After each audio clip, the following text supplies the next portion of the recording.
Lopez gets one there, and that's the ball game. So 6-4-3 ends the ball game. And on this Tuesday night, the Marlins take game one of this 3-game series, and they do it with 11 hits. And the Giants' last hit came in the 5th inning. So the offense, after the home run by Christian Koss, kind of went away. They're not very good. No, they were not yesterday. Dwayne Kuiper on the call, NBC Sports, Bay Area, 4-2 the final. Miami takes the first of 3 in San Francisco. Justin Verlander still searching for that first win in a Giants uniform. He goes 5 innings. As I say good morning to you, Joe Shasky, Carter, Sam, all you lovely people just waking up, whether you're listening on the Odyssey app, radio dial, on YouTube. We're on all those platforms. A tough one, though, Joe, yesterday. I mean, is Justin Verlander going to win this year? What's going on? You know, when they brought him in, I was super excited because I was like, all right, a random Tuesday night against the Marlins. Literally was what I said the day he was signed on a video. And I'm like, you're going to lean forward because it's Justin Verlander. Did you really say that team in that day? That's hilarious. Yeah, a random Tuesday night against the Marlins. Shout out like, to City Connects. If you got someone like Tristan Beck, and it was his birthday yesterday, Tristan Beck, but if like it's someone like that, or a couple years ago they had the bucket, John Brebbia, starting the game, you're kind of like, eh. But if it's Justin Verlander, you're going to lean forward. It's been nowhere near what I expected it to be. I expected it to be better than this. And, I'm listening to Flem, who hops in the booth for a couple of innings with Kruko, like the 6th, 7th innings. And he's like, he got through 5, and it wasn't a great start. He doesn't have command of the slider right now, and it feels like there was one singular at-bat that you could just feel was, becoming a bigger at-bat than it needed to be in the game. And this guy just continues to fall behind in games early on, and the offense scuffles and can't basically get him back into it. Now, you're like 5 innings, 3 runs, not the end of the world, but it's just time and time again he's giving up multiple runs early in games, and you see the Marlins yesterday get the big knocks with runners in scoring position that the Giants just failed to get. And then when the Giants try to get back into the game, think they can tie it potentially, they send a guy that's not known for speed in Rafael Devers, who is dealing with a groin injury and is out by like 2 miles. Like, he had no shot at that, Joe. As Ramos doubled it down the line, he thought, okay, maybe you hold him there, getting up. Maybe we get an RBI here, tie it. Like, that halted any momentum that you were garnering up there. You were still down a run, obviously. You were feeling good. And then, you just couldn't score another one. And then Miami adds one more, 4-2 the final. Just the offense sputtering. And we knew that when Devers was signing. He's not going to be the cure-all. Like, that's not just going to happen. One player is not going to cure the ailments of an entire lineup. We know that. Mike Trout on line 1 with the Los Angeles Angels. Like, that's just not going to happen. But that being said, when you're trying to continue the momentum, I just keep going back to that play. This has happened a couple times now this year, Joe. Matt Williams sending guys 3 times in a week and a half. Or not sending them. It's just damned if you do, damned if you don't. I don't know what he saw yesterday. What did he? Well, no, seriously. Why send him yesterday? I don't get it. I mean, Devers has got a groin injury. So, number 1, he's not fast to begin with. Number 2. And number 3, you got Wilmer Flores, who has more 2-strike hits than pretty much anybody in baseball. You got Mr. Clutch coming up. Top 10 guy in the RBIs. I understand, what are the chances that he comes up and gets a hit right there, and you want to push it, make a play. He was thrown out by 1,000 feet. And then I get a text from, I'm just going to throw him right under the bus. I get a text from Bonte, and he's like, his nickname in San Diego was Matt the Windmill Williams. I'm like, I've never heard that, Bonte. Where did you get that? I've never heard him referred to that. The streets were talking. I want to know where he got that I'm from. looking that up right now to see if that's a real thing. Matt Windmill Williams, Major League Baseball. No one's called him that. When you're coming around third, you give him the old. I would rather be the White Sox. You give him the old.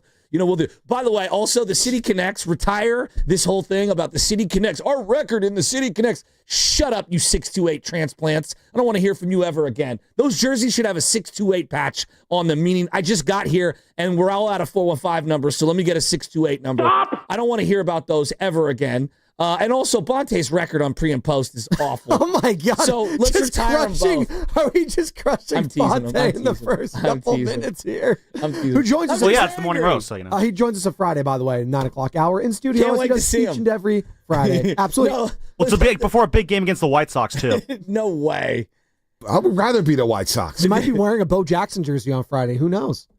We'll see. Bo's best years with the Royals. But I know, but he looks so sick in the Chicago White Sox. Did he not? I mean, when I think of 1990 Chicago White Sox, it's Frank Thomas. Okay, big hurt. Like, well, I think Nugenics when I think Frank Thomas, but continue. No doubt. No doubt. But so, like, yesterday is just one of those days where it was a bad day overall. You get news that Bryce Eldridge could be out about a month with a strained hamstring. That sucked. Like, yeah, that's not good, right? And then you also hear about Matt Chapman probably still a couple weeks away. That's not good. He did swing a bat. He swung a bat yesterday. Oh, great. So did LJ.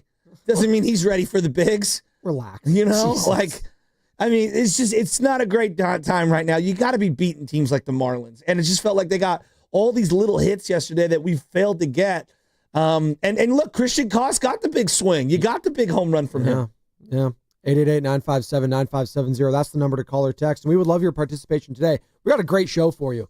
We're going to be talking a lot of baseball. We do have the NBA draft tonight. We're going to break down the White Sox? We're not breaking down the White Sox or the Marlins. We're on Friday show. I'm not bringing down who is going to be the mock draft for the Mel Kiper version of the NBA. I'm not doing that. I literally looked at like a CBS Sports one. Who's my guy? Who did this? Kyle Boone. Shout out Kyle Boone. I'm just looking at it right now. Just to get familiar with some names, because Cooper Flagg, I'm sure that's what people know. That's it. He's the guy from Duke. He's going to go number one overall. There's like two guys from Rutgers. Exactly. You don't even know their names. Two guys from Rutgers. There you go. It might as well be a podcast. Them boys from Rutgers. There you go. Is it Tony Soprano and Jackie Aprile Jr.? Like, come on. Pick number 41. My guy Boone has Yang Hansen to the Golden State Warriors, a 7-footer from China. There you go. You want that guy? 7'1" center. You've been looking for him. There's a tariff joke in there somewhere. Stop, relax. I don't know where, but that would be pretty funny. But hey, there you go. Just get a big guy. Is that all you're saying for the 41st pick? Just someone large? Okay, so they're going to draft a guy. I want to make sure the this is the mock draft. Are going to draft a guy that they're not going to play because Kevon Looney's still on the team. Well, who knows? This guy's 19. I'm looking at him right now. What are we doing? From the Qingdao Eagles of the Chinese Basketball Association. He's only 19, Joe. You don't have the Chinese League Pass? I don't have that. Bonte might. Bonte might. We'll ask him about it on Friday. 888-957-9570. We're going to do, though, we would love your participation today. We're going to be doing something draft-related when it comes to Bay Area I think sports. This is fun. This is going to be very fun. And it's not going to be basketball inclusive. It's going to be baseball. It's going to be football. It's going to be maybe coaches. It's going to be ownership. It's going to be player involved. So can't wait to do that. We'll reveal more details as the show goes on. But we got a Hall of Famer joining us today, Joe, at 6:50. Pretty soon here in the next 35 minutes or so. Jim Leyland, who knows a thing or two about managing against the San Francisco Giants, has managed some of the greatest players in the history of the sport. He is synonymous with smoking heaters in the dugout as well. Losing in horrific fashion.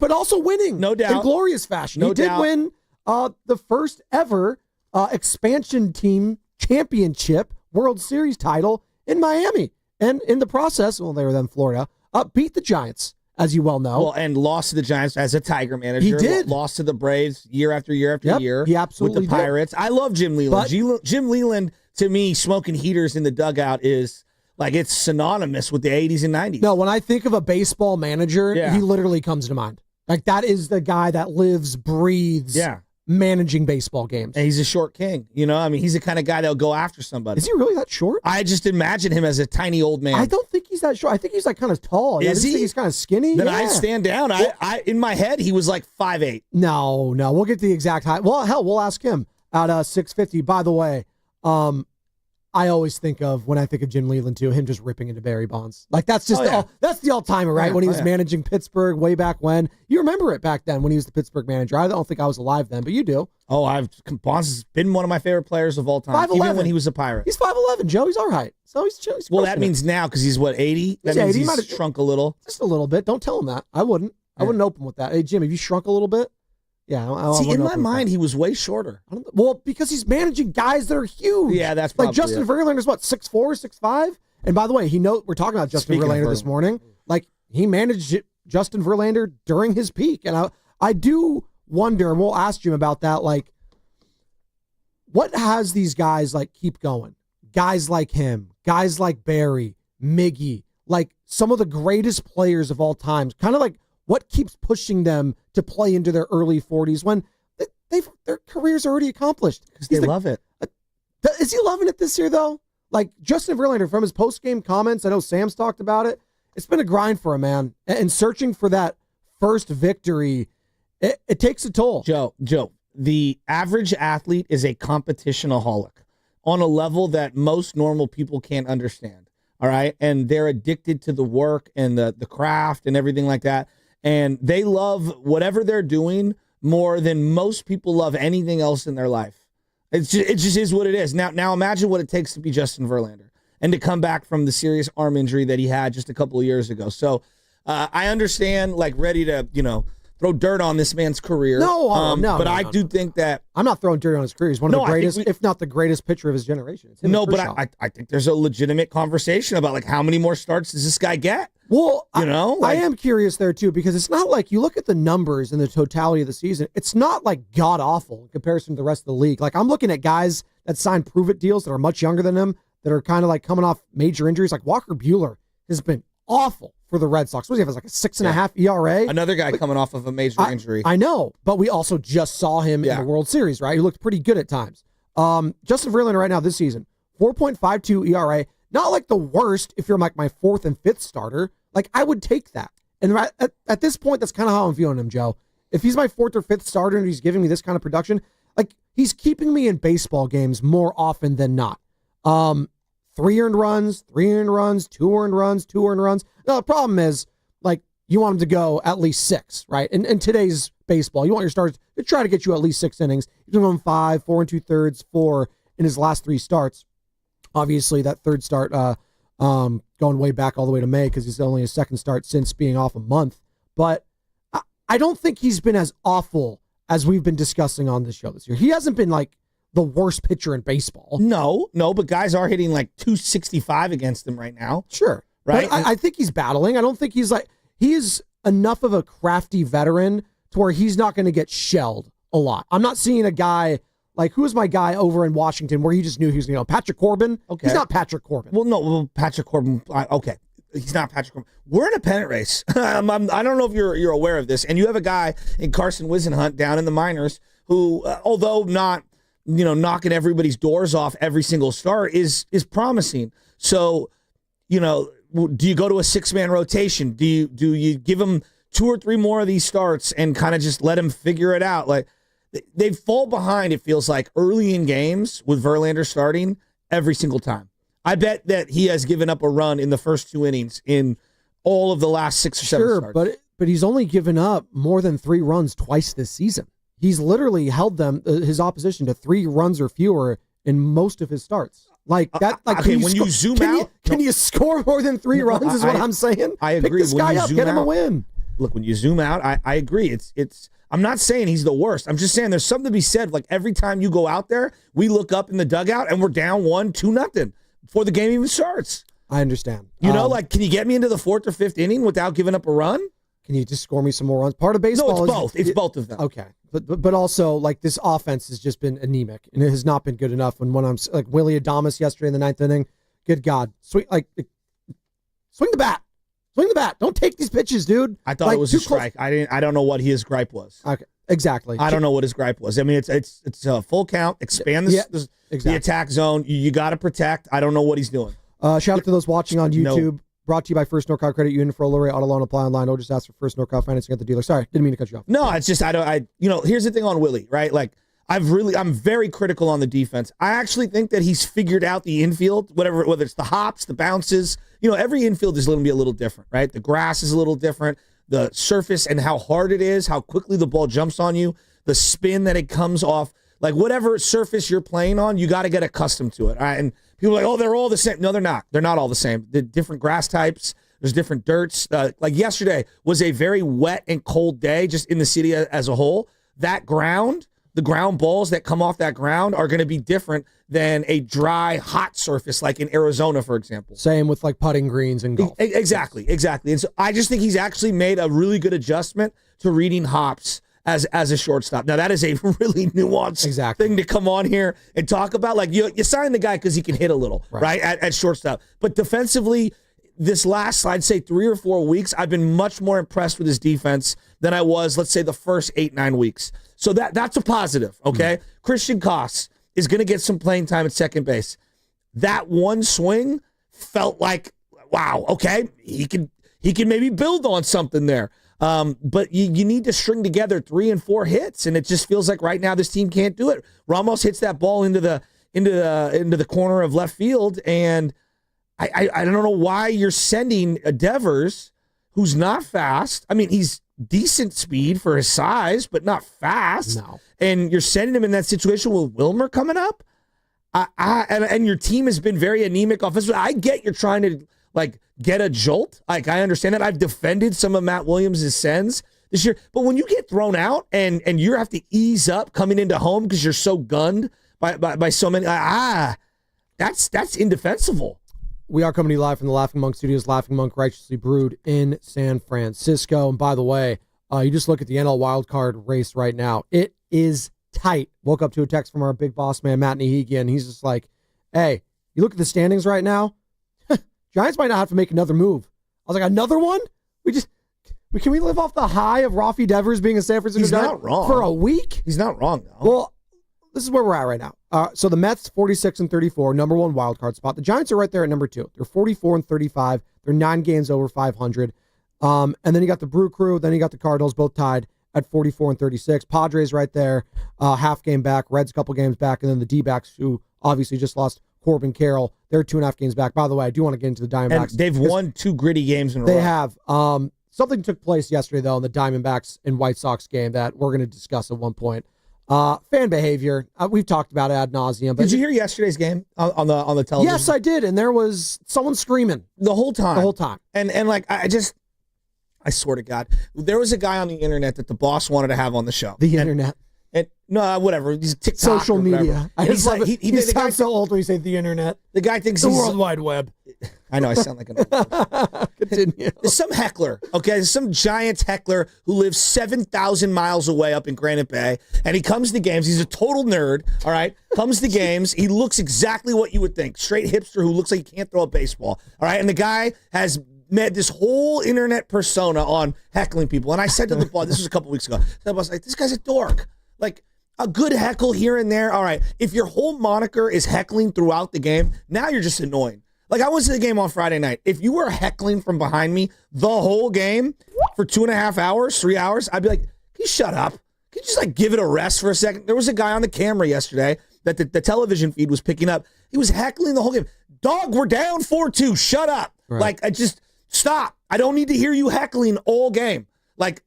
Just because you bought a ticket doesn't mean you have the right to make it uncomfortable for everyone around you. And I just think that, there's a happy medium here. I'm not saying you can't boo, tell a funny joke, heckle a little. If you're heckling nonstop and saying cool things and saying, swear words and stuff around a bunch of, come on. What are you doing?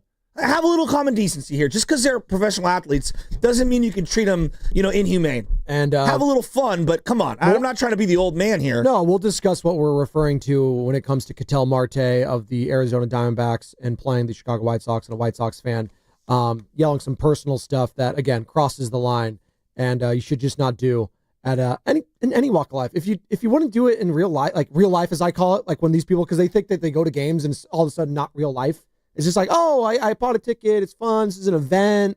It's it's all show. It's WWE, right? No, you're saying real life stuff to real life people doing their real life jobs, and it's not cool. So we'll get into that at one point. By the way, I mentioned Jim Leyland, 650. Larry Baer, President and CEO of the Giants, 8:30, and we're going to be doing our Bay Area Legends draft, Joe. Bay Area Legends draft in honor of the NBA draft, which takes place today. So that's going to be in the 9 o'clock hour as well. All guests on 95.7 The Game appear on the River Islands guest line. Isn't it time for you to discover the islands, River Islands, and Lathrop? I actually have a nickname for that Giants guy, a Giants fan that does the heckling. Call him Wade Heckler. 1, Just gonna let that breathe for a little bit. Just call him a nerd.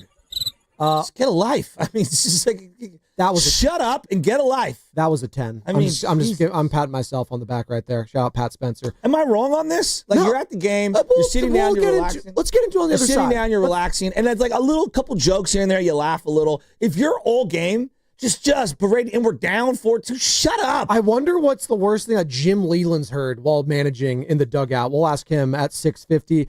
And that's what's coming up. The game brought to you by Valvoline. From the ballpark to wine country, summer's better when your car's ready to roll. Valvoline Instant Oil Change gets you in and out in about 15 minutes. No appointment needed. For locations and coupons, visit BayAreaOilChange.com.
back to Chicago. This is from the previous pitching change. Tory Lovullo with Catel Marte in tears on the pitcher's mound, waiting for the reliever to come in, consoling Catel Marte, who was in tears during that break. And for more on exactly what is wrong, or at least an idea, we go to Todd Walsh. Yeah, guys, I can't speculate on that.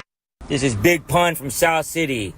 You're now listening to Original Joe and the one and only Butcher Boy Shasky on 95.7 The Game. Thank you, Big Pun. Sound courtesy of D-Backs TV, as the Arizona Diamondbacks got the win in the South Side against the White Sox. But that wasn't really the story of the game. And obviously the team without Corbin Carroll right now, they're fighting to be a part of that wild card race in the Wild Wild West. But Catel Marte, who honestly has been a baller for quite a long time. I love him in fantasy. He's a great player. He's a player that you'd love to have on your team. He was moved to tears during the game, and not because like they were happy tears, but he was feeling emotional. Tory Lovullo, the Arizona Diamondbacks manager, expounded on it after the game, because he even heard it on the broadcast call right there. Like, they didn't know what was going on. Why was this guy getting so emotional? Let me know when we got that sound, boys. Tory Lovullo, the manager, give me the thumbs up whenever we got it. But again, we were referencing it, last segment, the fan behavior at some of these things in games. And we see it all the time, mostly like in the NFL. You get the alcohol, you get the rowdiness. There's just levels to being a fan, and then the sports and how you act at them.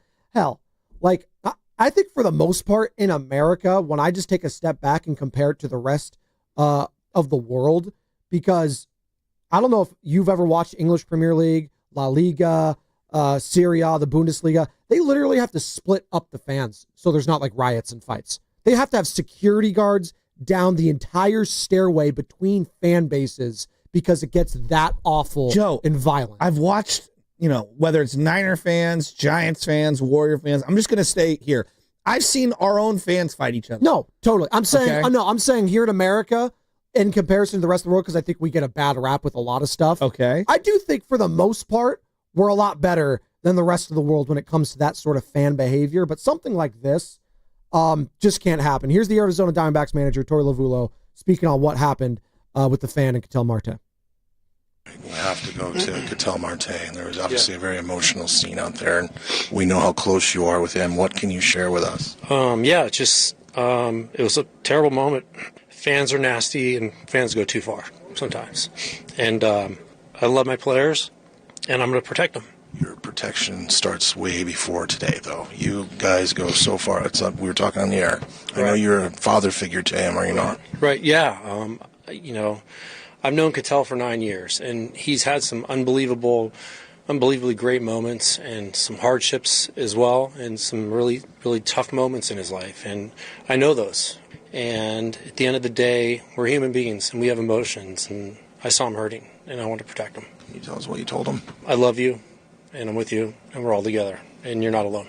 And no matter what happens, no matter what was said or what you heard, that guy's an idiot, and shouldn't have an impact on you. So that was Tory Lovullo, and Marte was in the middle of the 7th inning at bat when a fan yelled something derogatory about his mother, who passed away in a car accident in 2017 while walking back to Arizona's dugout after popping out to end the inning. Marte could be seen tearing up as he stared at the fan in question. That emotion carried over to the bottom half of the inning, prompting manager Tory Lovullo and shortstop Geraldo Perdomo to console Marte on the field during a pitching change. What are we doing? What the hell are we doing? This is not. He should be removed. Was that fan not removed? We have the power to do that in NBA all the time, right? I see it constantly. You point to that person, they're out. I see it whenever it's LeBron, KD, Russell Westbrook. You're allowed to point at a fan, get them removed. He was removed from the game. Good. Joke. It's a joke. A lot of people are going to point to alcohol and No. I'm saying they're going to point to alcohol and people, and they're right. Like, people get way liquored up at these games. I don't drink. I don't drink at the games, and I'm not trying to say that I'm better than. I just know that it was poisonous to my brain because I was miserable every single day, and it did much more harm for me in my life. But I'm not going to get mad at people who want to enjoy themselves. But forget the alcohol for a second. Joe, I see people acting completely obnoxious and absurd at youth games that have no alcohol involved, where they're just losing their minds on like a 3rd grade or 4th grade game or a 5th grade game. I'm guilty at times of of getting frustrated over a call or whatever. Here's what I would always say, though. Just like there is a basic fundamental lack of respect for anyone who's not yourself these days. And I would even argue there's a lack of self-respect, too, to a degree with social media. And I think that we have groomed an entire society now of people who don't understand that your actions, your words, your comments have consequences. When I was growing up and we would play down the street, and if you talk smack, somebody could get you in a headlock. Somebody's older brother might come looking for you. Somebody's older sister might come looking for you. You know, something might happen. Nowadays, and I'm just saying, this is the generation we're in. We talk anonymously online, whether it's in the comment section or whether it's in video games, and we talk reckless, and we think that, I'm never going to see that person because there's no consequences for my actions. And I see the way the younger kids talk to each other in person, and I go, oh, boy, like this is going to go to blows the way you guys talk to each other. And I don't think that they realize how hurtful it is. Now, let's zoom out here, and then let's drill down on the professionals. You can't talk about people's families, period. Yeah. Right? And I see this a lot in our medium. We are on the lowest rung of whatever the hell you call this. It's not fame, but just like being public, right? We're at the lowest rung of the ladder, and people act wild. If I post, and I only post on my Instagram and my Twitter, basically family and sports. That's what I post. And some people might argue I post too much family. That's fine. That's just what I put out there because a lot of my friends and family follow me. It's your social. You can do what you want with it. I've had people comment crazy stuff about my family, right? And I block them or whatever. But I'm like, what is motivating an individual to go down that rabbit hole? Now we get to the guy in the game. You're saying stuff about this person's mom. Now, this guy's mom passed away, 8 years ago, 9 years ago. Yeah. I just know for me, right? I lost my dad a year and a half ago. I'm still depressed and sad, and I think about him every day, right? And people probably get tired of me bringing it up, but you know what? He's one of my best friends in the world, and I miss him every single day. And so if somebody caught me off guard and brought him up, it will knock me in my chest, right? I've had it happen where I'm in the middle of coaching a game or playing in a game, and someone say, hey, man, I heard about your pops. I haven't had a chance to see you. Look, I'm really sorry. And it stops me, and then I start thinking about him, and I get sad or whatever. So I'll defend Marte here, dude, that's a lot of pain, and unless you've gone through it, it's really difficult to understand how it affects you. I don't care if you don't know that person. That's someone you love, and it's just really hard to get past. And I don't think people in the modern day realize, now it's not everyone, it's a small select of people. We just have a lack of fundamental respect for anyone not in your little tiny circle, and it really bugs me. Right. Just don't be a jerk. Again, I always go back to that. That was my freshman speech from our principal at the time, Brother Dunn. Shout out Palma High School in Salinas. Rest in peace, Brother Dunn. But that was the freshman speech every single year. Don't be a jerk. You're all getting here. Some of you are new. Some of you know people. The easiest thing to do is be a jerk. Just don't do that. All right? It's really a quote for life right there. It's a quote to live by. And I try to be that guy and try not to be a jerk when I don't need to be. And that was a really easy example of what not to do. Perdomo, by the way, his teammate, added on, everybody knows Catel has fun, plays the game hard, but I feel bad for him. I feel mad about it. I don't know who it was, but they've definitely got to do something. We cannot continue to do that crap here in the MLB. This is baseball. This is for the fans. They came here, they support us, but when they cross the line, we are not with that crap. He didn't use the word crap, by the way. He used something else. Just can't say it on there. So look, I went to the Red Sox-Giants game, and it's at Giants Stadium, so it's a little different. Right? But Red Sox fans, they booed Devers, right? They had every right to. When he made it out, they booed him or whatever. But I thought it was pretty, tame in sense of, wasn't a lot of swearing. There wasn't, this anger at his family or anything like that. Again, I think there's a way of doing it and having fun. And to me, again, there's also, don't be relentless with it. It's if you're the guy heckling all game, all 9 innings of the game, just, give it a break. Just let it breathe a little. We're going to let it breathe a little because we're up against it, and we're going to talk to Jim Leyland on the other side. By the way, I hope none of you are heckling anyone at the Golden State Valkyries game tonight, unless it's a little cheerful jabs at New York Liberty. That's fine. But again, there's decorum for all this stuff, all right? There's what to do and what not to do. Just don't be a jerk is all we're going to say. Joe, the fear of getting punched in the face stopped me from doing a lot of stupid things growing up, and I just feel like we've kind of I'm not saying that violence is always the answer. What I'm saying is that we have created a society. We haven't been punched in the face enough as a society. No. I'm saying that we have created a society where there isn't consequences for overstepping those lines. And I just think that whether it's online or playing video games or whatever, it's just we have this consequence-less society, and I think it's really harming us. The keyboard warriors, if you will. Yes, exactly. You wouldn't have lasted in the Call of Duty voice rooms circa 2008. Shout out Joe, a good Warfare. headlock will stop you from doing a lot of dumb stuff. Oh, I know, Joe. I have brothers. I have 6 brothers. You know. I'm very well aware. And I'm not advocating I'm not advocating violence. I want to make this clear. I just think a lot of people think they can say whatever they want, do whatever they want without anyone popping them right in the nose. Bro, I was the little brother that they were practicing WWF moves on. I was getting power bombed by the age I was 5 or 6. Did you see that video I posted the other day? So good. It was Mick Foley getting power bombed you were on top of 2 ladders going through 2 tables, and it was like little brother versus the big brother. Get up, you're fine. Don't tell mom. Don't tell mom. Always don't tell mom. Don't tell mom. I know I just broke your ribs. I know. You're like crying. It's okay. It's okay. Just don't tell mom. Your lung's not that punctured. Valkyries take on the Liberty. You can hear the game right here on 95.7 The Game and the Valkyries channel on the Odyssey app. Just download the app and search Valkyries. You can also watch the game on KPIX Channel 5. Pre-game starts at 6:30. What's coming up next is brought to you by Fremont Bank. Here for you, here for good. Jim Leyland, the Hall of Fame manager, right here on the Morning Roast.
I used to come in studio.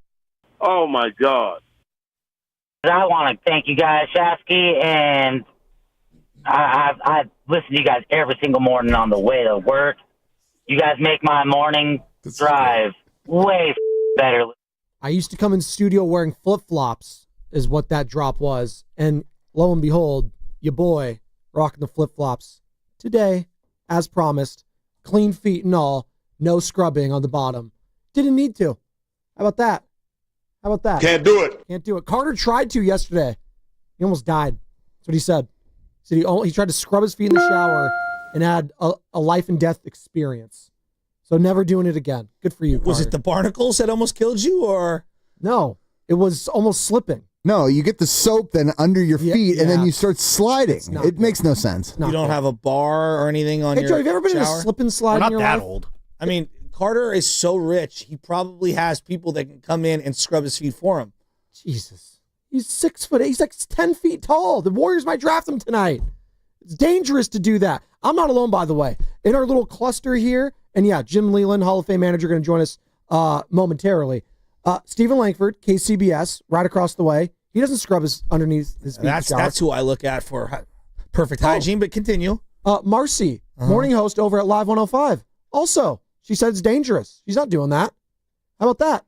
Marcy, you think she's very hygienic. We see her every single day. Lovely presence. She joins Steiny Guru every Friday as well. How about that?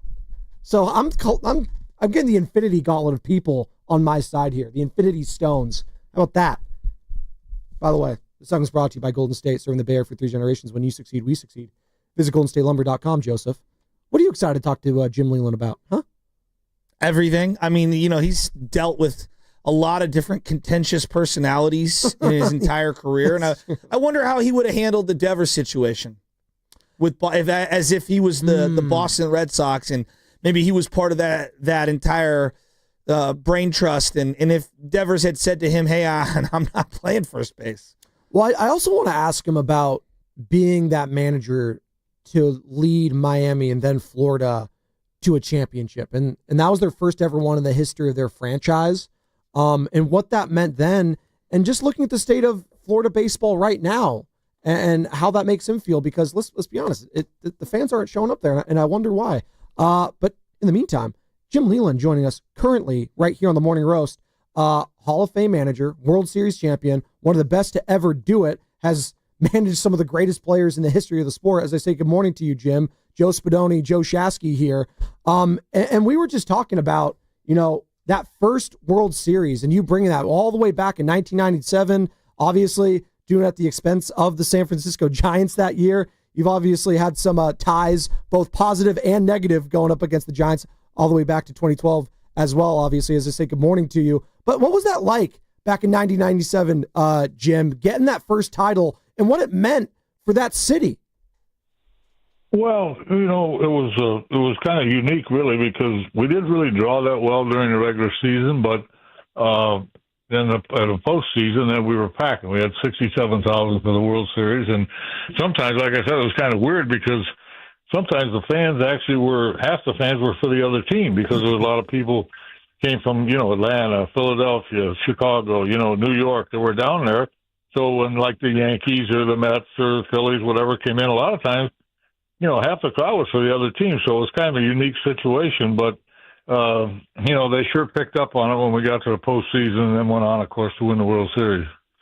Yeah, it's you went through my Giants that year, and it's just Renteria base hit up the middle, and you guys were just a heck of a team. We ended up getting Rob Nen out of that whole kind of fire sale, if you will, with Florida. But you had some rough ones because growing up, your Pirates teams, I was always a Bonds fan. He grew up in these parts, and I always think about the play with Sid Bream, which I'm sure everyone does. Which one of those of the three losses there? I mean, 90, 91, 92. Is it the Sid Bream one that still sticks out? I guess it does to everybody else. Not so much to me. I thought actually the year before was our best chance. We went home 3-2 up, and we ended up getting beat when Smoltz and Avery just pitched the games of their lives. So that one actually hurt a little bit more than the other one in 92. Even though we had that lead, and we didn't. we kicked the double play ball, which happens. Chico Lynn was one of the best second basemen in all of baseball, and he never made an error. He just happened to make one at the wrong time, and it was just unfortunate. But hey, that's the game. That's baseball, and that's why it's a great game. Absolutely. That's how it's baseball. I see the video circulating all the time. You and Barry going at it in the spring training. It's an all-time video. And, it just got me to thinking, Barry was way ahead of his time. There's a lot of, I guess, players that around sports who take their cue from Barry in terms of how, they want to be treated nowadays. How would you have handled the current situation that the Red Sox had with Rafael Devers and his refusal to play first base? Well, I think that's something that you do, obviously, behind closed doors before it ever hits the media, and you see, you get the pulse of everything that's going on. I'm not going to speak for other teams, how they handle their business. I don't know much about that situation other than what you read. So, you sit down, and communication is an important thing, and you find out, you get a pretty good feel for how it's going to be accepted or rejected. So, it didn't work out too good in Boston, but, that's just the way it goes. I think that it was inevitable that something was going to happen eventually, and it did. Do you ever have a guy do that to you? No, not really. Never really had anybody that said they didn't want to play here or didn't want to play there. Most of the guys that I had just wanted to play, and I'm sure Devers does too. Don't get me wrong; this guy's a great player. I think the world of him, and but it was just an unfortunate situation, and once they knew that they were going to get Bregman, it was it was going to present some type of a conversation that needed to be had. Talking with Jim Leyland here on the Morning Roast, Hall of Fame manager, World Series champion, as the Giants are taking on the Miami Marlins, formerly Florida Marlins. I always get those mixed up. Still, I do. I just like those old uniforms. I do. They should go back to them. Jim, I do want to talk to you about the guy that pitched last night. A guy you know very well, Justin Verlander. 20 years ago, it's kind of crazy. 20 years ago, he was a Detroit Tiger making his big league debut back in 2005, right? And then fast forward 20 years later, he's still pitching. He just had a second kid a couple days ago, too. Congratulations to them and Kate. But are you shocked to see this guy still doing it? He's still searching for a win this year. We would like to get him a win, Jim. But 9-time All-Star, 2-time World Series champion, obviously a 3-time Cy Young winner. Why is he still doing this? What's motivating this guy at this age to continue to go out and try to pitch? Well, he just loves the game, and he loves to compete. He's been a horse for a lot of years, and he's just into the game so much that he's just not ready to walk away from it. And, like you say, he likes to compete. He's one of the best to ever do it. He's a first ballot Hall of Famer, so certainly I'm pulling for him. Yeah, there's no doubt. I think we're all pulling for him right now. Were you surprised Buster Posey took over as president of baseball ops? I mean, it was like a decade ago you guys were facing off in the World Series.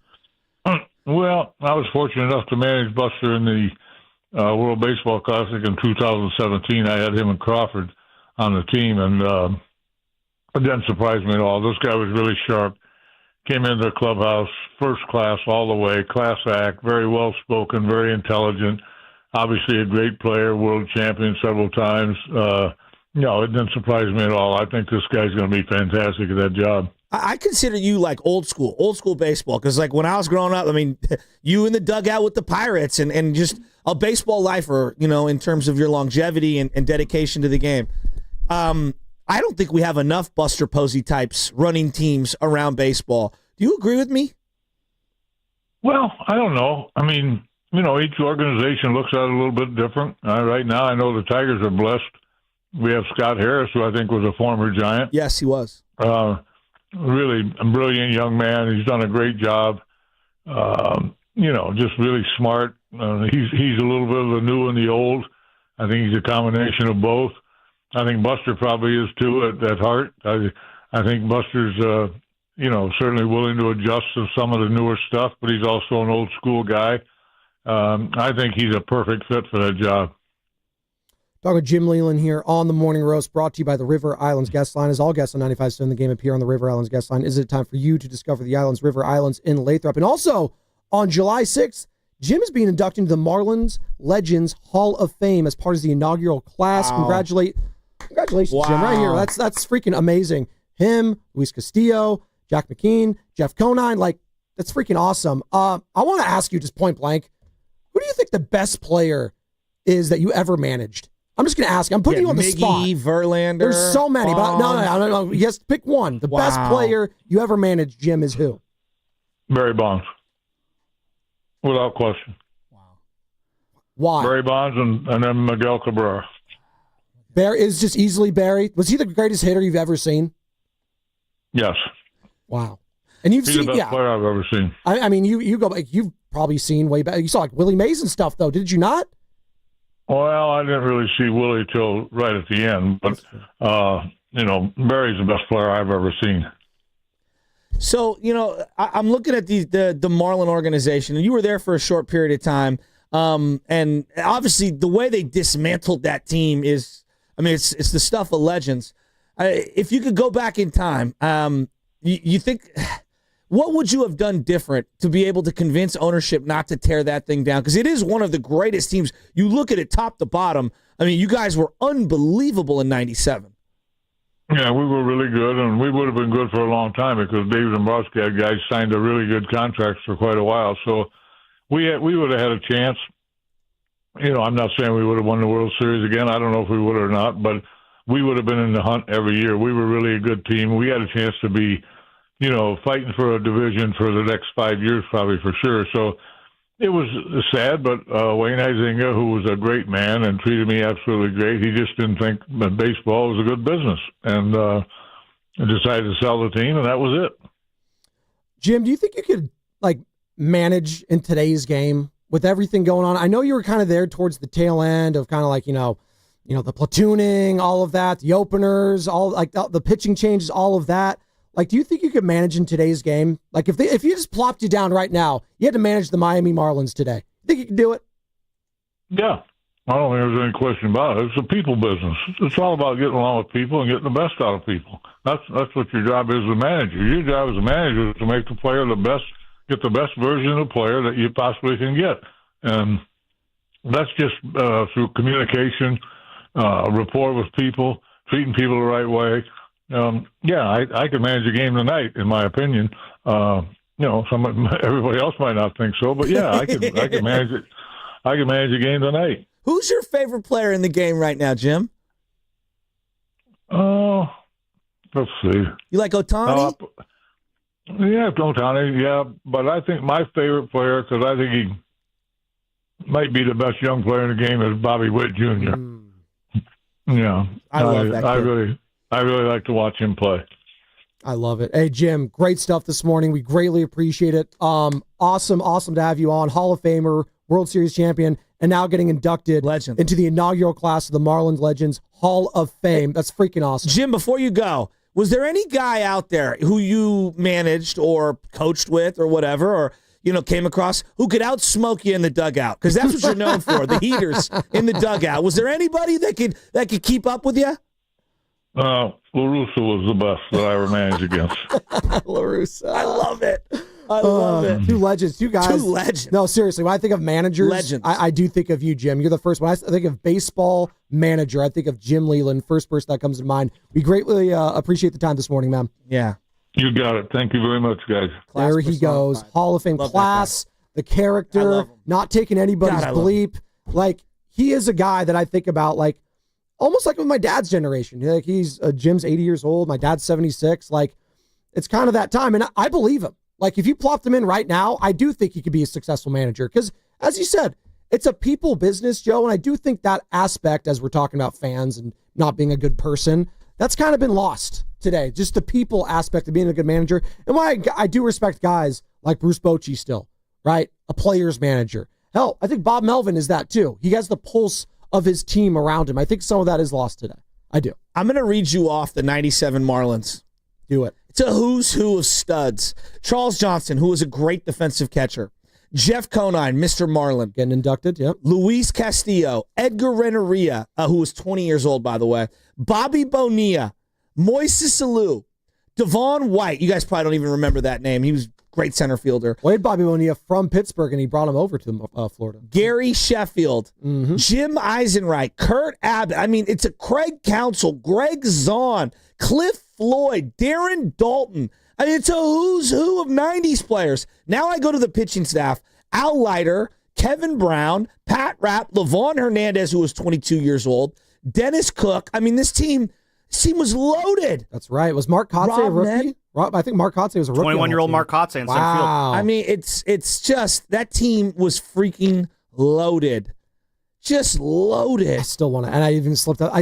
They've been called Miami Marlins for like a decade now. It's still one of those things. It's going to be the same with San Diego and Los Angeles. I'm still going to call them San Diego Chargers. It's going to slip up. It just is. I'm sorry. Like, the Florida Marlins uniforms, I think of Dontrell Willis. They're so sick. Now, they should just use those all the time. Let me ask you, what was that better or was this team better? Okay, I'm going to read off this team. Alex Avila, Prince Fielder, Omar Infante, Johnny Peralta, Miguel Cabrera, Austin Jackson, Delman Young. Yeah, I know. And here's your pitching staff. Verlander, Scherzer, Porcello, Doug Fister, Drew Smiley, Anibal Sanchez.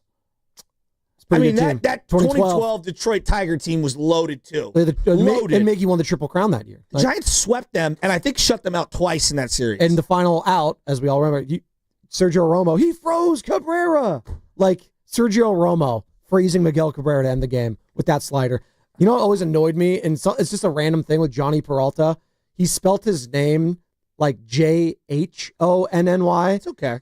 It might be a cultural thing. I don't know. Jahani. I think that it was just probably like they messed up when they like wrote it out and they just said, let's go with it. Why not? I'm just going to abstain from this conversation because it might be something culturally and I want to come off insensitive. It's not culturally. It's just I think it's just an unconventional way of spelling the name John. That's okay. Possibly. It's like spelling Mark with a C. Shout out the Grandy man who's right behind you on that picture. Dude, I love listening to Jim Leyland. He's great. The amount of stories a guy like him has when it comes to Barry, and he didn't hesitate, by the way, as we're going to be doing our all-time Bay Area draft in honor of the NBA draft tonight, Joe, in the 9 o'clock hour. Like, Barry Bonds is going to be up there somewhere. And Jim Leyland did not hesitate. Greatest player he's ever seen. Said Barry Bonds. So it's not even close. Now I give you the 1991 Pirates, which he managed as well. Orlando Merced, Jose Lynn, Jay Bell, Jeff King, Barry Bonds, Andy Van Slyke, Bobby Bonilla. What a team! Right. And then here's the staff. You guys probably don't remember. Doug Drabeck was the man. Just the man. Great Zane name. Smith. Oh, I loved him. John Smiley, Bob Walk. God. That's a horrible name for a pitcher. Bob Walk. Bob Walk was good, though. Did he walk a lot? By the way, you're listening to 95.7 The Game, KGNZ FM and HD1 San Francisco, and Odyssey Sports Station, and the home of the Golden State Warriors and Valkyries, always live on the free Odyssey app, coming to you live from the Laughing Monk Studios. So if you missed any of that, Jim Leyland joined us. You can find it on YouTube or the free Odyssey app, where you can also find the Valkyries game as they take on the New York Liberty tonight. You can find it on the Valkyries tab, and also right here on the radio dial, 95.7 The Game. And I wanted to ask him about Verlander in this respect because, you know, I think about the guys that just kept playing. And I mentioned those three guys because Barry kept playing into his 40s. Miguel Cabrera, I think he was, 40 or 41? 42? Yeah, 42. He played late. He played late. He did. And then Verlander, we're seeing it right now. Like, it's a possibility, a strong possibility. This is last season in Major League Baseball. I don't think he's been god-awful like some have been, but he's not going to be that Cy Young that he was once, like, the best pitcher in the planet. He's not going to be that. Hell, Clayton Kershaw, he's not going to be that same guy anymore at this stage of his career. But wouldn't it be pretty freaking cool?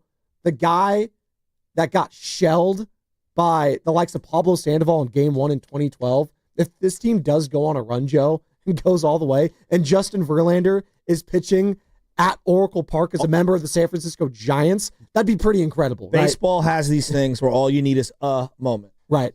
A moment. I know. You don't need lots of moments, just a moment. Barry Zito Zito had a moment. There you go. You know, and Cody Ross had a bunch of moments.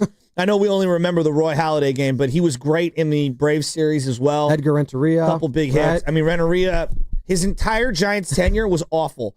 until that home run in Game 5. Doesn't matter. Then you're going to get the MVP, right? Exactly. I think of Ryan Theriot coming in at the end of was it extra innings where he scored that run, the 10th inning? The Riot. Sam? That's what they called him, the Riot, baby. Let's go. And I can't wait to relive some of that with Larry Baer at 8:30, by the way, president and CEO of the Gigantes. And we're going to ask Larry about the vibe around the park. And, the Devers signing, we're basically a week removed from that now, Joe. I think the dust has settled a little bit. You had a loss yesterday against Miami, and the offense is the offense right now. You're desperately needing Matt Chapman to come back, as he was swinging a bat yesterday. He is a $150 million player. He is. But I also want to say, we're relying on Matt Chapman to come back, and I get it. It's kind of the trickle-down effect of things because people's jobs are shifted around right now. He'd be going to third. Maybe you can shift Casey Schmidt to second. You get Devers at first whenever and if that groin ever heals, right? And then you got Adames there in the shortstop, right? So it is a trickle-down effect, and I understand that. But also, I need Adames to step up, man. It's just 2 strikeouts yesterday, just not a hit. It's him and Jung-Hoo Lee. It's a tough watch. Jung-Hoo Lee. It's the two of them. Even though Jung-Hoo hit one up the middle off the pitcher's leg or whatever yesterday. Right. Just the at-bats are so bad. And you heard Dave Fleming finally reference it yesterday in the booth. He's like, Jung-Hoo Lee's got to bunt the ball. Right. Again, when you go to the game, it's way more evident because they zoom out, very, very infrequently during the broadcast. But the infield is so shifted over, and I know that the shift doesn't exist in the way it did a couple years ago, but it's still pretty dramatic when Jung-Hoo Lee's up. The third baseman is all the way where a traditional shortstop would play, and there's no one down that line. He's just got to push the ball down the line. It's honestly now becoming a thing. I think Jung-Hoo Lee, as well as Adames, they both. It's not either or. It's both of them for me. 888-957-9570. The Giants are currently the second wild card. It's June 25th. We're almost in July, and the Giants have meaningful baseball. And I think they're going to be there all the way through September, barring some sort of a collapse. But it's shaken out to be pretty damn fun. Padres are right there. Brewers are right there. Cardinals are right there. The Reds of all teams are right there. They've been red hot, no pun intended. The Diamondbacks have won a couple in a row. And by the way, Braves creeping up still to 500, 37-41 on the year. So yeah, these losses, these hurt. When you come back at the end of the year and you're out of the wild card by a game or two, you're going to be looking at a series against the Miami Marlins, right? And that's why those ones hurt. I understand the frustration with Verlander and the loss yesterday. I do. But also, can we score more than just a couple of runs? That's all I'm asking. I don't think I'm asking a lot. Can I ask you the uncomfortable question that Please. I think Giants fans are, they're probably thinking it? You been impressed with Devers? Not really. He hasn't been very good offensively, and that's what you brought him in here to do. 6 for 27. It's not been 1 homer, 3 RBIs, couple walks, 8 strikeouts. Yeah, it's not been. The plate discipline for me is a little frustrating right now. I think that he's jumping out of his shoes to try to tag everything, and I would like him to be slightly more selective.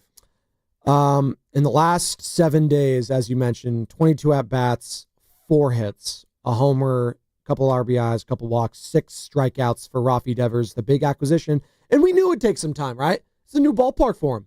He's playing all these games at Oracle Park. Maybe things shift. Hell, when he goes to an American League ballpark over the weekend that he's familiar with, playing against the Chicago White Sox. You play there every single there's parts of it. So, and again, it helps that it's the White Sox, but also it's the Miami Marlins, who are not very good. Who last time they played the Marlins in Miami, right? Didn't the Marlins just score 3 runs in total? Yeah, they barely scraped away, and they won 2 out of 3. And they won exactly right. They barely scraped away.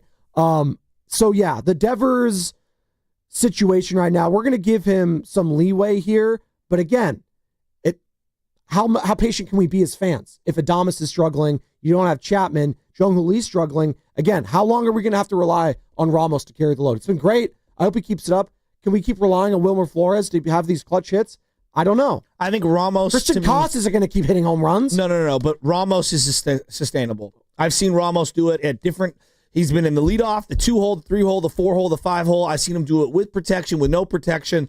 I'm all in on Ramos. Let's pick this up on the other side, but I also want to get into, Joe, what's going around the NBA right now. There's a lot shaken in regards to free agency, players getting signed. Are the Warriors going to be involved in that? Let's kind of touch base with what things are happening and percolating around the association. That's what's coming up. Brought to you by Valvoline. Planning a road trip, Tahoe, Napa, or down the coast? Make your first stop Valvoline Instant Oil Change. Drive in, stay in your car, and be done in about 15 minutes. Your ride will be ready before you even pack the snacks. Visit BayAreaOilChange.com for coupons.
everyone? It's your boy Chewy from 102 Jams. Listen to me every day, 3 to 7 p.m. But right now, let's get right back to the morning roast with my guys, Joe Spadoni and Joe Shasky, right here on 95.7 The Game. Listen, you I'm fired up, Shasky? Oh, my goodness. Sorry, I didn't mean to cut you off there. Chewy Gomez. I know. I'm going to speak for Joe right now.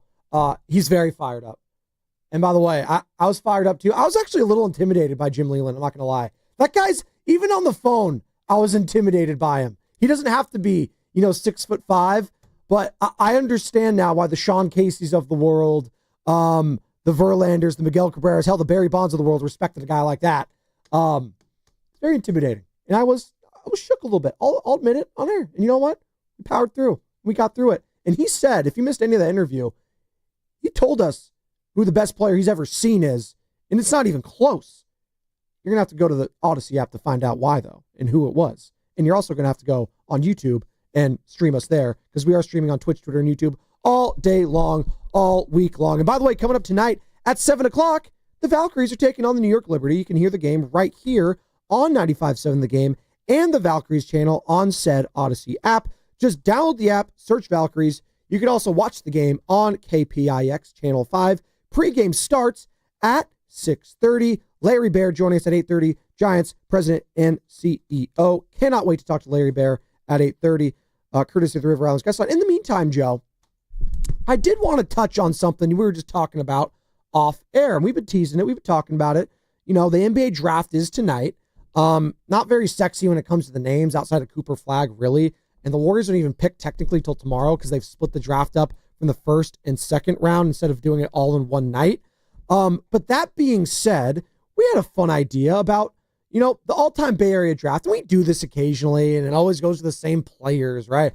Bonds, Willie Mays, Steph Curry, Joe Montana, Ricky Henderson. Okay, we get that. But you had a different idea.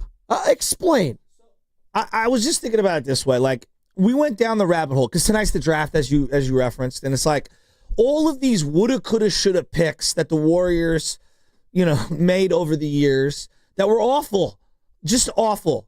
And I was thinking about ownership, and I was thinking about front offices, and then I was like also watching the Giants game last night, and I was like, man, like even though they're losing this game, think of how different we all feel as sports fans and as people that talk about the teams.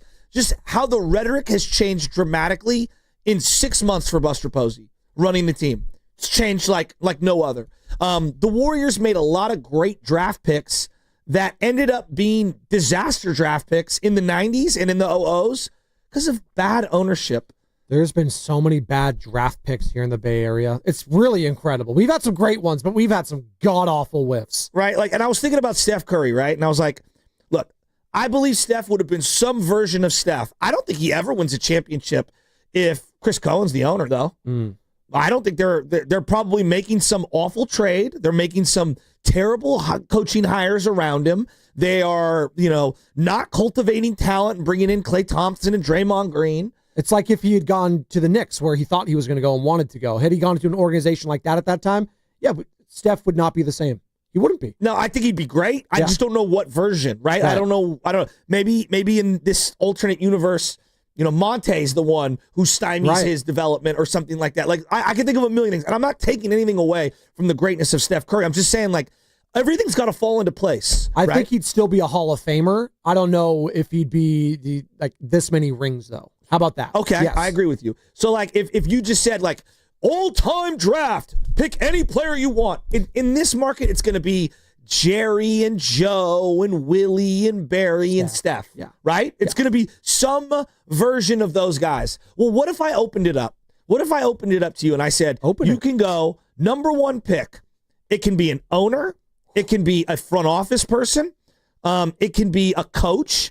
It can be a player. If I gave you the number one pick all time in Bay Area sports to start your franchise, everything is equal. This is an expansion franchise. What are you taking? And that I started thinking about all of the different options that you could go with. And I think there's an argument for all of these players. Like, there's an argument you bring in Ronnie Lott. No one's going to take Ronnie Lott number one. You know why? Leadership personified. Toughness, one of the greatest defensive backs the game has ever seen, right? No one's going to call in and be like, Ronnie Lott is who I'm taking number one overall. we're probably going to take the quarterback. Right. We're probably going to take one of the baseball player sluggers, right? Like, Bonds or Willie Mays. We're probably taking Steph because of how great Steph is. Maybe it's Will Chamberlain, right? Will, yeah.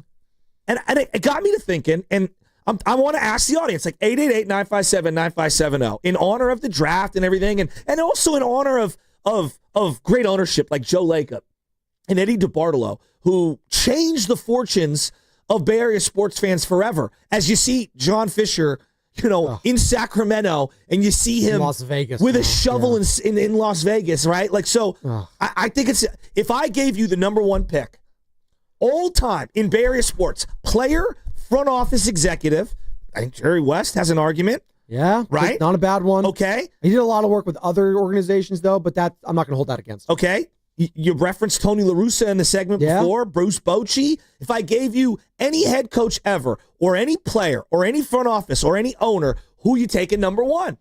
And I think I've got the most controversial one.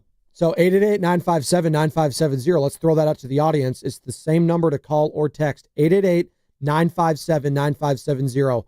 The number one pick in the all-time Bay Area sports draft. We're including ownership, managers, front office executives, players. They had to have done that, though, professionally here in the Bay. So, like, Tom Brady is from the Bay Area. No, we're not. But we're not. That's not happening. You have to play or coach or be a part of something here for at least like a year. Now, are we including college sports at all? Collegiately? I think like a Tara Vanderveer. Let's just stay professional. Professionally. I think it's easier if we stay, because then someone's going to come in with like the rugby coach. Well, if we're doing the NBA draft, and that's kind of what this sparked this, NBA draft is professional. We'll keep it professional right now. That's fine. So maybe I'll just make the argument now. Do it. That's the number one pick. I'll make the argument now. So if I had the number one pick to run my franchise, and again, this would be any sport, I'm picking one individual, and it's not a player, which I think there's a...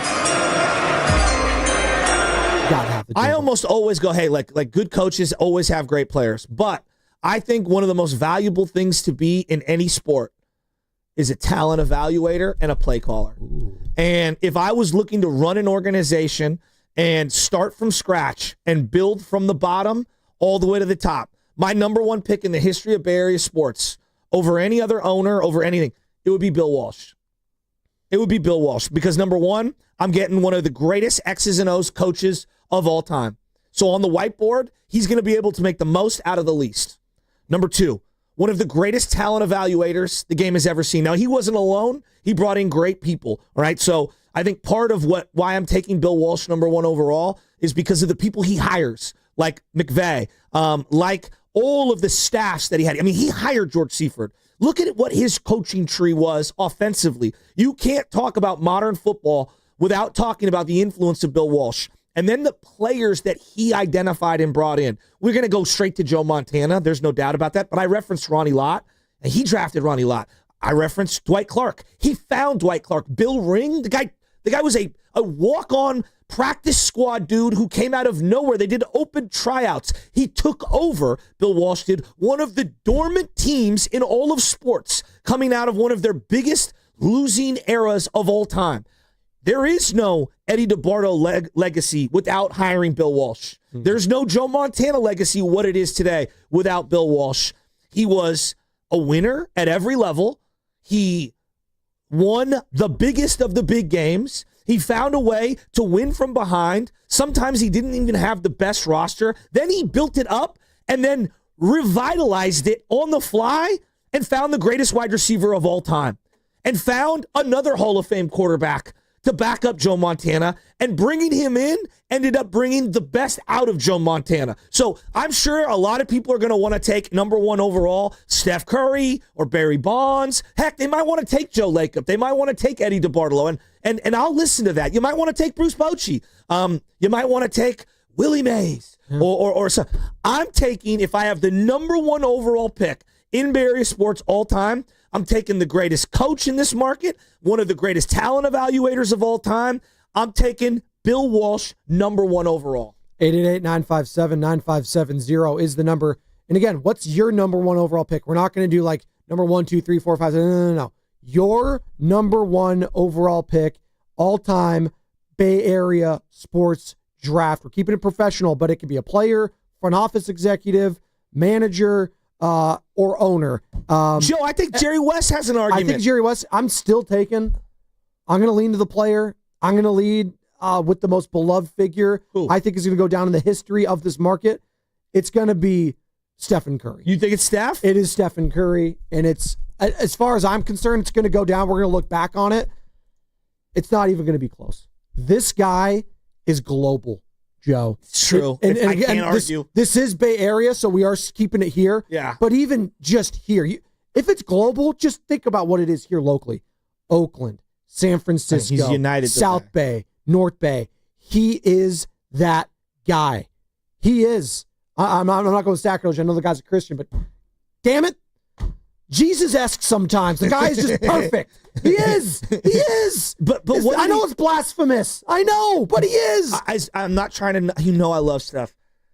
You got to have great teammates, and if you don't have a great coach and the great infrastructure and great teammates, like you can be some version of Barkley or Reggie Miller or whatever. Like maybe he wins 1, he doesn't win 4.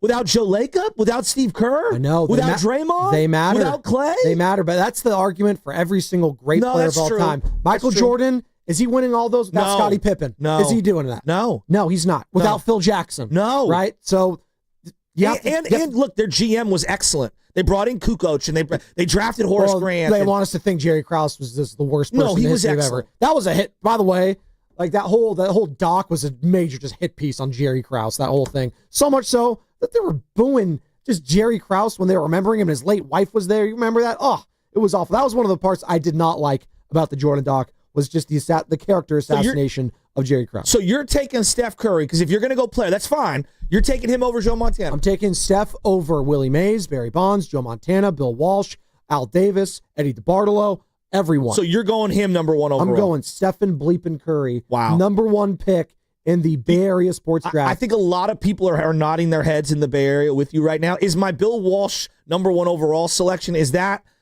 too controversial? Well, Am I not. overthinking it? Where these two are one and the same, though, I'll argue, is Bill Walsh and Steph Curry both changed the game. They changed the game with the West Coast offense and the three-point shooting offense and the motion offense that we're all seeing around the league today in the NBA. That's a good point. Well, I just think of close your eyes, Bay Area moments.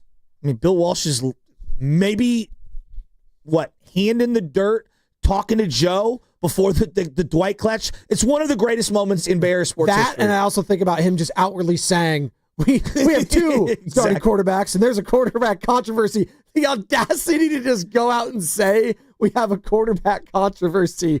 Could you imagine someone doing that today? I still laugh at the absurdity of it, but only Bill Walsh could do that, right? I love Bill so much. He loved the creative tension, right? I know. The pressure putting it on Joe from Steve. Yeah. The reason why I loved Bill Walsh so much is he always showed his vulnerabilities and his insecurities. He used to call people when they would lose. He would be so sick to death after they would lose. He would call all of his friends and people that he trusted, and he would ask them to critique me, and he was just constantly stressing about it. I think he was extremely brilliant, but I also think he was a tortured soul, like Robin Williams and some of these other people that are so talented in one aspect yet so flawed. And I think that part of his flaws actually make me love him more.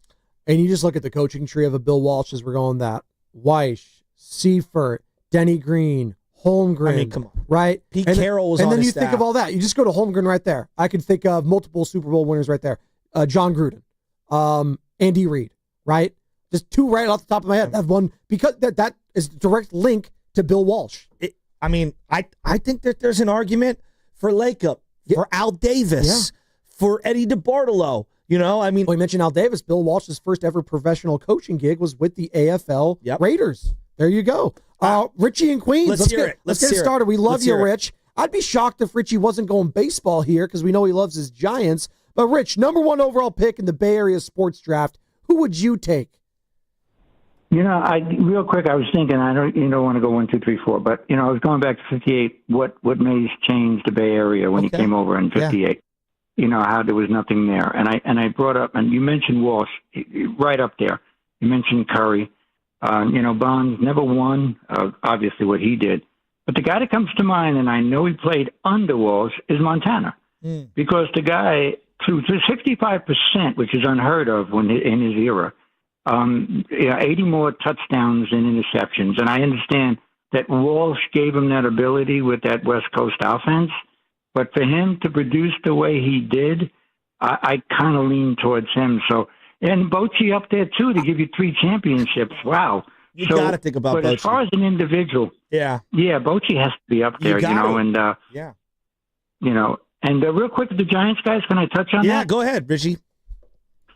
You mentioned, we talked about, do we want to see Davis Rake lose 2 out of 3, or we want 2 out of 3? My feeling was to win 2 out of 3, and which they did. And you brought up a good point. I know the Marlin game, it's early, but when you look back, and it's 1 or 2 games, because this wild card is going to be insane.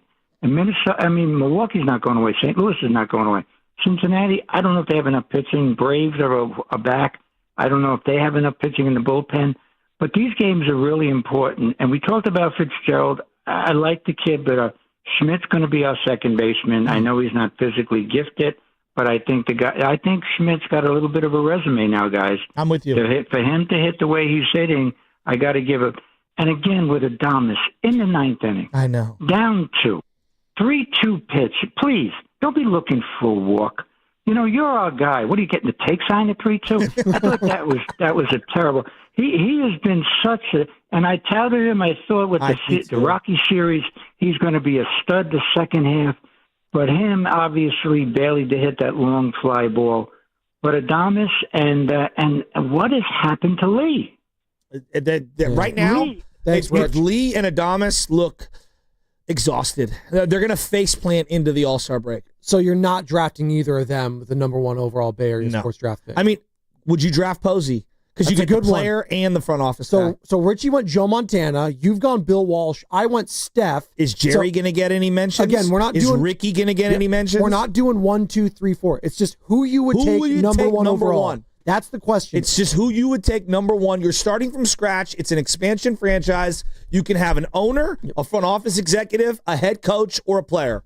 888-957-9570. It's the same number to call or text. We're getting a lot of Joe Lacobs on the text line. Joe Lacobs getting a lot? Joe Lacobs getting some love. I've gotten some Barry Bonds. I'm not mad at Barry. Guy's incredible. Greatest baseball player Jim Leyland ever saw, as he told us last hour. Probably the greatest baseball player I've ever seen, right? Again, Willie Mays. There's an argument there. The guy, what was Bay Area sports prior to Willie Mays being here? Not a lot, Joe. Not a lot. I know you weren't alive back then, but you're a historian of sport. I mean, he's your dad's favorite. He's my dad's. He's your dad's favorite player, right? Yeah, he legitimized professional sports in the West Coast. Right. Period. There you go. Cole is in Oakland. Wants to join the conversation. Who you got? Cole, who you drafted number 1 overall in the Bay Area sports draft? It's got to be Joe Lacob. And I know the text line stole my thunder, but you can't have Bay Area sports history, especially in the last, 15 years or so that we've had without Joe Lacob. Never, I don't think. I'm almost 50, but very rarely do you see a player overcome bad ownership. I agree. A front office overcome bad ownership. And if you're looking at the textbook way to do it from the top down, it's got to be Joe Lacob. I mean, look at the Valkyries. The Valkyries haven't even played to the All-Star game yet in the WNBA, and they're the most valuable WNBA franchise. So for me, it's Joe Lacob, hands down. Thank you, Cole. All right, so we've got Walsh, Curry, Lacob now, and we've had a Montana call in. All right. This is, again, the Bay Area. There's no wrong answers. No, there are no wrong answers. But Joe, I love the way he explained that. Yeah. See, that's what I want from our callers when you call in and when you contribute. He's right. Name me a great player with awful, terrible ownership. Meddling ownership that they've overcome. All-time great. I guess you could argue Reinsdorf has not been a great owner. He's won championships in multiple sports. He has. I'm saying people would say he's not a great owner, though. But again, he's won championships, so I'm not going to totally fault the guy. It's hard to think of one that's overcoming bad owner. If Harbaugh and the Chargers win a Super Bowl this year, I think they would have overcame bad ownership. Okay. But I say that they did hire Jim Harbaugh, right? So I got to give the owner some sort of credit there, right? For Spanos and co. For realizing they had a problem. They bring in Jim Harbaugh. Now, Jim wanted to also want to come here. It's kind of like the Lakers lucking out because LeBron wanted to go there and went nowhere else, right? They kind of got lucked out, but that's the brand that they've cultivated, even with the bad ownership as the Buss family is now selling. Well, you could win 1 or 2, maybe, with bad ownership. I don't think you win, 3, 4, 5. Right. Like some of these other ones with bad ownership. Now, that doesn't mean that you can't also devolve over time. Right. Like, I think Jerry Jones was a great owner. I don't know if he currently is today. The way Al Davis, at the end, wasn't as good as what he was in the 70s and 80s and 90s. Right. No, it's a great point. And I think Al Davis would be a great one if someone wanted to call in and say coach. Al Davis. Yep, coach, general manager, owner, identifying talent. First Super Bowl here in the Bay. And again, cutting edge.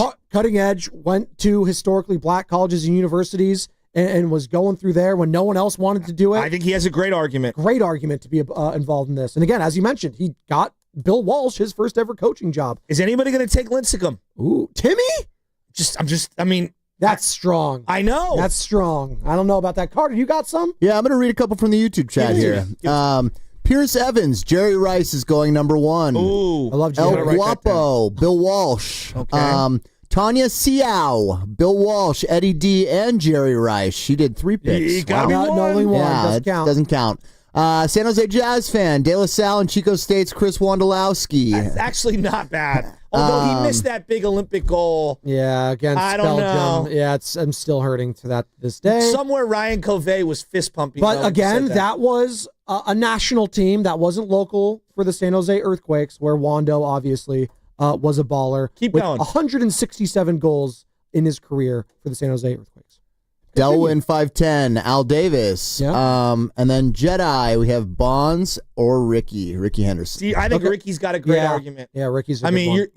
Ricky did to stolen bases what Steph did to the three-pointer, what Bonds did to the home run. Right. And Ricky is an all-time player, one of my favorite players of all time. And then swag personified. You don't get bat flips that you do today without the collar popping, the way he would snap the glove in the outfield. Ricky's an all-timer. Ahead of their time. You were mentioning Bonds being ahead of his time when it came to like his relationship with some of the coaches and players stuff. Him and Ricky, man, definitely ahead of their time when it came to the swagification of baseball. And Ricky being a local guy, just like Bonds, I think that plays a part in it. He's from Oakland. Bonds is from here in the Bay, man. Like, it matters. It matters for sure. No question. 888-957-9570, number 1 overall pick in the Bay Area sports draft. You're starting a franchise from scratch, if you will. You can go anywhere on the board with a Bay Area legend, if you will. You want to go Steph? You can go Steph. You want to go Joe Lacob? You can go Joe Lacob. You want to go Steve Kerr? Is Steve Kerr going to get any love here? He's won 4 titles. I know he triggers a lot of people, and Carter's shaking his head. Steve Kerr, someone could take if they want. I want him to have no part of player identification when it comes to my organization. That's a joke. Mo is in Livermore. What's up, Mo? Mo, who are you taking number 1 overall in the Bay Area sports draft? Hey, guys. For me, it's got to be, if I'm starting a franchise from scratch, I'm taking prime Al Davis. Ooh, make the argument. So you look back, everything that guy created with the Raiders in the 70s is what still wins today in football, right? Speed, deep ball, and then get to the quarterback. That was it, right? Being physical is all we love. The guy found talent where nobody wanted to go look. He didn't care about your personality. He didn't care what you had going on. The dude just wanted to win, and last time I checked, that's what pro sports is all about, is just winning. So got ugly there at the end, and, but my guess is most owners will probably have some issues as they own something for 30, 40, however many years. But, the guy, if you're talking about the Bay Area, he did it. The Raiders were not the Raiders when he got them. They were essentially a expansion team. So if we're starting from scratch and I'm getting prime Al Davis, I got to believe we're going to be in a good spot. And he found Hall of Famers. I mean, you look at those 70s teams, the amount of Hall of Famers that came out of there. They played in all the big games. You had minority coaches, minority players. You had guys that weren't making it anywhere else in the league, and they came there, revitalized their career, and became Hall of Famers. So great call, Mo and Livermore. Great call, and with Al, much like Lacob, his ability to market the hell out of his team. No question. And just have a brand. He was one of the first guys to actually make his team a brand, if you will. He likened the Raiders in their look because it used to be black and gold, and they were going off the Army and how they looked. And he grew up in New York. He was a big Yankees fan, and he always knew the Yankees. They just had a brand, the Bronx Bombers. Right. They were big. They were strong. They were menacing in the pinstripes. And he wanted the Raiders to be big, strong, menacing. So he went silver and black, and it's been the color combination. Hell, today you just ask anyone their top 5 favorite jerseys, probably going to be in there. It's iconic. Are you surprised this many people are taking non-players? No, because I think we realize just how important it is. The owners are just so damn important. As you mentioned, John Fisher, and you juxtapose that with what Joe Lacob has been able to do in Golden State, it matters so damn much. And honestly, it matters to, like, if the owner's not going to be involved, putting the people in position to succeed, right? And not messing it up. Part of I think the legacy of Jerry West is not just like who they acquired, it's who they didn't get rid of. Not getting rid of Clay and Draymond for Kevin Love is one of the greatest moves this organization's ever done. Right. And then you think of Jerry West with all the other different sports and I shouldn't say sports, franchises, Lakers with Kobe, trying to tell Kobe not to leave the Lakers, right? He was like, Kobe wanted to leave, and Jerry's like, no, you can't do that. Brought in Shaq. Right, you brought in one of the greatest free agent signings of all time. Well, hell, like brought in Durant. The Showtime Lakers, right? Hit Pat Riley, all of it, right? Mike is in San Ramon. Wants to join the conversation. Mike, number 1 overall pick, Bay Area sports draft. Who are you drafting? I'm drafting John Madden. Why? I mean, he took also Rans to Super Bowls, changed the way we broadcast Monday Night Football and football across the landscape. And video games are played because of that guy. There's no one close. It's actually a really good call. Okay. I'm not mad at that. That's Mike in San Ramon saying John Madden. So we got a couple Raiders here. And John Madden, another guy, kind of synonymous here in the Bay. He didn't grow up here, but Pleasanton, California. I just think of whenever I drive through there. He went to Jefferson High School with my grandma's friend. Yeah, pretty crazy, right? He was born in Minnesota. His father was an auto mechanic. No, you're right. You're right. San Francisco. So he moved here when he was a little bit younger, Daly City guy. Yeah. But again, like a guy that's synonymous with the East Bay, Pleasanton, Raiders, Oakland, and then the video game aspect of it all, right? Like, you still play it today. You hear the name Madden. Hell, most kids probably don't like Madden. No, Madden, you think of the game. Yeah, John Madden. That's the guy. He's in a larger-than-life figure. Him and massive human being. God, him and Summerall were just the best.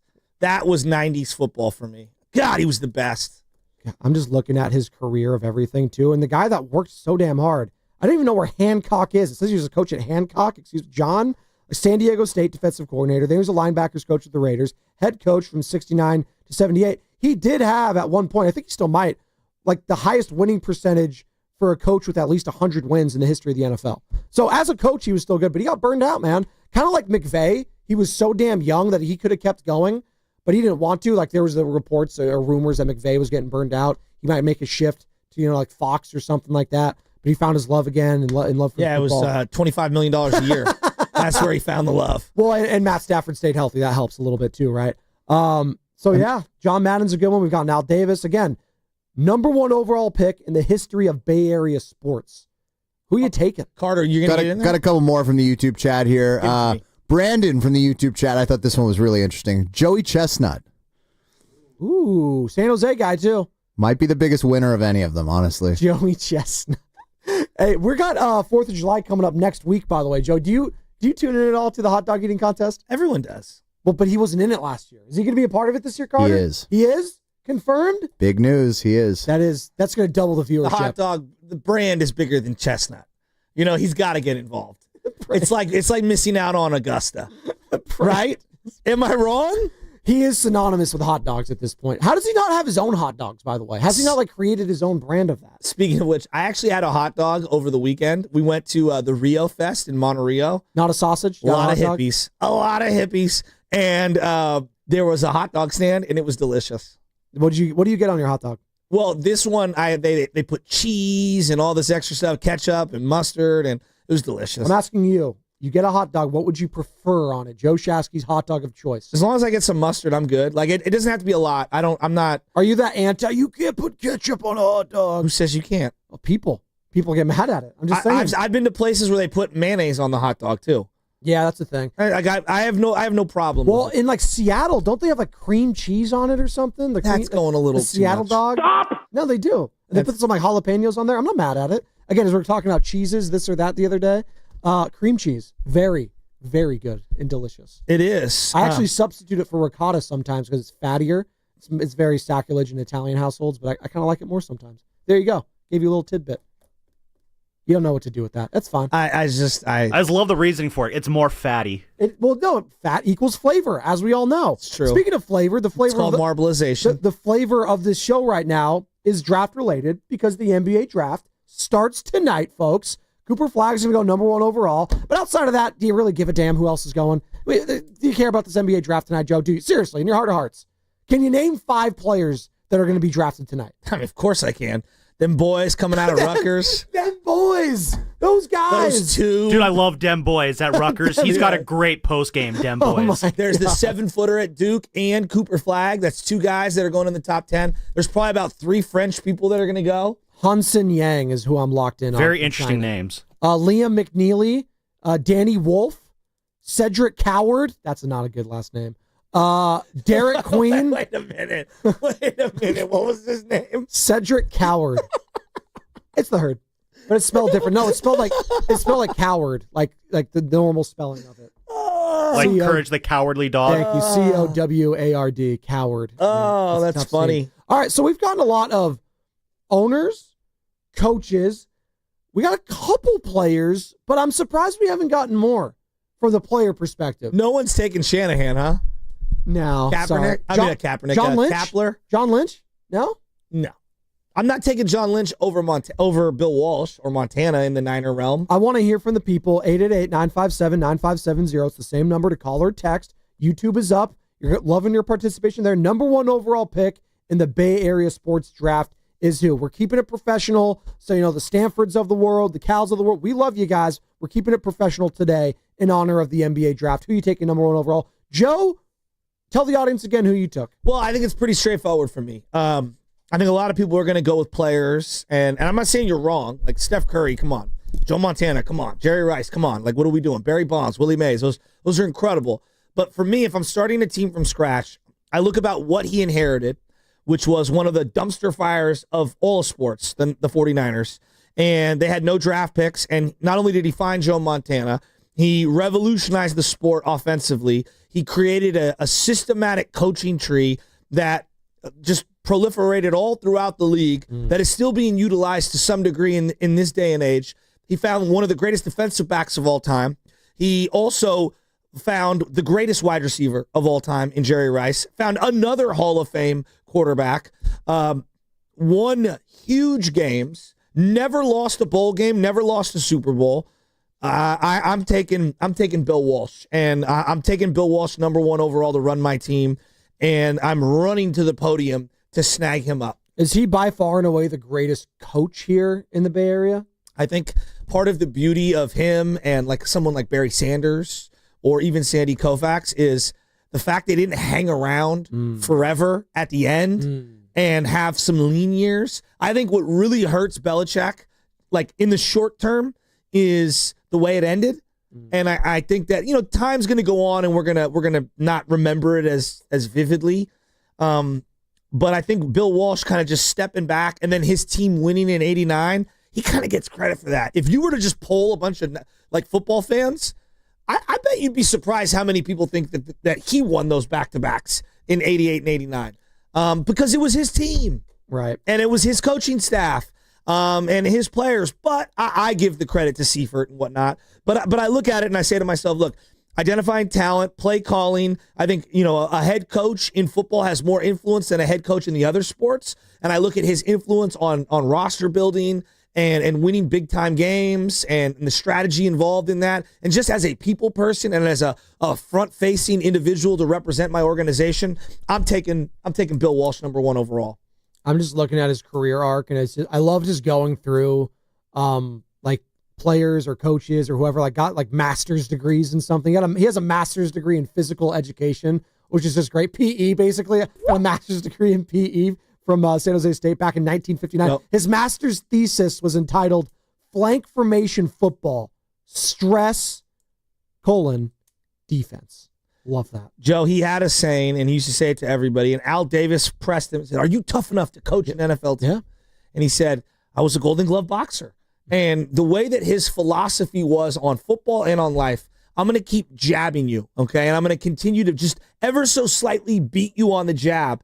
And it may not knock you out in the first round or the third round or the seventh round, but by that 12th round, I will have beaten you to the punch on this jab over and over and over again, and I'm going to wear you down, and that's when I'm going to knock you out. I want to pick this conversation up and move it forward on the other side, but we would still love the rest of the show. We would love your participation. Your number one overall pick when it comes to the history of the Bay Area sports draft is who? If you're starting a team from scratch, you can take any one of the legends. Who are you going to start with? 888-957-9570. And I wonder, is there anyone playing right now that we're not putting at number one, but potentially one day we could put there? Let's discuss that at one point. But first, injury report.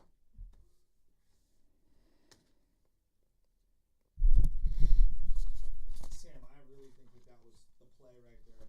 That was a lot of fun. Some bad Giants news, unfortunately, when it comes to their farm system, as Bryce Eldridge will miss the next 3 to 4 weeks with a right hamstring strain. Eldridge suffered the injury on the base paths this past weekend for AAA Sacramento. After a slow start in Sac, Eldridge had been getting hot of late, raising his OPS to over 700 before the injury. The bad news is this probably ends any chance of Eldridge getting called up this season. The good news is the strain is not serious enough to be considered a long-term issue. The injury report was brought to you by Boxer & Gerson, Northern California's premier workers' compensation law firm, helping injured workers get their lives back for over 40 years. What's coming up in the game is brought to you by Fremont Bank, here for you, here for good. More of your calls, more of your texts, and you are not going to want to miss what Jonathan Kaminga had to say to our guy, Anthony Slater. That's coming up next on 95.7 The Game.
morning, everybody. Hey, did you guys just see what Anthony Slater just dropped on The Athletic? Oh, my God. This is juicy. Oh, my God. And it's in regards to one Jonathan Kaminga. But before we get to that, we got to pay the bills. I got to say good morning to all the lovely people. Just getting off work and ready for work. If you're driving on the bridge, be safe. Always hands-free. Don't do anything dumb out there. If you're just relaxing at home, just kick back, put your feet up. If you're wearing your flip-flops like I am today, just chill. It's all good. Download the Odyssey app, favorite 95.7 The Game. And also, you can watch us on Twitch, Twitter, and YouTube, powered by First NorCal Credit Union. For a low-rate auto loan, apply online, or just ask for First NorCal financing at the dealer. And as always, we are coming live from the Laughing Monk Studios, Laughing Monk, righteously brewed in San Francisco. So we just had our little draft, and we can continue to take your calls and texts throughout the show. Just because we're continuing other topics doesn't mean we can't revisit one. So the number one overall pick you would have in the history of Bay Area sports, it could be owners, coaches, front office execs, players, doesn't matter. Just think of it, you're starting your franchise from scratch. Who you taking? 888-957-9570, Joe. But I got to apologize. Oh, for what? I'm late coming back. I didn't notice. Vinny in the restroom, from Sarah and Vinny, we were talking about the Karen Reed situation. Oh, you were telling me that this morning. HBO Max. You got to watch it. So I'm not going to ruin it for everybody. I'm just going to say that I think she's innocent. Right. I just finished Love is Blind UK yesterday. How was the first season. I was very surprised that Steven and Sabrina called it quits. Who cares? The long distance relationship between Belfast and London apparently was too much. So Has anyone in the history of all those dating shows ever had a fruitful, happy, long-term marriage and a family? I believe Bobby and Jasmine from season 1 just got announced their pregnancy. So I think that's congratulations to them. So they're married and having a baby within the first year. Well, you could just be making up names and words and actions, and we'll still believe you. You know what? Tiffany and Bill, they had a child. Now child's name was Shark. Baby Shark. That's right. By the way, that sounded very believable. Baby Shark. Speaking of sharks, Joe Thornton, Hall of Fame. There you go. That's a huge one. Maybe they should have drafted Joe Thornton number 1 overall in the history of Bay Area sports. Hall of Famer. We just said that. You just said that. I know. Hall of Famer. Okay. I was reiterating. Love Island, by the way. I'm starting that tonight. Oh, I'm excited. A lot of people are talking about it. I'm excited. Love Island, Joe. Get on it so we can both talk about it. Is that the Diddy trial, or is that the Epstein trial, or what? Why'd you have to do that? Why'd you have to do that? You take it from here to here, okay? Just keep it in the middle, all right? Jimmy Eat World, the middle. Keep it there. That's a very odd. It was with Diddy. Don't even bring that. You brought it up. You just brought up the guy with the loudest silence in Morning Rose history. Thank you. I thought my Wade Heckler one was bad. Jesus. By the way, Anthony Slater did drop an article on The Athletic. I guess he hasn't moved over to ESPN. I didn't think we were supposed to ask him yesterday about it, so I didn't. But Slate's just dropped this one. He spent some time with Jonathan Kuminga in Cleveland, and Kaminga had some words for one Anthony Slater, and I'm just going to get right to it. This is the excerpt that caught my eye, Joe, in this. This is Jonathan Kaminga telling The Athletic, quote, "That's what's been on my mind in regards to having that sample on that stage against the Minnesota Timberwolves. Things take time, but I feel like I'm at the point where that has to be my priority, to just be one of the guys a team relies on, aiming to be an all-star multiple times, aiming to be great wherever I'm going to be at. It don't matter if it's the Warriors or if it's anywhere else. It's something I want. I want to see what I could do. I know I got it, so I want to really see. I've never got that chance." That last part to me is very interesting. Do you feel like Jonathan Kuminga has had a chance here in Golden State to show if he could be that player of the future? Do you think he's had a legitimate chance and opportunity before him to showcase that he could be that guy? Because part of me thinks that he has had that opportunity to kind of grab the steering wheel, if you will, show the organization that I'm that dude, and run away with it. I just don't think he's been able to do that, albeit whether that's the front office's fault or not. He's had the minutes allocated him to show that he could be that player, Joe. I just don't think... Wait. How much time do you get I mean, he had what? Like, no, in general. Just like, no, forget him in particular. I'm asking you, how much time do you get to prove this? I think he's had enough time to show me. No. I'm asking you. I don't know. Like, it's different for the sport. What do you mean? Okay. Well, like Franz Wagner, who everyone points to, has played 2.5 times the amount of minutes since being drafted in the NBA to prove and to groom and to be who he is. Okay. Yes. Do you even know who he is as a player? Yes, I know Franz Wagner is a very good player. He's one of the young ascending players for an Orlando Magic team that is now has their sights on an Eastern Conference that is wide open. Okay, alongside Paolo Banchero. Okay. Yeah. Now let me go.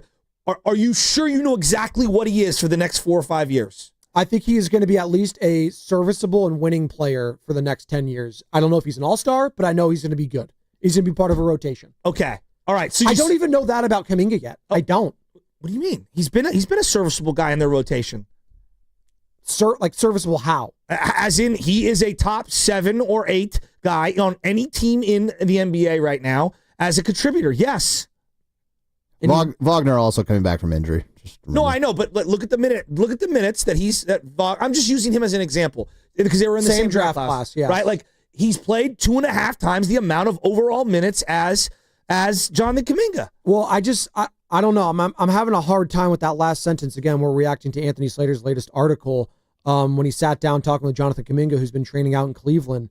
Him just saying, "I've never got that chance." I think he has had some chances here to really run away. What was that chance? I want to know. I want you to define. Well, his body failed him. He was balling out. What was the chance he was given? I want to hear what he was given. What was he given? He was given legitimate minutes alongside Stephen Curry for a given amount of time this past season. What? Why are you laughing? He played like 20 minutes a game. That's a chance, is it not? Yeah, he's getting 20 minutes a game to showcase what he could do. He was playing well, and then he got hurt. He averages, his per 36 averages are well over 20 points a game. Like, his numbers are there. Like, if you want to go like that, like, he's talking runway. He's saying, I'm a 30 to 35 minute a night guy. I'm in year 4 or 5. That's what he's saying. And this goes back to the conversation that we had yesterday, and I'm going to continue to say it. Either you are going to marry Jonathan Kaminga and be committed to playing him his 30 to 35 minutes, which is necessary for him to take that leap forward, or we're going to be stuck in this purgatory where he's going to want more and you're always going to want more as a fan and as a team. So you're agreeing with him saying, I've never got that chance with the Warriors. I just think that I agree to a degree that I agree that his opportunity was, hey, be a perfect role player alongside Steph Curry, and if you don't take the appropriate dribbles and back screens and cuts, and you are sitting on the bench, and we're going to Guy Santos.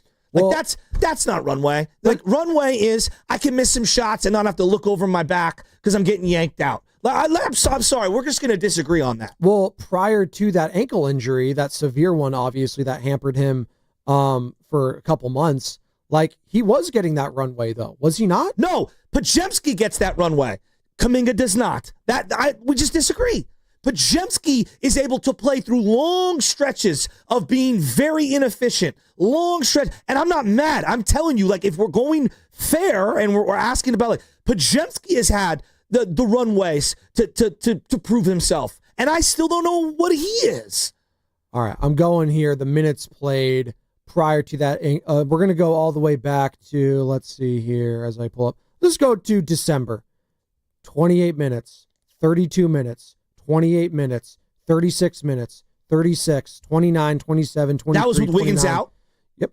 27, which 36, again, and then what happened? 34, Wiggins came back. He did the same thing last year when Wiggins was out. 31, 25, and then he got hurt 15 minutes in that final game. And then he came back, and yeah, it was a brand new team basically with Jimmy Butler there, and it was different, and it was tough, and the team was winning, and he wasn't really attributing to that. And you know what? I don't fault Steve Kerr because he was just going what was working, and then he got to a point where you needed some scoring. You went to him in the playoffs, and I'm sure JK felt good about what he could do, but he also probably felt frustrated, as he should. He should be frustrated. He should want more, and Steve Kerr's talked about that. I just have a hard time saying when he says, I've never got that chance to really show that he could be an all-star game kind of a player. I think he had a whole full month of a runway I just listed down right there. Full month. And he looked good. He looked solid. He helped carry them to the playoffs the year they played against the Sacramento Kings in the first round and was immediately put on ice. So like this thing, like he was good for a month and then goes right back down to being like DNP'd. So I understand his frustration. Now, again, Joe, you have to make on this team, in this organization, the settings are different than anywhere else. You have to be so good above and beyond to be able to play at that position because they had Wiggins and they had Draymond Green playing the 3-4, that he wasn't good enough to force their hand. So I think I will meet you in the middle and say both elements can be true. I think his gripe is legitimate, and I also think the Warriors' point of view is legitimate. We're reacting right now to Anthony Slater's latest piece in The Athletic. Jonathan Kaminga having a sit-down with him. A lot of juicy stuff in here. And another thing he said in that little excerpt is saying, wherever I'm going to be at, it don't matter if it's the Warriors or if it's anywhere else. It's something I want in regards to being an all-time great and being an all-star. I think you should want that. I don't have any problems with that. Do Warriors fans have any problems saying like he doesn't care if it's here or anywhere else? I guess. Does that hit you some type of way as a Warriors fan, Joe, when you hear that? Is that him being just fed up with the whole thing, you think? Yeah, I think it is him being fed up, and I see his point. I get his frustration. I also don't think the Warriors are the worst people in the world for having gone through this exercise. Like, they do have someone straightforward. Like, they have Steph Curry, and that changes the algorithm for every role player on the team, every drafted player on the team, everyone around there. So I think that this is a very unique circumstance. He's a unique player that came in extremely raw, that maybe more so than other guys in his draft class needed to be able to play through mistakes. And I think it's really difficult when you're that kind of player that needs to play through mistakes, and then also on a team where mistakes are very much not tolerated.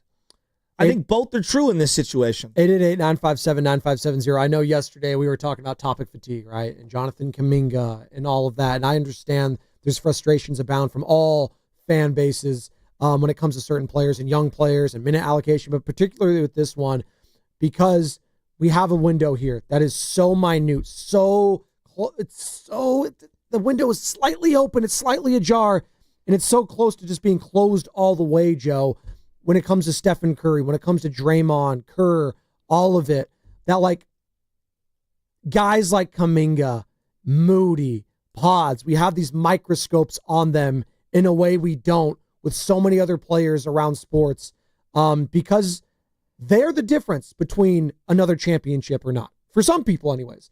Now, I would argue. See, I would stop you right there, and I not to interrupt. And no, please. Did I say something? I think if I'm in JK's circle, I'm saying, no, it's not.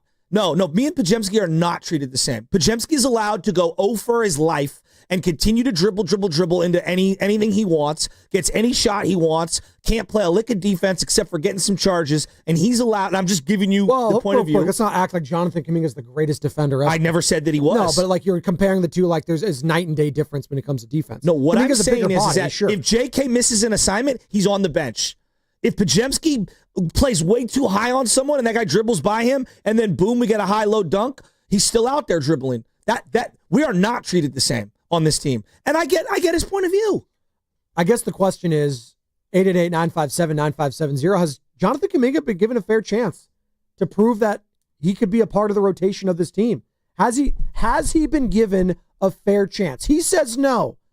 I think he's been given a shot, and he hasn't seized the opportunity. What say you? 888-957-9570. Adam is in SF, wants to join the conversation. Adam, good morning. Morning, fellas. So I wanted to add that I don't think that Kuminga has been given a fair shot. And the reason why I say that is if you look at Kawhi Leonard when he came into the Spurs, you could say that there's similarity there as far as the potential. You know, Popovich saw what Kawhi could be, and to utilize him, he understood that Tim Duncan needed to take a step back and allow Kawhi to develop. I don't understand. I understand we have Steph Curry, who's the greatest shooter ever, but Steph is in the last stages of period of his career. I don't understand why Kerr and the Warriors can't see what Kaminga can be and allow him to take a step forward and allow Steph to take a step back. I would love to get you guys' comment. Adam, real quick, if you're still there, what do you think the ceiling is for Jonathan Kuminga? What do you think he could be? He thinks he's an all-star. If you look at what the guy has, raw talent, obviously, right? Then you take that and his ability to grow. He's still young. He can still learn.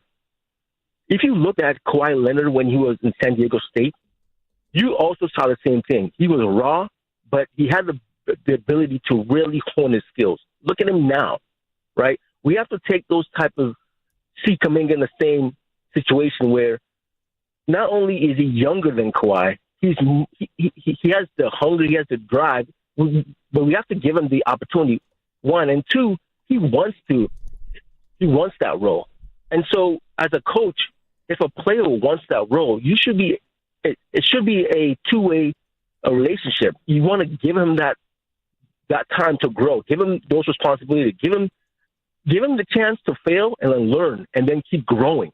But if you're boxing him into a system, and I'm not saying the Warrior system is not bad, but I think Kerr is so fixed in this box, he doesn't want to think outside the box. And unfortunately, maybe he should. If you look at Popovich, he could have easily... All right. Thanks. I don't mean to interrupt you. So, the comparison real quick to Kawhi Leonard, I'm not here for it. He's not San Diego Kawhi. State, he played a couple years of college. He's not Kawhi. He's not Kawhi Leonard. Kawhi Leonard is one of the greatest players of all time. And what they did was very unique. Yes. Okay. And so, thinking that they were going to be able to do that is just it's not fair. I mean, it's just not. But I also think the Kaminga situation has been more public, but I think Moses Moody could have a very similar gripe to what Kaminga has in terms of dude, I've been stymied by some randos too. And then look, now I thought Moses was given opportunities and he then played himself out of said opportunities. He was inconsistent. He was. And I also think that there were some injury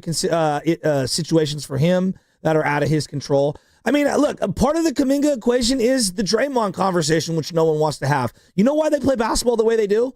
Because Draymond's not a factor offensively outside of passing just the guys coming off screens. And we saw so that, if Kaminga's not going to screen anyone or be a spot-up shooter, when you play alongside Draymond Green, it makes it very difficult, right? And these are the tough conversations that no one wants to have. Well, and this is why I'm very reluctant on Pods. Because if Pods is going to be a passer and Draymond's going to be a passer and neither of them are going to be shooters, well, then those two are clunky together. I'm more, optimistic about Pods when it comes to being a shooter because he did have stretches last year where he looked pretty freaking good. He did. So and he's young. He's young enough now to where it's okay, I'll give him the benefit of the doubt. Draymond's been in the league how long? Come on. But this is who Draymond is. Well, that's what I'm saying. I don't know who Pods is just yet. I'll tell you what he is. To me, he's an ideal backup point guard. Okay. But they've been utilizing him as a starting point guard, and they've been utilizing him as a combo guard alongside Steph Curry, and I just think it's too short, not athletic enough, and not dynamic enough in terms of playmaking or shot making. So Jonathan Kuminga said he's never gotten that chance to really show what he could do. Do you think he's gotten a fair chance? Dub Nation, 888-957-9570. Ryan is in San Jose. He wants to join the conversation. By the way, Larry Baer, Giants president and CEO, joining us in about 10 minutes. 10 minutes. But in the meantime, Ryan, good morning. Ross, Spadoni, and Shasky. All right, boys. We're talking practice. He has a fair shake every single day to show what he can do in practice. They don't practice every day. They don't practice every day. Well, and they practice less now. Shasky, they practice Shasky, now. You're a coach. You're a coach. You're a coach. I'm a coach. I called yesterday about 30 years of coaching. You know that these kids, when those parents are coming in every day going, why isn't my kid playing enough? You have to show it every day. Or you have to show it in the scrimmages, the 5-on-5, the practice time. You got to show it. If you're a quote-unquote gamer, you know how much BS that is as a coach. You have to put it out there. He gets it every time he steps on the court with those players. And you guys talk about what I'm tired of hearing about. Man, I am tired of hearing about the game of Kaminga. If he's not showing it, if the veterans aren't going, we must have him. I don't hear them say how much they need him. Maybe Podziemski is showing what they need, and they're good with it. right? But we talk about it because he'll show flashes of brilliance. Then he'll show things of like, wow, that was just a dumb move. Yes, he's young, but every time he didn't have a chance, every time he steps in the court with those vets, every time he steps in the court with those people, is he showing it? No. And Shasky, you're a coach, my friend. You should know that. That's an opportunity that player has to show you as a coach what you can bring. And thanks, Ryan. I get his point about practice, and if you don't think this team with their veterans, after the last 4 years of ego, money, and politics in the locker room, if you don't think this team gets threatened by certain players, then I just don't know what you're watching. Jordan Poole on line one. Who, by the way, got traded yesterday to the New Orleans Pelicans. So Poole and Zion, as Jordan Poole makes the move from Washington, D.C. to New Orleans. CJ McCollum now going from New Orleans over to D.C. Some wheeling and dealing. Kyrie Irving staying in Dallas. 3-year deal for him. So he's going to be staying over there. And Kristaps Porzingis, Tingus Pingus, getting traded to the Hotlanta Hawks. He'll be playing with one Trae Young next season. Unless Trae Young gets traded, we'll see. So the Celtics, by the way, they're moving a lot of players. So Porzingis gone. Drew Holiday gone. They feel like salary dumps. Both. Well, now the rumor is Jaylen Brown. I take Jaylen Brown would be exactly what the Warriors need. I mean, I know the contract is through the ridiculous. Roof. Yeah, I would love him because he's the elite perimeter defender that you desperately need. Some say that he is the best player on the Celtics. Even when Tatum's there, I think he is. I think he's the guy I fear the most in a big game and big moment is Jaylen Brown on both ends of the floor. I mean, hell, we saw him in that series a couple years ago, a younger version of him. I felt like he was the best Celtic at the time. Now his handle was awful. That's what we also remembered. And Tatum was just a horrible ISO score in that series. But yeah, if he's available, I mean, Derek White, obviously, it's a guy that Warriors fans have been kind of sniffing around. Could he become available? We'll see. The Celtics are in a very weird spot. Why would they trade him? I don't know. I don't think they would. I mean, Derek White, I'd love to have as well. The question right now, though, is has Jonathan Kaminga been given a fair chance by the organization? He says he's never gotten that chance. What say you, Dub Nation? 888-957-9570. Samita's in Los Gatos. She wants to join the conversation. Samita, good morning. You're on Spadoni and Shasky. Hey, guys. I gotta say, I agree 100% with Shasky on this one. I don't think that Kaminga's been given a fair shot. I also think, I think there's a distinct lack of patience with his performance that, as Shasky pointed out, that same lack of patience is not there with Pods. And so I think that's pretty obvious. The other thing, just finished watching the NBA Finals. We don't have a single guy, in my opinion, on this team right now, other than Jonathan Kuminga, who has the necessary level of physical talent to win the whole thing. Our guys we got 35, 37, 36. That's our core. And Kaminga has an explosiveness and a physical talent that I haven't seen in anybody else on this team right now.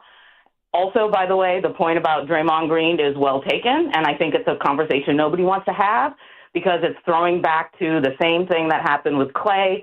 There's so much emotional attachment to this guy that you can't really talk about, the X's and O's and the technicalities of what he's bringing to a game. So I agree with you on all those points, but Kaminga hasn't had a fair shot. We need to get younger. We need to get more physical. No way that we're going to be able to compete in the West with these young, hot, physical teams without somebody like Kaminga. Thank you, Samita. I appreciate the point there that she's trying to make. I'll argue that all that talent and all that raw potential is great. I need it to be put to good use, though. And I feel like more often than not, I'm left scratching my head at times with Jonathan Kuminga. Again, is it the chicken or the egg thing? Who's at fault here? Was it him getting put in a bad situation to start with when they should have been drafting for need, not potential at that time? I don't know. Last 3 years. The NBA draft is tonight is why we're talking about this a little bit too, right? Last 2.5 years. Who was the better Warrior? Straight up, Wiggins or Kuminga? Well, who affected winning and losing more? I'd say it's Andrew Wiggins. I did completely disagree. He was on a milk carton. You don't even get to the 6th seed a couple of years ago without Kuminga. I have more consistency on one end of the floor with Andrew Wiggins than I ever did with Jonathan Kuminga defensively. Now, you can say he's not an elite defender, but I know what I'm getting with him every single day. I think we were watching two different teams. That's fine. We were watching two different That's fine. Andrew Wiggins was on a milk carton for 2.5 years. He was. 2.5 years. I'd say the consistency. At one point, he was averaging 11 points a game. I know. Playing 32 minutes a game. I know. Joe, I was on the airwaves saying that they should trade the guy because the vibes were bad. I know what I said. I understand that. Let's pick this up. We're up against it. We got Larry Baer joining us next. We can pick the conversation up after that. Giants president and CEO. Just talking about the vibes that have shifted there as the vibes of the Warriors kind of up in the air right now. We don't know how to feel. Bad loss yesterday for the Giants, but overall, they've been playing pretty well. And they got Rafi Devers now. And how does that change things going forward when it comes to expectations for the team? Well, let's talk to Larry Baer on the other side. It's going to be brought to you by Valvoline. From the ballpark to wine country, summer's better when your car's ready to roll. Valvoline Instant Oil Change gets you in and out in about 15 minutes. No appointment needed. For locations and coupons, visit BayAreaOilChange.com.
What's up, Roasters? It's Sam from Laughing Monk Brewing, and you're listening to the Morning Roast with my guys, Spadoni and Shasky. Spadoni, you better hit those brakes, buddy. Trying, Sammy. I really am. I'm trying. Oh, heck yes. God, I love Janet Mountain View.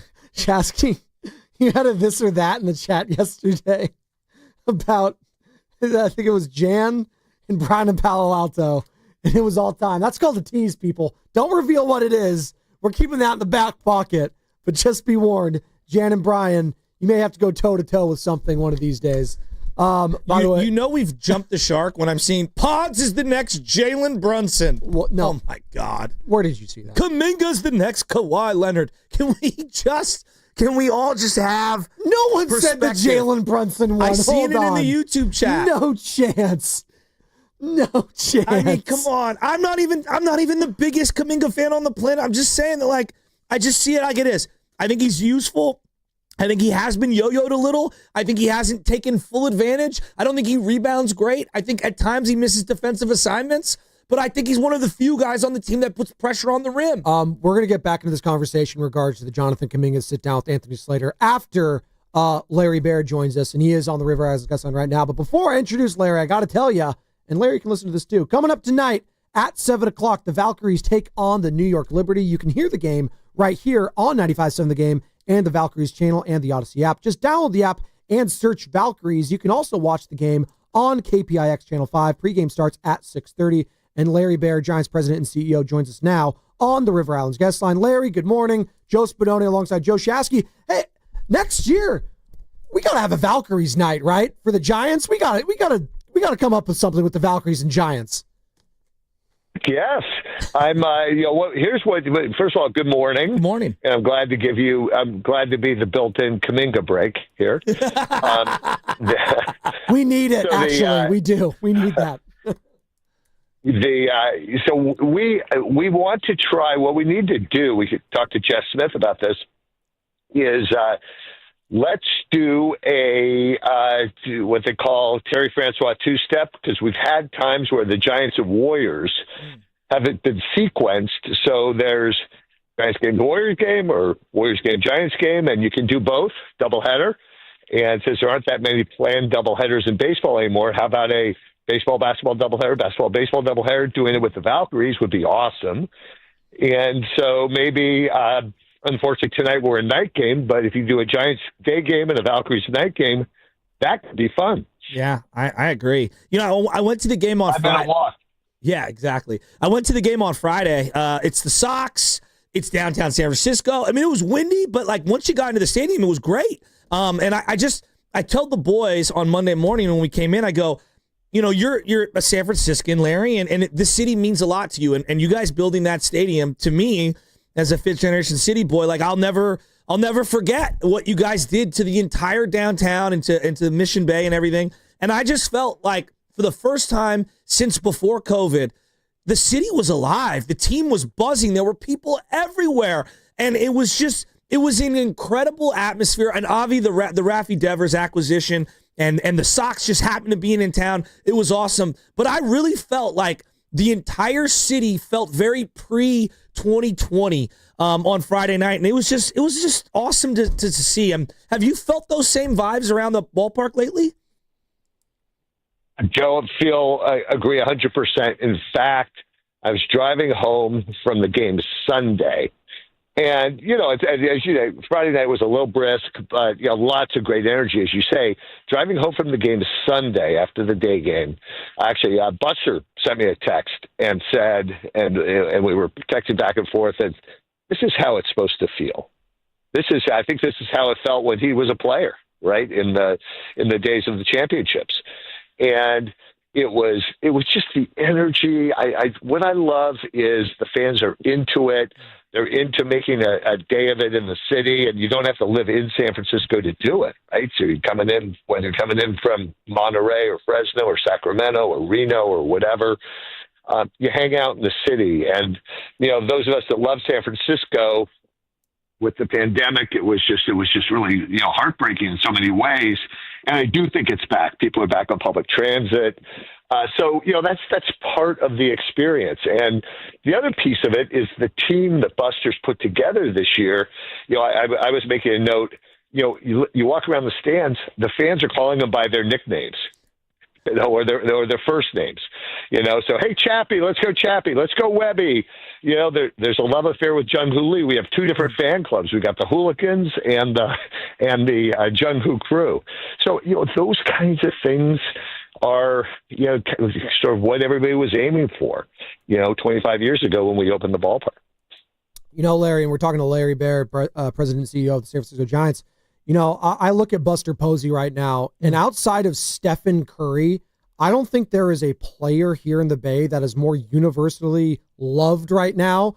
And it's not about him being a player, because he's a Hall of Fame player in his own right, but it's what he's doing now as an executive in such a short time, delivering a player like Rafi Devers here in San Francisco. Like, can you just speak to someone that's obviously been at the executive level, but seeing Buster grow before our eyes, making a big swing like that, just your reaction to it all? Well, you mentioned, Buster and Steph Curry in the same sentence there. And, I think about it a lot. They have a lot in common in the sense that, here's Buster's and Steph, both very humble, very thoughtful. And I think that was the key to the Rafi Devers deal is, Buster assembled a team. Obviously, you go 30, 40, 50 games into the season. You see that we want to spark the offense. Not easy to do. Not easy to do with a left-handed elite impact hitter. But, you read things that were happening in Boston, and between Buster and Zach and the group, they began engaging in conversations, again, thoughtfully and over time. Frankly, I was shocked that none of this leaked out. And that, I think, speaks to the approach that was taken and the amount of confidence that the two sides had in each other to keep it quiet. Because if it leaked out, there would have been a whole other set of dynamics. Not that it wouldn't have happened, but you never know. And so we were, and it was strategic and it was thoughtful, and we really feel very, very blessed to have Buster in that seat today. Larry, I mean, you're obviously a historian of the franchise. The Kent deal with Matt Williams. I mean, I was devastated that Matt Williams left, and not knowing that Kent would end up being one of the great trades of all time in Giants history. The Kevin Mitchell trade, I think about when they traded him away, but they got Billy Swift and Dave Burba and Mike Jackson. But really, I feel like this Rafi deal, probably the biggest acquisition since Bonds. I mean, you've been here that entire time. What do you think? Yeah, I mean, we were involved with the Bonds deal, and they're very different in the sense that Barry was a free agent, and so we were, just going hard. But just in terms of impact, yes, I think that it's, this is the, on that order. Because, Rafi, the first thing, and this is the case when we acquired Barry, we signed him initially to a 6-year deal. We did several more deals after that, but we knew he was going to be around for a while. We know Rafi's going to be around for a while. We're picking up 8 years of the contract, and we're excited about that. And we're excited about the fact that, not unlike in some of those years where Buster brought home championships, and even in the years when we opened the park with Barry and Jeff Kent, et cetera, we're going to have a group together for a while, contractually. We have Matt Chapman. Matt Williams stands near Matt Chapman when the Giants are up in the third base coaching box, but Matt Chapman, Willie Adames, Jung-Hoo Lee, Rafi, Logan Webb, I mean, these guys are all signed, out into the future. So, Elliot Ramos we have years of future with him as well. So it's, these are players the fans can get their arms around, players that can become leaders in the clubhouse. They're not going anywhere. And those kinds of dynamics we think play well. And I think, frankly, have something to do with, why we're, off to a good start this year. No, I'm really excited. I think Ramos is going to be one of your all-stars, and we'll get into that in a second. But when you roll the red carpet out for Rafi Devers, as kind of the OG of the crew, Buster's been here a while, but you've been here since the beginning. I mean, where do you take Rafi? Do you take him to House of Prime Rib, or are we taking him out into to La Taqueria? Or are we going, to Original Joe's? Like, no, I'm serious. When you want to like show somebody the full San Francisco experience, Larry Baer, where are you taking them? All those places are great. I think one thing we've done, we did with Willie. I mean, is when Willie Adames came out for the press conference, that was in the off season, so there was some time. We actually took a quick run up to the wine country. I didn't go, but he took some family members and a couple of Giants crew that know the wine country well and had a really nice experience up there. The thing with Rafi, literally he shows up and in he goes. I mean, he's arrived Monday, late Monday, working on a place to live. Tuesday, the press conference. Tuesday night, Wednesday, Thursday, Cleveland Guardians, and then by the way, here come the Boston Celtics. I'm sorry, the Boston Red Sox, and I would venture to say Rafi probably was not, he's going to be in a hotel until he gets the living set up. Probably wasn't going to, prefer to stay in the same hotel as the Red Sox over the weekend. I think Rafi figured a good place for him that probably was not the Red Sox hotel. Talking with Larry Baer here on the Morning Roast, President and CEO of the Giants. Larry, I want to shift a little bit, not super serious, but we've had some knuckleheads out here when it comes to the fans, and not at Giants games in particular, but we had a fan a couple weeks ago at the Braves game when the Braves were in town. Someone threw a ball onto the field during live play. I don't know if you saw the situation yesterday in Chicago with the White Sox and with the Diamondbacks. A fan was yelling at Catel Marte, talking about his mom who had passed in a car accident about 8 years ago. It got to Marte so much where he started crying on the field. I would just like to get your thoughts on where fan decorum is at right now. And again, we're talking about a couple, not the whole fan experience, but it feels like lines have been blurred sometimes when fans go to games and they think it's like this make-believe thing. Well, I got this ticket, I could do whatever I want. Just what goes around Larry Baer's mind when he sees like these things happening around the sport and even in your own ballpark? Yeah, I did not see this in Chicago. I'm aware of some of these other incidents, and the Jared Durant incident and Boston Red Sox player. I think that was in Chicago. It's super sad, and it's unfortunate, and obviously there's no place for it. We want the ballpark to feel like a version of escape, of Disneyland, of joy. And that doesn't mean you root for your team, root hard for your team, and boo the Dodgers and cheer the Giants and yell. But when it gets personal, and when you're going after a player in a personal way, not only does that affect the player, should he hear it, he or she, but when you have a situation where everybody around you is cringing, and it ruins the experience for all the other fans. And and you think about the children. I mean, the one thing about baseball, I think in some ways a little different than some of the other sports, is that, we had over the weekend a huge percentage of kids at the games. They're getting the Jung-Hoo Lee jersey on Sunday, and they're getting the caps on Saturday, and they want mothers and fathers want to bring their children to the games, and they hear that. And then what does that say? And what does that mean? And what is that? And that just robs everybody of the experience. So, it's just, you can't police the world, but we see it and we hear that. If it gets personal in the way you just described in some of those incidents, that person's going to be asked to leave, and that person may not be allowed back in. Yeah. It's well said. We've got a couple of big things coming up here. We got July 12th, because the Dodgers are going to be in town. Woo-hoo. The Barry Bonds bobblehead. Like, that is going to be freaking awesome. You can get tickets at sfgiants.com. And then you got the Mets coming into town later on in July on the 26th, and you're doing the Steph Curry bobblehead. Woo-hoo. So I feel obligated to ask, do we have any idea when we're going to do the Barry Bonds statue? I mean, is it coming? Are we doing it? Like, Larry, I just, that's my guy. I want to see him represented. Is there anything in the works?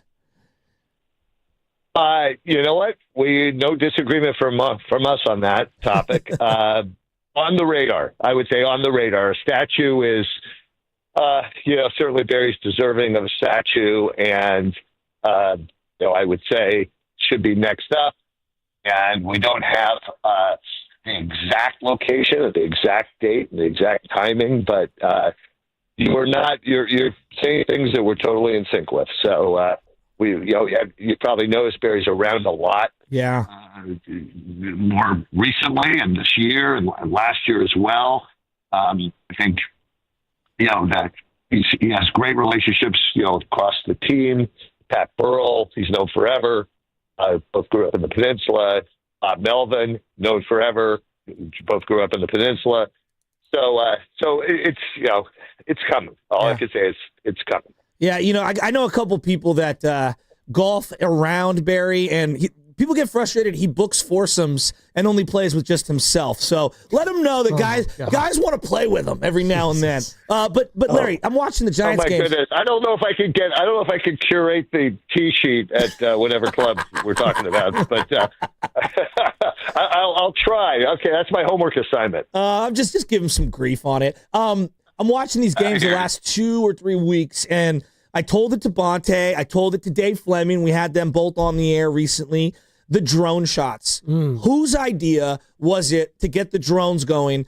I've seen what I thought was every angle of the stadium and of downtown. And no, actually, I had not seen every angle until the drone shots showed up. They are spectacular. And I think that it is just an amazing layer to the broadcast. Whose idea was that?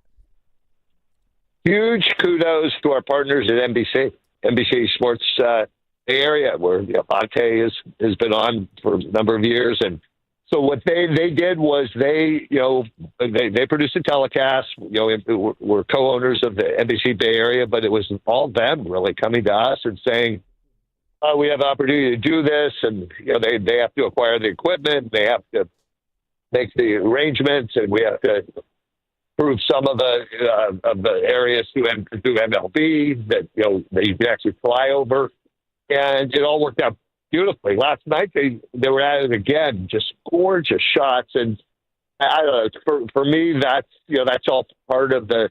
There's I was actually here listening to the Fleming brothers talk about the two ballparks. Because Will Fleming, Dave's brother, broadcast for the Red Sox, and I think there's a magic and a wonder to certain ballparks that we have, and I think that's part of the great part of baseball. And those drone shots bring it out in our park on the water and the vistas and the scene. And it's not just the scene over the water, but it's the scene up the Embarcadero, and and then the kind of the beauty shots of the city in the background and all that, plus the water. And then you have a situation like over the weekend where you have all the kayaks in the bay, in McCovey Cove. And but it was NBC. Big credit to Matt Murphy and the crew at NBC that made it happen. Larry, great stuff. We greatly appreciate the time this morning. Good luck. We'll do it again soon. Heck yeah. Sounds good, guys. Thanks a lot, and see you at the ballpark. Heck yeah. Thank you, Larry. Giants president and CEO Larry freaking Baer. And I don't say it enough. The drone shots are awesome. Like, can we get another All-Star game there? Like, the crown jewel of baseball is right there at Willie Mays Plaza. Like, it really is. And I know it's been, 2007, right? 18 years. Yeah. So I think in the next 5 years, I think they'll be part of the cycle again. Sam and I actually went through all the different ballparks since then. I don't think there's been any duplicates. I could be mistaken. I don't think there's been any. Since the last time the Giants hosted? Exactly. I don't think there's been any. Like, they've done it in New York, but it's been the Yankees and the Mets, right? So they do two different stadiums. City there, right? Field, Yankee Correct, Stadium. exactly. I mean, the fact that it was at Safeco or whatever they call it in Seattle now with the Mariners. Park now, I think? Whatever. It's OG Safeco to me. The fact they did that a couple years ago tells me that, it's starting to kind of come back around now. So, it should in the next 5-10 years is my guess. But when was the last time Wrigley had it? And Fenway. Fenway was 1999. Yeah, Fenway's been a minute, I think. Wrigley, I think it hasn't been since the 80s. Well, I remember Fenway. Yeah, Wrigley has been a long time. No, I remember McGuire hitting a home run derby. Exactly, I was going to say. Fenway, it wasn't the 80s, yeah. it was the 90s. Yeah, for sure. Fenway, right? You're talking about? I remember Fenway was 99. Yeah. So McGuire Ted Williams was there, came out. Sosa, yeah. Ted Williams came out, and I believe that might have been the same night Jim Gray was all over the place on the field, talking to Pete Rose and different people. 1990 since Wrigley. So Wrigley was 90. There you go. Damn, it's a long there time. You go. 35 years. And they just did a bunch of renovations there several years ago. So, I mean, you got to think Wrigley's got to be coming up soon. I mean, how's that not in a regular one? Remember, people were mad at Wrigley because they had made a massive scoreboard. How are you doing that? It's like, yeah, we want to see replays, people. You need a big scoreboard. You got to know what the score is. Yeah, thank you, right? Like, I love the Ivy. I do think it's cool. Like, Friday afternoon games at home, like that's their thing. It's awesome. I always think that's so damn cool. I think it's awesome. Well, it's an event for the city. Yes. Everyone's like shuts down, gets out of work. Well, that was the thing about Friday night when I went to the game the other day was I had to wait till 7:15 for opening start. And look at the guy who's up at 3:30 in the morning. Like, let's get these games going. Dude, you know? Right? No, that's a big deal. And of course, I had my naps timed out, bro. You had your naps timed out during that time. So you were good. You were good. So two things that he said that resonated with me. The first one was, it's been a whirlwind for Raffy since he got here. Yeah. And kind of breaking it down like, hey, we haven't even had a chance to really wine and dine him. His first day off was Monday. Just give him some time, right? He's just chilling in his hotel room. I think we underrate that. Yeah, it's a big deal. That's number one. Number two, Bond statue on the way. It's on the radar, he said. And as long as it's not the person that did the Brandy Chastain or Cristiano Ronaldo statues, I think we'll be good. Because I don't know if you've noticed this, Joe, or even the Dwayne Wade one. Dude, there's been some awful those aren't statues made. Those are busts. Or the Brandy Chastain one was a bust, I believe. But it's a statue of their face is what I'm saying. Like it was a bust and like the physical statue is called a bust, or is a bust as in the design failed and therefore was a bust? I that's thought a great the bust point. was That's just a 5. like from the neck up. But again, it's still a statue of the face, if you will. Okay. The face is important. All right. Semantics. No. To me, a statue is full body. Okay, great. It's still made of whatever it is, like the metal, okay? The bronze statue. All right. The bronze bust. Don't mess up the face, Joe. Can we agree on that, please? I mean, some people... I don't know why you're arguing about this. A bust is a statue. It's a mini statue. There you go. Some people have, faces that don't look great on statues. Cristiano Ronaldo, I think, is widely regarded as a handsome man. They even made him look ugly. All right? There you go. Why are you looking at me like that, Carter? I'm perfectly fine on masculinity to say another man could be good looking. They made him look like the Crypt Keeper, for God's sakes. Like, come on. That's all I'm saying. All right. Just don't put in Barry Bonds, for the love of God. Make sure you look at a picture of. Don't put hair on the guy. All right. What bald, do you mean? Put the bald. Get the earring on. No, I want the earring. Jerry I want Curl the Barry swag. was sweet. No. I want the bald with the earring. Is what I want. You got to have the cross. Yeah, please. That's what I need, right? Yeah, and you got to have the wristbands that have his face on them. You have the elbow guard on there too. Yeah, absolutely. Put all of it. Hey, speaking of the elbow guard, Elliot Ramos got hit again last night in the game, and bat flip. No, he's just frustrated. I was listening to, is it Hallberg? What's Hallberg? How do you pronounce the first base coach's name? Tyrese Halliburton. Hallberg? Mark Hallberg? Hallberg, okay. Not Wahlberg. His hypothesis, it was an interview on the Giants website. He was basically saying that, like, I actually can see a time where baseball players in the very, near future are basically dressed like cricket players at the plate. Oh. If you're going to invest $400 million into certain guys in your lineup, the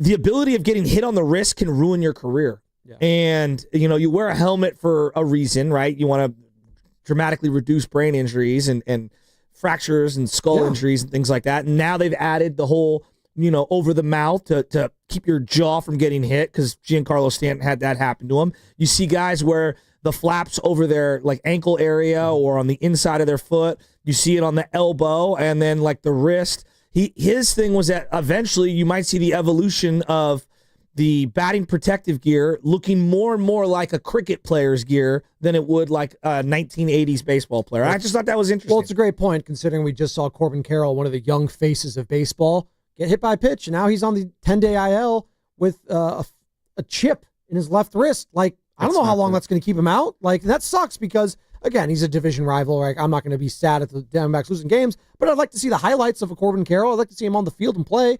It makes games more exciting. It makes it grows the game, if you will. And I also liked what Larry Baer had to say, talking about growing the game and fan decorum. I just had to ask him about it too, because what I respect about him and the Giants, they've always done a great job of the fan experience in the past. Mm-hmm. And we get them on some stuff when it comes to can we get like bobbleheads for everyone? Can we get jerseys for everyone when it comes to these giveaways? I think the Barry Bonds. Let me just look at it to make sure. First 20,000. First 20,000. Like, Yes. I'm gonna just flat out say it. I need to find a way to get me one of these Barry Bonds bobbleheads. I know. I heard you while we were talking to him yelling at Sam on the IFB. Get me that bobblehead. Yeah, I want one. Well, yeah, I think Sam's going to keep that one probably, right, Sammy? I mean, if they give me 2 or 3, maybe, but that's gonna be a hard one to get. Why would they do that? They give you 2 or 3 now? This is some insider information I wasn't aware of. Sam. No, they're not going to give me that. I'd be lucky to get 1. The giveaways this year, I'm going to take guys behind a curtain that no one really cares about. Obviously, this is the giveaways for the fans, but the media, we sometimes get them based on availability. Last year, we got everything. This year, though, it's been very hit and miss. The Jung-Hoo Lee jersey was the first giveaway we've gotten, I think, all year that So I've I want bet to make for. sure this is pretty clear here. So let's make this abundantly clear. Media are not supposed to get any, like autographs and stuff, correct? Like, isn't that one of the things? It's a faux pas, yeah. Okay.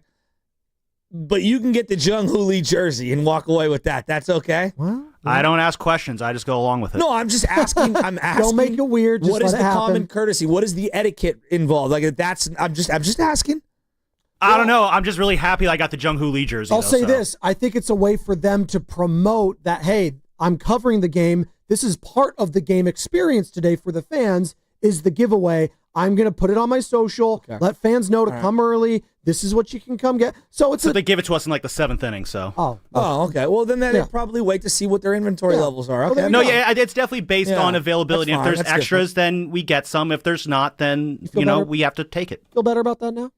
By the way, Larry Baer and I opened up with, I had to, gas up the Valkyries. We are the home of the Valkyries, of course. When we're going to have a Giants Valkyries night, right, if you will, at a Giants game maybe next year. But he referenced, he's like, hey, in the past with the Warriors, we've done the little Texas two-step. Hey, day game and then go to the night game right over at Chase Center. That happened last Thursday, obviously, when the Valkyries were taking on the Indiana Fever and Caitlin Clark. And obviously prior to that was what? Giants, Guardians. So there were some people that did both. I think Stephen Langford might have done both of them, actually. Carter did both. Carter did both. Kata. He didn't scrub his feet after, though. That's okay. We didn't need him to. As you're listening to 95.7 The Game, KGMZ FM and HD1 San Francisco, an Odyssey Sports Station, the home of the Golden State Warriors and Valkyries. Always live with the free Odyssey app. Coming to you live from the Laughing Monk Studios. You're probably wondering why I'm talking about feet scrubbing. Well, that was the this or that yesterday, and we got this or that coming up in about 30 minutes. And what did you do today? What? What did you do today? Oh, you mean put on these bad boys? Oh, God. You like that? Yeah, my feet. That's right. Nasty, bro. We might be getting No one tips wants to see that. Actually, we might. People Shaz might is be getting tipping woozy. it. Am I getting any money on there? Look how clean those things Dude, are. thank you, dude. Look at that. You want to see the tan here? Look You at guys that. are nasty, Look at that. bro. Foot No one tan. wants to see your feet, Look at bro. that foot tan. Nobody Look at wants to see that. You'd be surprised. I think we already got a $10 tip from someone. We'll have to do something else as a side hustle. It was a minus $10 tip. We got to pay that person $10. You guys are lying. You guys are tripping. They're immaculate feet. It's like when you ask for a request on Venmo or whatever. What do they call it when you like Venmo request or request? send? I was gonna say you just said it. A Venmo request. Oh, is that what it is? Okay. Is Jonathan Kaminga gonna request to get the hell out of here? That's my question. Did you see what he had to say to one Anthony Slater in a sit down, Joe? No, I haven't seen it, but read it again. I'll read it again for you, for the audience. This is what we're talking about prior to Larry Baer. And by the way, this or that coming up in 30 minutes. It's the fastest growing segment in the history of Sports Talk Radio. This is Jonathan Kuminga. Things take time, but I feel like I'm at the point where that has to be my priority to just be one of the guys the team relies on. Aiming to be an all-star multiple times. Aiming to be great. Wherever I'm going to be at, it don't matter if it's the Warriors or if it's anywhere else. It's something I want. I want to see what I could do. I know I got it, so I want to really see. I've never got that chance, Joe. That was an excerpt from Anthony Slater's latest piece where he sat down with one Jonathan Kuminga. So we asked the question, we'll ask it again at 888-957-9570. Has Jonathan Kuminga been given a fair chance by this organization? 888-957-9570, Joe. I don't think it's not a yes or no for me. It's a very tough question to answer, but I'm making the people choose yes or no because part of me wants to say they've given a fair chance. Part of me really wants to say, you know what? He's had enough time here. He's had enough games to play. Define a fair chance. Define it. where you're given at least a runway of games to show what you can do. I think he was given a runway of games last year to show what he could do. In a month span in December, he had at least 25 minutes or more per game. That's a month of basketball is a big chunk for me. He didn't even close in every one of those games. He didn't. But that's, you know what?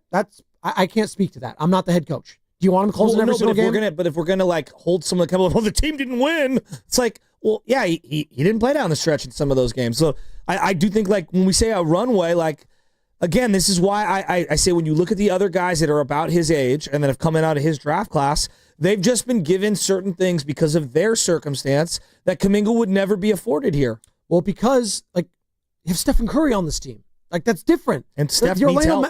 The Orlando Magic don't have a Stephen Curry. Sure. They don't. I know they have Paolo Banchero now, but he's not even close to Steph's level when it comes to Q rating, what he means to a franchise. He was drafted in a very unfavorable situation. I will say that. In hindsight, probably not the guy you would have taken. Can we all agree on that? Joe, do you still? No. I'll ask you. Okay. Do you still draft Jonathan Kuminga with that pick? Right? I don't know. I go back and forth. Like I don't like. How do I know Franz Wagner would have been good here as well? Like I don't know. I don't know what the coach likes some guys and doesn't like others. So I don't know. I legitimately don't know. I wish I could. I didn't think Paz would be as good as he is, and he's been better than I thought. And even then, I think he likes him more than I do, the coach, that is. So I really don't know, Joe, quite frankly. I know that's not a great radio answer. I'm just telling you the truth. It's a Steiny answer. That's fine. We'll accept that. 888-957-9570. I mean, like, we see it all the time, this rhetoric that, like, someone has a high ceiling, right? Like Mac Jones is a great example. He was seen as kind of like a high ceiling guy, or excuse me, a high floor guy. High floor guy. And I'm like, well, no, anyone can crap out. Anyone can be garbage. Just because you played 3 or 4 years in the league, or you're a little more refined, or in the league, in college, anyone can bust. We see this all the time. Like, you know, Tyler Hansbrough, just because he played longer in college didn't mean he was more ready for the NBA. Simultaneously, anyone who's raw can be great or not as good. Like Amen Thompson right now. Like, everyone's blown away with Amen Thompson, and I am as well. I don't know if Amen Thompson would look similar in the Warriors system. I don't even know if he'd play that much. You know, we didn't see the rough start to his career where he might have looked unplayable on certain teams. So I just think you have to be fair and step back and like, oh, well, I see what this guy is right now, but that doesn't mean that he would have developed simultaneously the same way. 888-957-9570. Has Jonathan Kaminga been given a fair chance by the organization? Kaminga says no. What say you? Gene in Oakland, good morning. Morning. Hey, first of all, Shasky, did I hear you right that you said that Kaminga has been a better player than Wiggins? Since they won the championship, okay? So 2023, 2024, and 2025, I think Kuminga has brought more to the table for the Warriors than Wiggins, yes. Okay. Well, I would strongly disagree, especially this last year. People forget he was having a very good year with us, okay? In fact, there were times this last year when he was actually a better player, probably our best player, when Curry was struggling with injury and, you know. And are you talking about Wiggins? I'm talking about Wiggins, man. I mean, he was shooting well. He was defending as he always does. Anyways, but I want to get to Kaminga. So, listen, he's had plenty of opportunity to show what he can do. And I remember an interview with Kerr, I think it was on Willard and Dibs a couple of weeks ago, when they asked him, what is he looking for in a player? And Kerr said passing ability, which was kind of surprising. But, you know, you look at Kaminga, all right? What does he want from Kaminga? He wants him to rebound better. He wants him to be a better, off-ball defender. He wants him to be able to shoot better than 29% from three. And he wants him to pass the ball. I mean, the ball tends to die, or the movement slows down when he has the ball in his hands. So these are all things that are important to Kerr into his system that he is not really excelling at. He's had 4 years to develop these skills, and he hasn't made much progress. So that's why I think he needs to go, and once again, he's had plenty of opportunity to develop these skills, whether he's just not interested enough or whatever the problem is. He just does not fit the system. That's, bottom line. Thanks, Gene. Gene in Oakland. He said Kaminga needs to go. 888-957-9570 has the Warriors given Jonathan Kuminga a fair chance when it comes to his development. What say you? 888-957-9570. We got this or that coming up. I think we got a good one potentially here. There's a lot of options. We'll see. It's a surprise every time. I find the Jonathan Kuminga thing. This is why yesterday we had this conversation. I get a headache. I legitimately need an Excedrin because, I think he brings things to the table. I don't think he's a perfect player. I do think he has a long way to go. I do think he gets lost on defense at times, off ball specifically. I do think that his boxing out is atrocious. Yeah. His effort level on loose balls is not where it needs to be. But I also think he brings things to the table that we underrate. He actually is a dynamic mid-range scorer and a guy who can get into the lane. And when he was engaged in the Minnesota games that he played, he actually did rebound a lot better. It's where's that been? Where's that been? I'm in the middle on the Kaminga, as a player. But, I also see it from the point of when you're talking about player development, you have to allow young players who are raw, if you want to keep them, to play through a lot of mistakes. And you have to live with those mistakes to be able to get on the other end of it and get all the stuff that's good that they bring to the table. Nobody ever comes in here and calls in about Draymond Green's lack of spreading the floor as a shooter, which has been one of the worst elements of their offense for the last 3 years. It has stymied so many different lineup combinations. Because you know why? Because we know all the great things he brings on defense. Well, that's just it. We know at least one side of the ball he's going to contribute consistently. Okay, then where was that in the last 2 months of the season? Who did he stop? Who did he stop? Who did he stop? Real quick. But who did he stop? He was in the DPOY conversation because of those last few months. The second he brought that up, he got cooked by every big in the league for 2 months straight. He finished top 5 in the voting. I'll just say that right now. Wasn't he first team all defense? Come on. He had a really good defensive year. Okay. Again, I'm asking, name one guy he shut down the stretch in the final 2 months of the season that we needed him to. Anyone anymore. There's no such thing as a shutdown defender in today's NBA. It doesn't happen anymore. He's also 35. Jesus. He's not going to do it every time. Which is why you kind of need Kaminga. Not that he's the end-all, be-all, but because all these other guys are 35 years old, he's one of the few young players in his prime who can put pressure on the rim and be athletic. We're up against it. Do we have a this or that topic that we want to get into, Sammy? We do. The brain trust in the back. Have you figured out something? What do we got? We do have something. Today's this or that is talk about NBA movement. So we heard that Andrew Wiggins earlier might be on the trade block or moved this summer. We saw Jordan Poole get moved last summer, which obviously brings me to the incredibly fun this or that, which is in a hypothetical situation. I'm not saying this is going to be happening this summer. But in a hypothetical situation, you have a chance to bring one of them back, Andrew Wiggins or Jordan Poole. Who would you like to hypothetically bring back to the Warriors? That's this or that. Money doesn't matter in this situation. I'm walking out on this segment. 888-957-9570. You could bring one of them back, no questions asked, this summer to join the Warriors. You bring him back Jordan Poole or you bring him back Andrew Wiggins. 888-957-9570. God, that's a great one, boys. Chef's kiss to that. It's beautiful. See, that's the beauty of this or that, Joe. It could be Warriors related. It could be about scrubbing your feet. It could be about cheese. It could be about Tom Brady and Giselle. Who knows what you're going to get in the back? Those guys. Whether this or that, Brady or Giselle, just pick one. That's not bad. I'm taking Tom. Not even close. I don't even care what the question is. Just taking TB12. The GOAT, baby. The GOAT. That's on the other side, so start lining them up for this or that. 888-957-9570. You can call or text. Remember, this segment's about you. You can bring one of them back to the Golden State Warriors. Jordan Poole or Andrew Wiggins. And that's what's coming up. Brought to you by Fremont Bank. Here for you. Here for good.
My fault.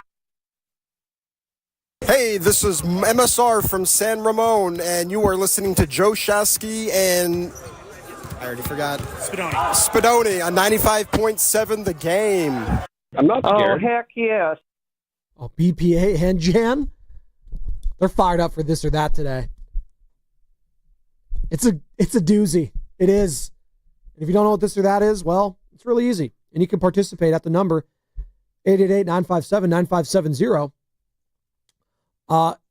You can bring one of these guys back to the Bay. Who's it going to be? Jordan Poole or Andrew Wiggins? As NBA free agency is upon us, Wiggins' name is being dangled out there. I'm sure if there's a team that feels like they're a contender, they would like to add an Andrew Wiggins to their team. Jordan Poole got traded to the New Orleans Pelicans. And it's going to be Poole and Zion and whoever the hell else is there in New Orleans. I don't even think they care about it, what's going on there. But that might be fun. Right? Zion Williamson, Jordan Poole. That is, come on. It gives you a laugh when you just think about those two together. Oh, right? that's a team I got to watch on IR. Oh, come on. Give me a break. Jordan Poole's usually healthy for the most part. What are you talking about? Zion, though, he might be cooked. Cooked like some jambalaya down there, which I can go for some right now. By the way, I love this or that. I do. I love that we do it every day. This is the one topic I think of all the ones we've done I don't love. Why? I just. What? You don't. What? If you could get one of these guys back, wouldn't you want to bring them onto this team? Right? Wouldn't you? I'm exhausted by the Kaminga rhetoric. Well, we're not talking about Kaminga. We're talking about Jordan Poole and Andrew Wiggins. So why do you care? What do you mean? Which one of those guys would you like to bring back, Joe?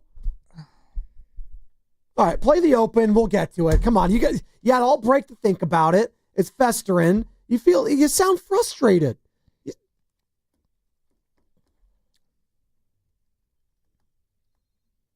It bothers me. I don't know. Oh, who cares?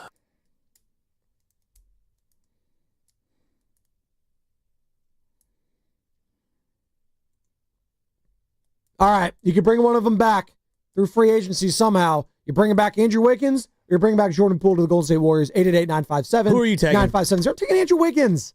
Bring me Wiggins. Are you here. sure he's going to play? I am sure. Because he went to Miami and they're like, we don't even know if he's going to play. Well, he was hurt. He had some things he was dealing with. Well, and they didn't know where he was at. All right, well, he came back and he showed up and he played. Now, I'm not going to get... Just saying, I'm not going to get 25 to 30 points a game. God. But I know what I'm getting with Andrew Wiggins, a guy that's played in this system, a guy that has been the second best player on a championship squad, Joe. A guy that... That's like saying, Cody Ross was the best hitter in the Giants lineup for 2 series. Stop. Come on, there's levels to this. The second best player... Look, on the Wiggins, please. Those are the 2 best months of his career. That's fine. Were they not? Yes. Okay, has he even come close to replicating that since? I don't need him to be No, I'm asking. No, he hasn't. Okay. I don't need him to be the second best player on this team. It's like Joe Flacco. He literally had a Joe Flacco-like run. If I could have Wiggins be my third best starter, now I'm cooking with something. I have Steph, I have Jimmy, then I bring Wiggins and Draymond. All right. So you're taking Wiggins? Yes. His perimeter defense would be definitely needed. Yes. There's no doubt about it. But if I have Jimmy, I actually think JP is the player that I would want in the half court offensively, because I actually think their problems start on offense. Okay. I think they miss way too many shots and they get way late into their offense, and I think they really miss a shot maker and a shot creator opposite Jimmy and Steph Curry, and just a catch and shoot guy and movement and the ability to break down a defense and win off the dribble. As much as I know that they desperately need perimeter defense, and dude, they need it. This team needs it. I'm actually going to take JP. Is he starting for you if you trade for Jordan Poole? Is you thrust him into that starting role? Is he the backup point guard? What are we doing here? No, you just asked one or the other. I don't know. I mean, no. I'm just who's out the door, right? I'm asking Pods out the door? because my thinking with Wiggins is he's going to start immediately. Look, if Kerr's coaching and Pods and JP are there, he's playing Pods. Okay, so Pods is probably out the door if you're bringing Jordan Poole in. By the way, you might be able to see Brandon Pachemsky tonight at Chase Center as the Valkyries take on the New York Liberty. You can hear the game right here on 95.7 The Game and the Valkyries channel on the Odyssey app. Just download the app and search Valkyries. You can also watch the game on KPIX Channel 5. Pregame starts at 6:30. Real quick on the Valkyries, I heard yesterday, I think it was Steiny and Evan as Tiffany Hayes joined them, courtesy of the River Islands Guest Line, Valkyries player, obviously. If you missed any of that interview, Odyssey app or YouTube. Steiny's fired up. Oh, he's fired up? No, Cool. about the Giants. Oh, is he? Is that what you No, heard? I'm dead serious. Sure. I'll believe He that. can't believe Adames swung at that pitch. Yay! He's been batting like around 200 all season long. But real quick on that. That pitch, like there's a bunch of pitches. I know. I love how you Just phrase an it like that. evergreen. The Valkyries over-under I said win he didn't even total. swing on the 3-2. The Valkyries over-under win total of the season was put at 7.5, and they're already at 7. They could eclipse it tonight with the over. So how many bets came roaring in on that? Well, Carter probably had one in the back, right? Carter? He had that in his back pocket. Come on, Carter. I wish. Yeah, Goo, he wished. Goo probably did, though. Goo probably did, honestly. Hey, that's the money to be had is on the... Is Goo ever coming back? You know what? Get off his back, all right? Goo, he's enjoying his time. With That's the family. tomorrow's this or that. That's pretty good, Sammy. That's pretty good. Leroy in Oakland. Leroy, this or that. You bringing back Poole, you bringing back Wiggins? I'll bring it back JP. I think JP can give you what Pods gives you, but times 2. I think he gives you more scoring. I think he's a better ball handler, better shot creator. And I also think it helps that you have, I think him being your second best scorer and then moving Butler down to that third best scorer spot. I don't think it takes anything away from the Warriors system. I think he's a better player than Pods. So it's easy to dispose of Pods if you bring it back in JP. I also want to speak on the Kaminga situation. I think if you're going to sign Kaminga and give him all this money, I think you have to choose a direction where you want it to go. I think is Kaminga a player that's going to maximize the championship window? That's the question that you have to ask. And I don't think he's that player that's going to maximize that championship window. I can see a potential trade where Utah sends Larry Markkinen. I know he's been talked about this summer as well. I think you bring in him, that's a player that can maximize that championship window. And so, that, in my opinion, I feel like if you're going to sign Kaminga, you have to choose what direction you want to go in. Are you going to rebuild and break it all apart, or are you going to? So let me ask you if you're bringing in Larry. Well, no, real quick, you're not bringing him in because he's making almost $50 million, and Dunleavy said specifically they're not touching anyone that's making. Well, even if you did, what position is he playing? I'm asking, what position is he playing? I don't exactly. He'd probably be the center on this team, right? In the starting lineup. 5. He's 7 feet tall. He should be, right? No, he's a stretch 4.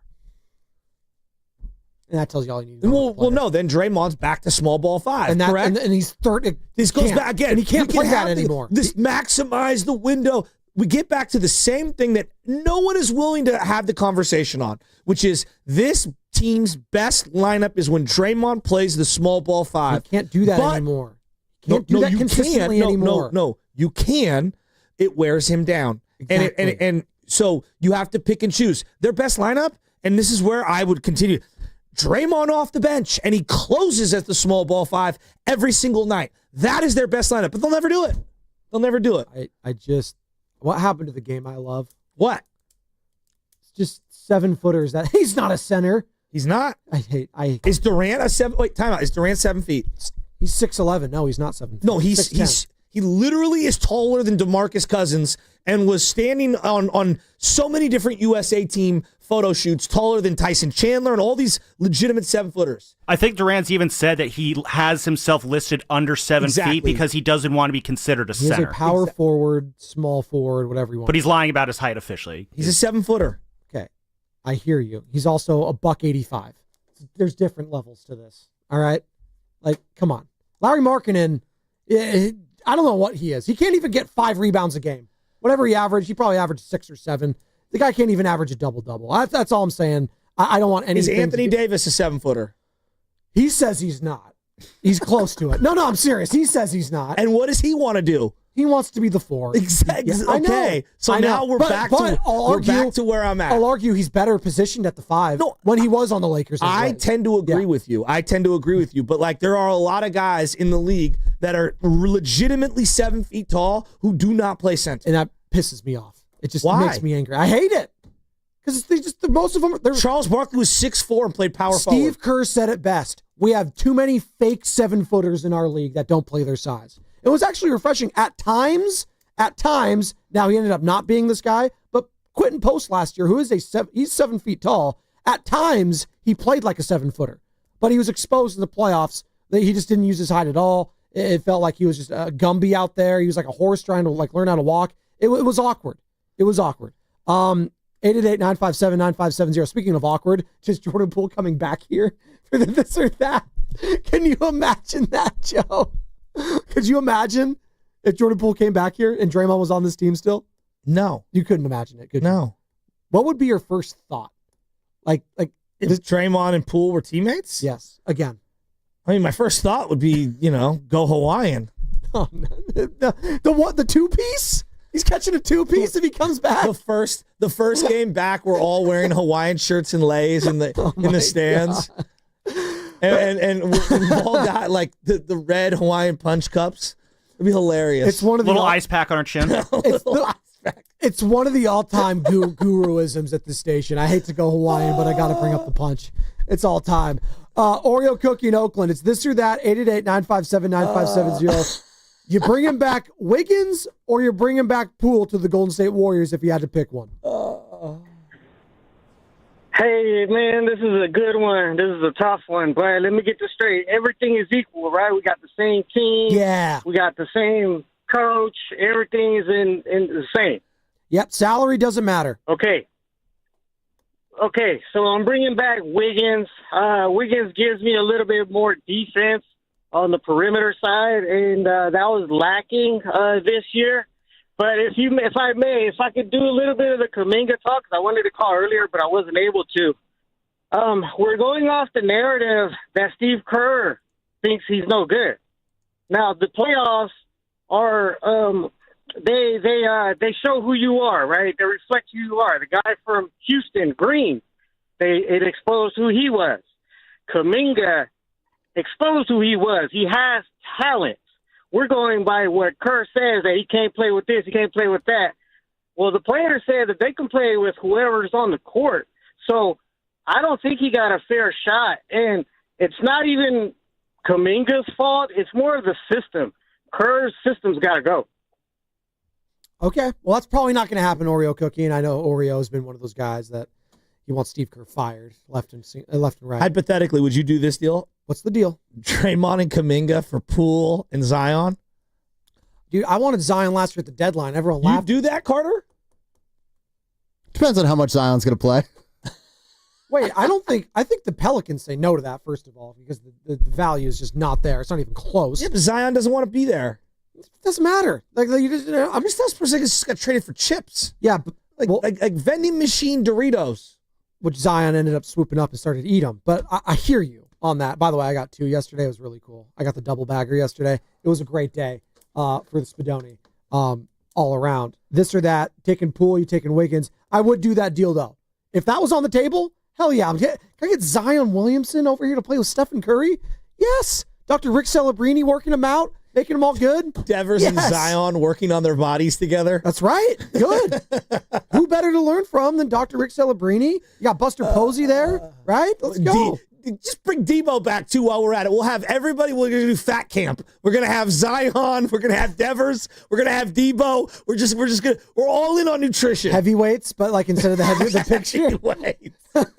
Come on, you devil log. What's Tony Perkins, right? Coach is Jerome Bettis. Tony Perkins, get him out here. That's one of the all-time movies, by the way. I love Heavyweights. No, my favorite scene in there, Joe, is he was like, all right, yeah, step on the scale. Get off the scale. That was the best. It's the best part, right? Ben Stiller, that was when he was great. Well, that was like the pre-White Goodman from Dodgeball 2. That was like the beginning stages of the character that would become White Goodman. Heavyweights all time. Just if someone can make a graphic out there of heavyweights, but some of like the tubbier Bay Area athletes of all time, I wouldn't be mad at it. Pablo Sandoval, of course, being first and foremost up there. Bartolo Colon with the A's, right? But the irony with Pablo is he was actually better. He was like, I don't know. I mean, he actually played better fat. Well, so did Bartolo. He was played till he's like 45. Yeah, he was also on the juice. That's all right. Which clearly didn't make him chiseled at all. No. Well, look, that's the thing about the juice is like D. Gordon could weigh 130 and be on it, and Bartolo could weigh 330 and be on it. Oh my God, Bartolo Colon sneakily really good career. He won a Cy Young. What is there sneaky about it? He was played for like 3 decades. Yeah, but I think people think of him as this journeyman pitcher that just lasted way too long. No, he was great. But he was still pretty good for the most part. 4.12 ERA, 247 wins, 2,500 strikeouts, got the Cy Young. You remember which was team, right? Who do you want to Cy Young with? You remember? A's or Mets? Nope. Bartolo Colon. Who? Well, the Angels. Oh. Come on, coach. I hate the Angels. 05, your boy Sosha. Oh. You love Sosha. No, I hate Mike Sosha. You do? Starting catcher, 1982, final game of the year, Dodgers Giants. Yeah, you remember it well. You weren't even alive. I just watched it the other day. Bill Lasky was on the mound versus Fernando Valenzuela. Ah, Fernando Mania, man. Yeah. R.I.P.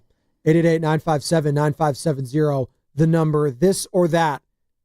Golden State Warriors fans, you can bring back one of them. You bring back Jordan Poole. You bring him back Andrew Wiggins. Just for the you're laughing at this, Joe, for the content. Like, Jordan Poole by far, right? Draymond picks him up at the airport. He does a podcast. Champion of change. Absolutely incredible. Champion of change. That's the name of the podcast. Actually, he invites them on, and they're going to be co-hosts going forward. Move over, Baer and Davis. JP is now on the pod going forward. And Steve Kerr's going to be in shotgun, driving around with him. There you go. You bring him into the fold. It's great. Where would Pods be in this scenario, bringing back Jordan Poole? Oh, he'd be traded probably. He's a redundant kind of player, son? right? Come on. Like, at that point, if you think he's a backup point guard, you just brought in your backup point guard, he's got to move on. Yeah, but I don't like JP as a starter alongside Steph. See, this is that's what I'm saying. He's the guy off the bench. Yeah. Who, JP? So you're starting Pods here still? No, I'm saying they still need a 2-guard. That's their number one need to me. 2-guard. Can they get Nickeil Alexander-Walker? Is that a possibility, getting that guy? Like, what is he going to command out there? That's, like, he's a guy that's probably going to be, phased out here as all that money is going to be tied to Anthony Edwards, Julius Randle. You got Gobert there, obviously, Minnesota. That's a guy he's got size. He's got the defense, right? He's got the 3-ball. He'd be like perfect in Golden State. Would he not be? Nickeil Alexander-Walker. That's who I'd be. Like, is he Shai Gilgeous-Alexander's cousin? Right? Correct? So there you go. It's in the genes, baby. Let's go. I'm down for it. I'd take Wiggins, though, still over Poole. If we're doing this or that, I'm taking Andrew Wiggins. Just the consistency I'm getting. And I understand. Wait a minute. The consistency I'm getting. The whole entire career of Andrew Wiggins is just, the definition is just inconsistent. No. That is what? No. He'd be consistently like 10 or 11, 12 points, 5 boards, couple of assists, a block, and he'd be pretty solid defensively. I'll take that on this team right now. I'll take that. What? You guys are scoffing at it. What Andrew Wiggins did you watch the last 2 years? Hey, listen. Well, no, I'm serious now. Do you think they could have used Andrew Wiggins in the playoffs against the Minnesota Timberwolves? You think they missed like a player like that? He completely evaporated in the Sacramento series and the Lakers series, did he not? I would have loved. He got hurt in that Lakers series first. And that was at the foremost. very end. And I think he actually played pretty damn well in that Sacramento Kings series. All things considered, he was gone for that long. He showed up in that series. No. I'm not going to defend Andrew Wiggins. He had the best 2 months of his career. His entire Warrior tenure before that, and then after that was inconsistent. Would you like to have Jonathan Kaminga guarding Anthony Edwards or Andrew Wiggins? No, Andrew Wiggins is a better defender. Yes. No one's arguing that. No, I think you're underrating him as a defender is what I think you're doing. And I think they would love to have a guy like that on this team still. The players loved him too. Steph loved him. Steve Kerr loved him. His consistency is he literally refuses to attack on a nightly basis. He settles for jumpers. He goes up and down the floor, and you don't even realize he's there. He's the classic score 8 to 10 points in the first half and 0 impact off the floor. Or excuse me, when Steph's off the floor in any key moments in the second half. Like I like Andrew Wiggins, but what Wiggins are we remembering? I think we were all super focused on Andrew Wiggins because after Clay left, everything went down with Draymond and Jordan Poole. He was the number 2 guy, and he's not a number 2 player. We saw it for a time for a stretch, which is the definition of how many inconsistent players around the league. Like, that's not, I'm inconsistently consistent. Like, what? That is like, real quick, that doesn't even make sense. I know what I'm getting on a night in and night out basis defensively. That is not the definition of an inconsistent player. On one side of the ball, I know what I'm getting. I can't say that for Brandon Pajemski. I can't say that for Moses Moody, even though at times defensively he's pretty solid. I can't say that for Jonathan Kaminga. I think we're undervaluing defense when it comes to this conversation. I get it. Scoring is the name of the game, and Jordan Poole loves to score. But you know what? I remember Jordan Poole towards the end there. Good God, it was awful. No doubt. He was tripping all over himself. I'm just dismissing the fact that, like, Wiggins was this consistent nightly, like, hound defender. Like, no, when he wanted to defend, he was a good defender. Yes. He was good. There's no, I acknowledge that. But he was wildly inconsistent and maddening to watch. I think we're looking at it through rosy-colored glasses. Well, I think with Jimmy Butler added to the equation, I think that would change things if you were to bring him back. No, seriously. Maybe. I don't know. Because the expectations would be a little different. I think this is just who Wiggs is. I think he's a guy that flashes a little. Like, this is who he's been to his entire career. And that's fine. Again, I will take whatever version of that is with this team. And I do think a player like Jimmy Butler could help him even as well. As we were talking about with Jimmy, helping Jonathan Kuminga. 888-957-9570 is the number. Do we have a poll up for this, by the way? What's the percentage at? It's Andrew Wiggins. As of right now, the voting is 60% in favor of Jordan Poole That's to surprising. 40% Andrew Wiggins. Okay, almost. For the record, I'm taking Jordan Poole in this one. Warriors need shooting. Jordan Poole has shooting. Who are you taking, Carter? I'm taking Andrew Wiggins, and it's not even a second thought to There me. you go. Are we forgetting the turnovers that Jordan Poole is responsible Oh, no, for? I'm not here to, like, defend JP. Like, I actually think he's gotten worse. Guy couldn't guard literally anybody in the NBA. Chasky wants to say none of the above. In I this, don't this want or that. either. He doesn't want either. The Wizards didn't even want him. What? The Wizards didn't even want That's him. what I'm saying. I'm done with both guys. So, like, that's why I don't love this or that, because I don't want either. I know the whole point of the game is having fun and picking one or the other. I want nothing to do with either one of them. I'm so glad we're done with the whole Wiggins thing. What about Kelly Oubre? What's he up to? I had to. Sorry, I had to. I just had to toss in four. Kelly Oubre or Damian Lee? Who'd you bring Glad you back? bring up Kelly Oubre. During the 2021 season, we ran many shows and polls where everyone in Warrior Nation unanimously wanted Oubre over Wiggins. That's the Andrew Wiggins who was on this team before the 2022 run. And they were wrong.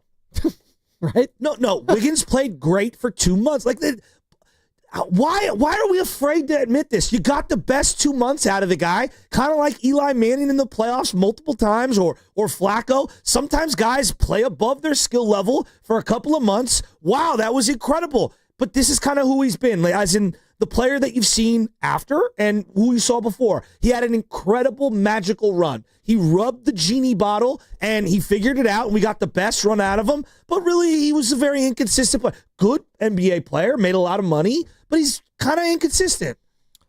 For his career, Andrew Wiggins averaged 18.5 points, 4.5 rebounds, 2.5 assists, 45% from the field, 35% from the 3-point line. Just 72% from the free throw, though. That is the one for me that always bothered me with him. It's just the free throws, man. You can fix that. If you just close your eyes and take away the 2022 playoffs, what were his moments in fourth quarters in a Warrior uniform? Boy, he had a game winner, right? At one point, he had one game winner. No, Yeah, I love how you're talking yourself into this. I think You're on an island here, bud. No, I'm not on an island. People would love to have Andrew Wiggins back if he can get him I'm back. sure. But They like would. these two options aren't great. Can we acknowledge that? Sure, but again, this kind of highlights as we talk about this whole thing with Jonathan Kaminga and everything. Like, slim pickings out there for some of this. For some, I agree. Like, I don't think you're getting Giannis. Let's just put that in the forefront. I don't think you're going to get Giannis Antetokounmpo. Lauri Markkanen is making too much money. Jaylen Brown sounds nice, sounds great. He's probably making too much money. Derek White, we'll see. Right? Like, that's an interesting one for me. But why would the Celtics move on from him? But again, they might be in sell mode. They're going to take their lumps this year. Jason Tatum's out. Maybe they're just punting on this season. Who knows, right? The Anthony Simon one is kind of a head scratcher for me. I think he sucks. Yeah, I don't want. You got rid of a great, because we're talking about great defender, Drew Holiday, who's like an all-time defender. Simons reminds me of Poole. Hollow, very hollow, doesn't make players around him better. Yeah. I think they're closer than most want to admit. That's not a bad comp. And I'd say like Drew Holiday, like compared to Andrew Wiggins, right? It's probably like not the greatest comp, but like if you're talking about players that are maybe limited offensively or just aren't as offensively consistent. But I think Drew Holiday defensively is much better than Andrew Wiggins. And he showed that with Drew multiple Holiday. times. I love what Drew Holiday brings to the table. I think he's a better ball handler. He's also a leader. Better passer. He's a leader too. No He is. question. He's a great leader in the locker room. But again, he's a 34-year-old guard. Do you think about bringing him? I would love to bring in Drew Holiday. If you're asking me right now, could you trade Kuminga for Drew Holiday? I'd have done that yesterday. Wow, that's an interesting one. Kuminga for Drew Holiday. I would have done that yesterday. But I don't think that they would want to do that. But if that was available, I would do that yesterday. Who doesn't want to do that? The Portland? Yeah, I don't think Portland. I don't know what their end all be all is with acquiring Drew Holiday. I would love to have Drew Holiday. He's a winner. He's exactly what you thought Melton was going to bring to the table in terms of some size, be able to knock down a three here and there. I don't think he's as good of a shooter as Melton. And then obviously you bring in a defender alongside Steph Curry who can also ball handle and pass. And I think that his pacing in terms of when to throttle up and when to throttle down, he'd be excellent. That's interesting. Because we were talking with Anthony Slater yesterday, who just had to sit down with Jonathan Kaminga. If you missed any of it, it's in The Athletic right now. Really good stuff from our guy Anthony Slater talking with JK. But he was even referencing, hey, they might sign Jonathan Kaminga, but they could trade him at the deadline. Like, could that be a deadline move, right? When you're looking at JK, we're looking at Drew Holiday. Like, if things aren't working there and you just double down on the age and say, hey, if this is our last season, let's just go full expendables here. If, Drew Holiday doesn't get moved on, right? Just 35-year-old Jimmy, Dre, Drew. Was it Drew Holiday, the same draft class? As one of those guys, right? Let's see. What is he back in 16 years? 2009. No, same draft class as Steph. 2009. How many years in the league? How many years in the league for him? 16? That's incredible. A lot. Yeah, 16 seasons for him. Wait. I would have been open to Kristaps Porzingis. As crazy as his injury history is, as bad as it is, like, he's a legit stretch five. This just came up in the box in the chat. We have Draymond's sound on the punch that just came out. Again? So yeah, it's kind of funny how this all came together. So as we're having this Jordan Poole, Andrew Wiggins conversation, Draymond Green went on the Pivot podcast with Ryan Clark yesterday, came out yesterday, and it's I'm bringing it up now because it's more or less of the same we've heard before, but this is the latest edition of Draymond Green and the lesson, quote unquote, he learned from when he went Hawaiian. That situation happened. I'm like, all right, cool, we move on. And then when we couldn't, I was like, huh? And for a while, it made me think like, man, this dude nothing like me. Like, because when those things happen, you just move on. But it taught me so much because it taught me, you're right, he may not be like you. He ain't from where you from. The things you went through, the way you had to come up, he may not have came up like that. So for that 5 seconds, I forgot where I was at because I immediately went to what I know. But what you know don't really work here. Yeah. And everybody say, oh man, but you was 10 years in, you should know better. You're still learning, 9 years in. But it's them lessons like that ultimately make me who I am to this day because, man, I f***ed that up. There's so much there that we've already discussed ad nauseum. All right, let's move on. That's literally what he said in the first time. I was like, you don't get to decide that. You just, not when you punch someone. Hey, Joe, I punched you in the face. 24 hours later. Ed, let's move on, dude. I personally am done discussing the punch. I wish they would be done with it. What's funny is just every time he's asked about it, it's basically just how many times can he reword his same answer? And it's just to your point, Shasky, I'm tired of it. I brought it up simply because we were talking about Poole, and it's just ridiculous at this point. And I think we had to just at least comment on just the ridiculousness that it's reached to. My favorite part of that, Sam, was, people still say, you've been in the league for 10 years, you know better. Oh, but I was still learning. He's still learning. He shouldn't punch your teammate in practice. I've been producing the Morning Roast for 3.5 years, but when I miss a read, I'm like, hey, coach, sorry, man, I'm still learning. And Higgins always like, oh, you're right, Sam. It's okay that you forgot half the reads. You're still learning. Oh, come on. God, dude. I have to give Jordan Poole this. He's never addressed it, and he's a better man than I because the amount of times this gets brought up, to not say anything about it is probably, in this version, it's taking the high road, and it's the smartest thing you could do. Well, remember when they played each other this past year, he said something of the fact, I was happy to see some of the people over there, is basically what he said. And then Draymond went on the podcast. He's like, dude, you got to get over it. Remember that with him and Baron? There's I don't know why so many Dre podcasts. I'll tell you one podcast I will never click on. It's the Ryan Clark podcast. The Pivot? I'm good. Let me know how good it is. I'm good. There's some good stuff on there. I'm good. Prefers the Panic podcast. That and the Hillary Clinton's daughter podcast that I get the advertisements on when I'm listening to other people's podcasts. They're like, "Hi, I'm Chelsea Clinton, and I have a podcast." I'm like, skip forward. Thank you. No, you're locked in on who David Sampson, right? There's Metal so Luck many Media? of them. No, I can't that's even- what you're locked in I mean, on. come there on. you go. And garlic fries and baseball guy. Hey, that you know what? Speaking Are you of going which, to have Ryan Clark on this week? Better, it's Dan Dibley this week. What does Ryan think about the hit and run the other night from the Marlins? Oh my God! Hey, I'm gonna be locked into Dan Dibley tomorrow. There you go. Ryan Clark probably make it about RG3 somehow. Oh, well, it's just here's the thing. It's like him. Was it Emmanuel or is it Sam Acho? Which Acho is? Emmanuel Acho is the more famous of the two. What? And Pablo Torre does this too. There are certain people that have to make themselves out to be the most intelligent person to ever talk about a particular subject of all time. Well, Pablo, they're smarter than you, Pablo went Shasky. to Harvard. I don't know if you knew People that. don't talk like that in the real world. Just They're talk. smarter than you. I can't run. I'm gonna like tear a finger ligament trying to flip it off quick enough. It is a real thing when it comes to our like profession and like sports media and like how we tweet things or try to have takes. And I find myself doing this sometimes. I was like, why am I trying to like type like I'm like so smart and I have to have this nuanced take that's different than everyone else? Like sometimes it's easy just to call it what it is and just say, yeah, you probably shouldn't have sent Devers yesterday. It's probably not a good move. There you go. But I have to be like, oh, well, you know, his bat to ball ratio and, you know, the torpedo bat, the exit velocity and the chances.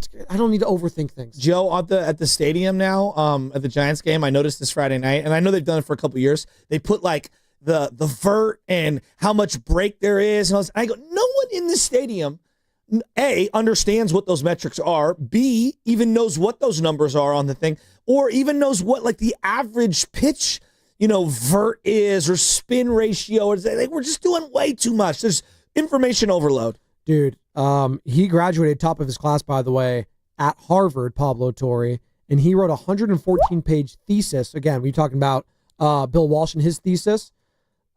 Sympathy for the devil, child homicide, victim characteristics, and the sentencing preferences of the American conscience. Wow!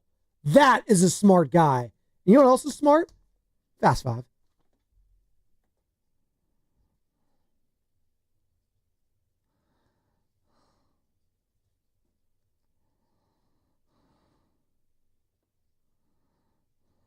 Man, what a show. We had Bay Area Sports Draft. We had Jim Leyland on, Larry Baer, Jonathan Kaminga talking to Slates, Jordan Poole and the Punch. God, just another Wednesday in the Bay. Happy hump day, Joey. I'm gonna go do something after this show. I need to get. I just took 2 Excedrin. I don't know. What are you gonna do? I'm taking a nap. Oh, okay. There you go. This is Kaminga, Draymond, and the Punch. I mean, it's just the same. Is it 2022? I had my naps timed out, bro. I mean, Jesus. JJ Redick. Jesus. Hey, are you locked in the The studio? only way the Ryan Clark podcast could be a quicker turnoff is if he was interviewing JJ Redick and LeBron. He probably has them. That should be kind of an interesting They're former episode. teammates at ESPN, right? They probably have interviewed each While other. we're at it, bring in Stephen A. Smith and Kendrick Perkins. Get all the clowns in there. What's your final thought? That is it. Bring in the clowns. Sam, what you got? My final thought is, sorry, got to clear my throat there. Shout out to Joe Thornton, Hall of Famer, Jumbo Joe, San Jose Sharks legend, finally getting his due on his first time on the ballot, too. So very happy to see him in there. 1,539 career points. That's 14th most all-time. 7th in assists with 1,109. I was there, actually, for his 1,000th assist. That was pretty cool to see.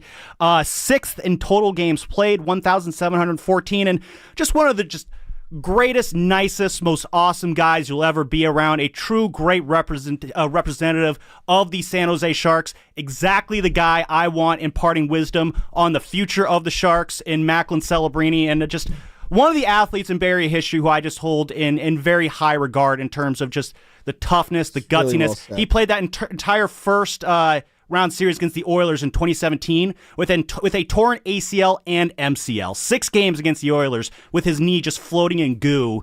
And I got to respect just the effort that he put on the ice every night. Jumbo Joe Thornton, congratulations on your induction into the Hockey Hall of Fame. Cannot wait for Patrick Marleau to follow suit next year, hopefully. Sam, that was so well said. Like, so well said. Appreciate that. When's he going to be a guest on Garlic Fries and Baseball Guys? Ooh, that would be a great get. So much better than whoever Ryan Clark has on. Wow. Better Joe, is it Pavelski or Thornton? Or Shasky. Oh, or Spadoni. There's a lot of Joes. It's too many Joes. Pavelski. Thornton's the better Shark, correct? I'm probably taking. How about Patty Marleau? I think, that's a better one. Marleau versus Thornton. Marleau was the OG Shark. He was a Shark from day one, whereas Thornton obviously was a trade. You know? Yeah. So I would give a slight edge to Marleau, I think. And we know who the all-time Shark is going to end up being. Pat Falloon. Right? No, it's Macklin Celebrini. Michael Misa. Macklin Celebrini. Archis Urbe. Macklin Celebrini is going to deliver the first Urbe. There's a good pull. Stanley Cup here in San Jose. My final thought is, wow, no one noticed my feet, huh? I must be doing something No, right. they were noticed, trust me. No one noticed. Didn't scrub. There's a company-wide email. Was there really? Yeah. There's been literally one thing discussed in the YouTube chat today. My feet? 2 things, actually. Oh. Did I get any tips for it? Did we get any? No? Yeah, they said scrub your feet. Oh. All right. It's fine. All right. Fair enough. There are a few individuals in that YouTube chat. Just get a life. Like, just go out and touch some oxygen. You know? Let your face go out and see a little sun. All right, your feet. Stay the light, it burns. Stay out of the haterade. Who was that character? Who was that character? Benchwarmers, Howie, Dick Swardson. It's just like the sun's not my friend. So angry. He wants to hurt me. Why Inside. are we so angry? What is there to be angry about? Life. People are angry at everything. There's stuff happening in our world. Feet. Yeah, people are angry at my feet. I guess they don't want to look at that. Angry at your feet. That's right. Rex Ryan's not. That was Fast 5 brought to you by Xfinity. At home or on the go. Get the fastest internet to all your devices. You ever had chicken's feet? I have actually. I've never had it. It's not bad. Pig's feet is good too. Yeah. The show known as Steiny Guru is up next, brought to you by Fremont Bank. Here for you, here for good.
Well, what's going on, everyone? A little bit of a Freaky Friday on a Wednesday. Evan Giddings in the A chair today. Matt Steinmetz in the B chair. Daryl the Guru Johnson is going to be back tomorrow. Looking forward to that. And so, with one day left, Steiny, you decided to pull a fast one on the people.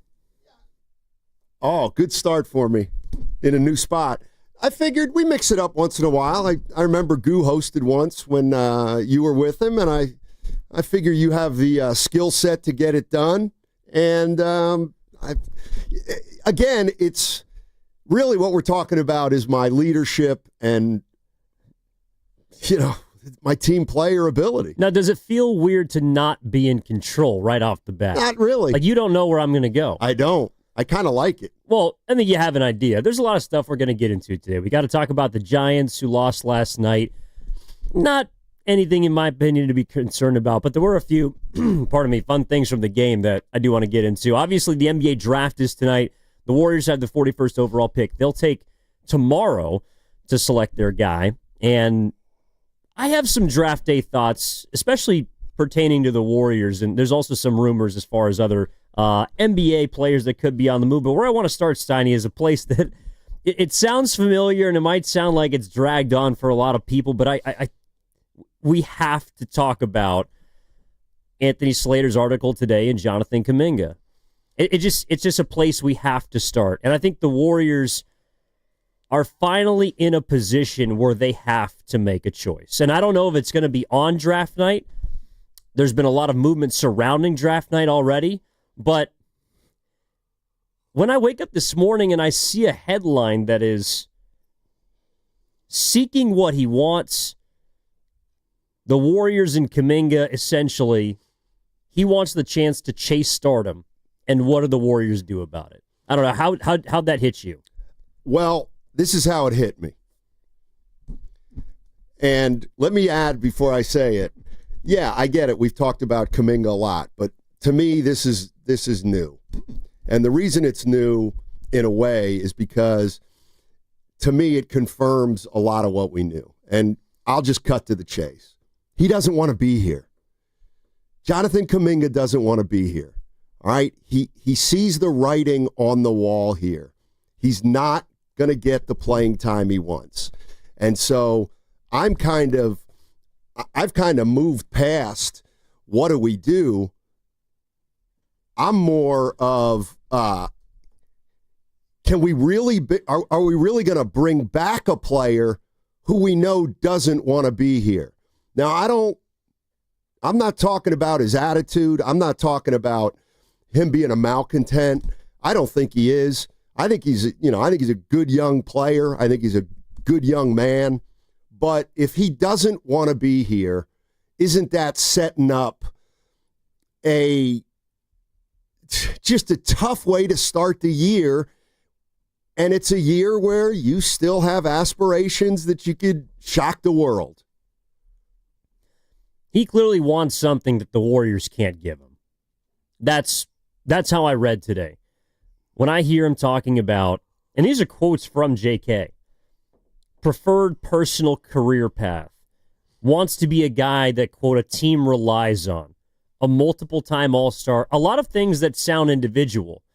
It sounds like a guy who, it's not as if he's been a problem on or off the court as far as his attitude is concerned. I wouldn't label him that kind of guy. But he is someone who wants more. It's like, you're in a role and you're in a place in your life where you feel like you've plateaued, where you've hit a ceiling and you're trying to break through, and you just, because of the situation you're in, you don't feel like that's available to you.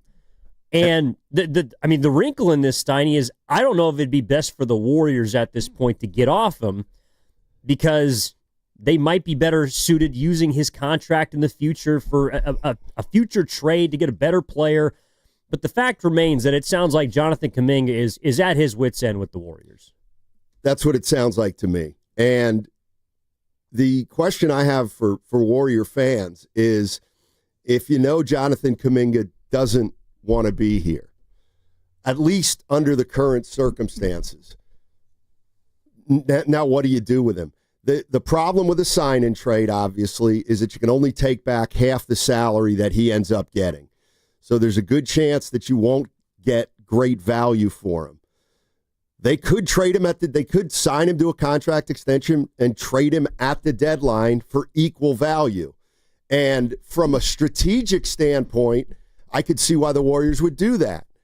Then again, you kind of have a lame duck player in here for, again, 4 months when you're trying to get as high up in the seedings as you can, and you're trying to make some noise. And I'm just reminded of the 49ers offseason last year and just it not getting off to a great start because of all the offseason stuff. I don't know if Jonathan Kaminga coming back would necessarily benefit the organization, or if I'm not saying he would be a problem, but it would be a cloud, I think, until and unless he got moved. One, a team as recent as the 49ers had to deal with that with Brandon Ayuk's contract situation. Is that something that you're looking to avoid at all costs? How important do you think it is for the team to have pretty much, a lockstep type of chemistry going into the season? I think that last year, all the vibes appear to be pretty good. The only thing that Steiny a year ago at this time they didn't have shored up was Kuminga's contract. Remember, they signed Moody or extended Moody to a 3 for $39 deal. They obviously brought back the likes of Looney, Gary Payton II. It felt like they had gotten rid of all of the, extracurricular issues that plagued them during the season in which they didn't make the playoffs. But the one thing they couldn't figure out was how to get a deal done with Kaminga. And it feels like we're in the same place a year later, only now you have to make a choice. You say this all the time. Bob Myers talks about don't make a choice until you have to. I think we're at a place where the Warriors finally have to make a choice about him. And the choice, from his standpoint, seems to be put me somewhere where I can be a star. And I'm sorry, next year, he's not going to be a star in Golden State. No, he's not. The way he wants to be. No, he's not. And this is, I'm not blaming Steph Curry, but when you do everything and anything for Steph Curry, and that was that is your known strategy, there's going to be some fallout. And if Jonathan Kuminga is not on this team this year, that's going to be part of the fallout from the strategy you devised around Steph Curry. So the Warriors now have a player who doesn't really want to be here. They've got 3 choices. They can let him walk for nothing. If they did that, they would actually have a chance to get under the tax, and that would open up their mid-level non-taxpayer exception of $14 million. Mm-hmm. So in theory, you could let Kuminga walk, and then you have $14 million to spend on somebody. But, you're giving up what is an asset in Kuminga. Or you could just sign Kuminga to a contract and trade him at the deadline for equal value. Or you could sign him to a contract and say, you're here, and you got to make the most of it. That's the one that I'd be a little concerned about. Well, and I have a couple of guys that I think would be reasonable, and there's some targets that other teams are looking to shop. We can get into that as the show goes on, but I want to read this. This is from The Athletic this morning, Anthony Slater. This is from Jonathan Kaminga. These are his words. Quote, "Things take time, but I feel like I'm at the point where that has to be my priority, to just be one of the guys a team relies on, aiming to be an all-star multiple times, aiming to be great. Wherever I'm going to be at, it don't matter if it's the Warriors or if it's anywhere else, it's something I want. I want to see what I could do. I know I got it, so I really want to see.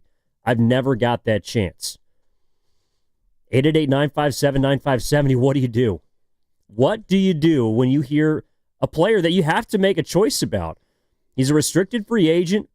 The Warriors could choose to match. They could choose to offer him a deal. They could give him a qualifying offer. They could trade him. Surrounding the draft, that obviously happens tonight. Maybe when free agency approaches. What do you do with Jonathan Kaminga? It's the one domino that must fall before we continue with whatever the 2025-26 season is going to be. Well, I was leaning toward him coming back, but that's starting to change. And not just because of what he said, because it feels like if we know all this about Kaminga, the Warriors, they've got to know that he's not crazy about being here. And the question the Warriors have to ask themselves is it worth it to bring him back if he's not gung-ho about being here? Well, he did say if it's with the Warriors.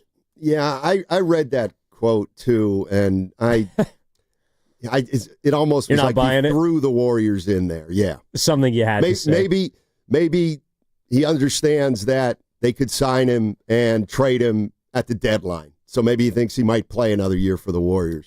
What do you do? I want to hear from you.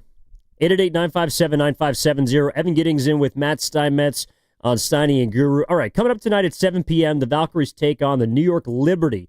And you can hear the game right here on 95.7 The Game, the Valkyries channel as well on the Odyssey app. Just download the app and search Valkyries. You can watch the game also on KPIX Channel 5, pregame beginning at 6:30 p.m. That segment sponsored by San Francisco International Airport. From the ballpark to wine country, summer's better when your car is ready to roll. Valvoline Instant Oil Change gets you in and out in about 15 minutes. No appointment needed. For locations and coupons, visit BariaOilChange.com.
Now, back to Steiny and Guru on 95.7 The Game.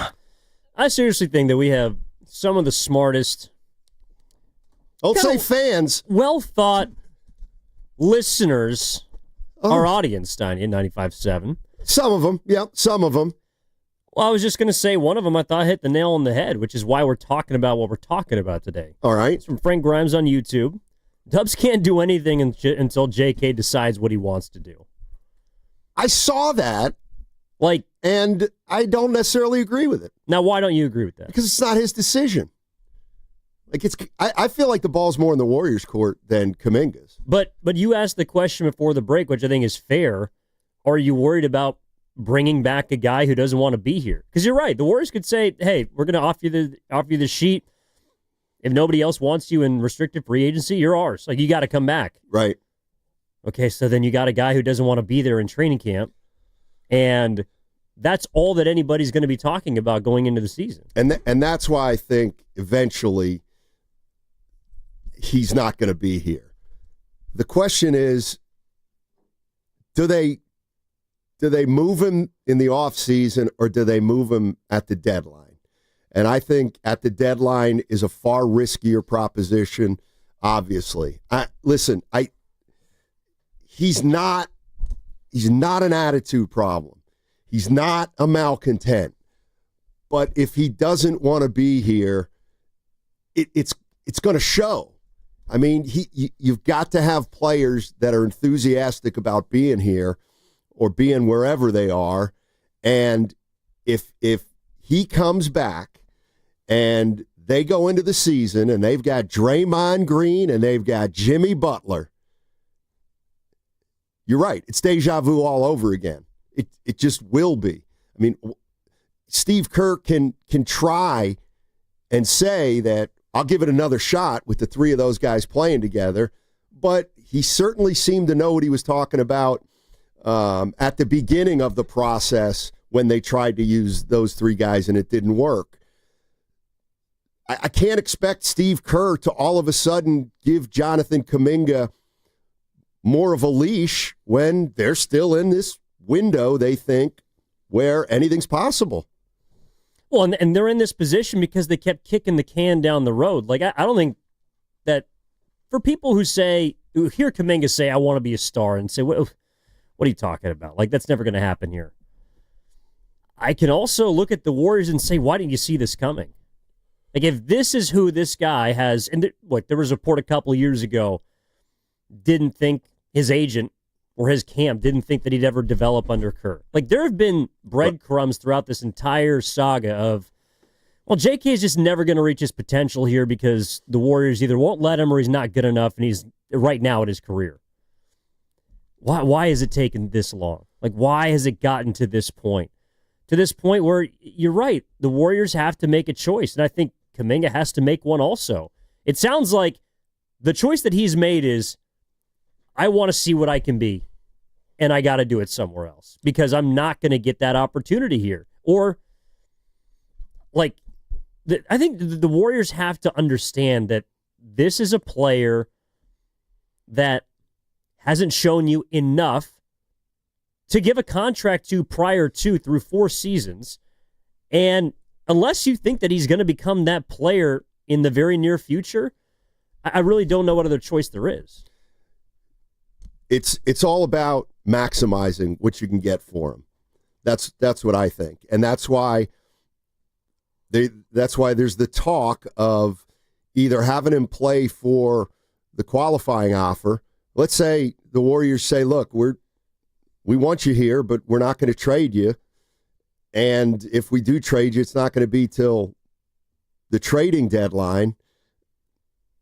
I wouldn't do it. I don't. I think here's what I'm saying. I think I'm at the point where if I know for sure Kaminga doesn't want to be here, even if he prefers to play somewhere else, we gotta do it.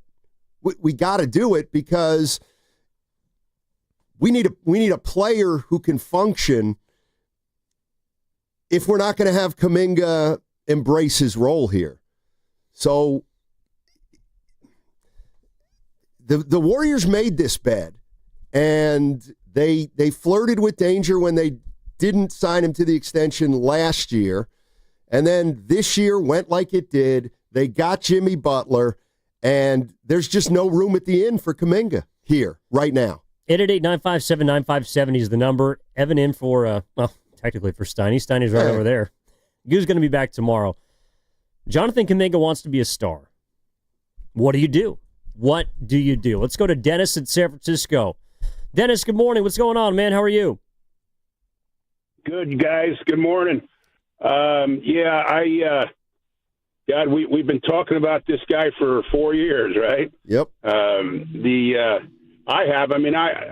talked to you guys. I always thought that Kaminga should have got more of a shot than he has, and if you look at it, between him and Moses Moody, Wiseman, Poole, those were 4 young guys that we had, and I used to have kind of, in my imagination, I used to think about, that Moody and Poole would be the starting guards, and Kaminga and Wiggins would be the starting forward, and Wiseman would be the starting center when they, And I was hoping that would have developed somehow, that those kids would have developed and become good ball players, and but it hasn't happened.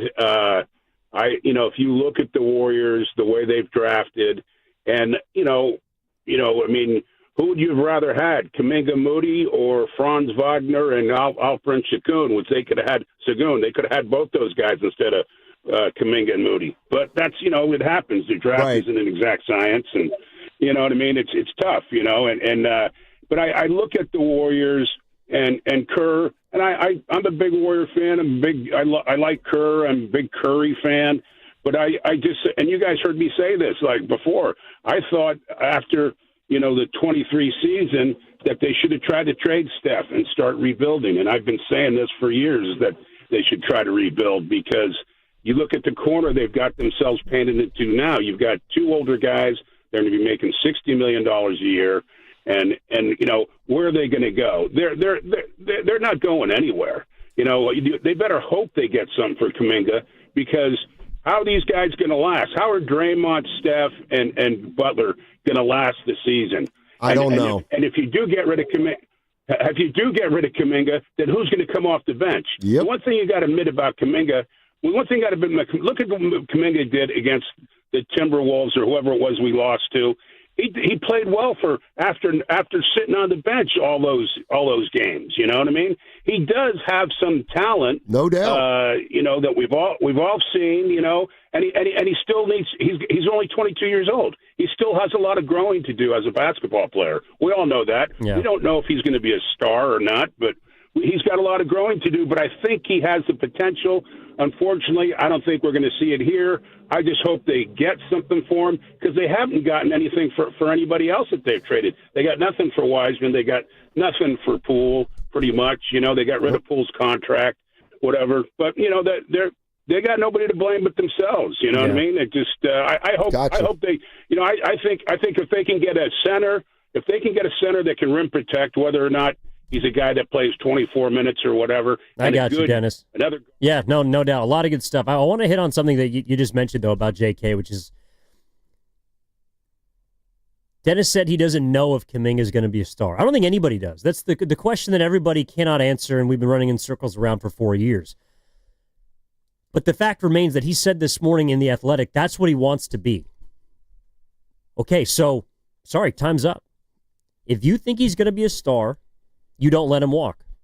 If you don't think he's going to be a star, you have to figure out how to move him. Because I didn't hear him say, Steiny, that he wants a consistent role, or he wants to embrace being a sixth man. I didn't hear him talk about what he's trying to accomplish from a team perspective. What he wants is to be a guy that is relied upon. Yep. What he wants is what Jalen Green is about to have in Phoenix, or what Franz Wagner had in Orlando prior to this season. An opportunity to fail and to prove whether or not he's a star. So I'm less fixated on whether he's going to be a star or not. I know this. At 22 years old, he's got some natural gifts, and he can score. And I look at Jonathan Kuminga as a future starter in the league. What he makes of that, ideally, he'd become an all-star. Will he? I don't know. But to me, if it's preposterous for me to think of the Golden State Warriors, who are going to run out next year, 3 guys over 35 years old, and in the offseason before they're going to play at the oldest age they've ever played at, you are trading or getting rid of your 22-year-old who's the best athlete on the team. It doesn't make sense. It truly doesn't. And even if Kaminga doesn't fit the system, it's not going to be the system forever. It can't be. It's winding down on its own volition because guys are getting older. From a rational standpoint, how could you justify moving a 22-year-old when 3/5 of your starting lineup is 36 years old? To me, moving him to try and get someone else who fits better, like that would be more of an all-in move, or closer to one, because you're trying to. I guess the question that I want to know what people think is like, what is their goal right now? Is it just to maximize next season or the next 2 years, or do you have an eye on the future? Because I would argue that the reason why they're in this position is they've always had an eye on both. They haven't been able to make a choice. That's clearly why he didn't get a contract last summer. There were differences. Kaminga reportedly wanted 35. The team wanted to give him 30 per year. They couldn't find a middle ground. They still have yet to find a middle ground, whether it's in a contract negotiation or his role on the basketball team. And the biggest wrinkle heading into next season is not what he deserves, but what's available to him. This team is going to ride with Jimmy Butler, and it looks like Draymond Green. And I think Kaminga sees the writing on the wall, which is, nothing is going to change next year. My role is going to be what it was when I came back from injury for the last couple of weeks, which is a 6th man, and I might get benched. That's the other part of this, too. It's Kaminga went from getting benched down the end of the regular season to be a guy that scored 24 points on 50+% shooting in the last 4 games of a Western Conference semifinals, and he's saying, how can it be one or the other? Like, I'm a player that can do this, granted in 4 losing games, but in the playoffs, how can I be the guy that could get benched? And I completely understand why that'd be a fear of his going into next season, that he's just going to get demoted again, and his role's going to be jerked around, and he won't know his standing with the organization any better than he did this year. And I think he feels like, and I would agree with him, he knows his standing with the most important person in the organization, and that's Steve Kerr. And that's the other thing. Like, I really believe right now the Warriors are in an awkward spot. Okay? They're in an awkward spot because their 3 most important players are all up there. But they're also in an awkward spot with their coach. So he's got one more year left, Steve Kerr, right now. 1 year. That's it. Yep. And the thinking is that, Steph wants to have Steve Kerr coach until Steph packs it in. I don't know if that's feasible. But what I do know is, and I've said this all along, the minute you start transitioning from thinking this is a championship team to thinking it's got to be something else, Kerr's got to go. Like, Kerr's got to go the minute they turn the lights out on believing they can win a title. So, in theory, if they didn't have what I think are unrealistic expectations to win a title, maybe you tell Steve Kerr, why don't you take a year off early? I know it sounds preposterous because then it would look like they're making the change for Kaminga, assuming they would re-sign him under that situation. But I do think Steve Kerr definitely plays a role in this, and it's not a clarifying role. It's more of a muddying role. No, I agree. It feels like this is the player that they have to make a long-term decision about with a short-term lens. And it's because of the position that their big three are in. I think it's because they decided that we're just going to try and win for a couple of years and we'll figure it out after that. You know, I think there are some teams out there that want Jonathan Kuminga. I don't know if they believe he's going to be a star, but I absolutely think that if you're just watching those last 4 playoff games, and no one really knew at the end of the year just exactly, I think from the outside, it was easy to tell that a lot of national media, even talking to some people on other teams, like, no one could really figure out what happened with JK. And he steps in and he plays pretty well for a guy that had basically been benched. And if you're another team looking at that, I do believe that there's a group that would say we can figure out how to get the best out of him. I would agree with you. And if you're the Warriors, it's just about trying to, again, like maximize the value. Exactly. And, you know, the other thing, and we were talking about this a little bit before the show, there are rumors or reports out there that Miami might want Kaminga. So that's Pat Riley, ladies and gentlemen. So if you want to talk about, you know, a guy who knows the game of basketball, and if you find out that Pat Riley would love to get Kaminga in there, I don't know that he does or doesn't, but if Pat Riley sees something in Jonathan Kaminga, you know, that gives you pause too, because Pat Riley's the kind of guy who would naturally think, if I get this kid in here, you know, he'll become part of the Miami Heat way, and he'll be ready to take the next step. But I don't know how accurate that is with Miami wanting Kuminga.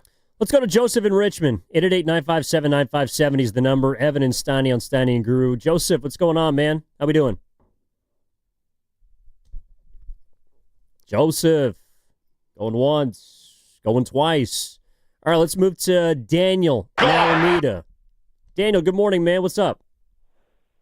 Hey, I appreciate you guys. Hey, Matt, I called before. You used to live with Ron Bergman back in the day. So, anyway, I love listening to your show. Oh, thank you. Yeah. But, R.I.P., a great man. Yes. I think it's kind of, you guys talk on a micro perspective.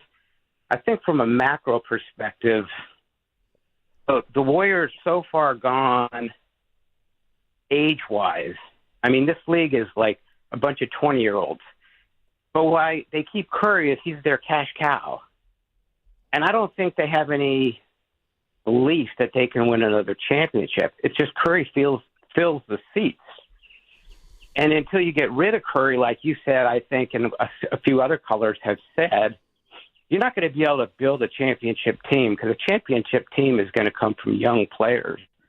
And it's just unfortunate that the Warriors really don't want to admit, I guess from an organization, you can't admit that, hey, we really don't think we have a championship team here. It's just we're keeping Curry because he fills the seat and he brings us so much money to our organization. What do you think about that take? I think there's absolute truth in it. If you're Joe Lacob, you're right. Steph's their cash cow. What I believe they really think is the way the team's set up and constructed right now. I don't think anybody in that organization thinks they're going into next season as one of the favorites to win it all. So I think they are not baiting and switching, but I do think here's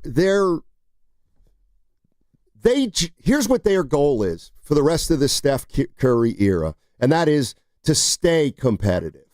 Like, that's all they can do. Until, they got to stay competitive. And they can do that with Curry and Butler, but they probably can't do anything more than that, be competitive. So I do think they're stuck in a way for the short-term future, but you move Kaminga, and then 2028 looks just a little more bleak. Well, I think the only way you can get more competitive is through this player. And that's why before I read this article, yesterday we were kind of batting some things around before the show, and all I'm thinking is, if push comes to shove, you got to keep JK. And you got to keep him because you do have to try and get the most possible for him. And that would be at the deadline next year. You can match more money. Maybe his value is still the same. I don't know, maybe it's a little higher if he plays himself into a nice role. Well, clearly, that's not what he wants. Right. And to be fair, in his eyes, he's probably been patient. He's been waiting. He's been jockeyed more than anybody else his last 4 years. And he still doesn't exactly know where he stands with the head coach. That means that this summer, it's like, again, the Warriors finally have to choose. Like, time is up. And I do think it's appropriate that on draft night, there's a couple things, looking back the last few years, the Warriors have or haven't done in the draft. And it feels like Jonathan Kuminga is the last real lottery ticket that they haven't cashed in yet. James Wiseman, they traded. They gave up on. Players before that in the draft, Jordan Poole obviously was a late first-round pick. They cashed in that lottery ticket as someone who could have helped them in the future. Kuminga is the last guy that they're holding on to their ticket, and they're wondering how much it can give me. If I'm going to cash out right now, what do I get for my lottery ticket? And he's the last lottery ticket they have. Right. I mean, if you're asking me some of the things that I would do or I would consider, to me the most dangerous thing would be getting Kaminga out of here and getting a veteran in here. If they do that, it'll be unbelievable. Like here's when I'm going to say the following, people will either be like, well, they can't do that, or, well, nobody's going to do, and it would be, why can't you try to move Draymond Green? Why can't you try to move Draymond Green for a younger player who's obviously not going to be as seasoned as Draymond Green, but it opens up a spot for Kaminga, and you can address another position or a lesser version of Draymond Green. But I just think some people are so hell-bent on, well, then it's over. Well, it is over in a way. Clay's not here anymore. Durant's not here anymore. Maybe it's time for Draymond to go. We got to hit a break here in Sure. a sec. I'll tell you why that is problematic on the other side. And I actually think a lot of this does have to do with, like, the Warriors they got to own some of this too.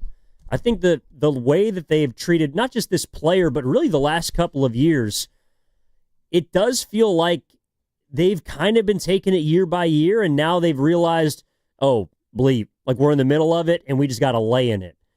And it means that, yeah, all you can do is try and be competitive. And last year, they swung a big trade. They got to the second round. Next year, it feels like that's the ceiling. And if this one player can help you get to the next, like, I don't know if Kaminga, what he can fetch you. But the fact remains that he said today to Anthony Slater that he wants to be a player that's relied on. He's thinking about being an all-star, a multi-time all-star. And so the Warriors got to figure out what they can do with him, what they can get for him, and if they even want him around next season. I see Gary in Daly City. I see Joseph in Richmond. We're going to get to your calls on the other side. Excuse me. Evan Giddings in with Matt Steinmetz. Daryl the Guru Johnson's going to be back tomorrow. Looking forward to having Goo. And what's coming up in the game is brought to you by Fremont Bank, here for you, here for good. If you're planning a road trip to Tahoe, Napa, or down the coast, make sure your first stop, is Valvoline Instant Oil Change. Drive in, stay in your car, and be done in about 15 minutes. Your ride will be ready before you even pack the snacks. Well, all snacks. Visit BarryOilChange.com for coupons. We're back after this 95.7 The Game.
on 95.7 The Game.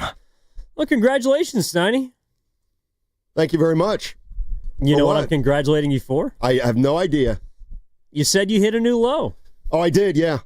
I told you, quick 6 before my trip back east. Dude, apparently you're just peeling weight off. You know what? I'm doing one thing and I'm sticking to it and it's working for me. You know, no, I am proud of you because willpower is underrated. So is self-belief. And I feel like that's what we've been sort of dancing around today, is how much willpower do the Warriors have and how much self-belief does Jonathan Kaminga have in himself? Well, I think Jonathan Kuminga's got a lot of self-belief, and I think he should have it because he's a good young player who happened to be drafted by a team that was in the middle of a championship run. But let me start the segment this way. Mm-hmm. So I said last segment that, you know, why not try to trade Draymond Green for somebody, ideally in their 20s, who helps you at another spot, and then you open that spot up for Kaminga. Now, the first response you always hear is, well, Curry won't want that. Curry won't want that. To which I say two things. One is, so what? Or that's a problem. Like, and this is what I mean about a little bit of an awkward situation.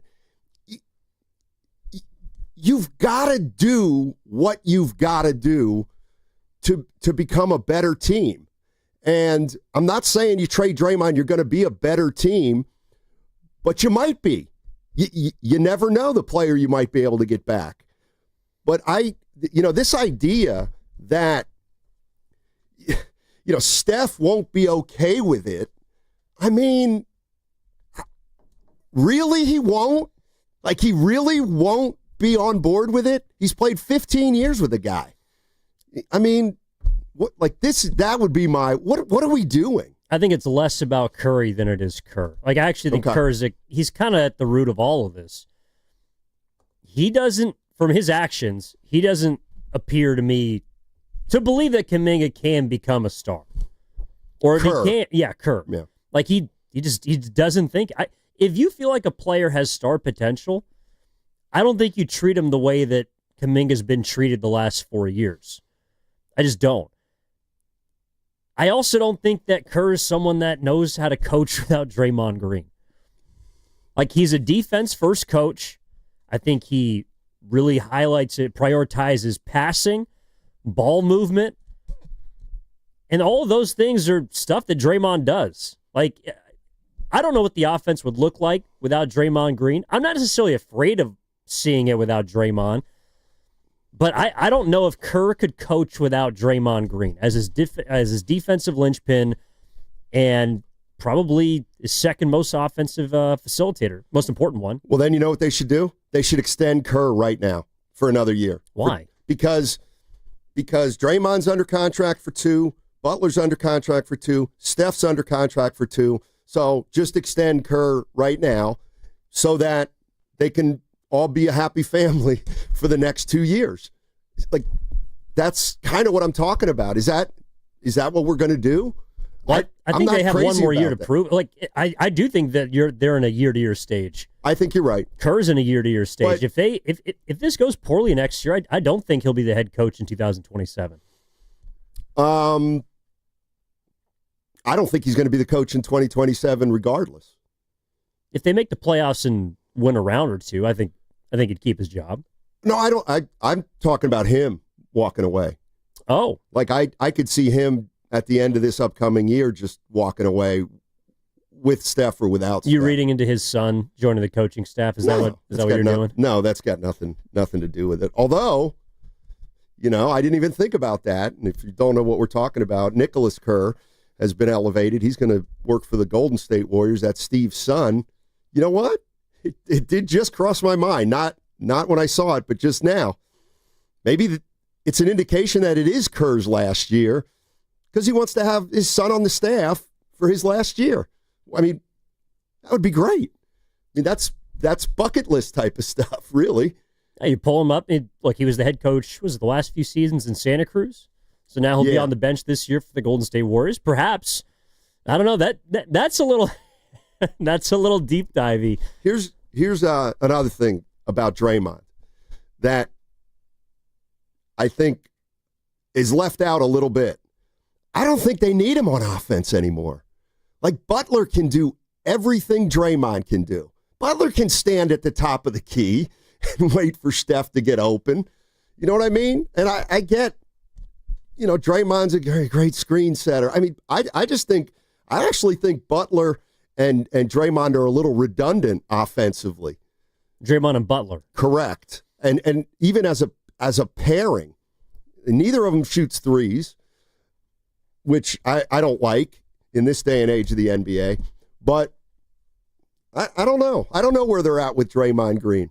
I'm going to assume that he's probably not going anywhere, and I don't know why they wouldn't consider it. Well, let's find out where Joseph in Richmond is at. Calling back. Joseph, what's going on, man? How you doing? Fine, yourself. Yeah, I like that idea more than letting Kaminga go. Moving Draymond? He's too volatile to me. Sometimes he's just too volatile. He's got to go. If anything, Curry's the one I'm letting stay. He's got to go. Kaminga, let him play. You have to let him play. He's not in the mold of Moses Moody. Moses Moody said, I'm here if you need me. I'm not worried about starting. Right. He's not in that mode. You need to let both of them play. Really, you need to let both of them play. Why are you bringing in cast-offs from other teams and giving the cast-offs Moody and Kuminga's playing time? It makes no sense. And you good, Joe? Yeah, I'm good, and that's all I got. All right, thanks, Joe. Appreciate it, Joseph. See, the more I think about it, and I realize Draymond is who he is at this point.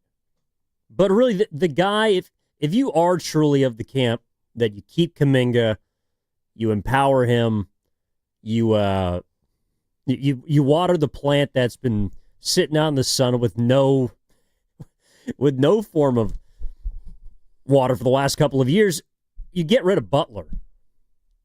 Like that to me is the guy that's actually more in the way of Kaminga than Draymond. I realize that Draymond might play the 4 now, but the guy who was brought in that really, I think, set us down this path to where we're talking about it today is Jimmy Butler, because the other part of the Slater article I found interesting is he described all the work that Kaminga is doing this summer. He's really working on his mid-range. He's working on his three-point shot. He's working on his handle. He's working on things that you need the basketball to do. On this team, Jimmy Butler's got the basketball. So leave Draymond out of this. If we're talking about offense, which is where Kaminga has shown he can help the most, the guy who's in his way is the guy they traded for last year. It's Jimmy Butler. And it feels like Steve Kerr believes that Jimmy's just better at everything that Kaminga does at this stage in his career. I think he might.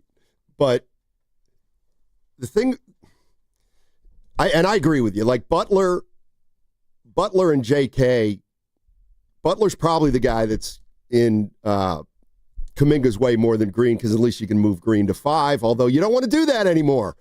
So that means he's got to play 4. But,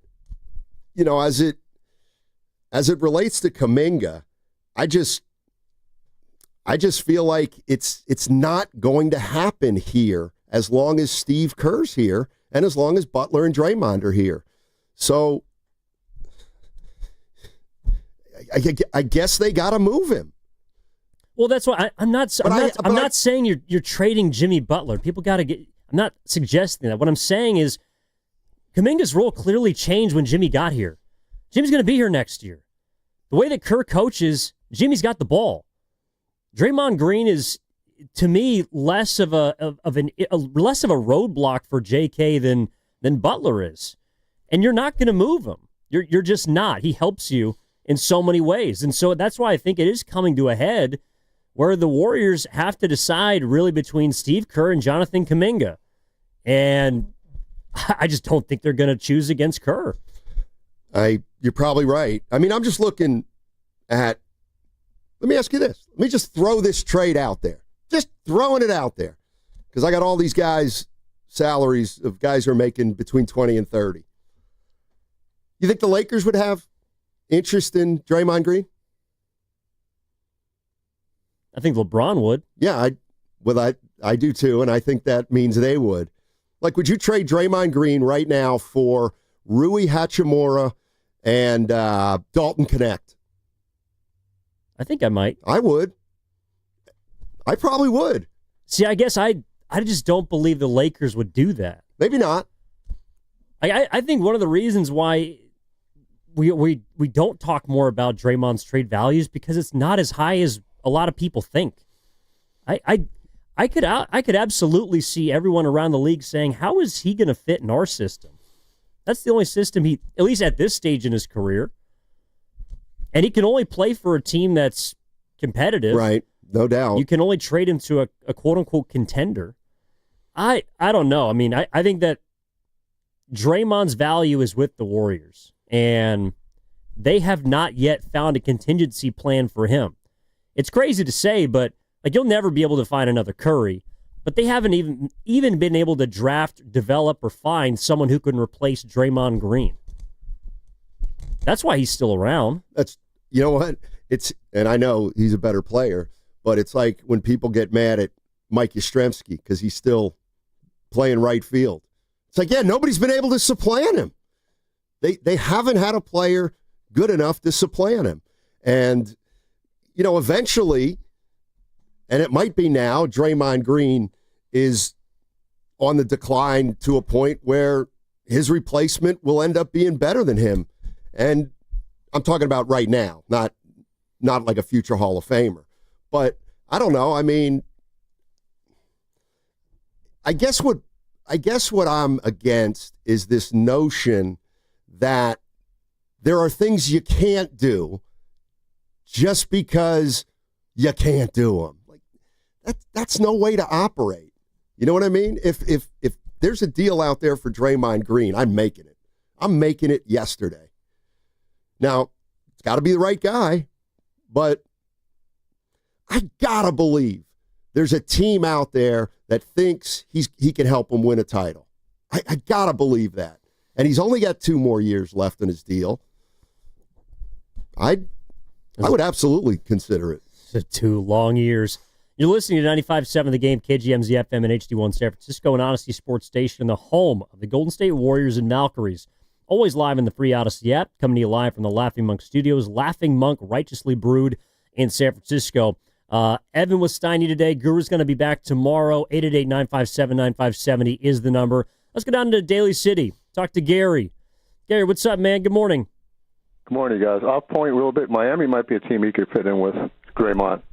But for me, my point is about Lacob. What does Lacob want to do? I mean, he likes the limelight. He's turned his franchise around. He knows what's coming in the Western Conference. He knows what he sees ahead of him with Curry leaving.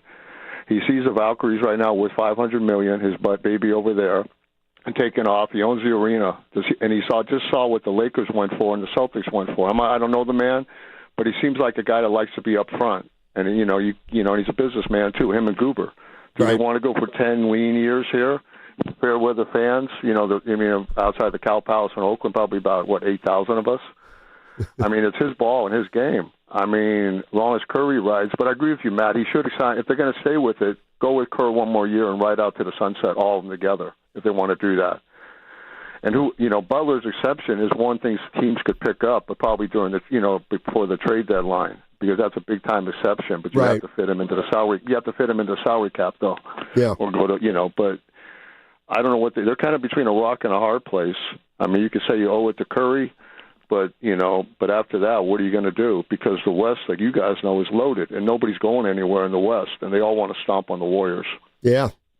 That's true, Gary. But I don't know what Laker, that's his ball and his game. I don't mean to go on, guys, but I don't know what you guys think, but it's kind of like up to him. Well, and seeing when a franchise gets $10 billion, that's kind of like, I don't care how much time you got to stop and think about that. Exactly. And I'll just tell you this. It was Dennis, right? Gary. I like him, by the way.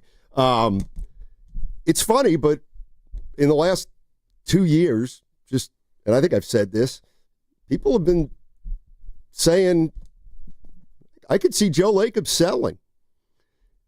I mean, he bought it for $450 million. He could probably get $12 to $14 billion for it. I mean, Steph Curry's not going to play forever. The only flaw in that, and there's a couple flaws. The only flaw I see in that is I do believe he wants to eventually have his sons run the team. And then the other thing is just knowing Joe Lacob, he would not want to sell when Steph's leaving or on the way out because he probably won't get much of the credit for what he ended up doing. And people will just say, oh, well, he owned the team when Curry was on the team. Like, I think if he's as competitive as we all believe, he is going to want to try to rebuild this thing after Steph and get another ring. But Gary's right. $12 billion when you bought it for $450? Then again, he owns it all. He owns the Valkyries, he owns the building, he owns the Warriors. So I'm sure if you asked Joe Lacob, he'd say, never crossed my mind. But this is where I think Gary's right. It's got to cross your mind when you see that the Lakers sold for $10 billion. It has to cross your mind. You may not do it, but naturally it crosses your mind. Well, I'm sure he was sheepishly grinning like the Grinch the moment he woke up and saw the Lakers went for $10 billion, or he heard about it. I don't know. I think I'm not on the prove it side of the fence as much as you are, like he's got to prove something after. But I'm 100% with you. I just don't think he's going to sell because he seems to be a really competitive person. And he still feels like he can win. And if you feel like you can win, you don't get out. Right. And now he's got the Valkyries. So he's in charge of a basketball operation that plays 12 months a year, essentially. So he's got 22 more games to go to. He's got another interest that, he wants to build. So I agree. I don't think he's going to sell, but $12 billion. I mean, that's a lot of money for even rich people. Yeah, it's a lot of money for everybody. Let me run this by you, and I'll throw it at the fans as well. A potential compromise. So we heard today that, what do you think Kaminga's biggest need or like his want is right now? He wants to start. Opportunity. He wants to start. He wants to play 30 minutes a night. Because I don't necessarily hear him saying I want to be an all-star now, but I want to take steps forward to becoming a multi-time all-star. That's a starter. Right. All right. What if I threw this at you? Next season, the Warriors bring Kuminga back. They sign him, 3-year deal, something that fits both sides, keeps options open. Draymond Green comes off the bench. Jonathan Kaminga starts. We saw them do this for, I think it was 5 games in December. Now, this was before Butler got here, but Draymond voluntarily went to the bench to allow Kaminga to start. Is that something that people would be against for? Is it just, again, kicking the can down the road and avoiding the inevitable? Or is that something you could see legitimately appeasing all parties? I think it's possible. I think that would be that scenario is possible. That would be me trying to thread the needle. If I'm trying to find something to make Draymond happy, Kaminga happy, even Kerr happy, all 3 of those guys in this scenario, it means Draymond takes a step back and Kaminga gets the role that he wants. Yes, but then we get into the area of what does Jonathan Kaminga really think of Steve Kerr? And what does Steve Kerr really think of Kaminga? Because those two things will present itself over the course of a year. Because even if Draymond Green goes to the bench and Kaminga starts, that's still no guarantee that Kerr is going to utilize Kaminga like Kaminga wants to be utilized. It just means that he'll start games and probably not finish them, quite frankly. And I think that's not going to work for him. So I would be open to that. And I think it might be okay for a year stopgap. But I think it's more that I just don't think Kaminga wants to be here. I think it's not necessarily about a starting job or 30 minutes a game, even though it is. I think he wants a fresh start. I think his biggest gripe is with the head coach.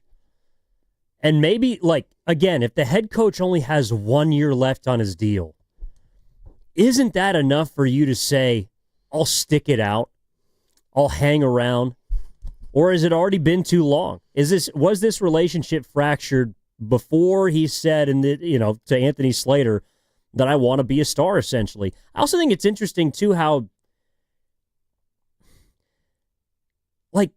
Jonathan Kuminga has not proven much, I think, to anybody that he is all of a sudden next year going to transform into this potential perennial all-star. But he's talking like he is. Like he knows he's going to be that player. Right. That's sort of the strange part for me. Very rarely do you hear, having confidence in yourself, there's nothing wrong with that. And I appreciate that he's ambitious and he wants to be the best version of himself. But, he hasn't been a consistent starter yet in this league for a winning team unless there's been injuries and he hasn't been able to prove it to his head coach. I guess I'm always curious why he's still talking about being this perennial all-star player when he hasn't yet become a starter. There are steps that you have to take, and he's jumping already to, well, I'm going to be one of the greats in this league. That doesn't bother me so much because you want all your young guys to think they're going to be superstars. But I think Jonathan Kuminga, I think he thinks he's getting hosed here. I think that he feels like he's probably been made a scapegoat for the things he doesn't do. And not, if a coach doesn't know what to expect from you, he's probably not going to play you as much. And the reality of the situation is Kerr wanted Kaminga to defend better and rebound better, and he's never been able to do that. Okay, you know what? Maybe he's not going to be a good help defender, and maybe he'll never be a great rebounder for whatever reason. But then a coach has to use Kuminga's strengths, integrate it in the team, and it's going to have to be centered on scoring right now because that's what he does. What comes after that is going to be up to him. But I do think he thinks of being an all-star as pretty much averaging 25 a game. You know what I mean? I didn't hear him say, I want to be a 25 and 10 guy or a 20 and 10 guy. Or I'm really, I'm working on my passing or something like that. It feels like it's still just about scoring for Kaminga. That's what he does best, and that's the one thing he thinks he excels at. I think in a perfect world, the role that he wants is the role that he had after Steph went down in the second round against the Timberwolves. I think that's in his perfect world, that's the role that he wants. An opportunity to score, prove that he can be the leading scorer, even with Butler on the floor, even with Draymond on the floor, maybe even with Curry on the floor, I'm not sure. That series has only hardened his stance and his belief in himself that that's who he can be, and that's who he is. And the Warriors got to make a choice about whether they're okay with him coming back believing that he's that player without a runway to prove it. That's another rock and a hard place that they're basically stuck between. Yeah. And I'm curious what people think about it. 888-957-9570 is the number. Also coming up, I got some names that I want to throw at you. If they are going to move off of Kaminga, what players would you want? I have a list, and not all of them are big names, but some of them might be a better fit than what we're currently seeing. Also, we got to talk about the Giants. Steiny's got something that kind of pissed him off about the game last night. Didn't even have to do with what was on the field. All right, coming up at 7 p.m., the Valkyries take on the New York Liberty. You can hear the game right here on 95.7 The Game and the Valkyries channel on the Odyssey app. Just download the app and search Valkyries. You can also watch the game on KPIX, Channel 5, pregame beginning at 6:30 p.m. That segment sponsored by the San Francisco Police Officers Association. Pride is about love, community, respect, and looking out for one another. Celebrate safely, use a rideshare or public transit. Have fun and celebrate with heart, but don't drink and drive. Brought to you by the San Francisco Police Officers Association. Evan Giddings, Matt Steinmetz, Guru are going to be back tomorrow, all right here on 95.7 The Game.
Now, back to Steiny and Guru on 95.7 The Game. You know, I do have a little piece of Warriors news. It's just a little nugget I learned last night. There's a pretty prominent fan that I don't know if people knew this about. You know Ghostface Killah is a Warriors fan? Who? Ghostface Killah. Who the hell's that? He's a member of the Wu-Tang Clan. Who are they? They're from New York. They're from Staten Island primarily. Oh, okay. They were at Chase Center last night. Oh. So the Clan. Yeah, I got you. Easy. Simmer there. The wow. Jesse Moore, promotions Sure. extraordinaire, helped me and my +1 get a ticket and had a great time. They were awesome. But Ghostface multiple times said that's my favorite team in the Raptors. So he's a front runner. Well, I'm surprised he was able to see what banners were up there at the top of Chase Center because it was, let me just put it this way, it was pretty foggy last night, Steiny. Gotcha. It was literally walked into Chase Center, and I was like, dude, do they have a machine? Like, is there just a fog machine? They were pouring out of the portals. I mean, I'm pretty sure there's no smoking in that arena. So Not last night. Where was security? Dude, it got christened is what Chase Center got last night. All right. Evan in for Guru along with Steiny here. Switching spots today. Just having some fun before Guru's back tomorrow. And then you're out Friday, right? Yeah, Friday and Monday. Okay. You know, I got going back for that birthday party, and I know you look almost ready for it. I worked a little bit on my speech. Not a speech. You have to give a speech. I got to say a few words. Put it that way. For what? For my buddy. Did someone die? No, it's just a big. I shouldn't even talk about this because if he downloads that Odyssey app, I'm going to ruin the surprise. It's a surprise. So, there's a celebration going on back home, is what exactly. And I assume a close friend. Yeah, this is the guy. He's the guy. This is the guy. So he's like your guru from back east. Well, he's my best friend from back east. Oh. Went to college with him, and that's only half the story. The rest of the story is that he's done extremely well for himself. So he's flying you back?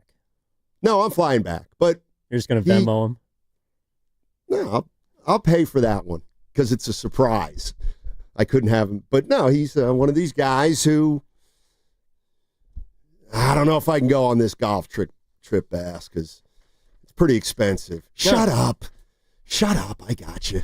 Shut up. Bass, I can't afford. Shut up. Have I ever not paid for it? I need a friend like that. But you know what? It took him a while to establish himself, but I've taken advantage of his status over the last 20, 25 years. Hey, talk to me, Steiny. I have a question that I'd like to get a guest on who's an expert on this because I don't understand it, but maybe a listener does or a businessman out there. So the Warriors are the highest valued franchise in the NBA according to Forbes. Yep. Okay. So let's just say they're worth $12 billion. All right?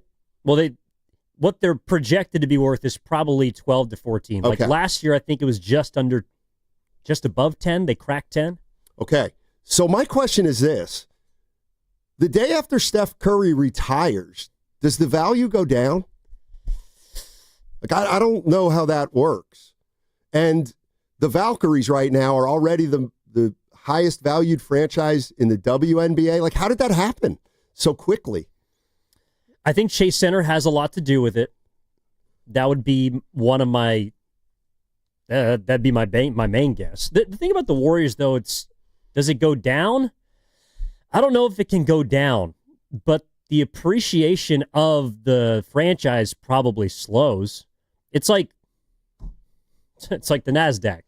Like your country's GDP continues to go up. Just the question is how high of a rate. Like it might take a dip, and then eventually it rises, and there's a progressive. I don't need to get into economics. Let's get an answer. Oh, an answer to Steiny's question. This is real quick from the East Bay. Wando, is that how I say it? Wando, welcome to the program. What's going on? Hey, yes, sir. Thank you. And I didn't actually quite hear the question. I just assumed the line of thinking on the conversation before the break and around franchise valuation. Could you reiterate for a moment, Steiny? Sure. Right now the Warriors are valued as the highest valued franchise in the NBA, whatever, 12, 14 billion. What happens the day after Steph Curry retires? Does anything happen to that valuation? Oh, yeah. Like, that is on paper, right? Unless Joe Lacob has sold any minority stakes at that valuation, that's just a theoretical, like, appraisal from some random Forbes or something like that, right? That's as I understand it. I'm not a professional in this business, but do like to follow it. It's interesting with the earthquakes right now, by the way, being up for sale. Don't know if it's been mentioned yet on these airways, but they were recently appraised at around $600 million, and John Fisher, good riddance, is looking to sell the controlling stake. So he's been selling off minority stakes apparently. He might have been selling them close, if not at that $600 million valuation, which implies there's like maybe a $250 million cost to control the earthquakes right now. Yeah. But yeah, once Steph retires, I think that's definitely the case. The valuation goes down. The building keeps it up there for sure. The fact that they own the building, as we know, but no, Steph is the franchise. Thanks, man. Appreciate the call. Well, I do think that the moment he's gone, there's definitely less interest in the team. There's no doubt about that. And like one of the things that I've actually found, I think, most compelling about Steph Curry standing with the Warriors is still how much coverage he garners for the team. No matter if they're good, last year if they missed the playoffs, this year they're coming in with unknown expectations, or at the beginning of the 24-25 season, people don't really know where they're going to be. Like, the Warriors will always be in the news if Curry's there. And I have to imagine that's good for branding. When he's gone, does that go away? I kind of assume it does. Like, why are the Warriors talked about as much as they are? Because of Steph Curry. Because of Steph Curry. Right. The moment he's gone, I have to assume that coverage leaves with him. That's also got to be on the mind of Joe Lacob, I imagine. Well, that's the other thing. I mean, if they're worth $12 billion, and the value and things are going to change after Curry leaves, why would you buy the team for $12 billion?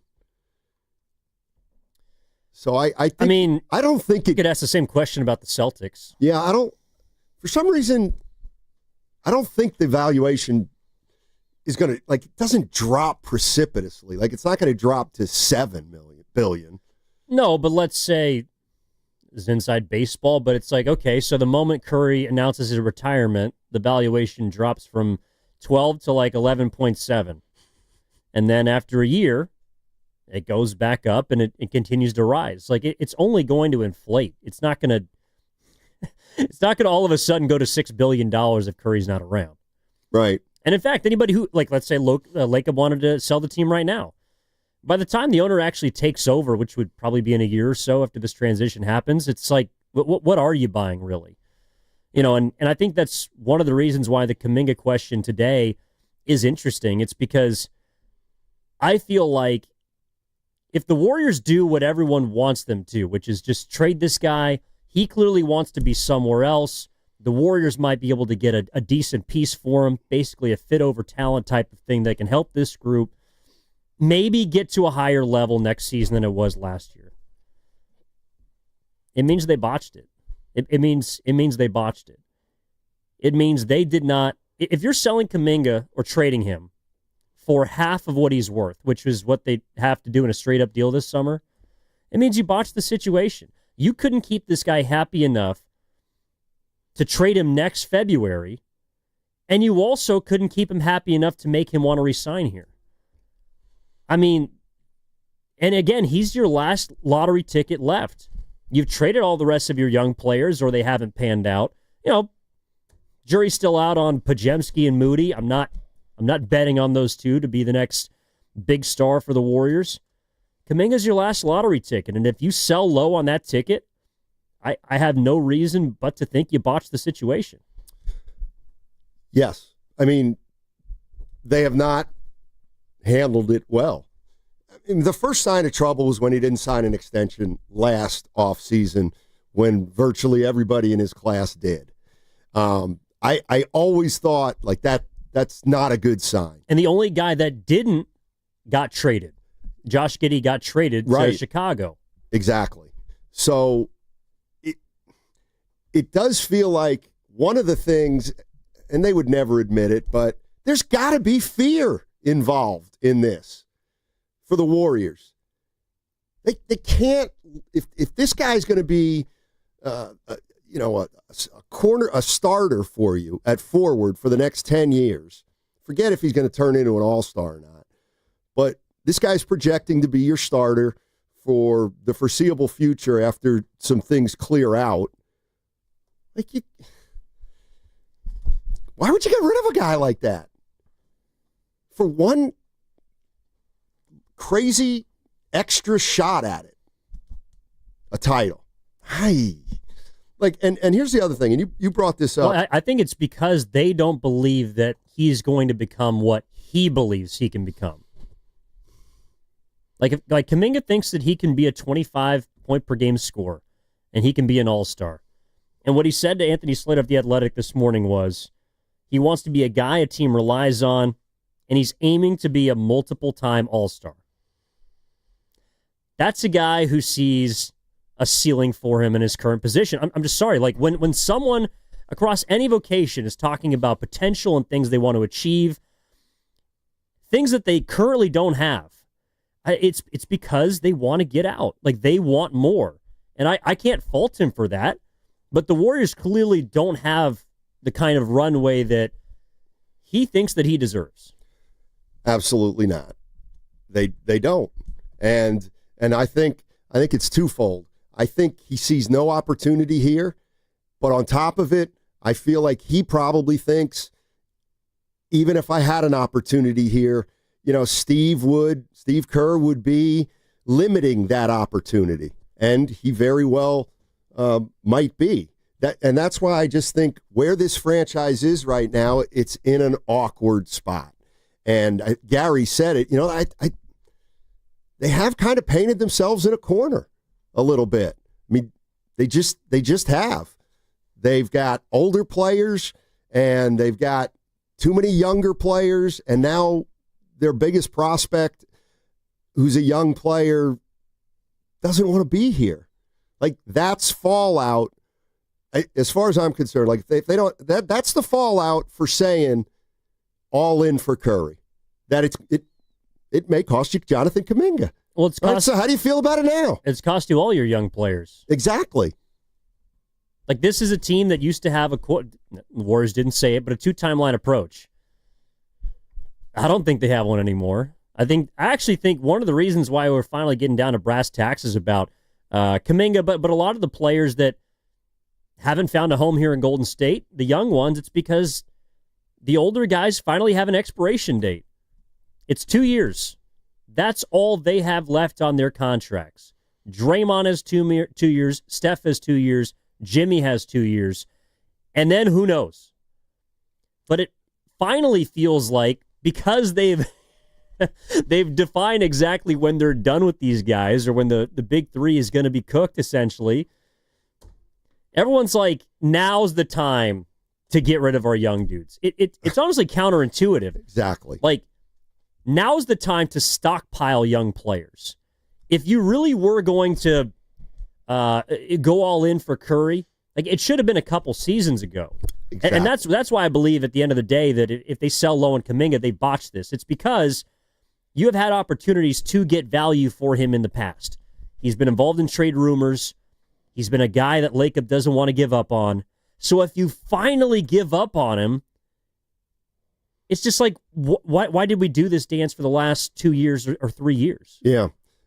What would frustrate me as a Warrior fan after the 4 titles is, in a perfect world, and this is where the last 5 years is catching up to him, and this is where the James Wiseman pick is a killer, and it essentially happened 5 years ago on draft day. Draft day was in November 5 years ago because of COVID, but that was the day that Klay Thompson got hurt for the second time, and then they drafted Wiseman. The reality of the situation is that in a perfect world, they would still have Jordan Poole on their team. In a perfect world, Jonathan Kaminga is on their team. In a perfect world, Wiseman would have been a functional player, just a functional player. And if that were the case, if that were the case, the Warriors might have had a chance to not fall drastically after Curry. If Steph were thinking of retiring in 2 years, but the Warriors were still sitting with Poole, Kuminga, and Wiseman was a functional big, I think we'd be very optimistic about the future. Now, here's what I want to stress. It doesn't mean I'm saying, so Kuminga's your 1, Poole's your 2. What? No. What I'm saying is you'd have at least a younger foundation that starts to play together, and then you realize what they need. And maybe they'll probably need a superstar. Okay, well, 3 or 4 years down the line, maybe you can get one because you're in a better cap situation. But the reality is that they're on the verge of not having any young players at a point when you're right, they need them. And how does that make people feel? I know a lot of people want to go all in for the veterans. And are the next 2 years good enough for you to basically just say, I'll watch Warriors basketball and watch and see how much these old guys got left in the tank? 888-957-9570 is the number. Evan Giddings in with Matt Steinmetz. Who's going to be back tomorrow? Let's go to Bass in Los Altos Hills. Bass, good morning. What's up, man? How we doing? All right, man. How about you? Fantastic. What do you got? Nice, man. I just I know you guys were getting into the valuation discussion and whether it's going to take a hit. Yeah. You know, I do this for a living, and what I'll tell you is it won't. And the reality is because valuations are always derived based on a projection of how much money you're going to make in the future. So the biggest aspect of the Warriors is actually not the play on, out there on the stadium. It's basically committed revenue streams from people buying their suites and the number of events they host at the Chase Center. So that's what's driven up their valuation so much.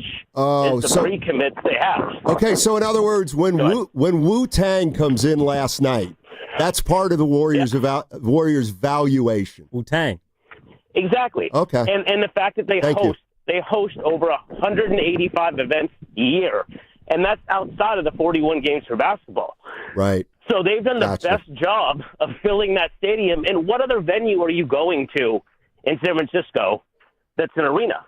Right, what, the Cow Palace? Right. There's nothing there. You have to go down to San Jose to get any decent arena anywhere in the area. So they basically, they have exclusivity on basically closed space, which means they can be 12 months a year. Gotcha. So that was the big jump, was the Chase Center. Gotcha. Appreciate it. Yeah. And thanks, Bass. Yeah. Good. I'm actually sure he's right on that stuff. That makes sense. Because I don't think the Lakers, who owns Staples? That I don't know. Because I don't think it's the Lakers. No, the Lakers don't own it. That's the biggest difference, right. Which is why I wasn't shocked when you came in the next day. You're like, I think the Warriors actually could be worth $12 to $14 billion. Because the arena itself it was privately financed, and it was almost $2 billion worth. So, yeah, Brandon Schneider's working real hard. Crypto Arena, by the way, is owned by Schultz Entertainment Group. So it's an LA-based company. All right. Oh, well. That probably is the difference in the valuation. I'm with you there. All right, let's go to Dave in Fresno. Wants to clean up some of the value talk. Dave, how we doing? What's up? Hey guys, I'm doing good, man. Thanks for getting me on here. Just want to join the discussion, and yeah, I think with the whole value thing, I think with the Warriors, like what separates them from the Yankees, the Lakers, Dodgers, the Knicks. Those are like name brand franchises, where the Warriors, I think they're pretty much tied to Steph. So yeah, they're at that 10 billion mark mostly because of Steph, and obviously Draymond and Clay and KD, having that great run. But yeah, it's going to be tricky because with them, you guys kind of already asked the question, like what happens when he retires? Because yeah, that's a nice arena, but you got to pay a pretty good price to get inside, and I would think most people are paying that price to go see Steph. Right. So when he's not available, he's not around, okay, are you still charging premier price for fans to come watch the Warriors play? That's a question they got to ask themselves. And yeah, it's not like you can just sell the team. Like, hey, come see the Lakers. We're always going to have somebody. Come see the Yankees. Come see the Knicks. Come see the Cowboys. Like, that's always going to sell itself.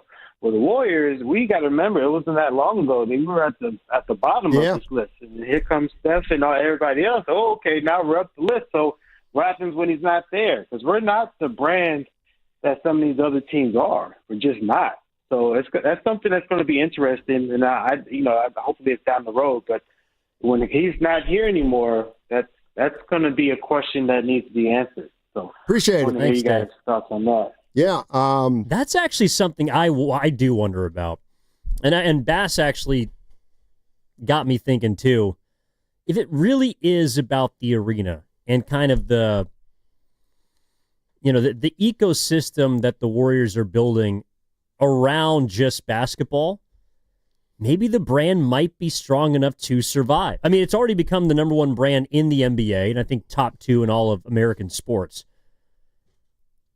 I don't think that just goes away when you lose a player. I agree with that. I think, even though it's Curry. Yeah, I want. Well, now here's where the Lakers come in, because to me, the Lakers have been fortunate to have multiple superstars over the course of their entire history. The Warriors won a title in '75, not much happened, and then here comes Steph Curry. I do agree with you, like. The work that they've put in and that they've garnered from their brand, like that doesn't just go away. People, there are billions of people in China that had never heard of the Warriors, and now they know who they are, and like that'll never go away. Steph Curry might go away, but the team he played for, their profile's been raised by him to such a degree that even after he leaves, people are going to know who the Warriors are, even if it's that team Curry used to play for. Seriously. It's going to make him bulletproof no matter what. I mean, he's going to be like Jordan in Chicago.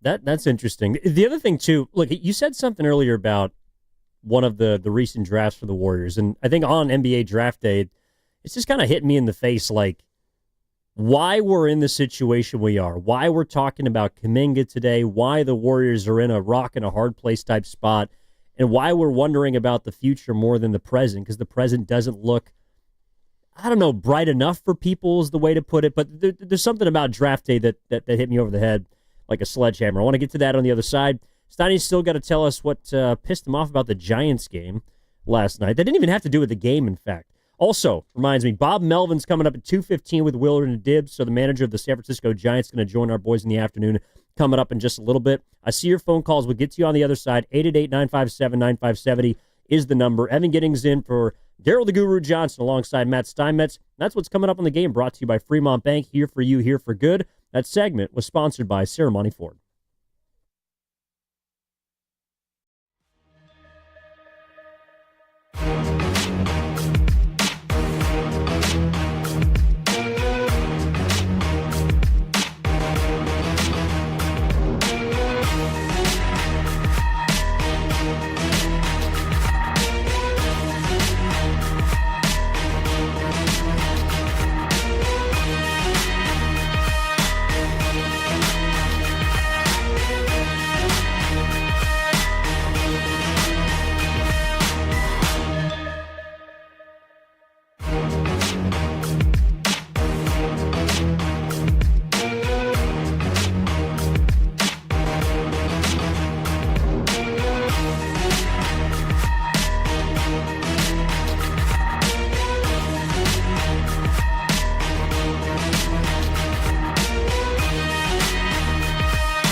Now, back to Steiny and Guru on 95.7 The Game. You know this tune, Steiny?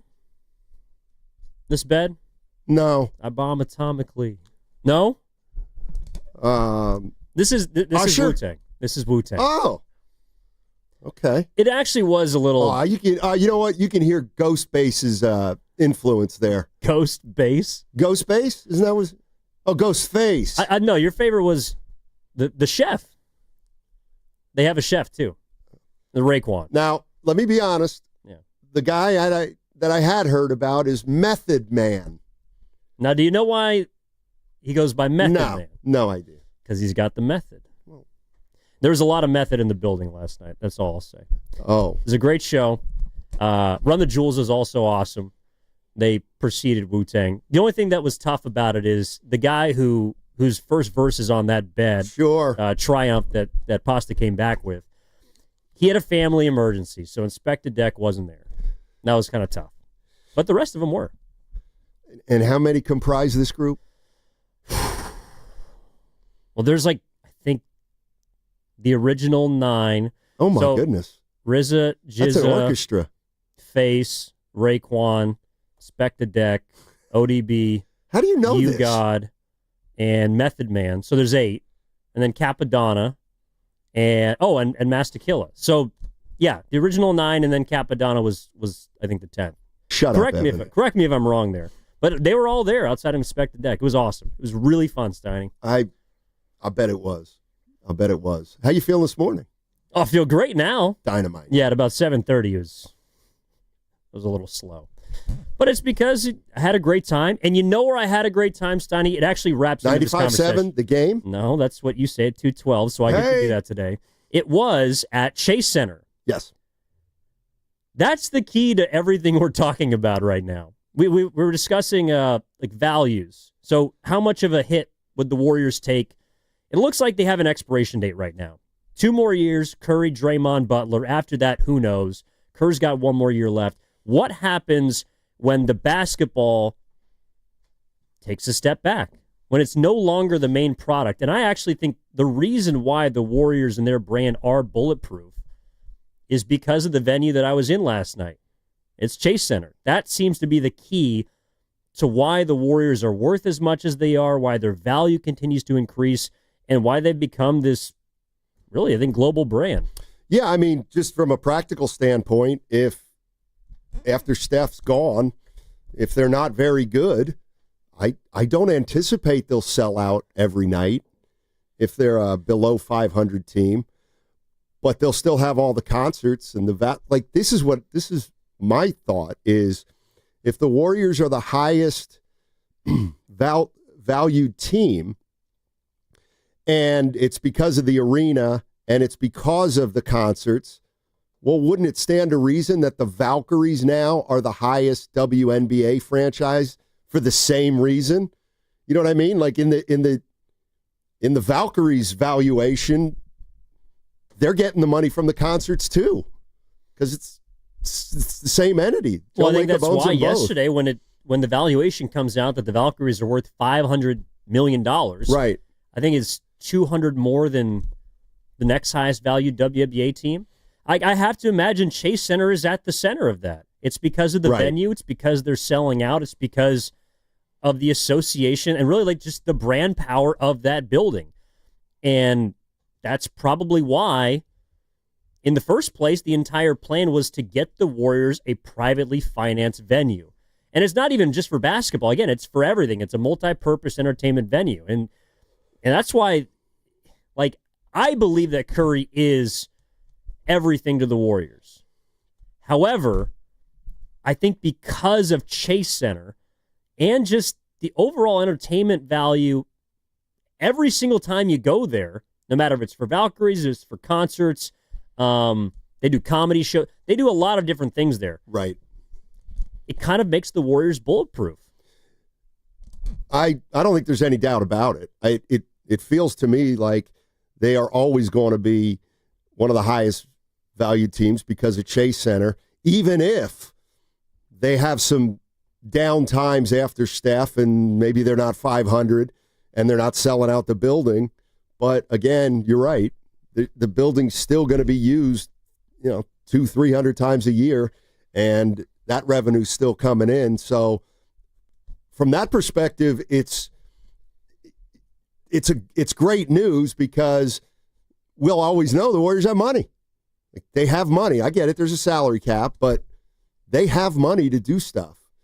Well, and that's why they have money to go into the tax. They have, if they need to. Yeah, or pay as much luxury taxes as they. Yep. Well, before Boston last year, they paid the highest tax bill in the history of basketball.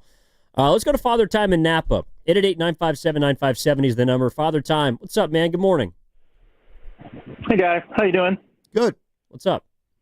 Good. Okay. So many topics to touch on. I got 3 or 4. Right. I was just listening to the valuation thing. I believe it. If they're worth that much, that sounds great. But I guarantee you those billions of Warriors fans in China don't give squat about the Chase Center. You know what I mean? So when our man, I think he's $1 billion man, frankly, steps away, I think there's going to be some changes in that valuation. And I would only point to the one you just mentioned. When Sir Michael Jordan left the Bulls, what do you think happened to the Bulls' value or their Q rating or anything else? I mean, it can happen. And I think the Warriors, this lets me segue into another topic. I think the Warriors are in really thin ice here. They've got, their 3 best players allegedly are on 2-year contracts. Let's say they all quit. They all go out together. They make it to the semifinals and they think that's enough. We can't do any more. And Kerr leaves.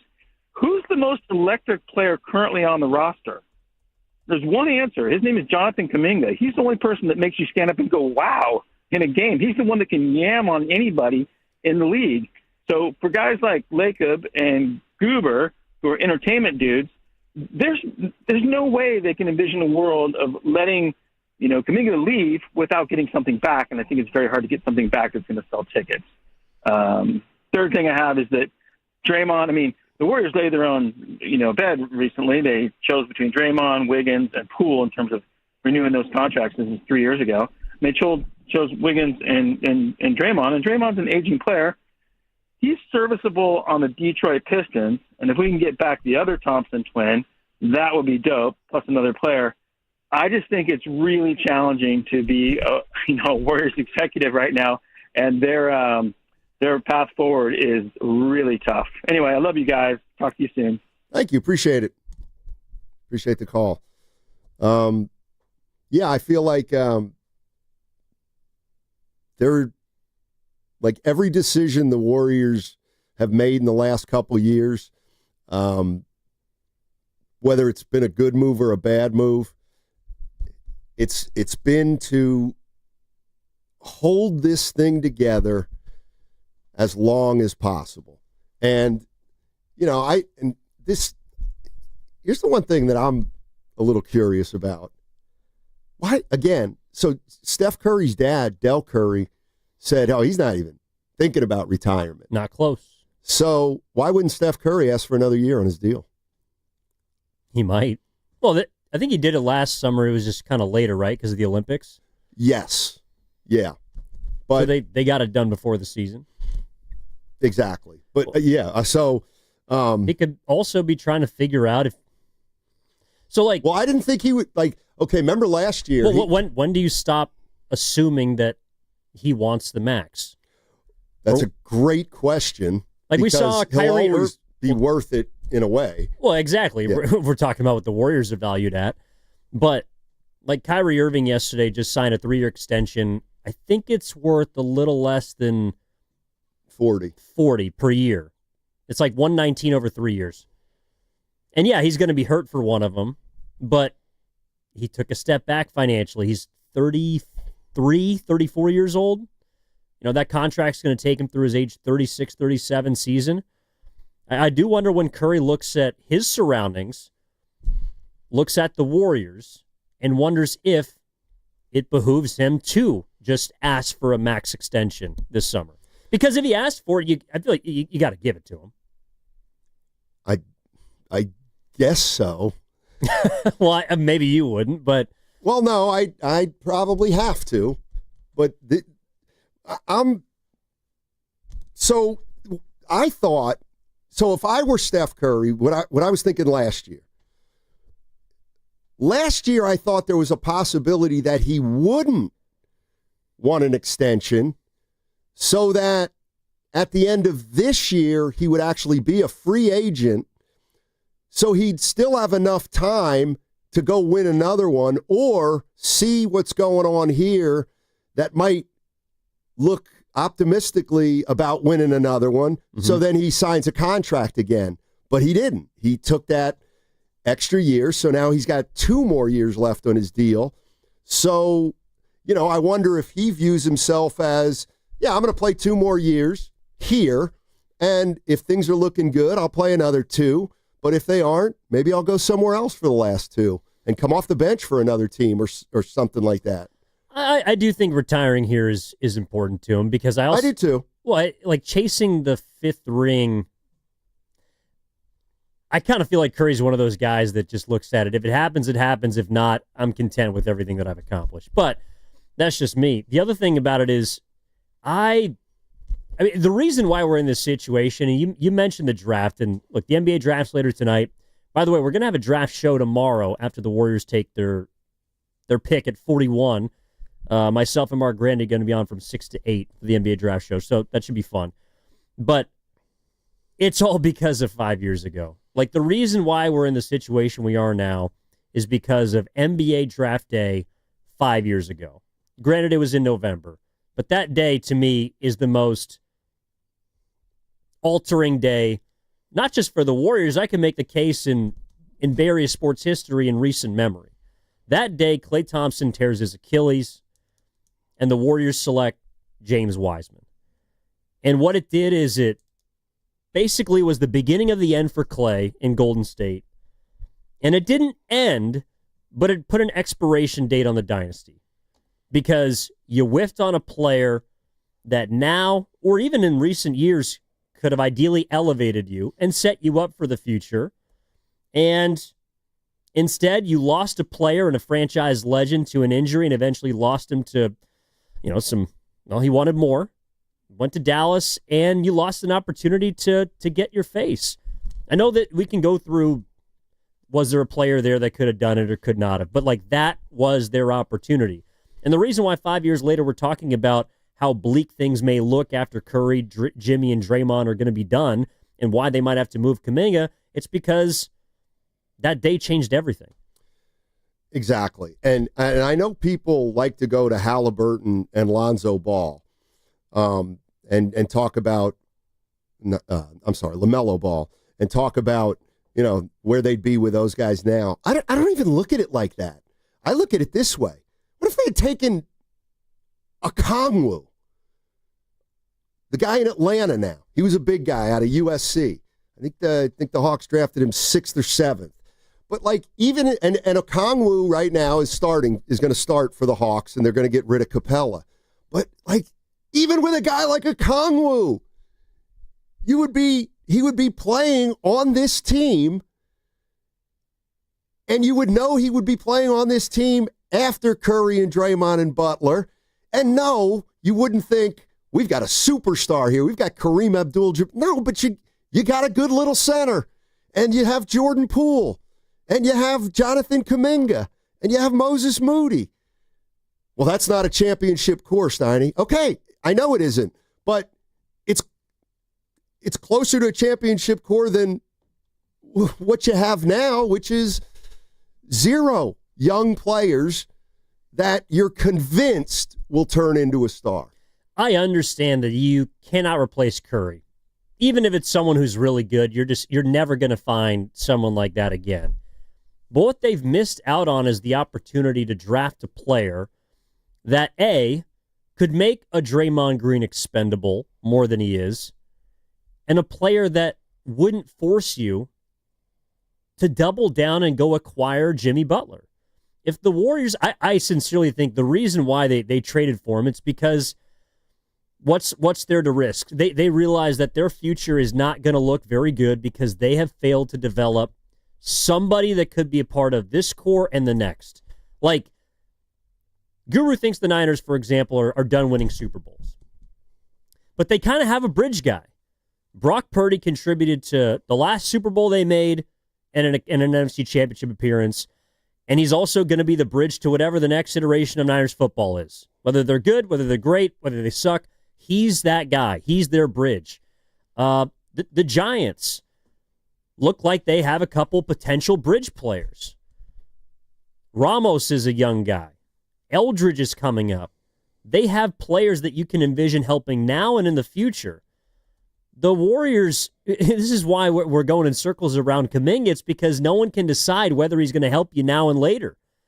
It feels like he has to help you later because either he's not allowed or he's not good enough to help you now, and you don't know whether it's worth risking his future. Like the Warriors over the last 5 years have failed to cultivate some sort of future to the point where we're talking about the biggest reason to believe in their brand and to believe that they can remain relevant in the NBA without Curry is because of their arena. It's not because of a player. Right. It's because of what they've built on that soil. I was just thinking about this. There's two comparisons to what happened to the Warriors, as far as I'm concerned. And it's the Lakers and the Celtics in the 80s. All right? So, through shrewd moves, both those teams, the Lakers and the Celtics, found themselves atop the draft, even though they were championship teams. All right? So in 1982, the Lakers take James Worthy. All right? So James Worthy comes to the Lakers and they win titles through the 80s. All right? So in 1986, the Celtics had just won their third championship. They had the second or third pick in the draft, and they took Len Bias, and he passed away. And they never recovered. Well, for a long, long time. They could not recover from that because Bird was aging and McHale was aging.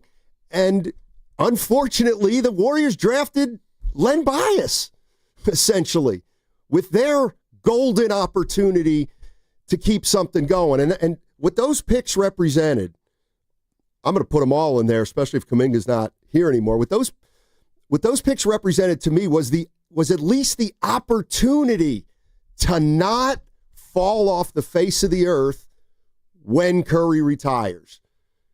Because they might have had a better young player that they thought could be, their guy for the next 10 years.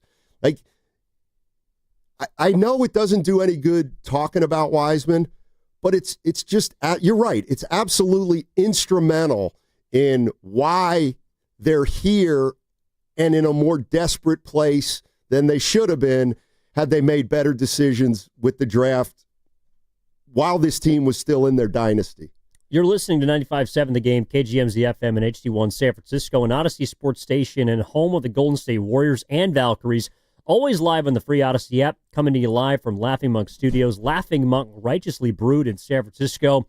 Evan and with Steiny. Goo's going to be back tomorrow. The phone line is 888-957-9570. I see the text pouring in as well. Let's go to Jan in Mountain View. Oh, heck yes. Help us feel better, Jan. What's going on? How are you? Well, good afternoon. I think Steiny sold my thunder, and that was that, that Lakeup also owns the Valkyries. And look at them. When Golden State is not playing, the Valkyries are now their season is underway, and I've heard that if they're if they were in the playoffs right now, the playoff time, they'd be a playoff team. Like, I think they were like number 6, and they're coming along pretty darn good. And who knows? Maybe when Curry decides, maybe he'll still be part of the franchise by assisting Lakeup in the office. Who knows? In the front office or with. Levy, is that his name? The one Dunleavy. That took over for Myers. Yeah. Mike Dunleavy. Yeah. So, I mean, there's a lot to, pick from this. I mean, he could still, sign an extension, but I'm looking at the Valkyries really, coming along and bringing in the revenue with the Chase Center, and that that venue that they made. I mean, it's a terrific place to visit, and it's great, and I'm still going to get up there. So, I mean, bring it on, man. Thanks, Jan. Appreciate it, Jan.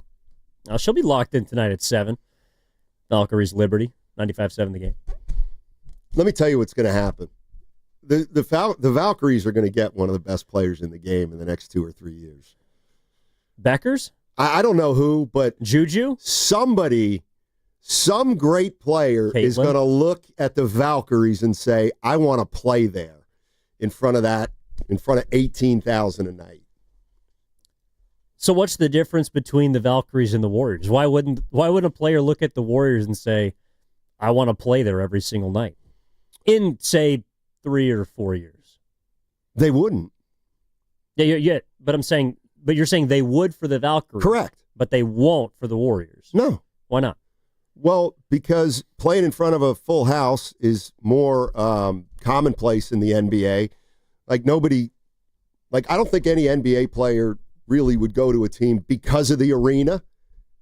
I think a WNBA player, if all things are equal money-wise, I'm going to the place where it's a zoo inside that building. Oh, for sure. But I think part of it's also the organization. Sure. Yeah. No doubt. I do think the Warriors, and it's not just with Curry, have, created a pretty positive representation. Like, people around the league know how well the Warriors are run. And I think that's part of it, too. Like, them getting a free agent is not going to be an easy endeavor. But I just find it interesting that you would think that the Valkyries, unquestionably, and I agree, would be able to find a big marquee free agent, and the Warriors wouldn't. Yeah, well, we'll see how it all plays out, but I do think the Warriors are going to have trouble signing a big boy free agent after Steph leaves. I just do. I could be wrong. I hope I'm wrong, but I mean, we saw it in Chicago. Nobody really wanted to follow in Michael Jordan's footsteps. Not a free agent coming on to the new team being the Bulls. I just don't know. I just don't see who's the biggest free agent out there in 2 years. Luka Doncic. I don't think he'd want to come to the Warriors. Trae Young. After Steph Curry's gone.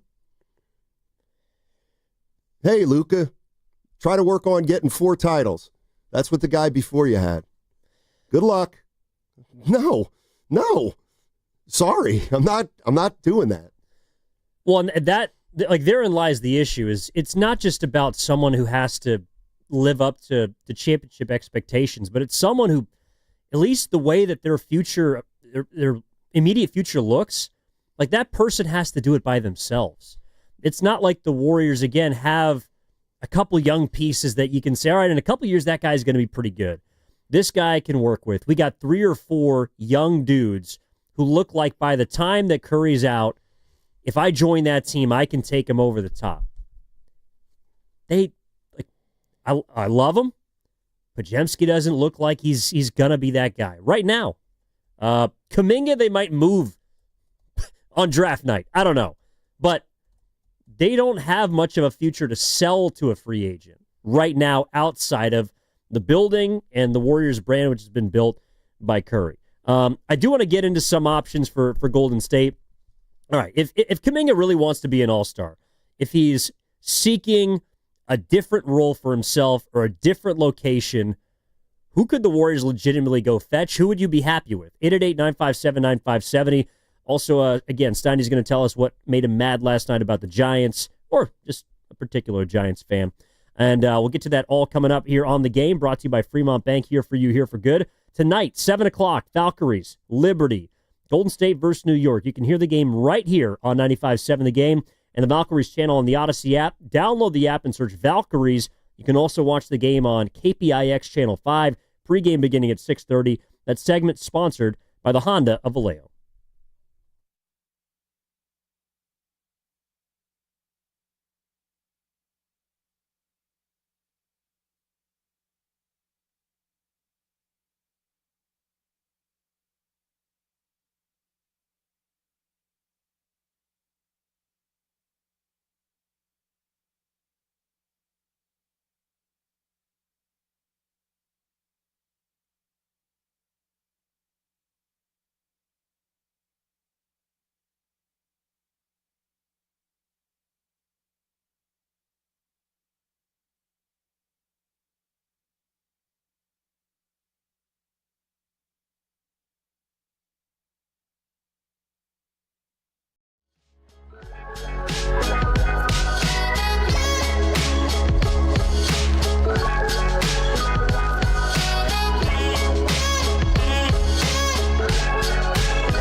team option. Heck yes. You think we see him back next year?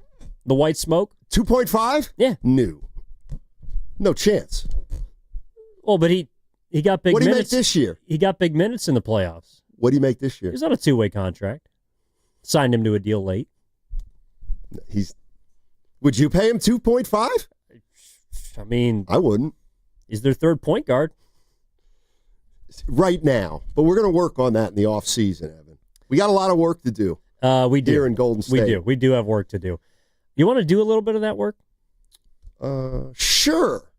Can I answer a question first? Yeah, of course. You know, I have this theory that some people don't agree with, but you know, I worry about the Warriors being able to sign a big boy free agent after Curry leaves, similar to the Chicago Bulls. Nobody wanted to follow Jordan.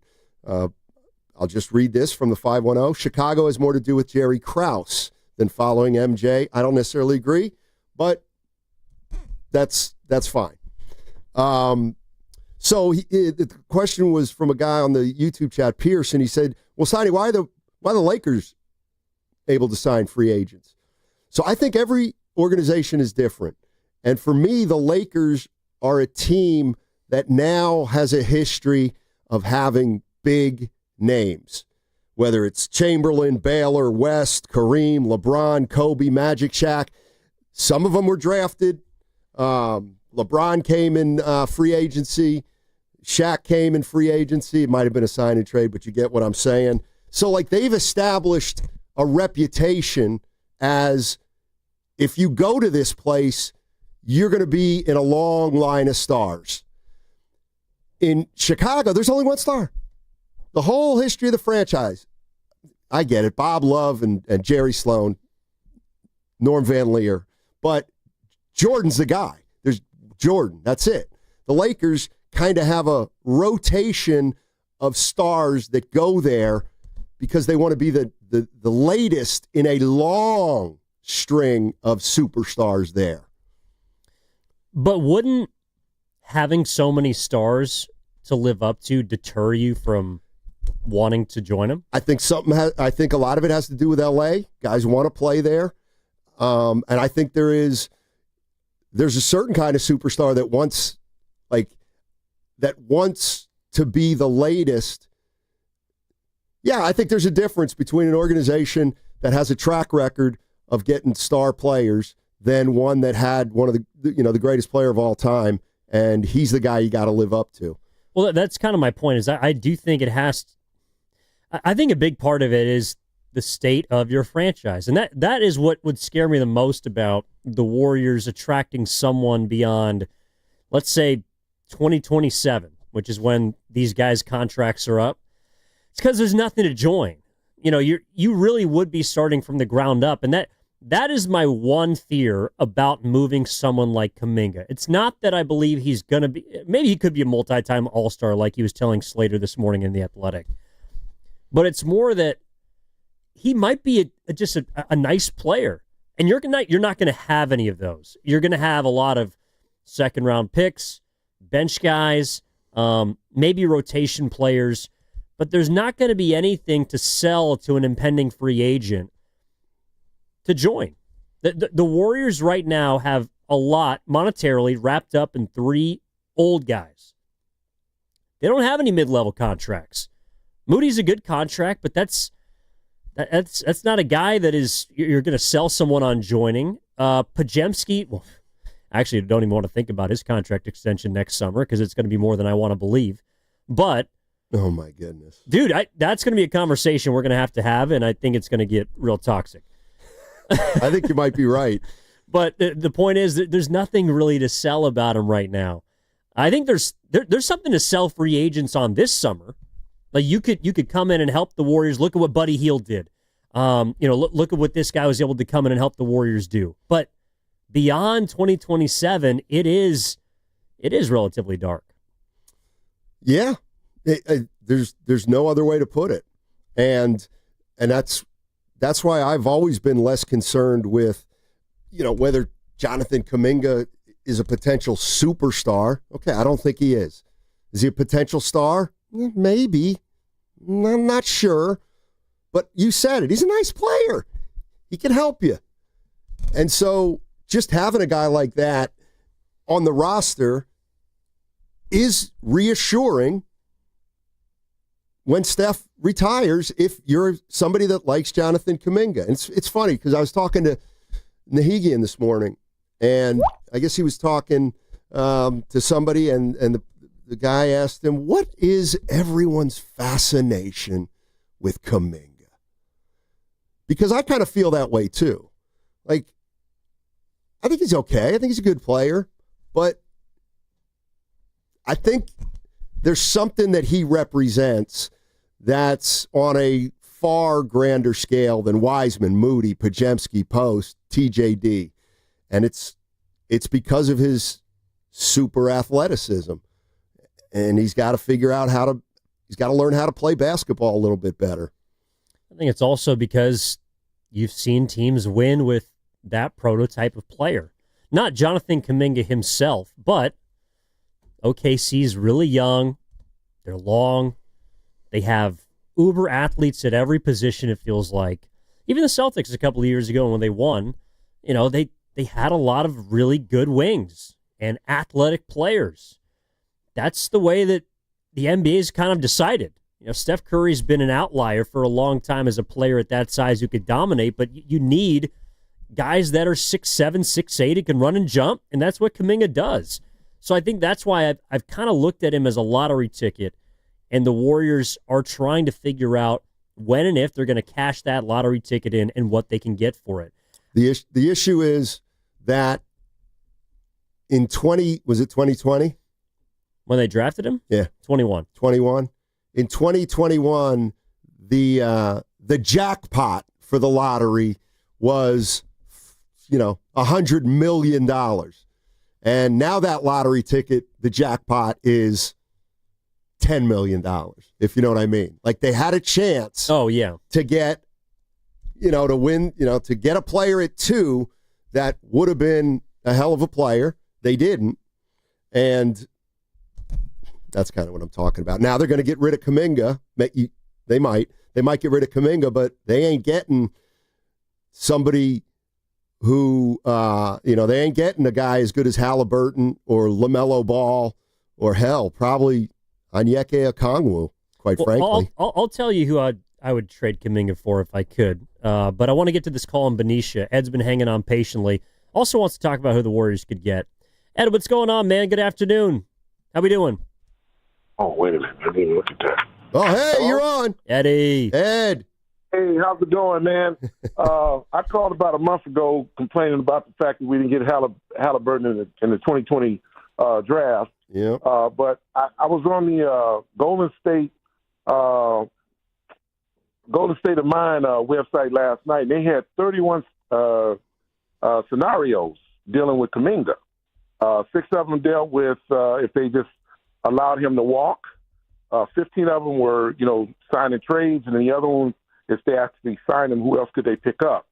And I saw one where the Warriors could end up getting Lonzo Ball. I'd go for Lonzo Ball at this point since Halliburton is no longer available. I'd go for Lonzo Ball, and then they were talking about giving the Warriors a first-round pick. So I'm thinking that if Dunleavy and the Warriors staff have an idea that there is a guy that they really want in this draft, that might be the way to go. Go get Lonzo Ball. Kind of reminds me of Livingston, who had, serious injury problems. 6'6", high basketball IQ. I think he would really fit the Warriors. What do you think? Thanks, Ed. Is he healthy right now? I think he played 35 games last year and then missed the 2 seasons before. That's the only problem. Yeah, I like him when he plays. But when he plays. See, that's the other thing.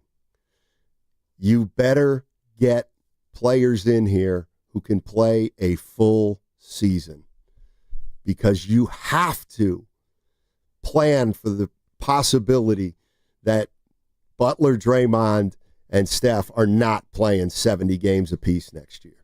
Like, you have to at least be prepared for that, I think. Well, and that's why if we're going to go down this road, we talked about this player yesterday, and the more I think about it, the more I do believe I'd be all right. The Miami Heat want to get off of Andrew Wiggins. I know it feels like you'd be going backwards, but in a perfect world, if I could turn Jonathan Kaminga into an Andrew Wiggins, it'd probably be a three-way trade. You need someone else to facilitate. I would do that because I'm getting a player I know that fits, I know is happy here, and to your point, I know can probably play, assuming he doesn't take 3 months off for unknown reasons, or legitimate reasons, I should say. He's going to play 70 games a year. Seriously, like, last year, if the Warriors had had Andrew Wiggins instead of Jonathan Kaminga, I do think they might have been able to, well, Curry got hurt, but like that team at full strength, I do think is pretty legit. You have a couple of wings, one who can defend, we know in Wiggins.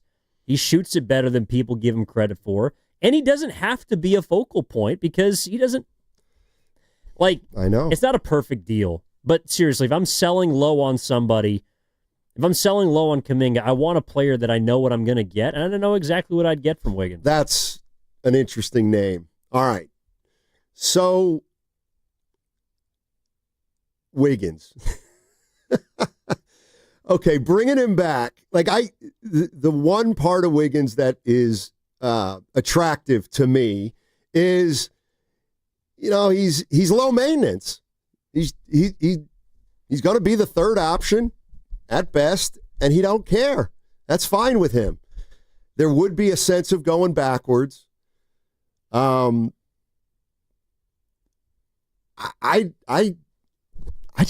don't know if I would do that. How old's Wiggins now? I think he's like 30, 29 or 30. Been in the league for 10 years. 30 years old. 30 years old. So he's still in his prime. Back to Wiggins.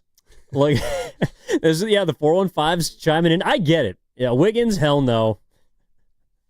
By the way, I'm not sitting in Guru's chair. It's not the craziest idea I've ever heard. Steiny's in Guru's chair. By the way, what was I going to say about Wiggins? Oh, and you had said this earlier, and you didn't say that Wiggins wasn't in the way.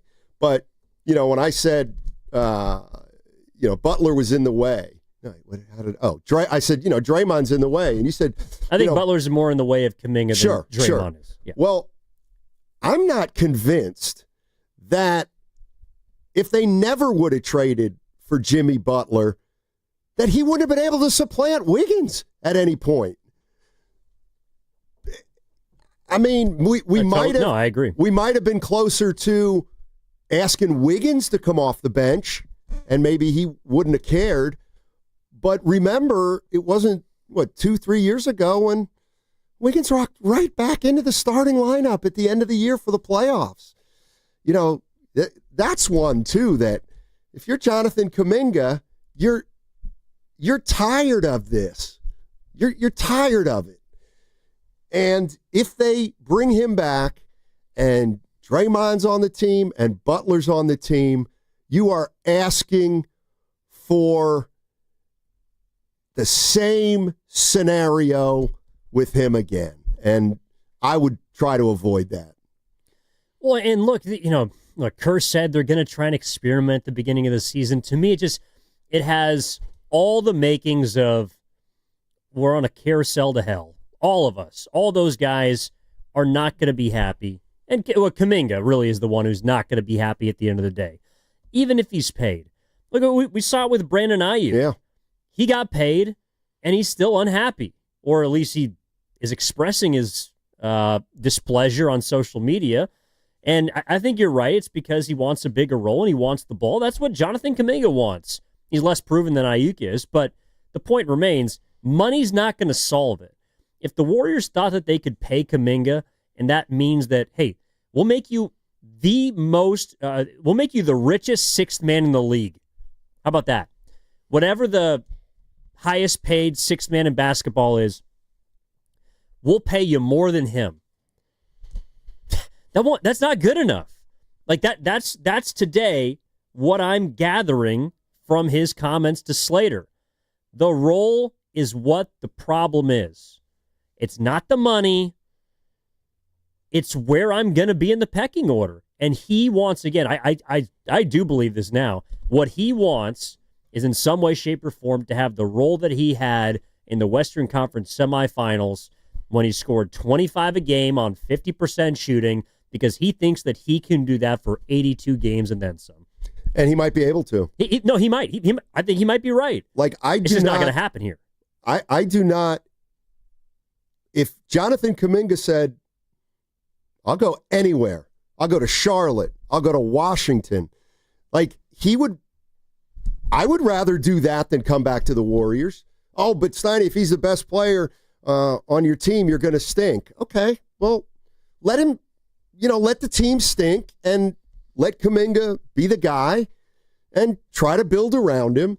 But I agree with you. I think Kuminga wants to go anywhere, and ideally on a team maybe that's not that great, so that he can start to emerge. I mean, he's got a title. It doesn't mean anything to him, I'm sure, because he wasn't a huge part of it. But he's got a ring. I mean, go score 25 a game now. You got a ring, go score 25. I think he just wants to figure out what he can be.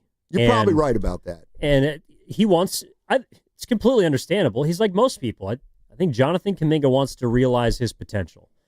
And he has serious doubts for obvious reasons that that's ever going to happen here. And I totally get it. The question is, do the Warriors sell low on him? And by low, I mean not matching dollar for dollar. Because if that's what it turns out to be, then I also get why they can't give up on him. That's why they're kind of stuck. And even though they've been kicking this can down the road, like, let me ask you this. Do you think the Warriors regret not giving him $35 million last year? Because then that would make this process easier, right? I don't think they regret not doing that. Because then at that point, you have a $35 million player who's not playing. Could you imagine if he was making... Well, he wouldn't have. It would have been his last year, but if he was a $100 million player who got benched. Right. Yeah, he still would have been making 7, but next year he'd been headed for 30, 35. Exactly. And, I mean, you know what? Now that I thought about it that way, Evan, maybe they do regret it, because had they done it last year, then he's stuck. Then, hey, Jonathan, guess what? You're not starting, and you're going to have to wait for Butler and Draymond to retire. But, oh, by the way, you're going to be paid pretty well for the next 3 years.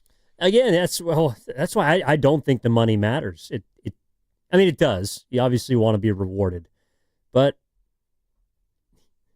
it's like a peacock, Captain. You got to let me fly. That's Mark Wahlberg. Oh. Let's go to Tim in Jacksonville. Boston fan, right? He's from Boston, yes, Marky yes. Mark. What's up, Tim? Good afternoon. How we doing?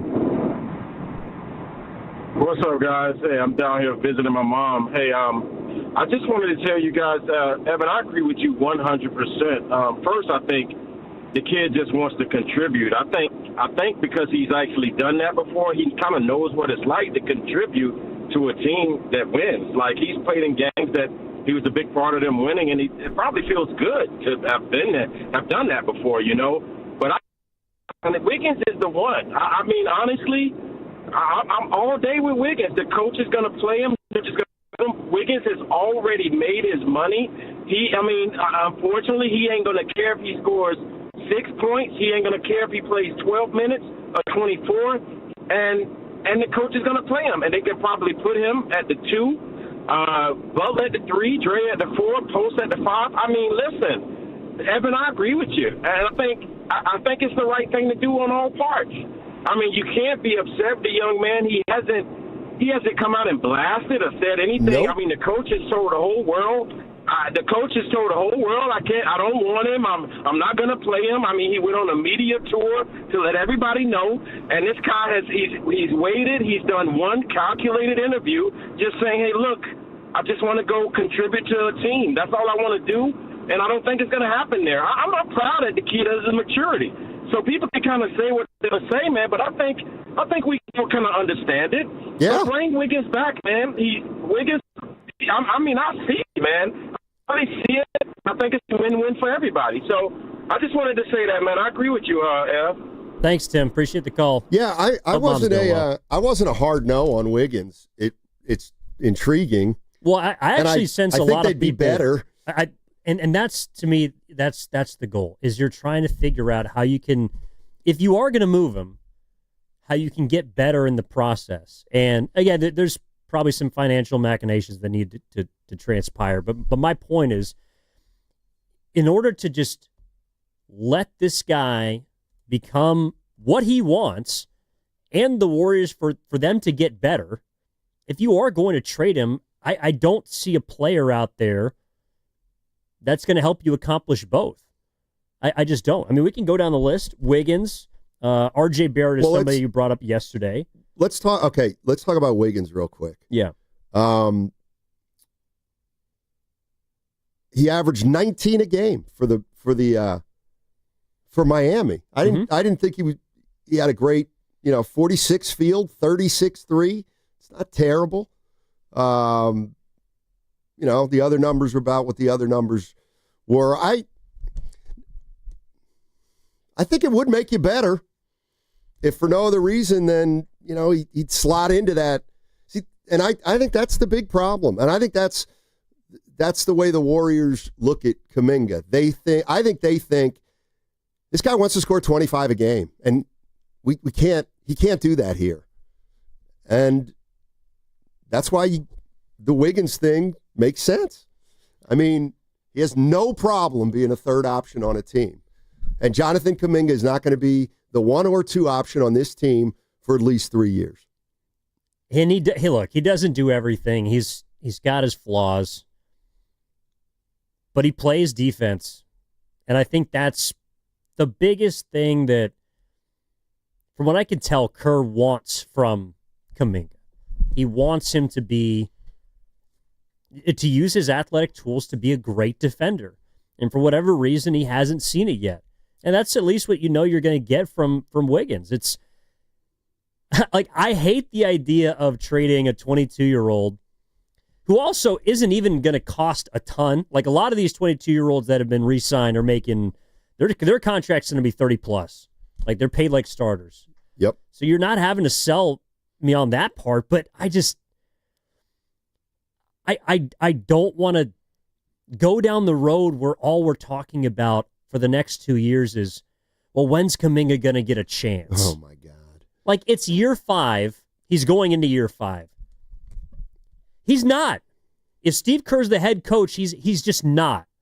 And I don't think the Warriors are going to move on from Steve Kerr. So how can we get better? How can we improve? And I understand the pushback. 415, hard no on Wiggins. 408, back to Wiggins. I see people in the YouTube chat, powered by First NorCal Credit Union. No on Wiggins. I understand what it represents, which is going backwards.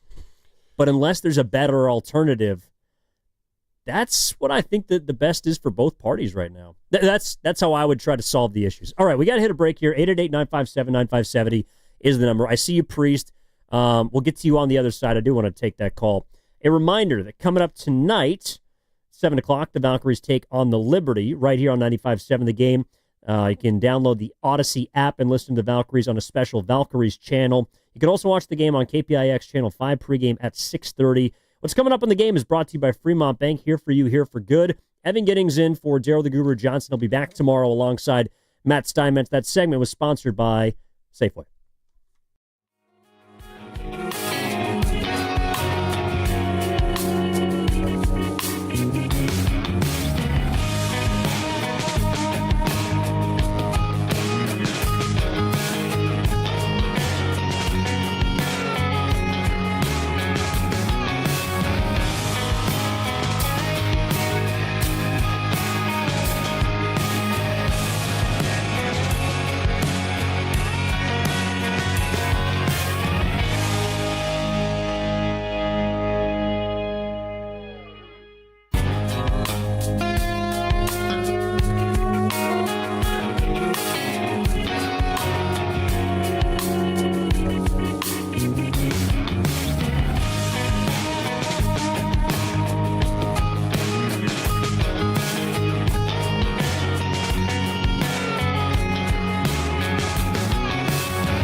Now, back to Steiny and Guru on 95.7 The Game.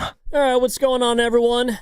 Evan Giddings in with Matt Steinmetz. Daryl the Guru Johnson's going to be back tomorrow. Looking forward to hearing what he has to say about the family reunion in Texas and everything that he's kind of been observing and texting us about from the wayside. I know. How about them Cowboys? No. That's going to be in a bit. But for anybody just tuning in, basically what we got going on today, Jonathan Kaminga in The Athletic said that he wants to be a star, and we're trying to figure out what the Warriors are going to do about that. Steiny's also got his biggest takeaway from the Giants game coming up in just a little bit. And we're going through right now just how, I don't know, I guess you solve the situation that they're in, or maybe not solve, but make the best of it. I actually feel like that's, Steiny, where the Warriors have kind of been left for the last year or two. It's not really a solvable situation, but just how do you make the best out of what you got? You find a way to move Jonathan Kuminga for a player who can contribute. And I know that sounds simple, but you're not going to get a player like Kaminga was against Minnesota. But I think, you got to find what the fit is here.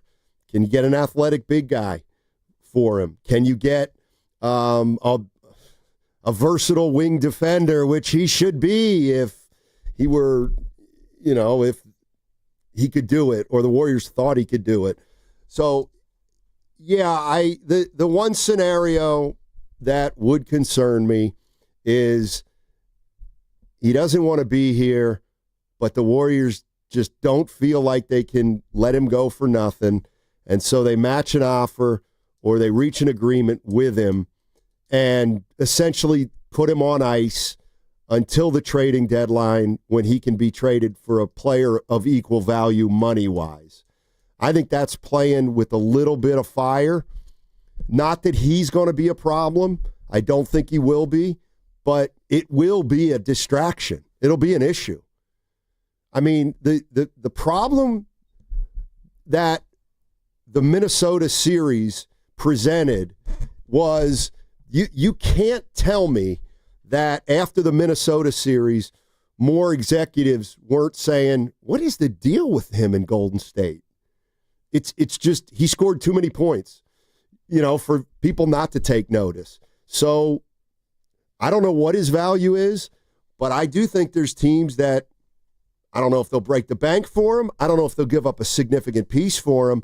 But I think there's a lot of teams that would say, let's get him in here and see what he can do, because he's interesting. I agree. 888-957-9570 is the number.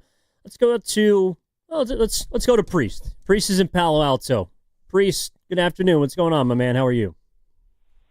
All right. How you guys doing, man? Thanks for taking my call. Yeah. Hey, listen, this has been mulled over so many times, it's gotten boring to me, but I just want to add this thing here, is the problem in this whole quagmire to me. You guys are talking about Kaminga and Draymond and all this. They are not the problem. Kaminga is not the problem. The problem is the coach. He is the fulcrum of this whole mess, because everybody keeps talking about the Warriors got to get a big man. He won't play him. I mean, when are we going to figure out that this guy does not want a big man? When the problem with drafting Wiseman, he was too big and too demanding of the ball. He didn't want him. He was not going to play or develop that kid. He's going to figure out a way to get rid of him as quick as he could, and he did. He thought he could do the same thing with Kaminga, but Kaminga, every time he puts him in there when he needs him, he shows flashes of potential greatness. I don't think Kaminga has scratched the surface of what he can be. He hasn't had the opportunity. You see it for a small space of time, and then it gets yanked out from underneath him. So he's never able to take the next step and then the next step. He has to always reinvent himself under Steve Kerr.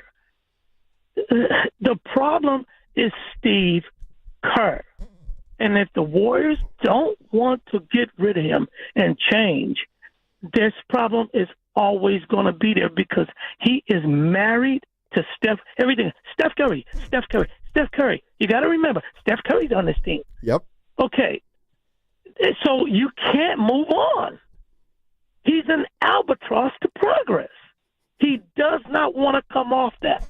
And anybody who comes in here who threatens Steph Curry, he ain't going to take it. And especially if they're young. He let Butler do it for one reason and one reason only, to save his job. I got you. And I believe that. I got you. Appreciate the call. There is something to what Priest is saying. And, okay, I just listed 3 guys. Jordan Poole, James Wiseman, and Jonathan Kuminga. Yep. This is where the champions come into play. There is something about Curry, Draymond, and when Clay was here, they didn't embrace any of those 3 guys. They did not embrace any of those 3 guys for whatever reason. I'm not saying they didn't like them. I'm not saying there were fights at practice. I'm not saying there was ill will. But there's something about the Warriors having championship players on their team, and they made it harder for the young budding players rather than make it easier somehow. I almost feel like it's almost a little bit of a clique within the team. And I don't think it's mean-spirited. I don't think they intend to do it, but their standards are so high in their minds that it feels like they think playing with guys like that is beneath them. Or the surest way to not be as good as you can be as a team. Like, I don't think the veterans have had a lot of respect for those 3 guys for a variety of reasons, and I'm not sure that they've gone out of their way to embrace them. And maybe it's because Poole Poole, his personality was whatever. They didn't like him. Yeah, juvenile sometimes. Sure. So, but instead of trying to make him grow up or guide him, I feel like they just were like, this guy's a problem. Let's get him out of here. That one I don't know about. Like, well, I think that Poole got a raw deal here.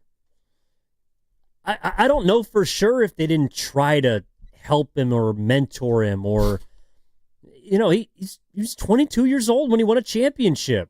That's a lot. He got paid a lot of money as a young guy. Like, Curry was never the highest paid player on his team, I think, until he was 26. And by then he'd already had multiple championships and multiple most valuable players. Like, I just think that the issue with the roster, and it's a blessing and a curse, is that Curry is still this good. He's still at such a level that the Warriors can't hand over the reins to someone else. He's just too good. Whether you want to consider him top 5, top 10, top 15, his second team All-NBA. Like, he's a great player still. And they haven't found anybody that Curry is willing to say, you know what, it's your team. Like, I think he would do that. It kind of reminds me, like, what was it a couple of years ago when like the biggest rift between Kerr and Ant Edwards on their world team was, well, Ant, I'm not going to start you. And it's like, what? Why aren't you starting me? I'm great. And Kerr goes, well, did you know that D. Wade came off the bench for Kobe Bryant? And Ant looks at him and says, ain't no MF and Kobe Bryant on this team. Right. I think if the Warriors did find an MF and Kobe Bryant, like not literally Kobe, but someone of that level, Curry would be more willing to hand the mantle to a younger player. But who is that guy? Seriously. Poole was a great piece. I give him more credit than other people do. He was never going to be that guy. And I think it's been proven a bit that even on his team, those teams are not going anywhere. He was a great sixth man for a championship squad. I think he could have turned into a really nice guard, a shooting guard, point guard, whatever you want to call him. He's not that guy. Kaminga, so far, has not proven himself to be that person. James Wiseman obviously was not. So the issue is you still got Curry playing at a great level, which means you're beholden to him, and there's nothing else that would make you want to change your mind about it. Well, you're right. It's a blessing and a curse. And the way I think of it is he's too good at 37. Like, he's still too good for a 37-year-old player. At the same time, he's not good enough. Like, he's not good enough to be the 70 to 75 game player where, he's lost some of his consistency. He's going to need to be load managed. He's still a hell of a player. We all know that. But when he's occupying so much money and his role is so important when he plays, there is something to what Pre said about, they're stuck until he noticeably declines or he retires. I know. You're listening to 95.7 The Game, KGMZ FM and HD1 San Francisco, and Odyssey Sports Station, and home of the Golden State Warriors and Valkyries. Always live on the free Odyssey app, coming to you live from Laughing Monk Studios, the Laughing Monk Studios, Laughing Monk Righteously Brewed in San Francisco. Evan in for Goo, alongside Steiny. Switching chairs today for the last day. Let's go out to Big Smooth in Oakland. Wants to discuss the subject at hand. Big Smooth, what's up, man? How we doing? Oh, man, this is a frustrating conversation. Uh-oh. I'll be honest with you. So we have okay, let me ask you guys this question. I'm curious to know. If you had one roster spot and the only choices were Moody or Kaminga, who would you put on that spot for this team? I'm not saying who's the better one, but who would you put on that spot? I mean, I would prefer Kaminga, but I think you're searching for they would keep Moody because he's a better fit. He's a better fit, guys. The Priest, I guess that's his name, Maxi Priest, who just said he's scratching the surface every time. He wants people to scratch the surface for him. He's 5 years in the league. I'm not saying he's a bad player. Guys, there are younger players than him that are making more of an impact for their teams. We're going to keep ignoring this. He's 5 years in. He wants to be a superstar. Prove it. Make yourself. Superstars are made.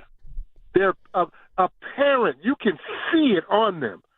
We know he can dunk the ball. He can jump really high. He's unwilling to rebound, which is a problem for a small team. Listen, I'm almost waiting for the day when Curry retires so this franchise goes back to the Stone Age of the NBA where we were talking about it's a great time out because we needed you to come watch the other team to get you in the seat. We forget that. Guys won 4 chips. They should doggone well have the right to decide who's the next star. They have the right. They earned it. Who else? Yes.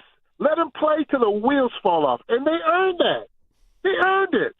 I don't understand why we're acting like it's a problem because Steph is getting older. So what? Let him ride it. He's earned, if nothing else, guys, a ride into the sunset his way. Draymond has too, and I think Clay did too. Those guys gave us 4 championships. Could have easily been debatably 5. Could have been 5. Could have been 6. But nonetheless, we were at the top of the food chain for a while. We know it's not. And if you think Kaminga is going to extend that, I think we're looking at fool's gold. Kaminga's a nice young man. I don't disagree. Young man, but he's not moving the needle, guys. Thanks. What am I missing? Oh no, thanks, Austin. Great dramatic pause That's there, Big by Smooth. the way. Come on. Oh, what did I say? That's fine.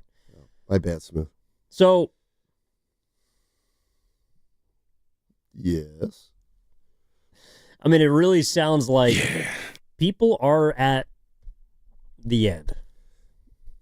I think people want resolution on Kaminga, obviously. I think he does too. That's true. I mean, he does. You're right. He wants to know, am I going to stick around and be the same guy who gets jockeyed, or are you finally going to let me actually go somewhere and become what I want? So here's the way I look at it.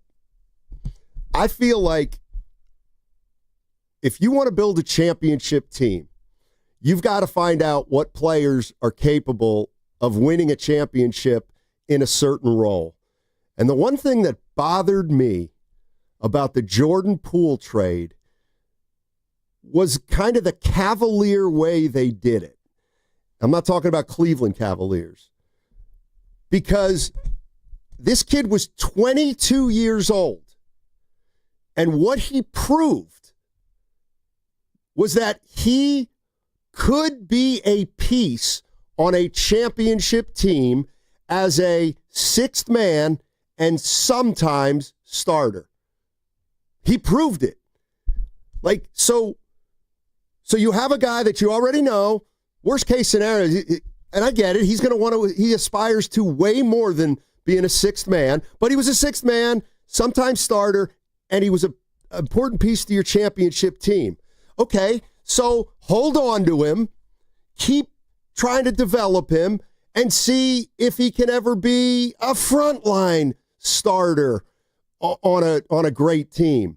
But you don't throw away players who had an impact on winning a title. And that's what I thought they did with Jordan Poole. Now, I don't know what to read into, well, he's such a problem and nobody liked him and he was immature and all those kind of things. Okay. Well, isn't the culture supposed to take care of that? Why couldn't the culture take care of that? But that's my gripe with the Jordan Poole trade was they knew what they had. They had a champion who played a pretty big role on a team. And you know what? Everybody knew when he went to Washington, they were gonna stink and he was gonna put up numbers, and he did. So, Kaminga probably wants that role for a couple years. Well, I think he believes that he could do more than just score a couple points. Like he could be an all-star player on a bad team. I think and maybe he could help that team eventually get to the point where they could win a little bit. Like I think what I read from his comments today, it's all he wants is an opportunity to prove it. And for 4 years, whether it's been because he has had untimely injuries or the rug's been pulled out from under him, he doesn't feel like he's had an opportunity to prove it. And then the 4 games where he was forced to prove it against the Timberwolves, he scored 24 a night. Like it's, without even having any sort of consistent role going in and leading into that situation. It was impressive. It also was, I could see the other side of it and say, you didn't win any of those games. It didn't lead to anything. But the fact remains, they got to figure this thing out. And I actually, to our last caller's point, I am kind of with him that I don't know if it's about Draymond or Jimmy, but I do hear people that just say you got to let Steph ride for as long as possible. And I think the adjustment I would make to it is what you said, until he proves that he can't do it anymore. And that's what is, in one breath, amazing, and the other breath, frustrating. It's that he continues to prove that he can summon a level that we thought that he'd be done with 3 years ago. Like, people at his age just don't do what he's done. And that's why I understand why the franchise is, Steve Kerr calls him the son. I get it. I get it. I get it too, but I just hate to talk in absolutes like Smoothie with they've earned the right to play until the wheels come off. Well, that's too extreme for me. I mean, it's just too extreme. I don't care if you're Wilt Chamberlain or Michael Jordan. I mean, when it's time, it's time. And I'm not saying it's time, but the Golden State Warriors continuing to go down a road where they're just, you're right, they're kicking the can down the road, and maybe they're just waiting for something to happen. Like kind of a miracle. I don't know. Like Jimmy Butler to fall into their laps? Yes. Something like that. He's the last chip they have. At least Butler one or Kaminga? Kaminga, the one that matters. Right. You know, I don't see him moving Butler. I don't even see him moving Green, really. But it does feel like we've gotten to the point where there can't really be a coexistence between them. Either one side is going to be pissed off or feel like they're getting the short end of the stick, and the other side, the team side of things, is going to wonder, well, what do we do with this guy? You know, he is valuable. He is young. He is all these things that we don't have or that one day we would like to acquire.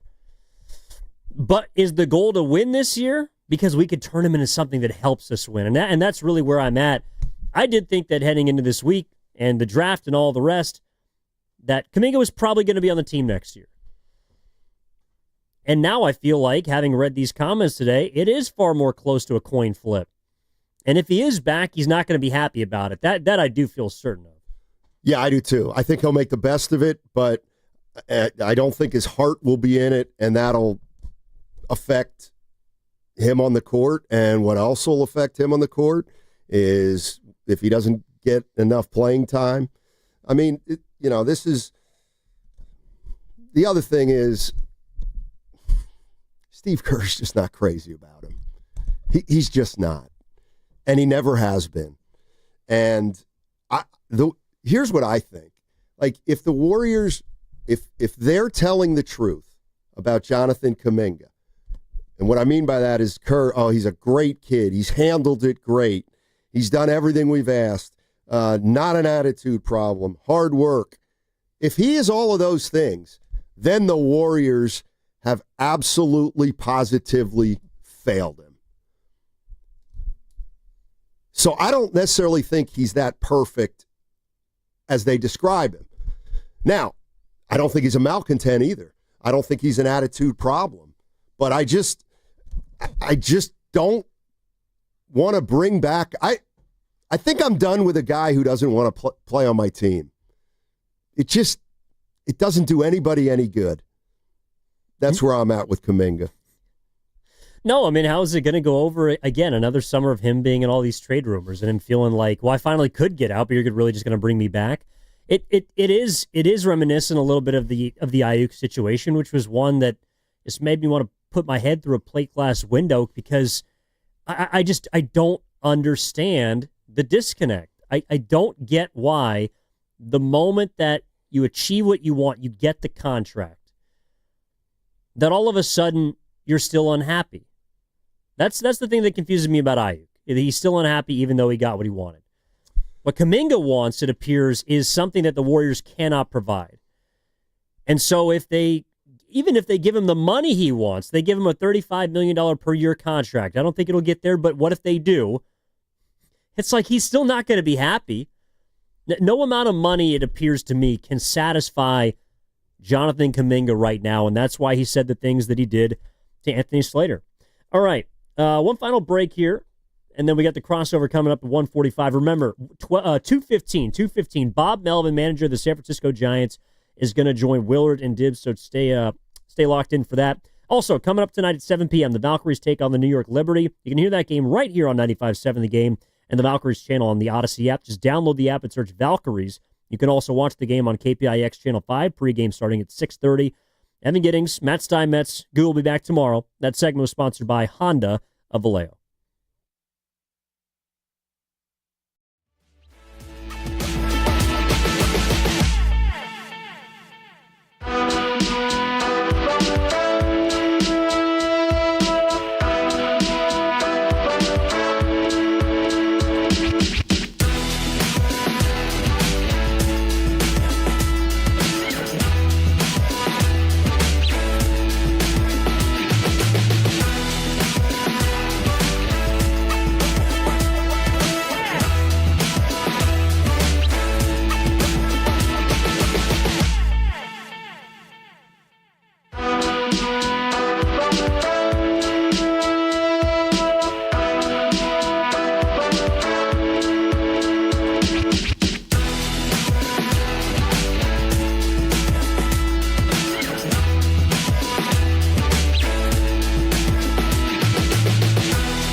Now, back to Steiny and Guru on 95.7 The Game.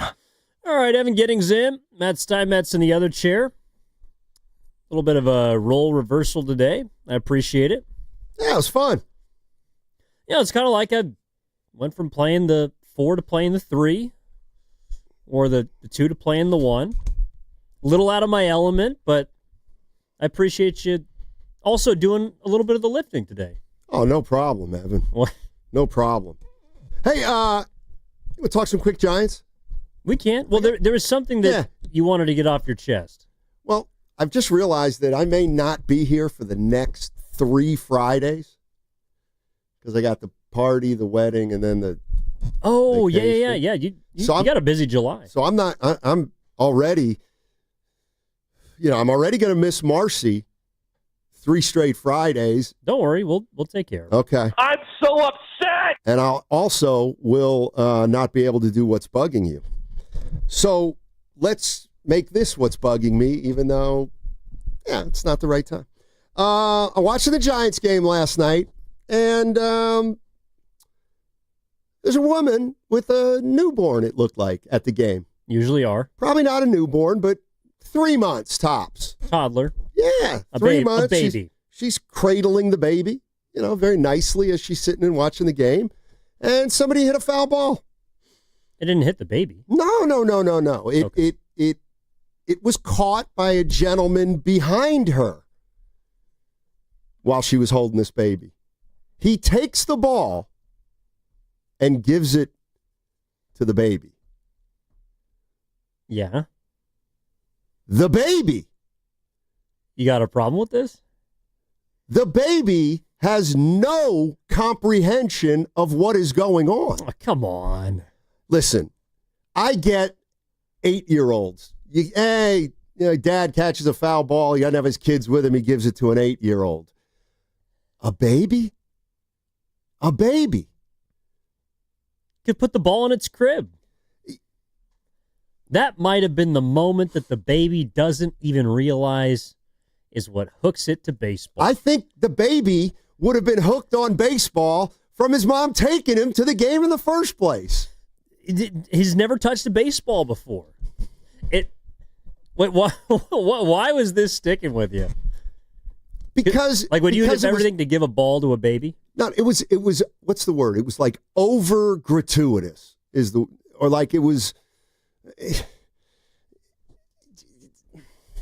was, hey, I just caught a ball and now I'm going to be the guy who's so sensitive and so wonderful that I'm going to give it to the mom and the baby. All right. I just can't understand why you're going after the baby. I'm going after the fan. Keep the ball. You caught it. You deserve it. All right. No. You have to give it to somebody. You just can't. You got to find a different kid. All right. This is from the 510. That's like taking infants to Disneyland. No, I don't have a problem with the baby at the game.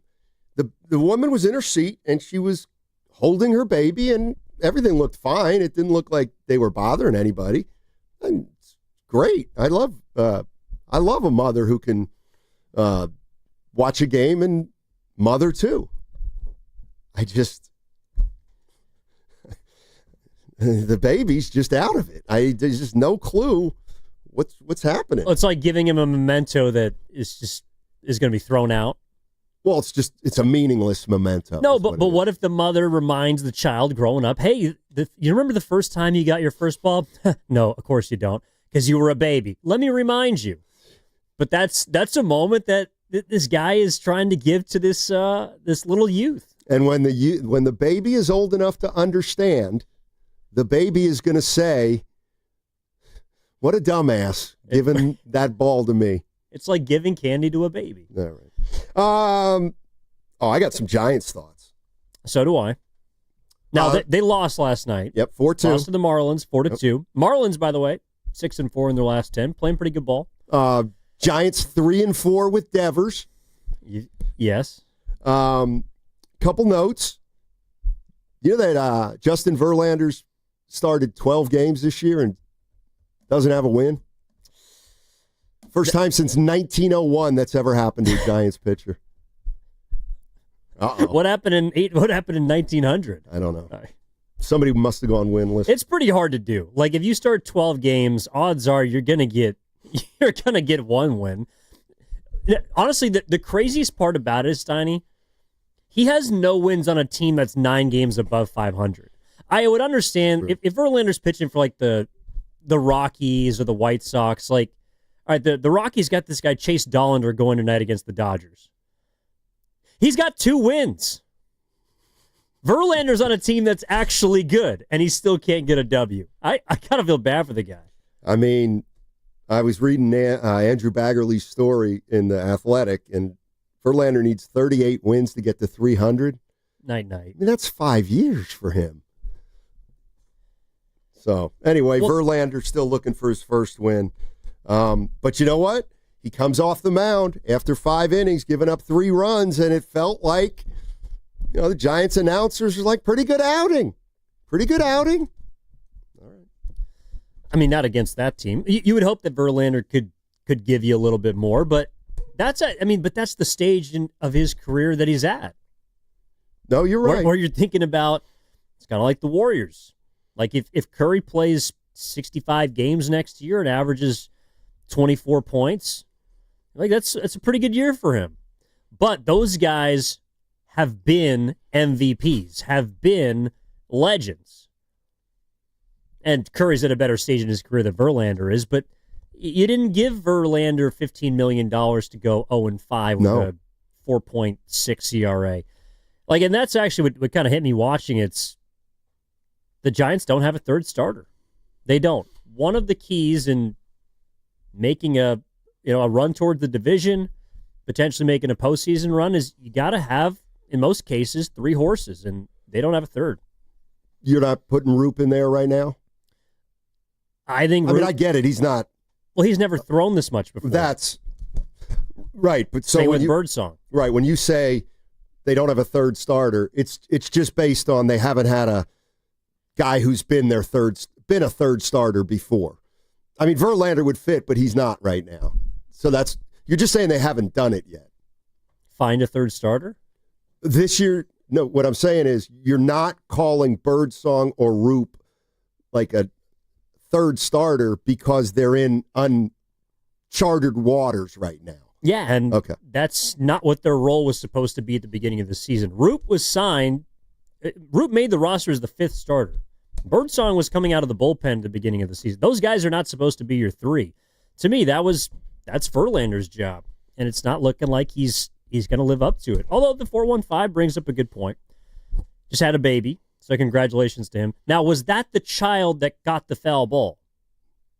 It wasn't Verlander's wife. I don't think that was Kate Upton holding the baby. Just checking. I'm not sure.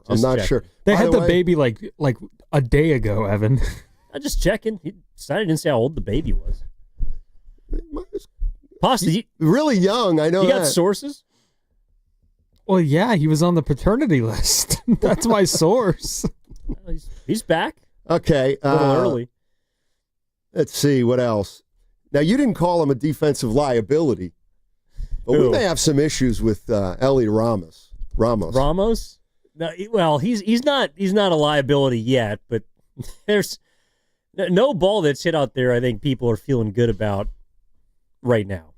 Him throwing the ball to home plate. I feel like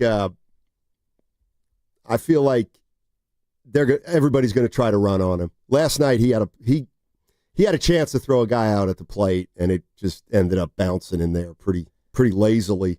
He's a great hitter, but yeah, if there's a chance, if there's like 2 outs, runner on second base, there's a single to left, I feel like 95% of the time the third base coach is going to be wheeling him home. The other thing is, hey, Ramos, if you're gonna have that left shoulder, all right, over the inside portion of the plate, you're gonna get hit there a fair amount. You just are. And let me tell you something. I mean, he's gonna miss a month at some point if he keeps getting hit where he's getting hit. He's gonna miss a month at some point. No, but he already has the biggest tricep in the league because it's been plunked about 4 times in the last week.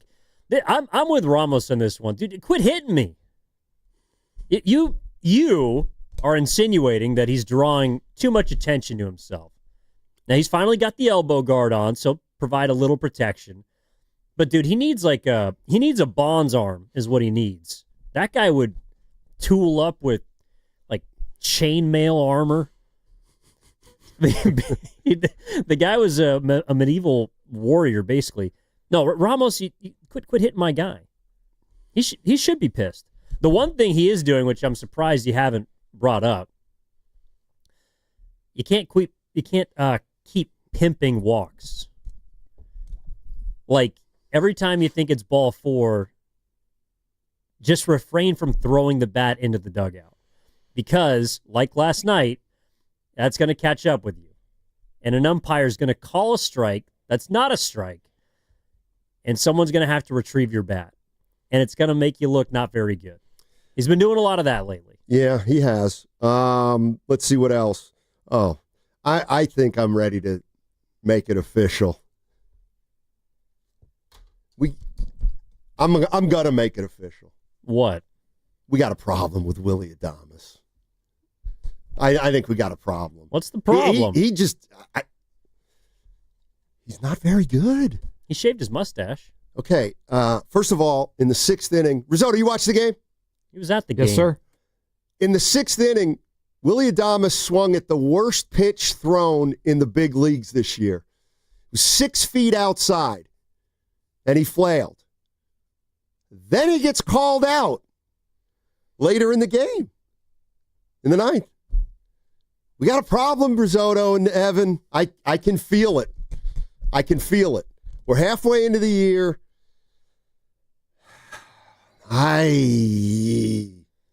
Well, he's been a problem if we're going to put the route on the table. Right. I'm just making it official in my mind. That he's a problem? Yes. I mean, he's just not good enough right now.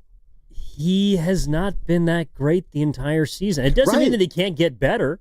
Well, but unless he's hitting the ball hard, which he's not.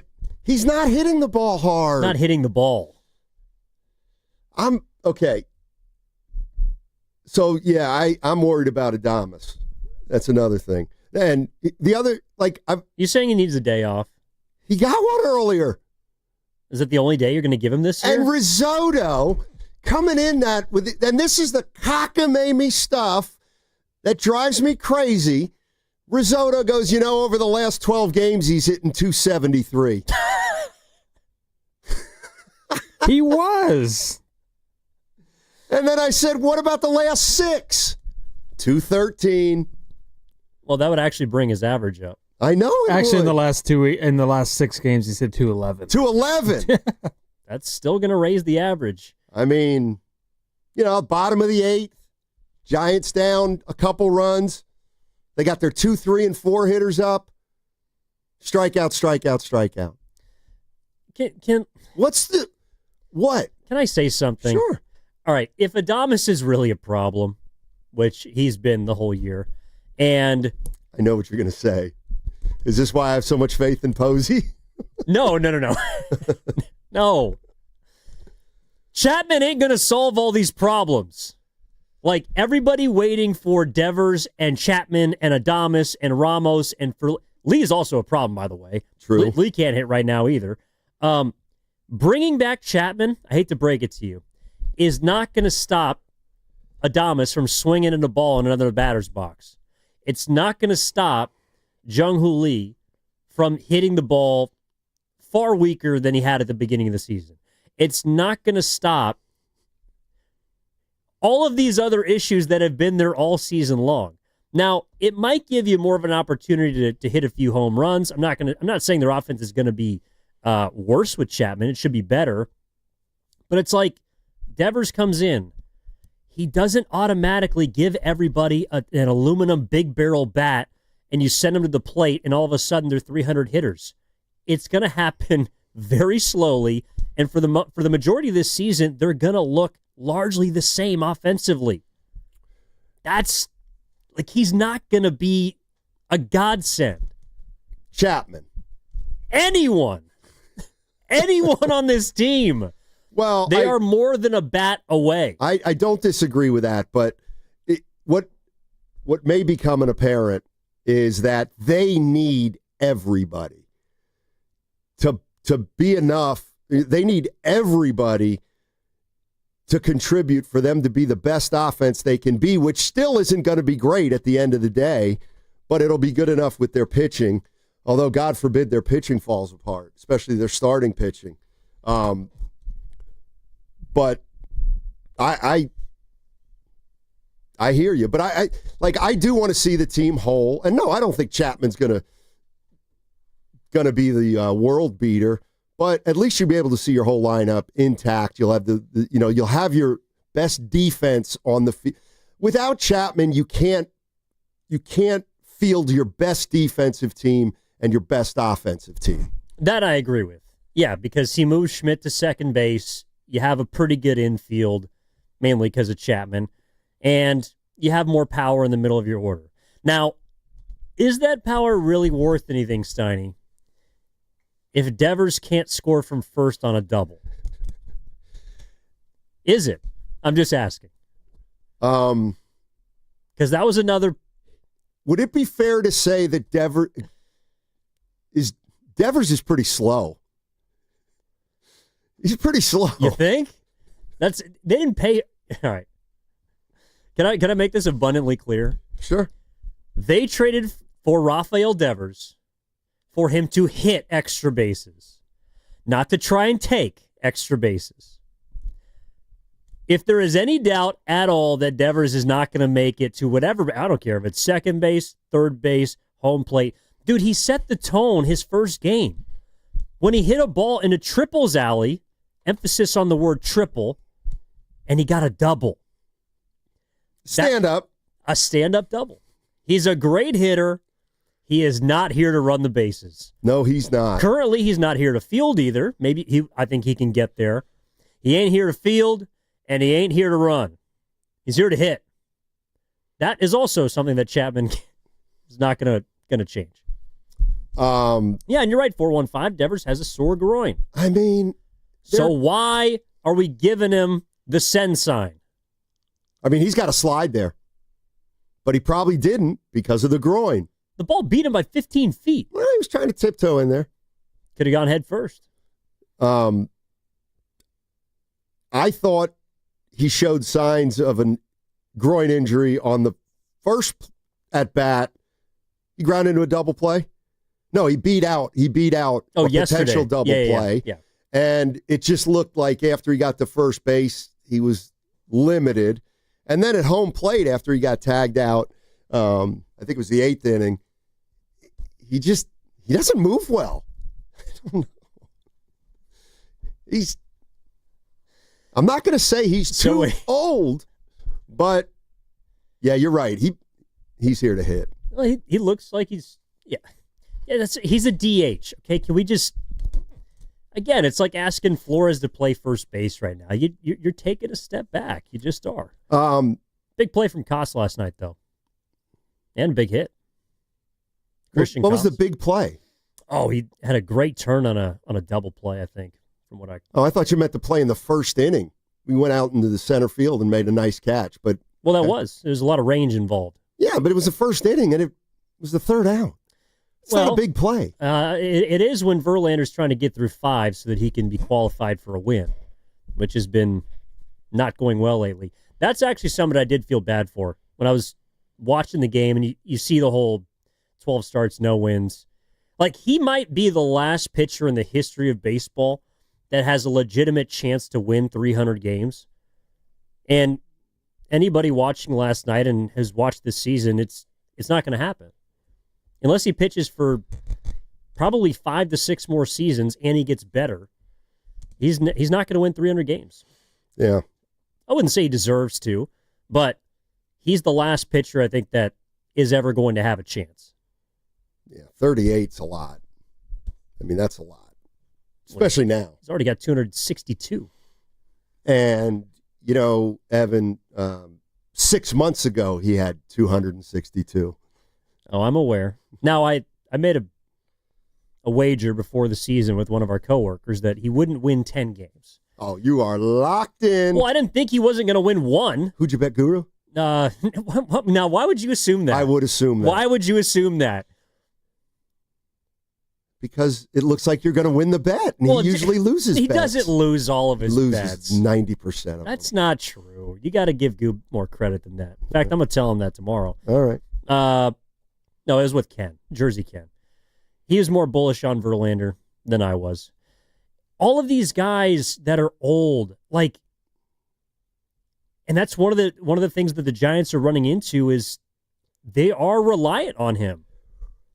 They're going to be reliant on Justin Verlander down the stretch of this season, and it's one of the reasons why everyone thinks they need a bat, and I get it, but I almost feel like they might need a starting pitcher more. They might. I mean, to me, they've got to really, I'm sure they are, they got to really keep an eye on Birdsong and Roop. Those, and like, I do think he's had 2 starts since the injury, Verlander. Yeah. But 1 start after the paternity. He has not pitched terribly in the last 2 games. No. So well, I mean, he's got a 4.5 ERA. That's not horrible. No, but for this team, if you're giving up 3 runs in your home park in 5 innings, that's not a good outing. It's because he's not going deep into starts. Yeah. Well, not a whole lot. All right, we got a couple minutes here. Let's squeeze if we can. Oh, it's Caleb in Livermore, your favorite, Steiny. Oh. Let's squeeze Caleb in. Caleb, what's up, man? How we feeling? Feeling great. How about yourself? Great, man. What's going on? Yeah, I'm feeling good, man. I'm feeling real good, man. I had a nice turkey sandwich, and I'm feeling good. But I was watching you guys. You guys, you know, we kind of got to change course here. I got to chime in on this Kaminga conversation. The man of the hour, the most famous person in the entire Bay Area. Steiny, Evan, can we be real here for a second? Sure. You ready for this? Sure. He's not coming back. He's not coming back. He's not. Come on. Like, let's be real, dude. Like, he's not coming back. They're gonna find a place for him because I just want to name or just any young players recently that was quote unquote benched. We saw in the Houston series and the playing games. And granted, you got to give the Warriors coaching staff credit because they were able to beat Houston. So you can't say, well, him not playing, it didn't work out. They won that series. But if you're going to commit long-term to a guy, nearly, over $100 million and whatnot, and you don't think he is fit enough or it's not right to play him in that system or however it was, like, you think that's going to change a few months from now? Like, he's gone. He's not coming back. And you know what? Sometimes that just happens. Sometimes, you know, a young player needs to just go to a different team where, you know, the coaching staff or the system or the players is just better suited for your skill set because on this team, it's just not a great fit, and it happens. And I think Kaminga is an incredibly talented young player, but I just don't think it's going to happen here in Golden State. Yeah, I'm with you. I got you, Caleb. Appreciate the call, man. Well, we're going to talk about some of these subjects with Willard and Dibs, and then they got at 2:15. So we're going to maybe wrap up a couple minutes early. Yeah, 2:10. Well, you really got your eye on the clock. 2:10 today. It's Wednesday. Bob Melvin's at 2:15, manager of the San Francisco Giants. And, of course, that's what's coming up next on the game, brought to you by Fremont Bank, here for you, here for good. Evan and Steiny, go back tomorrow. We'll be back with the crossover with Willard and Dibs on 95.7 The Game. That segment was sponsored by Ceremony Ford.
Now, back to Steiny and Guru on 95.7 The Game. All right, this is the crossover. Evan in for Goo. Steiny here with us. Willard and Dibs.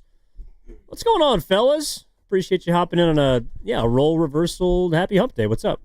Well, it's our job, but you're welcome. No, how we doing? Was this fun today? Yeah, it was good change of pace, Good. I felt. Yeah, a little mix-up. Yeah. By the way, Dibs, you want to sit over here today? No, not really. Okay. You know, I like where we are. And, even when, like before it was Grandy, and I think there were times when I was over there, and I'm just more comfortable over here. I've always been much more of a counterpuncher. I can dictate the tempo, but I'm just better at this. I'm not Steiny, who has the two-way versatility now. Have you done that, Willard? What's that? Giving up the A chair. Of course. Well, Recently. Or would you? It was like a Freaky Friday situation. Of course I would. Yeah. You'd have trouble in that role. No, I wouldn't. You're like Kaminga. Off the ball. You know, you want to be an all-star. You want to score 25 a game, and that's what it's going to come down to. I let you do the formatics in this segment every single day. Speaking of which, and I have no problem with it at all. Speaking of which, Yes, you guys sir. have a big-time guest today at 2:15. And who was the happiest person on earth when we found out about that? Well, Sam Lubman. And okay. I did the pod today. That's I did one the pod. answer. Garlic fries and did baseball you? guys. How'd Yeah, it go? It went great. And Good. at the very end, I mentioned, Bob Melvin today is like, really?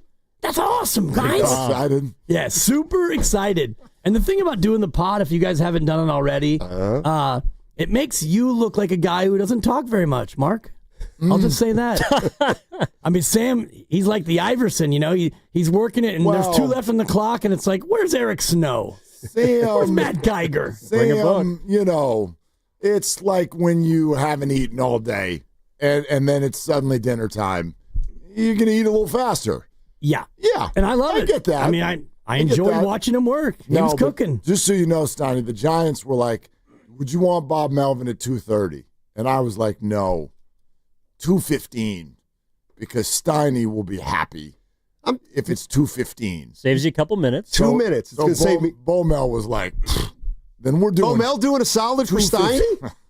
No doubt. I knew I liked that guy. Something like that. Yeah. A couple East Bay guys, for sure. It'll be 2:10. It's just a minute or two. But it'll allow me to catch that all-important Antioch BART train. It's exciting. Been talking about 2:10 ever since. Giants last night. I was out there. Oh, were you? Yeah. And you're going to the Valkyries tonight? Yeah. Wow. We're having one of those weeks. Yeah, that's cool. We're getting out and about. Double dipping. And we're going to hit Cash Creek on Friday. Oh, that's right. It's an out-of-the-house week.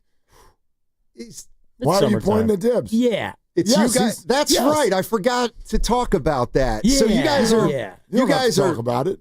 It's going to happen either way. Friday through Saturday. When are you guys golfing? Saturday morning. Yeah. It's you do a show Friday. How much does a room cost you? I'll have to look, but I know some people. I might be able to get you a decent rate. Now, you asked me if I wanted to stay with you at Tahoe. Maybe I want to come up to Cash Creek You're Friday. welcome to. Come on out. Yeah. Who are you playing with? 2 listeners? Listeners. One of whom called in yesterday. Yeah. Sounds like a delightful guy. Absolutely. Listener and their guest. Oh. And the one who called in yesterday, I think, said his brother was flying in for this event. Well, this is... Which was like, now that's pressure. Let me be honest about this. Okay. Mark, so you're going to be golfing with 2 strangers?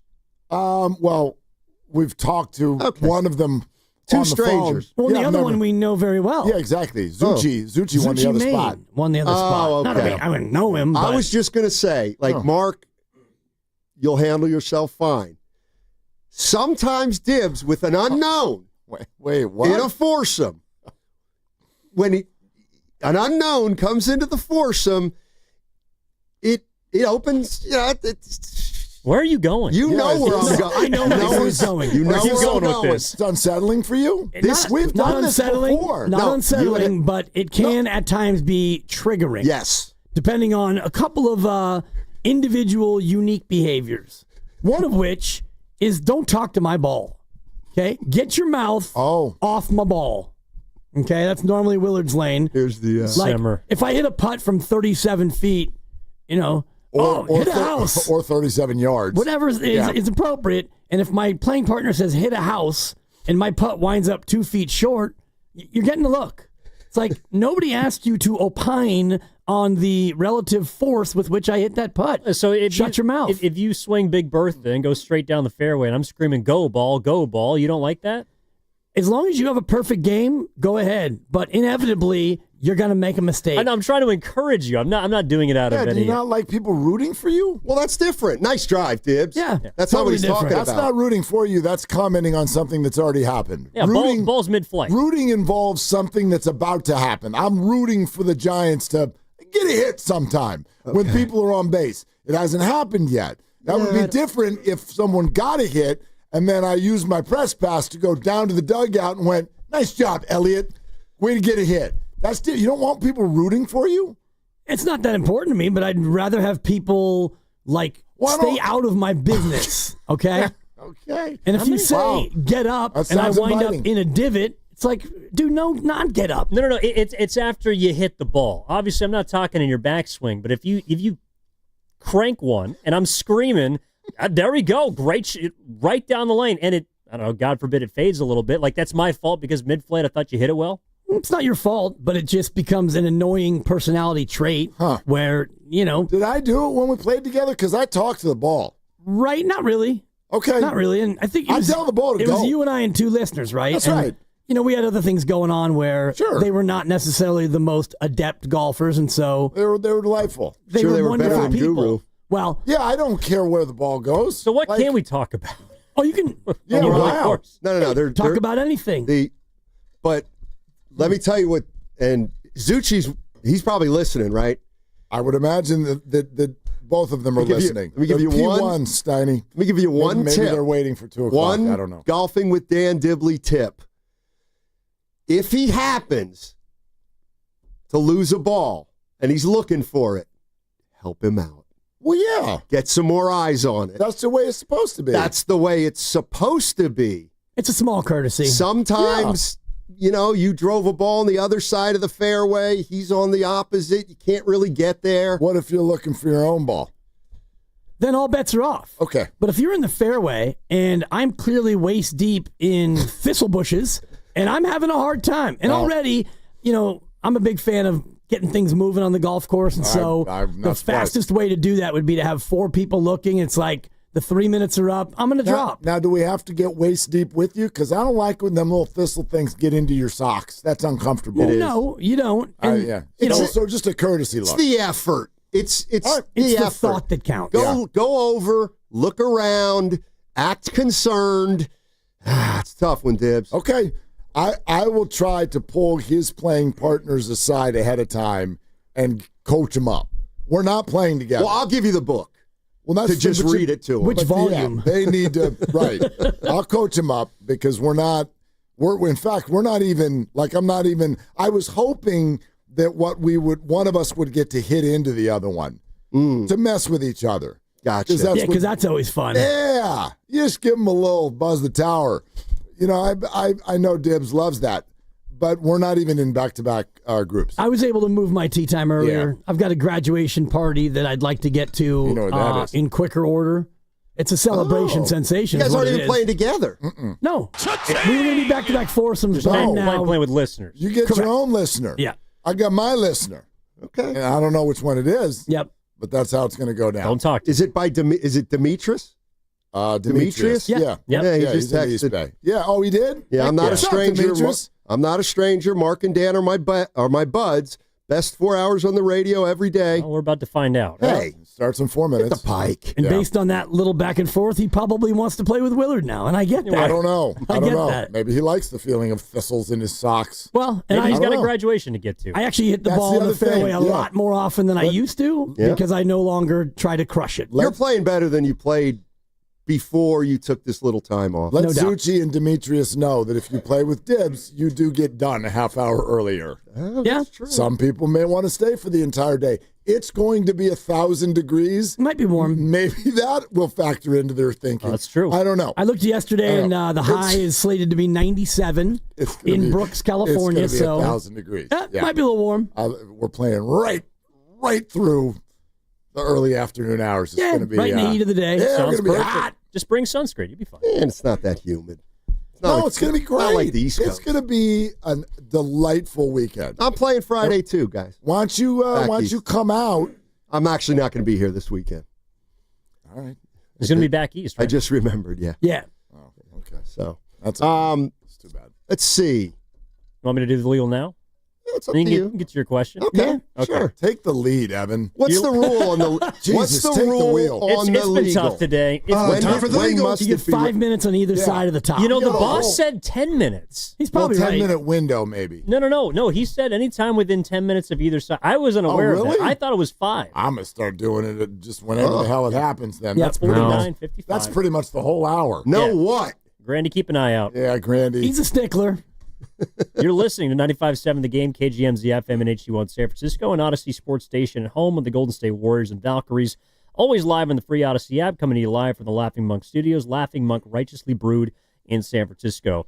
Did you want to dig deeper into the Giants, or did you want to switch over to I missed your JK. thing. You guys teased it, and then I got out of the car.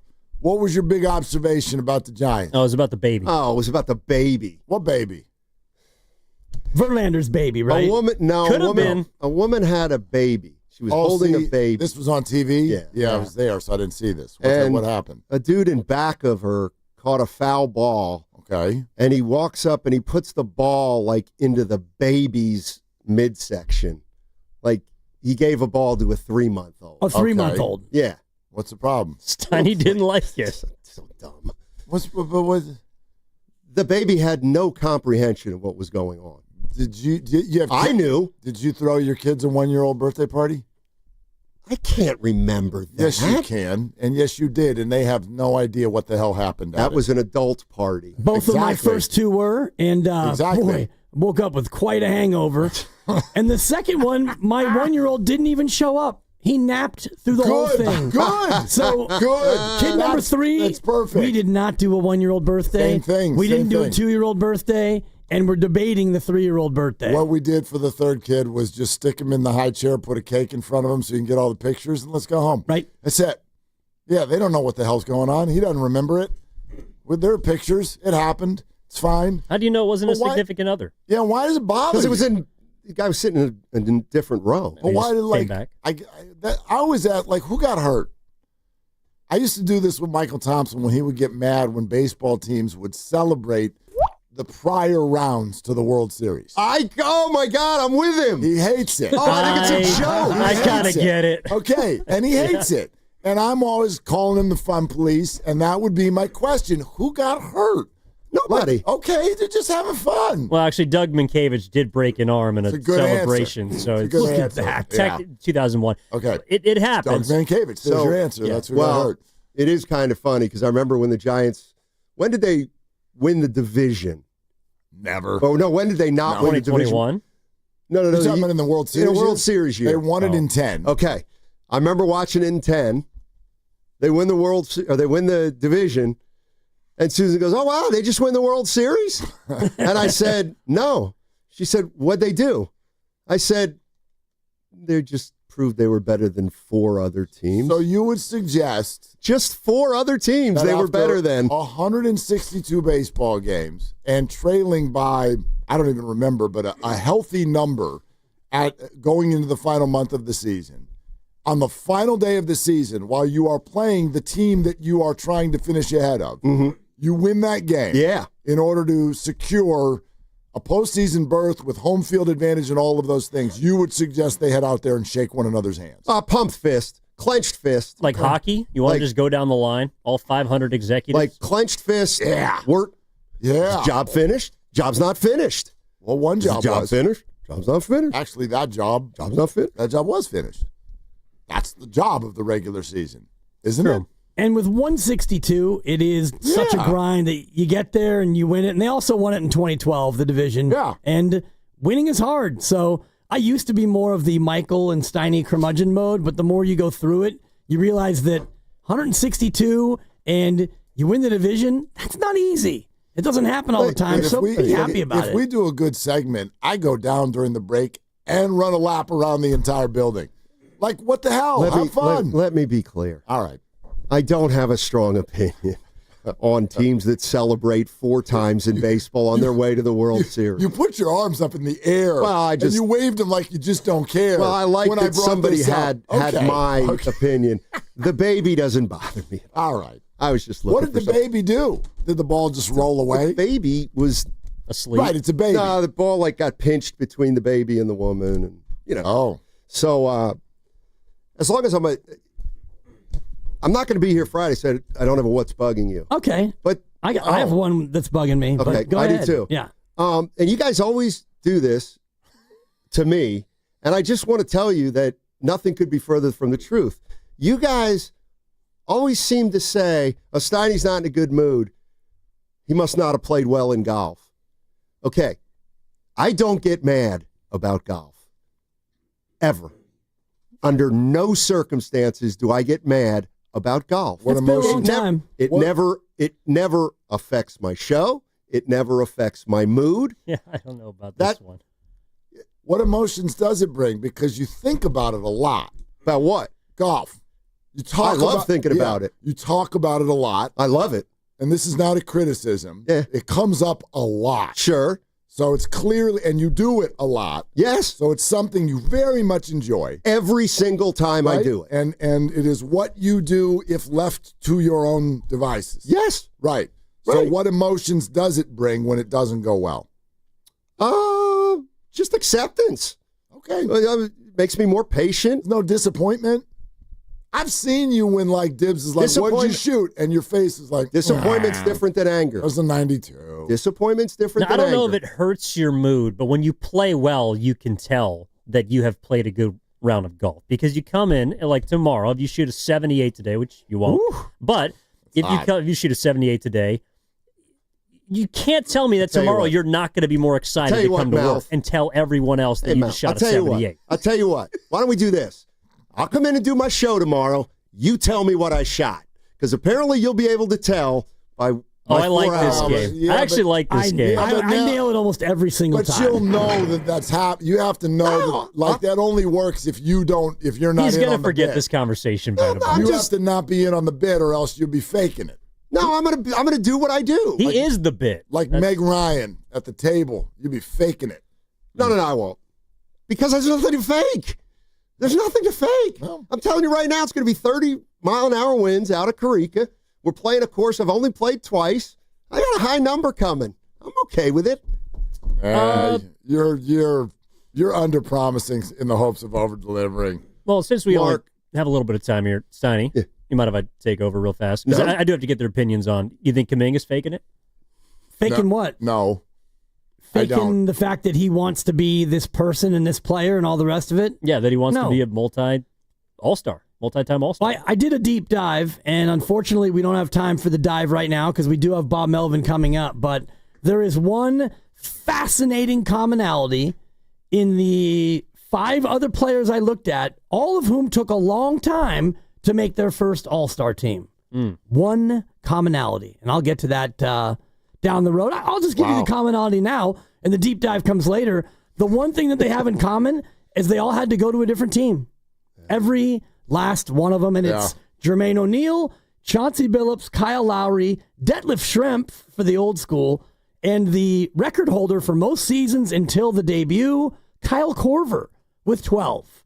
And he only made one All-Star game, and it's because Atlanta that year won 60 games, and their whole team made the All-Star team. I missed. So those 5 players represent what? All of them had to go to a new team before they made that first All-Star team. There has to be more than that, right? More players whose first All-Star appearance was their second team. Oh, of course. But I was looking at the players who had to wait the longest to get their first All-Star berth. And for example, Chauncey Billups was in year 9. And Kyle Lowry, year 9. Yeah. Jermaine O'Neal, year 6, who many people compare Kaminga to in a number of different ways. Korver, year 12. Detlef Schrempf, year 8. Look, we've probably arrived at a time where it's just not this is not nefarious. This doesn't need to be angry anymore. He's got to go. They got to get him out of here. For him. He's got to go. Like, if you haven't read the article, go read the article. I don't care what business you're in. If you've got an employee that doesn't want to be there, you got to get that employee out of there. Whether it's for you, whether it's for them, it's just for the greater good. I don't know how difficult it's going to be. Me neither. They got to get him out of here. I don't disagree with It that. does remind me a little of the Jermaine O'Neal situation where he could not crack that starting lineup in Portland. Yeah. So they traded him and Joe Klein to Indiana for Dale Davis. Clemson. Future Warrior, which I had forgotten. That's right. It's just it's a byproduct of one of the all-time greats who's ever lived is on your team. And the job he wants is not available. And if that's the job he wants, then they should try to help him go find it. Let me ask you this. If any of it's reparable, would you have any problem with the Warriors trying to trade Draymond Green, trading Draymond Green for somebody that helps you in another area to clear room for Kaminga, and then, try to come to terms with Kaminga? I don't have any issue with anything if they think it makes them better. Yeah, but then I asked the question, like, what's his real relationship with Steve Kerr? Yeah, are you doing that to clear space for Kaminga, or are you doing that because you think it makes you a better basketball team? Exactly. That'd be my only question. No, and if it makes you a better basketball team, go for it. Yeah, I don't know that. I mean, I can't imagine Kaminga would be excited coming back here under any circumstances because of Steve Kerr. I don't think he dislikes him, but I think Kerr will go away from him if he feels like he has to. Even if Draymond's gone, doesn't the presence of Steph Curry still get in the way of what Jonathan wants to do? That's a good point. I don't He wants know. to cook, and all they let him do is be the busboy and be the waiter on occasion, and you're in the front of the house. He wants to cook, and this restaurant's not giving him an apron. No, unless let alone a second apron. And especially if it'd be different if you didn't put any pressure on next year, but you're trying to win. If you said, hey, JK, we'll pay you, you wait a season or two, Kerr's not going to be the head coach, maybe there's a needle you could thread, but the team obviously wants to compete at the highest level possible next year. So the only logical conclusion I can come to is you're going to have to sell low on him and try and get someone who can actually help you. Fascinating 1-2 punch from you guys to talk as long as you did about the value of the team and Steph Curry's effect on that value. And then go right into, for instance, calls like Priest, who are sitting here essentially ripping the Warriors for making it all about Steph. Well, if in theory he's worth $5 billion, right? Yeah, I'd make it all about him too. That's why I say there's nothing nefarious here. The Warriors there's no choice but to make this all about Steph.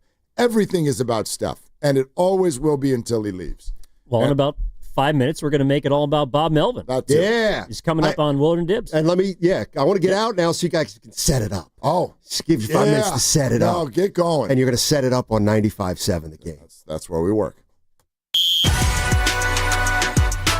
Are they the smartest show in the Bay Area? You guys are an intellectual feast for the smart sports fan in the Bay Area. Wow. You're pretty much the smartest guys on the radio. I agree. Good Lord, how big is your ego? Are they the funniest show in the Bay Area? Give it a laugh. Come on. You're a funny guy. Come on. Give me a laugh. You are funny, dude. Hit that S again. Are they the coolest show in the Bay Area? And no white boys. They're cool. That's what people are saying. You guys are phenomenal. This is one of the most perfect ways that I could end my day, getting a chance to talk to Mr. Mark and Dan, We'll let you be the judge. Oh. All I know is it's a couple of Bay Area boys talking sports. I know nothing. Thanks. It's Willard and Dibs on 95.7 The Game. Yeah, let's go. We got a hell of a day. Bob Melvin is going to call in 4 minutes. So the manager of the Giants will be on. And, just to let people know, this is usually the way it works in our business. But, when you get some of the key figures within an organization, you usually get them after they win. Boy. But we tried. No, but I mean. We've been trying, so right? did they. Yeah, so did they. But, no, I appreciate the Giants and Bob Melvin because they're going to come on today at a time where it's yet another day of being very, very frustrated by the at-bats that the team is taking right now. So we've got that. The NBA draft starts in less than 3 hours. So we're going to be taking you up to that and through the start of it. I don't know Granny, do we know when's the first pick? When are they done with all the pomp and circumstance? And I don't know exactly. Maybe 5:15. Okay, but Cooper Flagg's getting called on this watch, right? Yes, for sure. Okay. All right. Unless he drops. Yeah.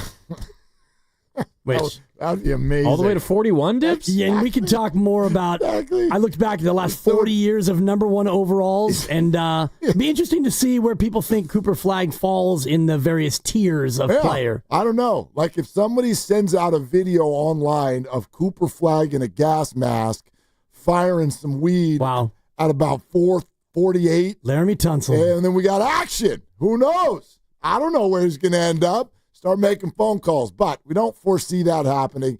But we'll take you all the way up to that. And yes, to the dismay of many, I would imagine, there's fresh Kaminga. There's a banger of an article from Anthony Slater in The Athletic, who went out to Cleveland and spent time with Jonathan during his offseason workouts and got a lot of amazing content and quotes. And so, one, I appreciate the work from Anthony. Yeah. And I also, maybe this is not where you think I would go on this one, but I really appreciate Jonathan Kaminga over the last year. Yeah. My God, like this has been hard, and he handled it really well. And all of the things he's told Anthony about wanting to be a star, I know there will be some Warrior fans that are like, this guy's selfish. He's all about himself, and he won't just win with the Warriors. I hold nothing against Jonathan, A, for wanting what he wants, and B, for saying it. I think it's great. I agree, and I also look at the organization, and I don't hold them at fault for what they've done in the 4 years that he's been here. They won a championship in those 4 years, and Kuminga's injury last year, I do think, derailed what could have been a great run for he and maybe for the team as well. And the other piece, we can get more into it, is the notion that there was an offer on the table last offseason for 5 years and $150 million that Kaminga turned down. And now here we sit a year later with a new offseason, and it doesn't feel like that offer is there any longer. Yeah, so that's all what's on the table today. But I will tell you, and I'm interested to know what Bob says about this. As I mentioned, I was out at the game last night, and this was it is frustrating. It's frustrating. And I don't know if it is actually, if there's an issue kind of with the at-bats. It felt like Bob was expressing some frustration about the hitters' meetings and things like that after the game last night. The Marlins are essentially made up of players that, average fans don't know. And so when you watch them have the lineup kind of twisting and turning, it was a frustrating one. There's no doubt. And here he is. Joining us now on the River Islands guest line is the manager of the Giants. Appreciate it so much, Bob Melvin, joining us on Willard and Dibs. Hey, Bob, what's going on today? Hey, how are you guys? Same thing. Yeah. Just getting ready for a ball game. Yeah, indeed. Game 2, Marlins in town. And would love to hear you expand a little bit on not just last night, but what feels, I don't know, it felt like there's some building frustration with regard to the lack of hitting. How would you describe it? Well, look, I mean, we still been winning our share of games, and it really felt like over the weekend, on Sunday we had a really good offensive game where we came back multiple times during the game. We played a ton of close games. We've won our fair share of them. We do feel like our lineup is going to come around, and I felt like there were signs of it this weekend. So, in that respect, we get frustrated like on a night last night when we feel like we should do a little bit more, but I don't think the guys are down about it. When you think about doing more, is it being more aggressive in hitter-friendly counts? Is it trying to coax the pitcher into falling behind more? When you look at more of the minutia of the at-bats, what do you see? Well, it's case specific, right, to a particular pitcher. If we have a pitcher on the mound that walks a bunch of guys, we have to be cognizant of that. If we have a guy out there that throws strike run with his fastball and tries to get ahead of you, you have to game plan for that. So I don't think in a vacuum you can just say, hey, this is the way we need to do it.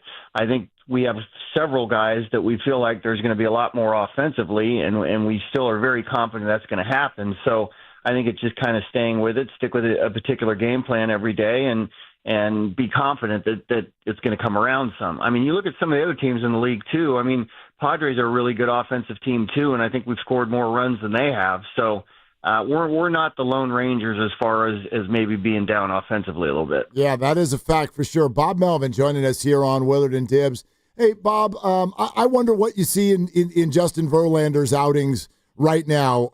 We engage with Giants fans on the daily, and after last night, part of this is a statistical oddity that he has no wins, but you can tell that the fans are starting to feel like, gosh, when is this going to get going? But I wonder what the more educated view is right now of what you see when he's throwing.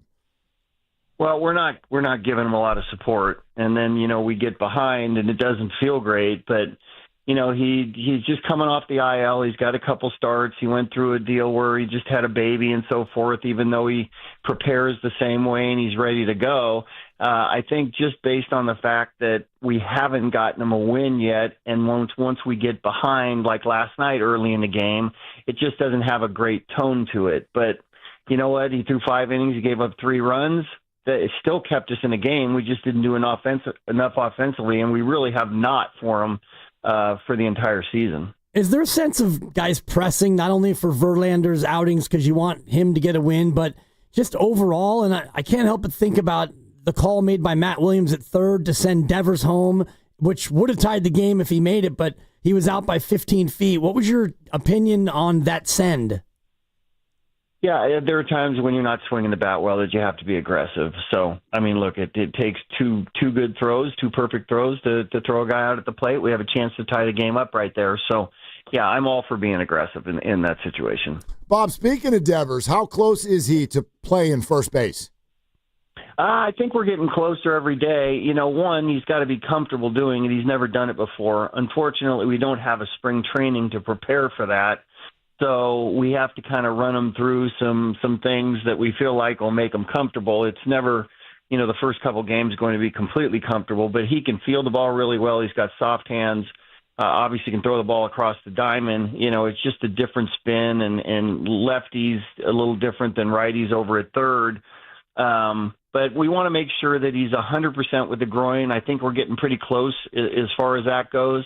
It's certainly not going to be today or tomorrow, but maybe at some point in time on this next road trip. I wonder also just the larger view of Rafi Devers getting comfortable as a Giant. This has probably been a hell of a week and a half for him. He's never known anything but the Red Sox. He's switching leagues. What have been your kind of observations on his overall comfort level and fitting in? Yeah, it's. I think we lose sight of the fact that it's not the most comfortable thing in the world when you've been in one organization your whole career on the East Coast in the American League, and all of a sudden in one day you're flying to San Francisco to play for a new team that you're going to be with for years and years, and you've only played there, one time, I think, in his career. So there's a lot to digest and have to deal with. I think he's done it beautifully from the day he's gotten here, and I think our fans were incredible in making him feel at home right away. The players too, the reception, the front office, everybody here tried to make him as comfortable as he could on day one. There's just a lot going on, but you know what? He's got a smile on his face every day. I think each and every day he gets more comfortable in this uniform, knowing the ballpark. The opposition's a little bit different. He's used to playing in the American League East, but I marvel at the way he's handled this and how comfortable he seems right away. Pretty great to see all of you there for the introductory press conference. That was just probably heartwarming for him and a great visual for the fans. When he gets out to the yard, how much time is he putting in before the game at first? And does he have to go through kind of the evolution of all the different mechanics you need to play at first? Yeah, you do. So, yeah, he was out there quite a bit yesterday. Had a little bit of a groin thing going on, so we're not, there's a limit to how much work you can do defensively. But look, he has no qualms with it. He wants to be able to go out there. We want to be able to get Wilmer in the DH spot some too, which he's been very, productive in. So he knows there's a little bit of a timetable we're up against and trying to get it done with him. But I think yesterday was his most comfortable day as far as how much work he took. And like I said, hopefully at some point in time on this road trip, we get him out there. Bob Melvin with us on Willard and Dibs. Bob, we talk so much about is he going to play first base and where is he in the lineup? I'd love to hear more about his role kind of off the field and in the clubhouse, particularly because of how things went down in Boston. And you guys have talked about how maybe Chapman and Adames will be more of the vocal leaders. What is Rafi Devers' role on this team in the clubhouse?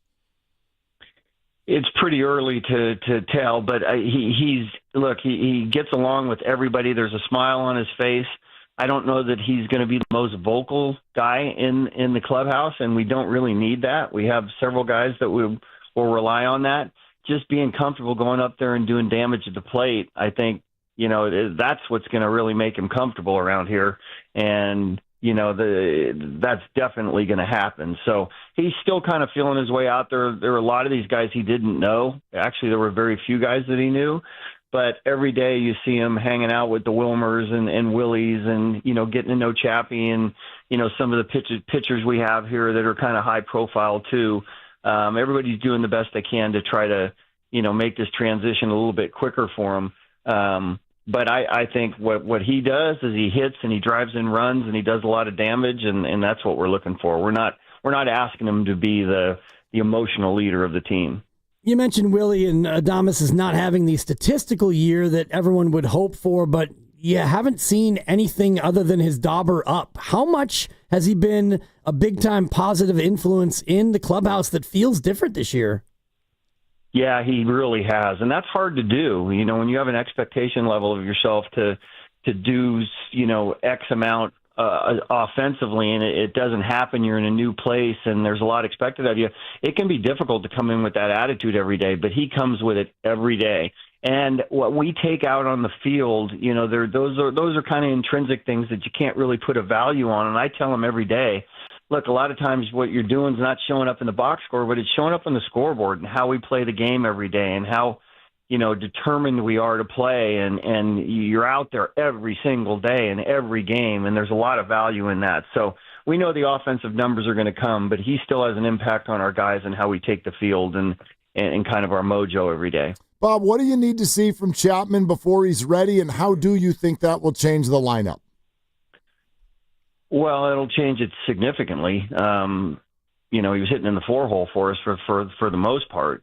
We'll see how it plays out. Having the Devers in the lineup too is as far as where he hits. But if you're talking about guys that are emotional leaders of the team, that's kind of his thing. So we miss that too on the field. The tenacity he brings, the defense that he brings, the base running that he brings. Just kind of everything that Matt Chapman's all about. As far as the timetable, not 100% sure. I'm thinking more when we get back from this road trip and how much we want him to, whether it's a rehab game or something like that. But really and truly, we don't want him coming back with these, especially the bone bruise and that middle one, affecting him the rest of the season. So he's eager to get back. He's bouncing off the walls and wants to get back as soon as possible. But we're going to take, what the training staff tells us and where they feel that he is. He'll have input, obviously, and how he feels every day. And, hopefully it's sooner than later. But I think if we get him back for the homestand before the All-Star break, I think that's a win. Bob Melvin with us here on Willard and Dibs. Hey, real quick also, just with Logan Webb on the mound tonight, what sort of vibe does that give you guys? He's been such a good stopper recently. How is his presence kind of different for this team, especially after a loss? Yeah, it just feels like win day. So, it feels like the way we play and losing close games, and sometimes we're frustrating. Not sometimes, we are frustrating offensively at times. It just feels like every loss is really dramatic, and then we come back and win the next day, and whether it's scoring some runs or it's the pitching, but your number one guy is the guy that you really feel great about taking the mound, and we will today too. And if we win, we expect to win this game today, and then it's going to be a completely different feeling. You try to stay away from the the emotional highs and lows of the season, but anytime that Logan Webb takes the mound, we feel great about our chances. Okay, Bob, a lot of baseball in the next 24 hours. Go get them. We very, very much appreciate your time. You got it, guys. Thank you. Thanks for having me on. Yeah, thank you. There it is. Skipper of the Giants, Bob Melvin. That's Bo Mel. Bo Mel. Yeah, we just call him Bo Mel right there. All right, we'll react to that and then obviously get to all of the things that we talked about setting the table for the day. The NBA draft is a little bit later. A banger of an article on Jonathan Kaminga. Lots going on. We'll get to all of it. We'd love to hear from you. 888-957-9570. Oh, by the way, 7 o'clock tonight, Valks. taking on the New York Liberty. You can hear the game right here on 95.7 The Game and the Valkyries channel on the Odyssey app. Just download the app, search Valkyries. You can also watch the game on KPIX Channel 5. Pregame at 6:30. We're sponsored by LifeSource Water Systems. This is Willard Dibs.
what is your favorite or the best play on words using your last name that you've heard? That ball got Schmidt on.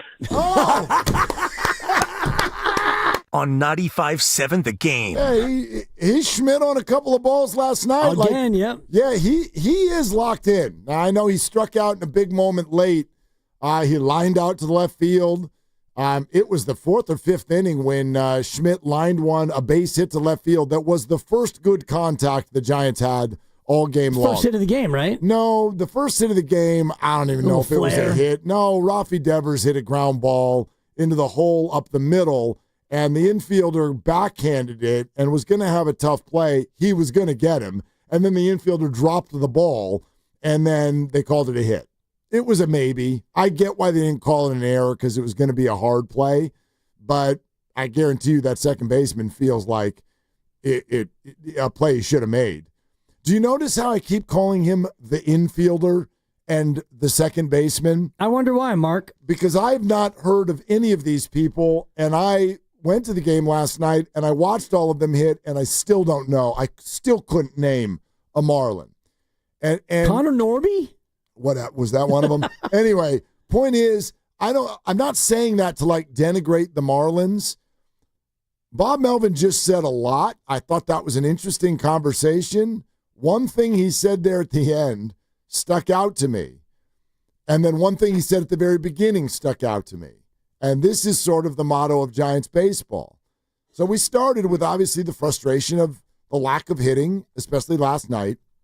And he goes, don't forget, we do win our share of games. And they do. The Giants are good. Yep. They're 44-35. At the very end, though, he's answering one of your questions, and he goes, he doesn't only go, yeah, we're frustrated by last night. Then he goes, I mean, just in general, we're frustrating. Frustrating. Not frustrated, but we are frustrating on the regular. You really are. You really are. And I guess that maybe we just need to make peace with that. Because the 2010 and 12, like they were too. So I don't know, has something changed with the world, with baseball? I don't know. I don't know exactly how to reckon with this, but the Giants are a good team, but they're frustrating. And I feel that in the building last night. My phone is getting a lot of there's every night. Yeah. Like I got a lot of friends who are like me kind of Giants fans. Like it's Tuesday, but we're like, let's freaking go. Like let's get a win. And the phone after every inning is just like people are pulling the hair out of their heads. They're 10 games over 500. They've given up the fewest runs in the National League. You know, like this is good. This is largely going well, but man. What? Well, I mean, not totally dull and boring, like the old 3-hour and 20-minute game when you'd get 5 hits, but you just were laying it out. So they had 5 hits, and one of them was a hit-ish, might have been an error, and you had the Ramos double, and which resulted in an out, unfortunately. You had the Koss homer. Yep.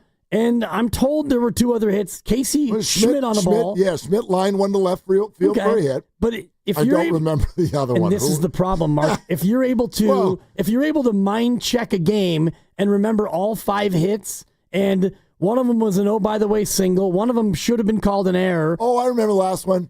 I remember it now. Jung-Hoo Lee.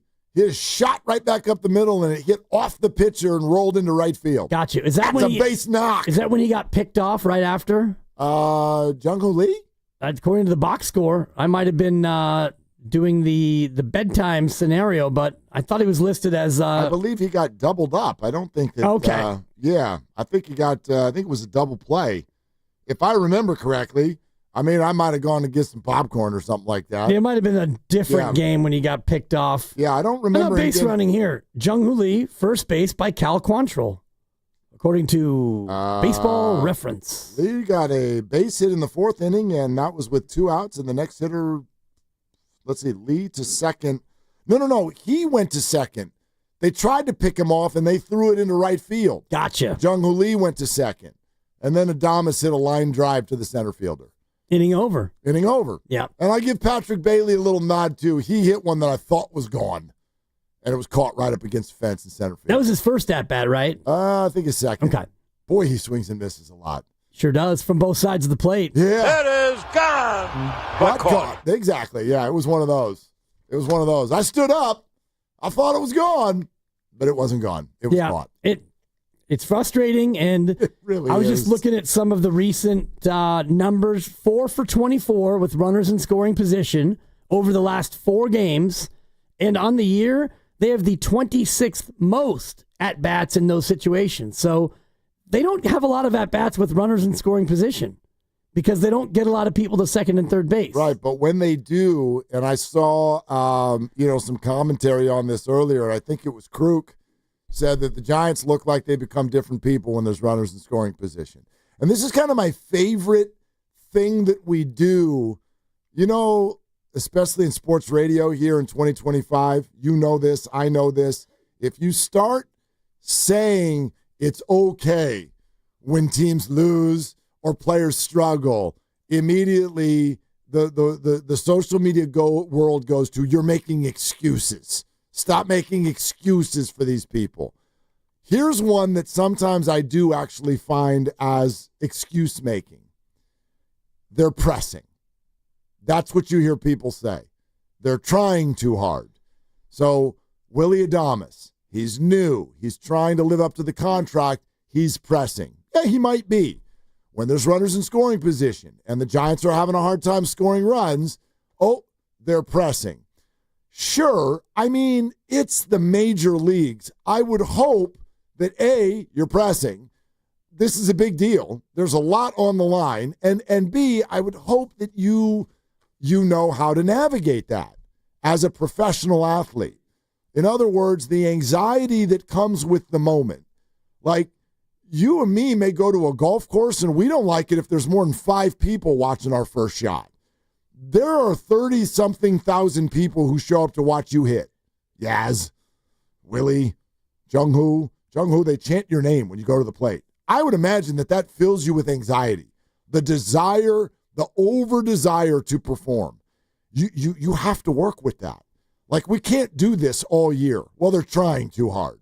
Well, I'm sorry. Well, different players are in different spots. Like, Casey Schmidt right now is not trying too hard because the ball that's being thrown toward him is a watermelon. And he should be, by the way, more than anyone. He's the one with the job on the line. But he's hot. So, right. And Rafael Devers, and I was mentioning this to Lubman today on Garlic Fries and Baseball Guys, because we were talking about his swing, and I said, it's Will Clarkian, the way he lets the ball come. He has this long, fluid, I'll hit it wherever I damn well please kind of swing. He's not a guy who looks like he's pressing.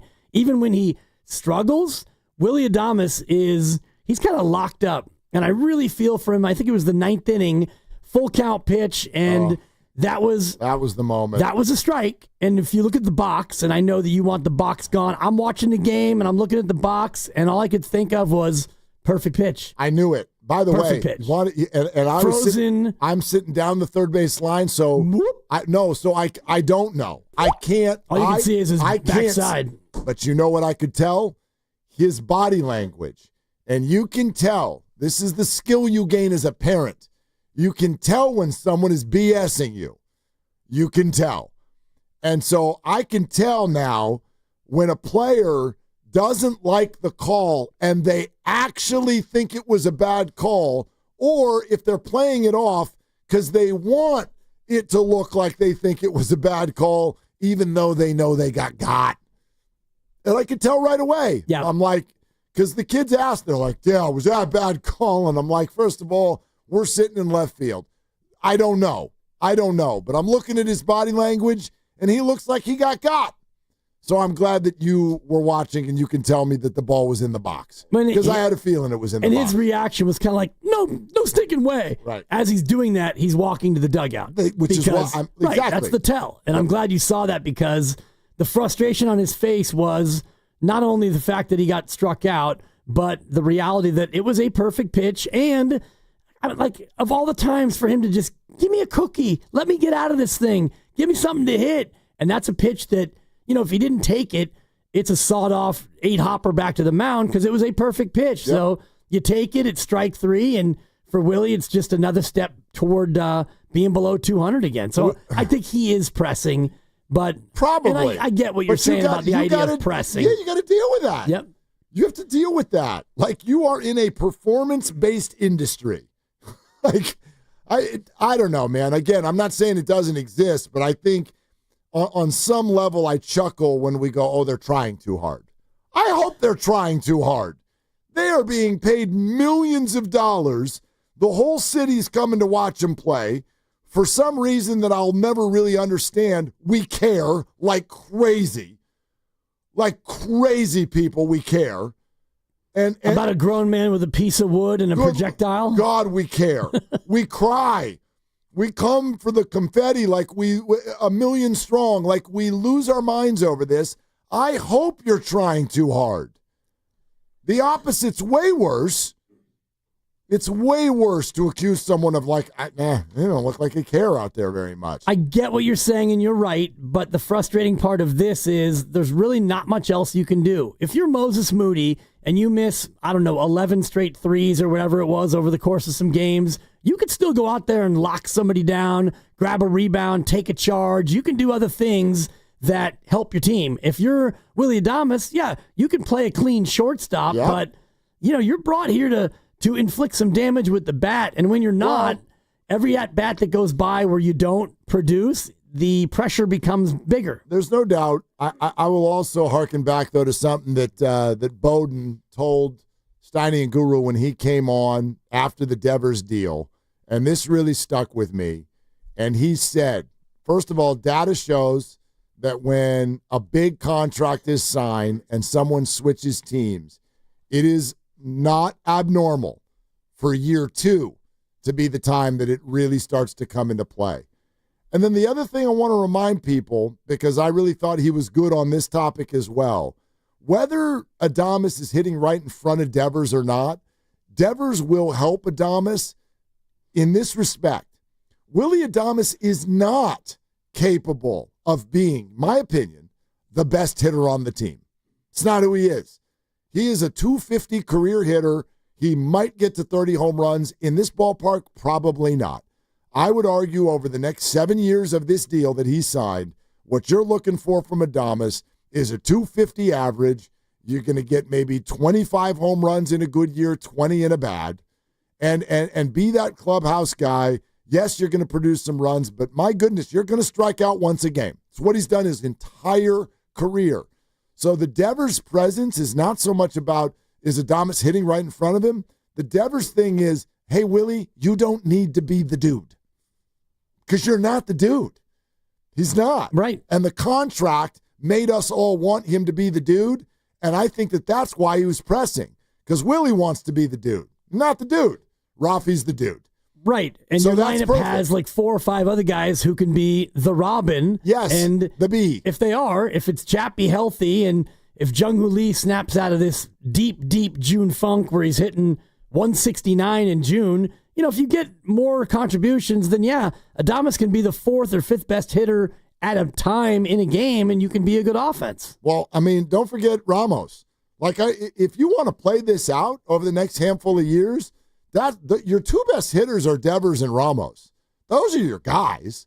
Those are your run producers. Those are your guys who can really be middle-of-the-order people in their 20s. Still, Devers is in his prime. Ramos hasn't even gotten there yet. But when they walk to the plate, there is a much different presence and a much different intimidation factor and a much different way of playing defense and pitching around them and pitching them carefully and all of those things than when Willie Adames is up there. Adames is much more like a Chapman. I like that comp. Like, these are professionals. They will pop 25 home runs, but they will strike out a lot, and they will not threaten hitting 300. They will not do that. They are not 900 OPS guys. But Devers and Ramos can be that. So I'm still, especially when Chapman comes back, it's why when people, and I love it, I'm having fun with it on Twitter every night, I'm like, this lineup's different, and every time they score 2 runs, there's the 8 people who are like, this is still different? You think the lineup? Yes, it is. It is different. It doesn't mean that they're not going to have nights where they only score 0 or 1 or 2 runs or whatever. But once Chapman gets back, especially, and if Schmidt can continue to be consistent and all of those things, you mentioned Jung-Hoo Lee, I really think the lineup, it's more about the potential it has for everybody to settle into their roles. We said this before, I'll say it again. The Devers thing to me feels a lot like Jimmy Butler to the Warriors because it's going to allow lesser players to fit into their spot and shine a lot more because everybody's not being asked to be a larger player than they are. Willy Adames was being asked to be a larger player than what he is, and now he can be Willy Adames. Yeah, which is your 2-hitter when he's going well, your 6-hitter when he's not, and it's the same thing with everyone else. Casey Schmidt, go be our second baseman with some pop and hit 7th, and then everyone else around him. Jung-Hoo Lee, if you're going great, you lead off. Right now it's Yaz because he's hitting better, and so there are some interchangeable parts, I think, that you can vary your lineup as necessary, but when you get Chapman back, you've got your 3, 4, 5, 6 with Ramos and Adames, and you've got Devers, and they're all right in there, and Chapman, and you've got 4 guys you can pencil in, and when they're all going well, now you become a dangerous offense. Yeah, they'll get it going, and no, I don't think that they will ever be, like even right now, I don't think that this is ever going to be a lineup as currently constructed that gets confused with the 27 Yankees, with the Los Angeles Dodgers. It's like we're not going to get it confused, but I think it's going to be plenty. I think it's going to be plenty for what they're trying to do, for the pitching staff they have, for the ballpark in which they play, all of these things. I think it's going to be plenty. They've got to still get the whole thing figured out. I think Melvin made some fair points, which A, Chapman is still not back. B, like Rafi Devers, this has not been talked about enough, and probably is not being talked about enough because he doesn't look that bad. He's getting some hits. This is an unbelievable life flip upside down experience for Rafi Devers. And when life hits you like that, I don't know about you, I always find work is tough. Work is hard when life is on your mind. And I cannot imagine that somebody who's never known anything but Boston Red Sox baseball and then becomes literally the talk of the sports world for an entire week and then flips coasts, goes out from a hitter's park to a not hitter's park, new league, new pitchers, all of the things that you go through there.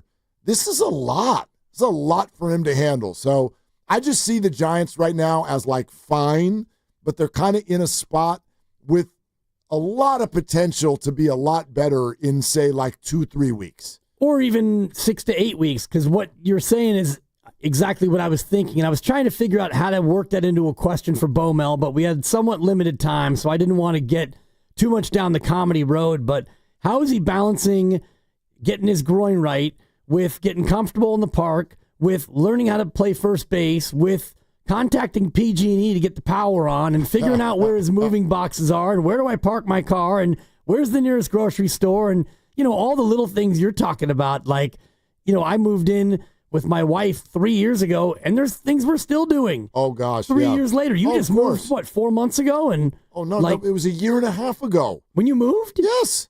To your new spot? Yes. Oh, my God. New Year's Day 2024. Man, time is flying. It's been a year and a half, and I still have one box of pictures that is sitting in the exact same spot where I'm going to do that one of these days. Yep. Maybe I'm gonna this get to weekend. you. Yeah, exactly. I'm coming this weekend for sure. Yeah, we've done that now for 18 months. And additionally, he's trying to do all this while also playing games in other cities. Right. And right.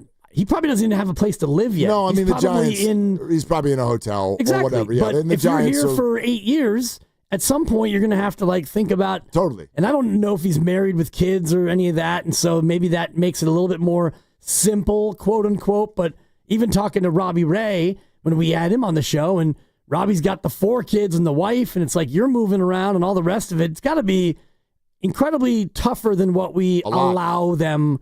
We don't give enough grace, to your point, in these ways, No doubt. In fact, in speaking about Rafi Devers, if you missed Bomel on with us earlier, this is one thing that he was talking about. This is less about all that off-the-field stuff, but Don't forget, with everything you just said, oh, by the way, Rafi, you need to come learn a new position. And it's the position that, by the way, everyone's been ripping you for the last 4 months that you won't go play.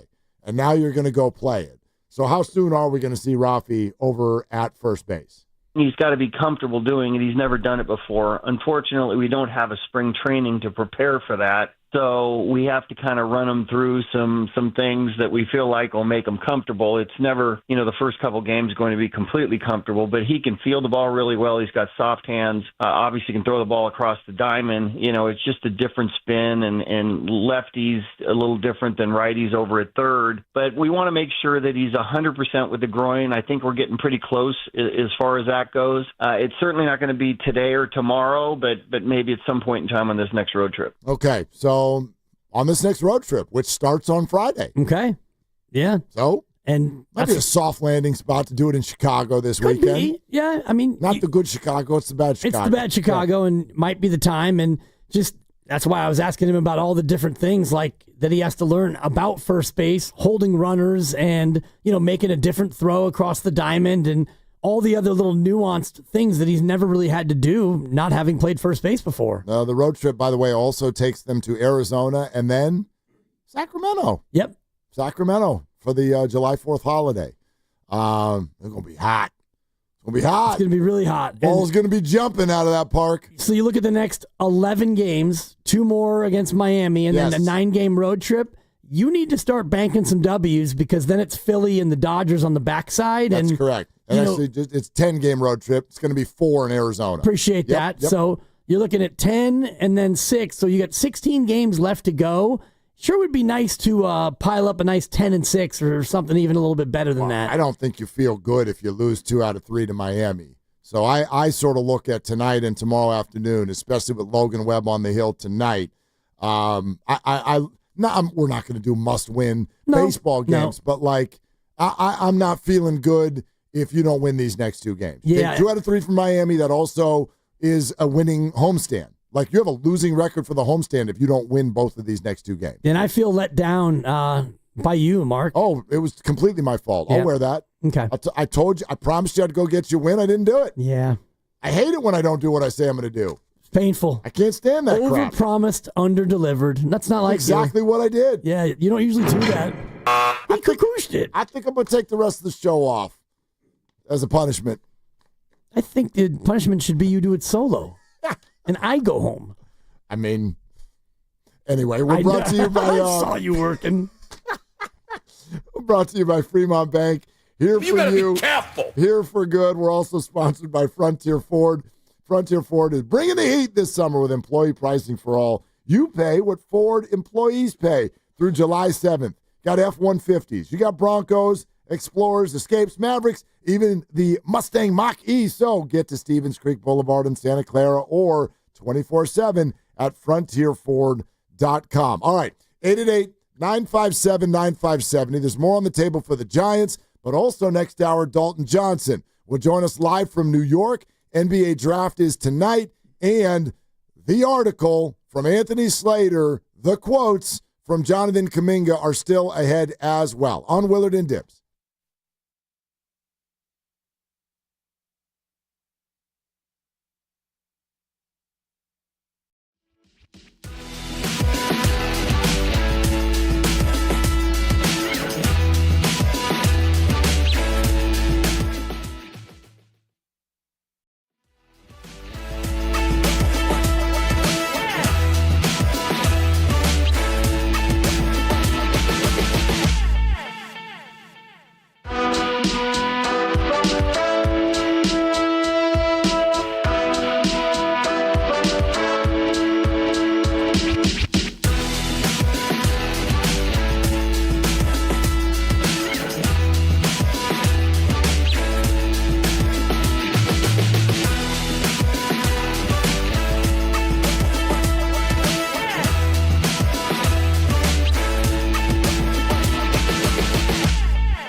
off my ball. Now, back to Willard and Dibs on 95.7 The Game. I'm on a mission. Yep. I'm on a mission tonight. Okay, 4. Not going to make any predictions this time. No promise. Oh, thank God. But I'm on a mission tonight. You going to the Valks game? Going to the Valks game. First time as a fan. And so I wanted to ask the super fans over here, Grandy and Lucas, if they had any advice. Anything specifically to be looking for tonight at the game. But also, I am on a specific mission, and it is to find out, ¿Quién es más macho? Who is the bigger Valkyries fan? Oh. Is it Brandon Pajemski, or is it my 11-year-old son, Jude? Jude?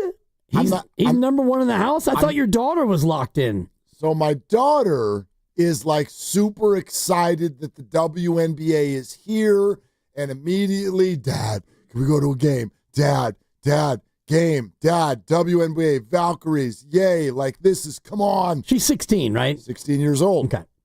But meantime, she's a 16-year-old girl. So that means that when the game is on or when she's around the house, it's like, here's my phone. Are there any snacks? And that's life, right? What are my friends doing? Oh, my God, Love Island. There's a new episode out tonight. Ah! Okay, that's happening. Meantime, little man is like sports Rain Man. And dude will turn on anything, and whatever he sees, it's the opposite of the Men in Black little flashy thingy. It's the opposite. If he sees it, he's yacked in. Whoop, yep. It's in his brain. Done.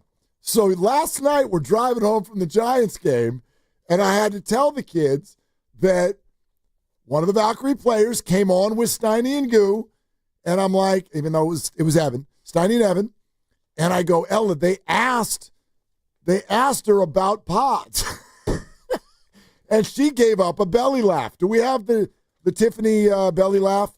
Steiny said, "Did you guys want?" I got it. You want it? Yeah. Do you guys want pods? Have you told them to calm down? Listen to this exchange. Hey, have you told Brandon Pajemski to settle down yet? Nah, man. I mean, he's on our brother team, and he's coming to show support every night. And I commend him for that. I mean, he's showing big support for us. Okay, little Ramona Shelburne in that laugh. A little bit, yeah. I love she laughs. Unless it's smoky Ramona Shelburne, which is what we had earlier this week. Airport barefoot Ramona Shelburne up all night, yep. Right? So anyway, I'm telling the kids about that exchange, and I couldn't remember her full name because I'm still getting to know the Valks. So we're driving in the car home from Oracle Park, and I'm like, oh, they had one of the players on, and she belly laughed when they asked her about pods. It was Tiffany, and Jude is, you think he's half asleep in the back seat. He goes, Hayes. I'm like, yeah, Tiffany Hayes. And so then Ella. 5'8", swingman, whatever. Yeah, she's averaging totally. 11.2 points per game. Definitely 11.2. Oh, my God, seriously. And so then Ella is like, Jude, I might need help with, like, when we go to the game tomorrow night, and like, help me get to know the Valkyries. And so she's like, who's their best player? And he had to stop, and he thought about it for a sec. He's like, probably Kayla Thornton. And I go, is that their leading scorer? He goes, absolutely, that's their leading scorer. She's averaging 15.2 points per game. 18 over her last 3. I'm like, what the hell's going on in the backseat of the car right now? So this is my mission now tonight. I want to see the way he actually reacts in the building and compare it to Pods. And then Pods doesn't know we're doing this, but we're doing this. I want to know who's actually the bigger fan, because he, just like Pods, one of the first things he said, Dad, can we get gear? And Ella's like, yeah, let's get gear. And immediately Jude's like, I would like this jersey. I would like that. Jersey in the cart? Hold the fort. We're not spending $1,000. Jerseys are out of control. So Ella's like, yeah, I just want a hat or something. And then Jude is like, he wants to be like Pods. I want all the jerseys in the closet for every day of the week when the Valkyries are playing, and that way I could select which player that I want to give the extra juju to that night. Yeah, that's something for sure. All right, there it is. Pods versus Jude tonight, 7 o'clock. I love it. And will Jude get a jersey tonight? Hell no. Bringing for a jersey? It's only like $1.60. Come on, man. Get him a Julie Van Loo. I just looked at both of them, and I'm like, let's see. June 25th, perfect. We're halfway to Christmas. Put it on your list. Yep. We're not doing it on a Wednesday in the middle of the summer. We could do a little contest, an unofficial contest, Lucas, with no prize, pending the Odyssey contest rules. Oh, but they are strict. We could play a game of What's Pod's Rockin'? What's Pod's going to rock tonight? Because he's got them all. That's right. We've seen the Thornton. We've seen the Martin for sure. I think we've even seen a Van Loo. Well, it's definitely not going to be Martin because that was the last one. Hey, Pods, what you rocking? Yeah. Hey, Pods. That's what I'm going to try to get Jude to do tonight. Hey, Pods. What's he going to rock? Veronica Burton started all 13. You might go with a Burton. She is the team leader in assists. Okay. Pods does love her. Well, who's you know who I'm going to go with? Who's leading the team in rebounds? I was going to say charges taken. Oh, that's Kayla Thornton also. Yep. Kayla Thornton is also. All right, I'm doing it. I'm going Kayla Thornton. Yep. I'll go Kayla Thornton tonight. All right. Lock it in. That's right. I think he's going to go off the board with a Monique Billings. Cuckoo. What am I doing? We're two guys looking online at the roster. That's right. That's what we're doing. And I'm right. unabashed. I'm unabashed at the honesty with which we're delivering it. This whole year it's what we call name tag basketball. That's right. You turn on the game and it's like, ooh, that was a good move. Dude. And you wait for that player to run down the court and you look and you go, oh yeah. This is the Christmas party at a very large company. It's name tag city. Very large company. Okay? Or if you want, this is the we're heading to Vegas for the a weekend conference. Okay? Put your name badge on. Let's see if we can get to know each other and figure this out. No, I'm not going to apologize for that. What have they've played 13 games in the history of ever. Right. And so, yeah, we're still learning. Not Pods, not Jude, but the rest of us. And that's okay. It's a Festivus for the rest of us. And it's not a race. And it's not a contest. And the more you and I talk about it, hopefully the more fans listening to us will get excited, which is, it's to say it's a very good product. And they're doing something that the NBA may adopt in the future. It's something that LeBron James certainly wants. What's that? 40-minute games. And that's what they do in FIBA. And so LeBron actually recently came out and said, hey, about this 40-minute game thing, I'm kind of into it. Well, if everybody keeps tearing their Achilles, we're going to see all kinds of stuff that maybe we don't want to see. Perhaps. You know what I mean? But because internationally, 40-minute games, and it does get you to crunch time a little bit quicker, obviously. I know, but how many different things are we going to do that all represent the same thing, which is players playing less basketball? How many different things? Or less baseball with the cockamamie extra inning rule. Yeah, but at least that only comes up in the certain scenario of a game. And probably baseball, 2% of all games, yeah, right? like baseball has always rested players, like only once every 3 weeks, whatever. So your best players take a day off, and that's the nature of the game, and it's always been that way. But that's also because they play 6 or 7 games per week. And I know that the physicality of the whole thing is different, but that's kind of what I'm getting at. Like, how many different things need to come up? You know, we've got Aaron Gordon out here saying we need at least 2 days off in between all playoff games. We've got load management all over the place. People's Achilles are firing in half. How many different things are going to come up that the players start asking for that all represent less basketball before the fans revolt? Especially because when you currently have months in the calendar where you don't play any basketball, you all go play basketball.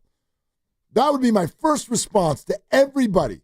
Everybody, and we need more days off, and we need a 40-minute game, and maybe the schedule is too many games, 82 games. Too many. Yeah. How about if you don't play basketball when we don't schedule basketball? Might help. And that'd be where I start. My thing would be if you go from 48 minutes to 40-minute games, that is a 1/6 reduction, would every player take a 1/6 reduction in their pay? Of course not.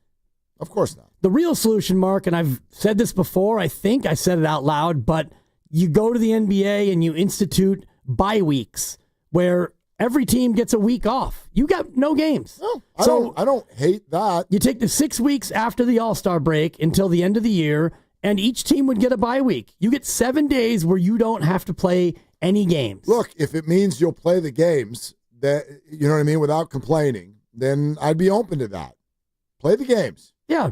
I mean, if you got to the week of March 1st and you're down to like 16 games left in the regular year and you get a full week off, that would probably help you come back and be a little bit more recharged. 408 says Pods already wore a Billings jersey at a previous game, and Kayla Thornton used to play for New York, the team that's in town tonight. And so 408 is thinking that the Thornton jersey might be the pick. That could be the favorite. Could be the one. Yeah, Pods tread lightly when it comes to Sabrina Ionescu. She's better than you, and she was here before you. She might also not even be playing. She actually is. Oh, she's playing in today. She did not play their last game out with a neck issue, but she is officially in tonight. Okay.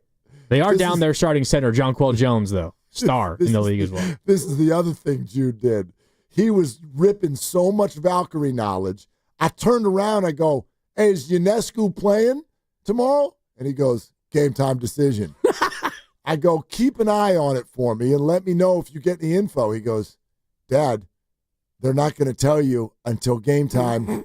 That's why they call it. Oh, my God. You got served. Like, get your butt to bed. Go to bed. You want to go to this game tomorrow or not? You got put in check. So hard. Why do you think you call it a game time decision, Dad? Why don't we wait till game time? Dad, what time's the game tomorrow? Yeah, there you go, Jude. She said 3 hours ago that she'll play. There you go. It's not game time. We found out at noon, you little bugger. All right. Coming to you live from the Laughing Monk Studios, Laughing Monk Righteously Brewed here in San Francisco. And yes, coming up tonight at 7, the Valkyries and Liberty will play. And you can hear the game right here on 95.7 The Game and the Valkyries channel on the Odyssey app. Just download the app, search Valkyries. You can also watch the game on KPIX Channel 5 pregame at 6:30. Okay, Jonathan Kaminga to me has said more in this article than maybe he has ever said before with regard to his specific desires. And I think they're very relevant. We'll clue you into all of that. Coming up next, 888-957-9570 is the number. This is Willard and Dibs.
Bay Area, this is Jonathan Kuminga. You're listening to Willard and Dibs on 95.7 The Game. All right. That's Jonathan Kaminga. And he is just like every other young athlete I've ever seen in my entire life. They all want the same thing. And I don't begrudge him for it at all. So just to let you all know right off the top, and you guys jump in if I'm leaving anything out, because we're not going to sit here and read an article to you on the radio. But Anthony Slater of The Athletic went out to Cleveland and spent time with Jonathan Kuminga. And I thought that this was beautifully done, because it's not in a setting where you're at a podium. It's not even in a locker room. He went to Jonathan on Jonathan's time in Jonathan's space in the middle of all of his offseason workouts. And he spent time with him to understand where his head's at. And I think he got, quite frankly, some of the best quotes that anyone's ever gotten from Jonathan. And here's the summary. Jonathan wants to be a star. Jonathan wants to be a one. Jonathan wants to be an all-star. Jonathan wants to be the dude with an organization. Are there financial implications that come with that? I'm sure that's a driving force. But that's what Jonathan wants. And Jonathan has said it in black and white. If it's with the Warriors, great. If it's not, great. Don't care where it is, but that's what I want.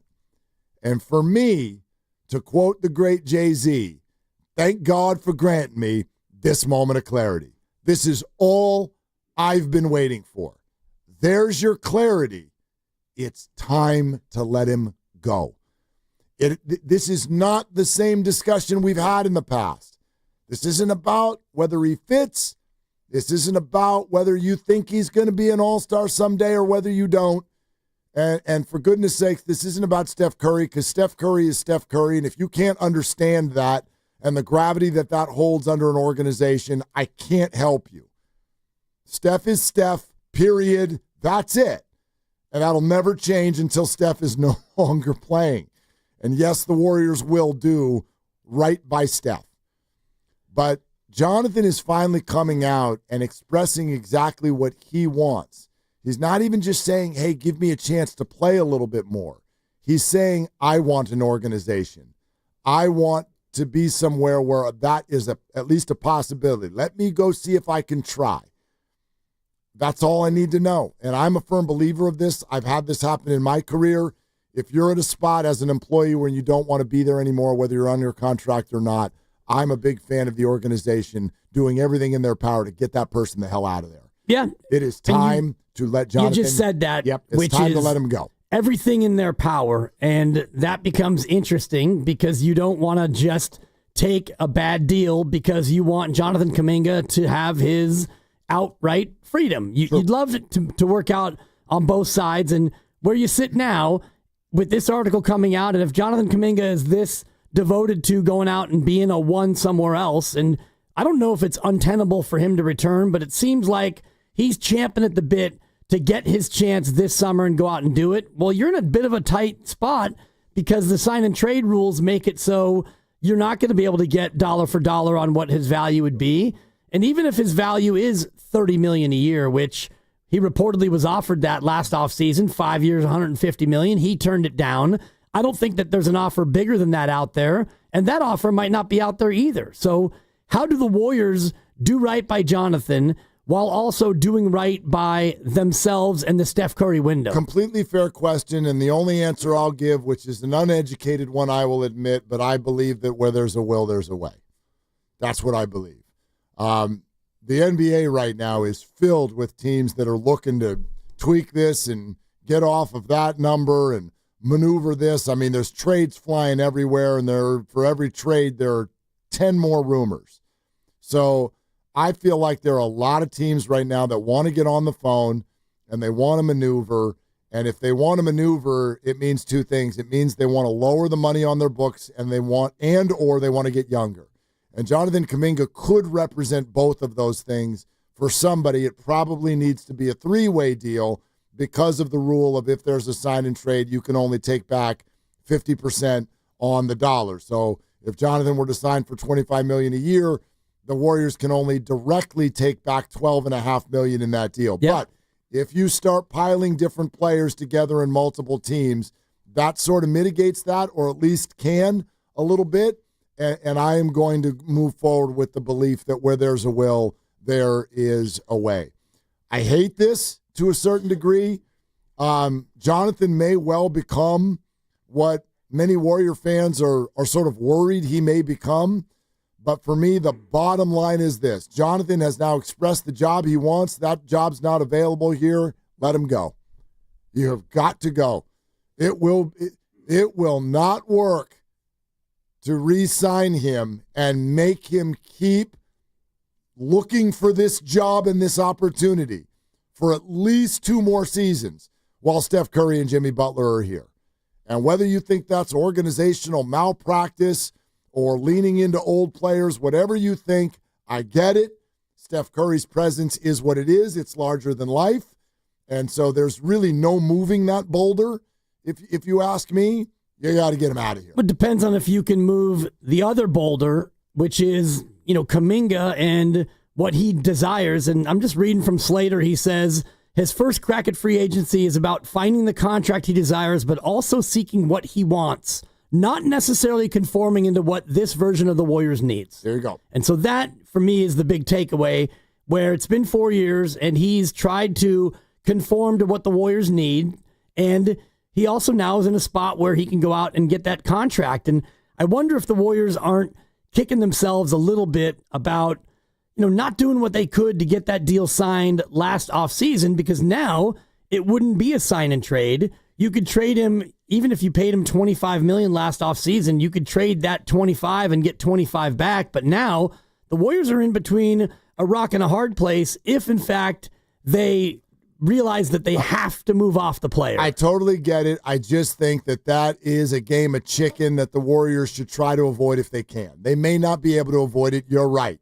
But at the same time, that is a minefield, if you ask me. The idea of keeping him all the while everybody knows that they're not on the same page, but then again, you want to trade him later, so you need to maximize his value. In order to maximize his value, you're going to have to play him a lot. His numbers are going to need to be high, but then if his numbers are high, that means you're playing him a lot, and he's ball dominant. And so what does that mean for players like Steph and Jimmy? And are you winning games or losing games while that's happening? It just feels like a minefield, because this is, the simplest idea of team, right? We all have to be on the same page. Right. We all have to want the same things. They don't. That's it. That's what I read. They don't want the same things. Jonathan wants to be a star. The Warriors want a 3/4 who wants them to win. Those are not the same things.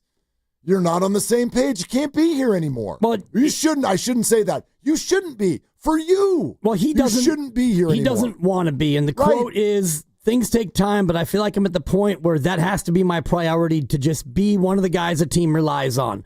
Aiming to be an all-star multiple times, aiming to be great.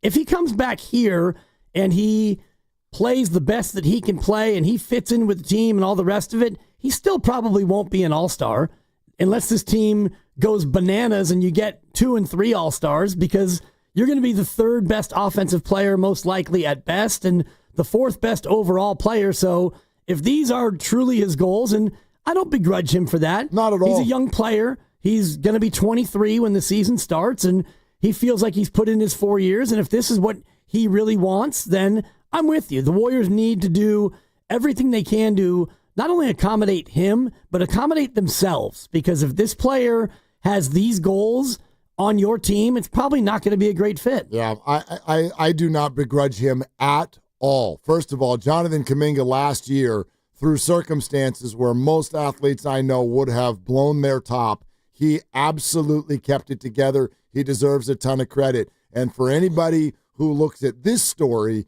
and says, wow, Jonathan is all like, this feels selfish. Like, you want to be a star? How about win? Look, I don't think you get to do that to a 22-year-old player who's making $7 million in a league where he feels he has the talent to play with people who are making north of $40 million a year. I don't know if he is that, but he thinks he's that. And I don't know many human beings who in that situation wouldn't want to go try.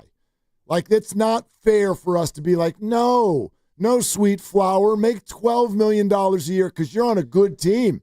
And there's a 37-year-old who's great, and he'll be gone in 2 years, but you need to be like him. You need to make it about him. When you're like, no, you don't have those 3 years to sit there and wait, and then maybe, who knows what the hell's going to happen around that corner.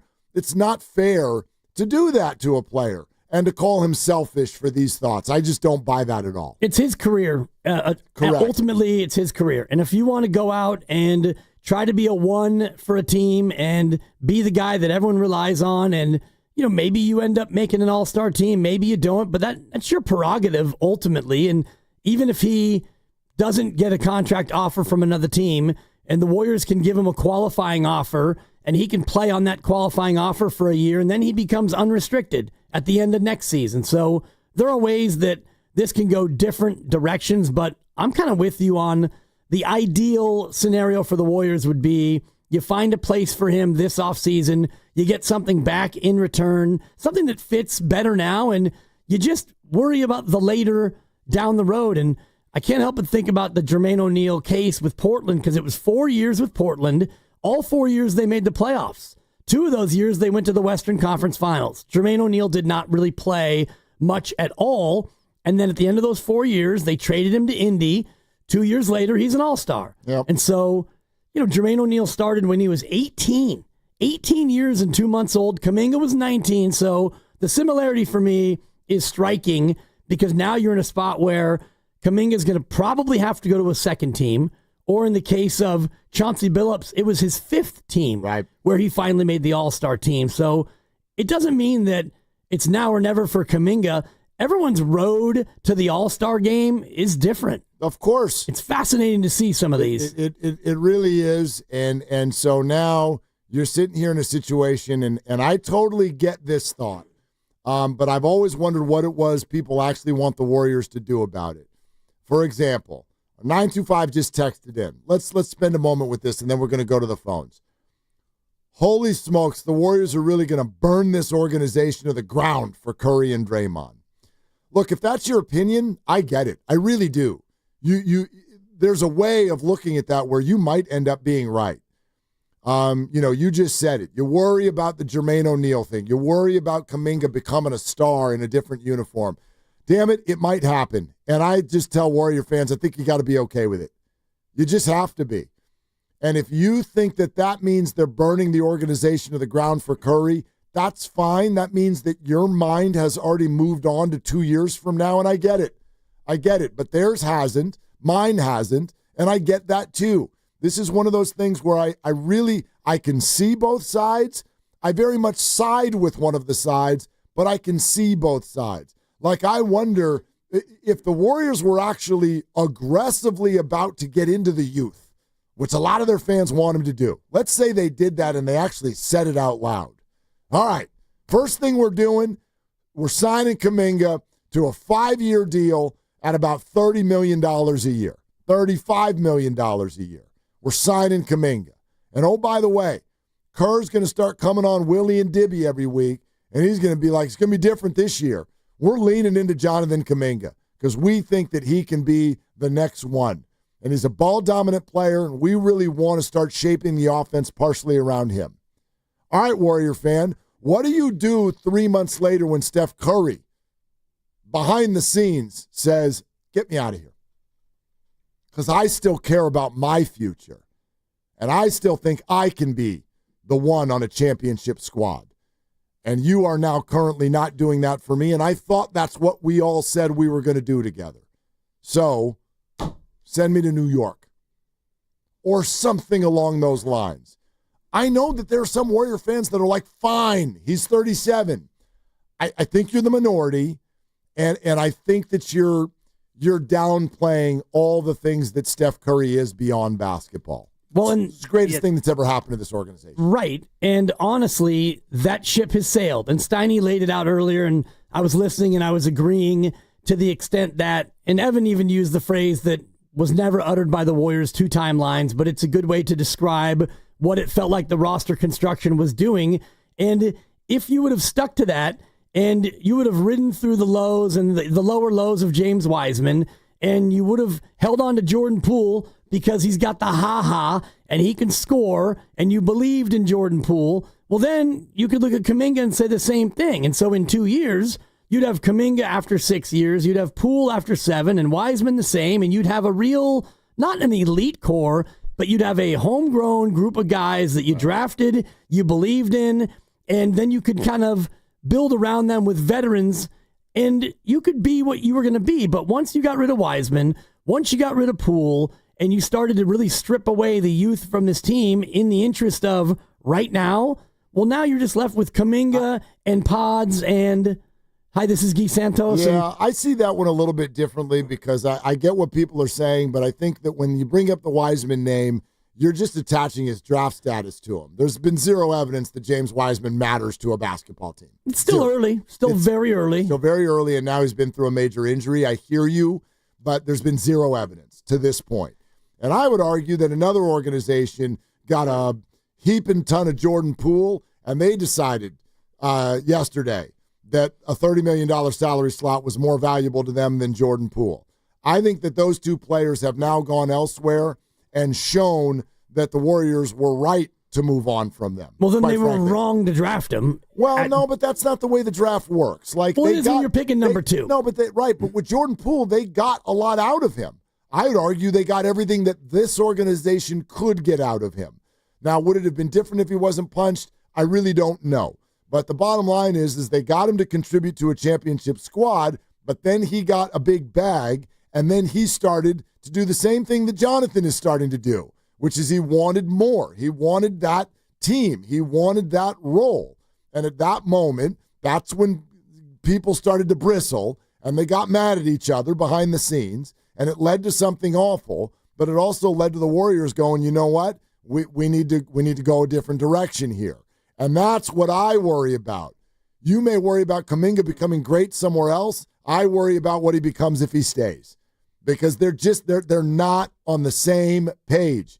And you're heading down a road where people's heads are going to butt way, way too hard, in my opinion. Well, they clearly already have butted to the extent that he got DNPs down the stretch, and he got DNPs in the playoffs. So I don't know if that's heads butting, but it's clearly a coaching staff looking at a player and saying, we think we can do better with you not playing at all in this basketball game. And so if that's butting heads, whatever you want to call that, that is a coach and a staff saying to a player, nah, we're not going to play you in these very important games against a young athletic team. You're our young athlete, and we're still not going to play you. So that's why I don't fault Kaminga for feeling this way. I don't fault him at all. You just went through a 4th year in a playoff run where you didn't get to play, and then they were forced to play you, and you went off. 3 games, big games, all losses, but you at least showed yourself the kind of player you can be in that spot. 888-957-9570. Dalton Johnson in a few minutes from New York. Let's go to Jonathan in the city. Hi, Jonathan. What's up? Hey, good afternoon, guys. I just want to say, man, Moses agrees with you, Mark, not Moody, the biblical Moses. Let Kaminga go. I think you need to, the Warriors need to be, professional about it and give him that runway, let him be that big bird, that emo in the commercial, hey, you're never going to be anything. And 3 days later, the emo's in the commercial. So let him have that chance just, so he could, somehow work and realize his dream. And before I go, happy NBA draft day, guys. Yep. I got a little bit of hypothetical. And what if Nico Harrison calls up Mike and Joe Lacob and Sons and says, why don't you allow me the pleasure of reuniting the Splash Brothers on court wearing the same uniform? I'm going to send you Kyrie and to this year's first overall pick, plus 3 more after that.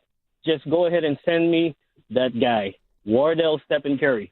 What say you guys? Oh, man. Here's what I say, Jonathan. I'm out. Yeah, well, you're Kyrie's out for the year, right? And he's got 2 more years or 3 more years on top of that. Just signed a new 3-year deal. right on top of this upcoming year, I thought. Well, or is no, it's 1 plus 2. Declined. Okay, good. They declined an option But and did a Cooper new Flag plus 3 more first-round picks? No, like the Warriors actually would do that. The Mavericks never would. And the Mavericks fans would actually, like... Re-riot? They would re-riot. They would totally re-riot if the Mavericks did that. That's way too much of a haul for a 37-year-old player, no matter who he is. I know what we think of Steph, but that mythical deal would be a robbery. Yeah. That would be a robbery. Highway robbery. Yeah. How about Austin in the city? Hey, Austin, what's up? Hey, nothing much. Just sitting here listening to y'all. You took right what I wanted to say about Jordan Poole, but what I'm trying to say is, too, about Kaminga. It ain't about letting Kaminga go. It's about the old heads letting go their ego and handing the keys over a little bit. We already had Jordan Poole for Curry's backup. You know, they didn't like that because he was taking some of the shine for Curry. So they had, Draymond Green punched him out. We already had help at the 3 with Wiggins, and then now Wiggins got drifted off. Now it's Kuminga's turn. What they do? They go in here and go get Jimmy Butler. Now he get pushed down the line. What about Draymond Green? Why he never had help? Why he never had help? But Curry did, and not Draymond Green didn't have the help. But now the keys were supposed to go to Kaminga. It's supposed to be his team right now. These old heads need to take a seat, and if these old heads think they still can play, won't they get a team together with LeBron, Curry, and all the rest of the old heads together, get their own team, and let them win their last 2 rings or whatnot, and hand the keys over to these youngsters. Yeah, Austin, I hear you, and I get it. And I appreciate the use of old heads. It's one of my favorites. Yeah, like get out of the way and share it. Here, like just my read, I get why it feels that way to a lot of people. I don't think Curry and Draymond and the Warrior old heads, if you will, are selfish. I don't think it's that they don't want to share the spotlight. I think that they stubbornly believe that they know how to win championships. And then they try to share that with younger players, and some of those younger players acquiesce and do exactly what is being asked, and some don't. And sometimes they have good reason for not. Like Jonathan Kaminga, who believes that would stifle his career.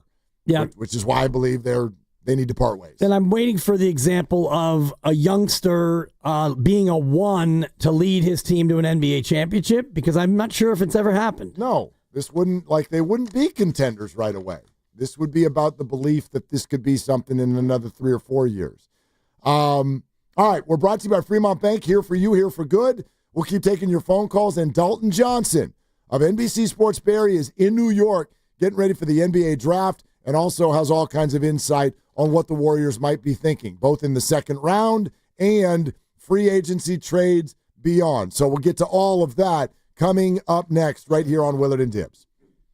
And it's Willard for New Vodka. Glad I get a chance to tell you about New Vodka, having some of my favorite new cocktails with the use of New Vodka, that is NUE Vodka, which is an award-winning American-made vodka. It delivers quality that you can taste in every single pour, but it does it at a price that is going to make sense for you. And how refreshing is that in the cocktail world these days? Visit their website, newvodka.com. It is there that you can explore all of their cocktails. You can also find a retailer for New Vodka, or go to your local liquor store, or my favorite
Dub Nation, it's Steve Kerr. You're listening to Willard and Dibs on 95.7 The Game.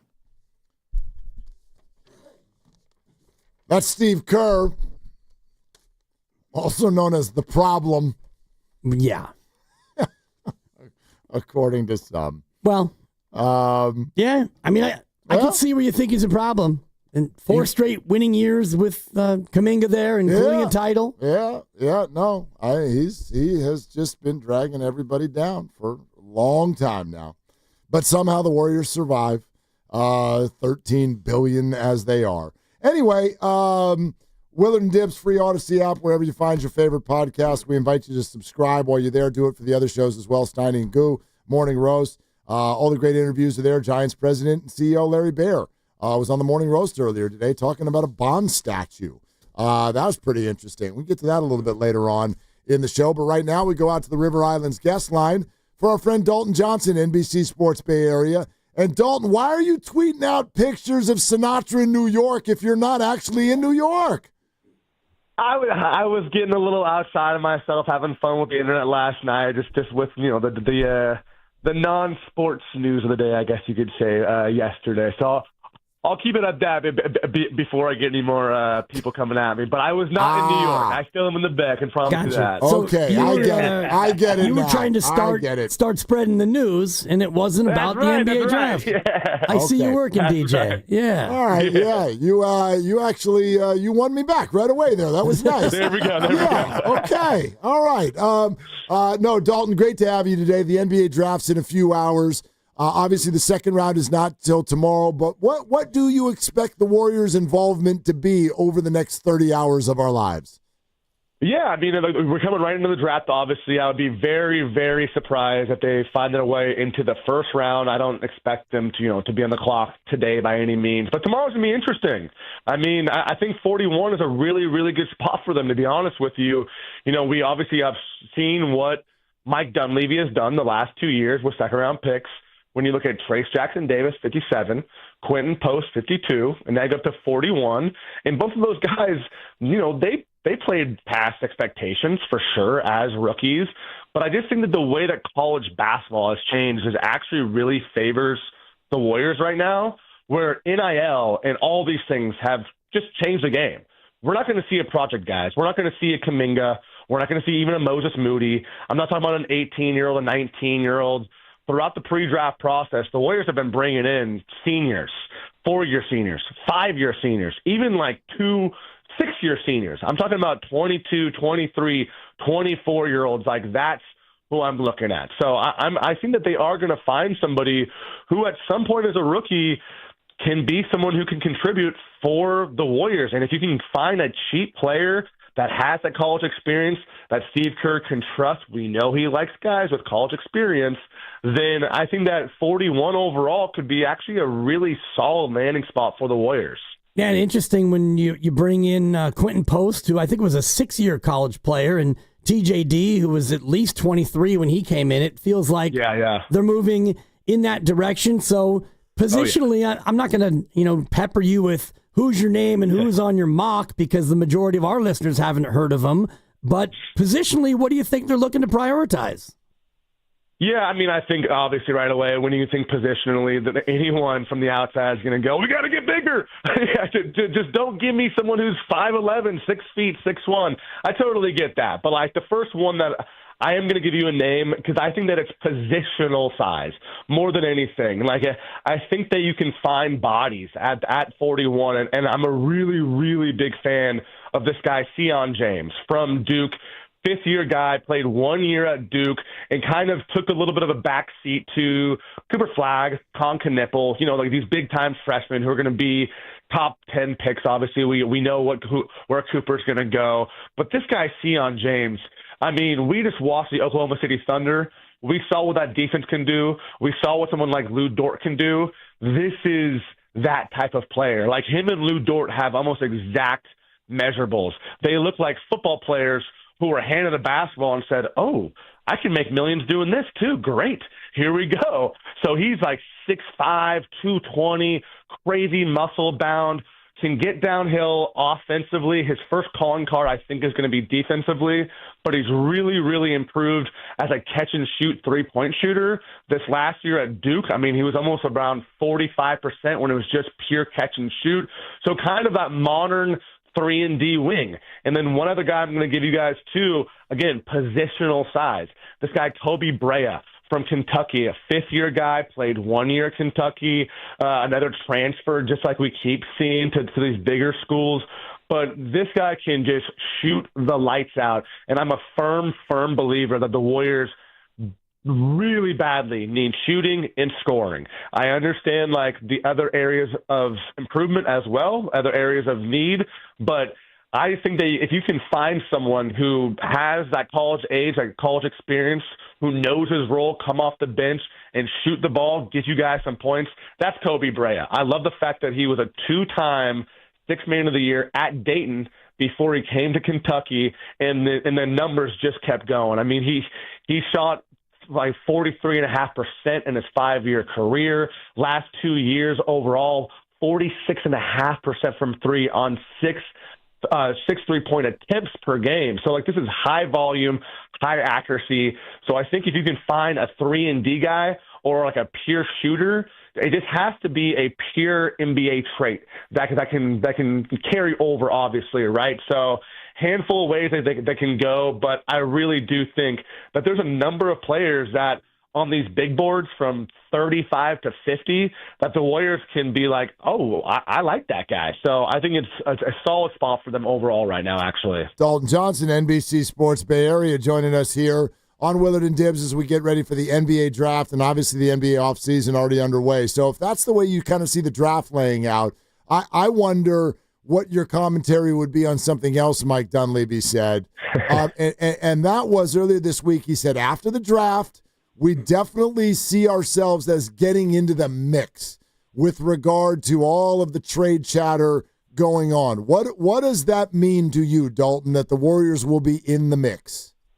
Well, it's just, number one, I think we're just going to see a crazy offseason of trades. I mean, look at the way that the CBA is and these aprons and what it's already affecting these teams that have won a championship not too long ago with the Boston Celtics, obviously. You know, I mean, the offseason really started with the Desmond Bain trade. The free agency is one part of it, but it's just going to be so many trades out there. So I think for someone like Mike Dunleavy, you go back to even the Jimmy Butler trade. It's just understanding the market and kind of being ready for anything.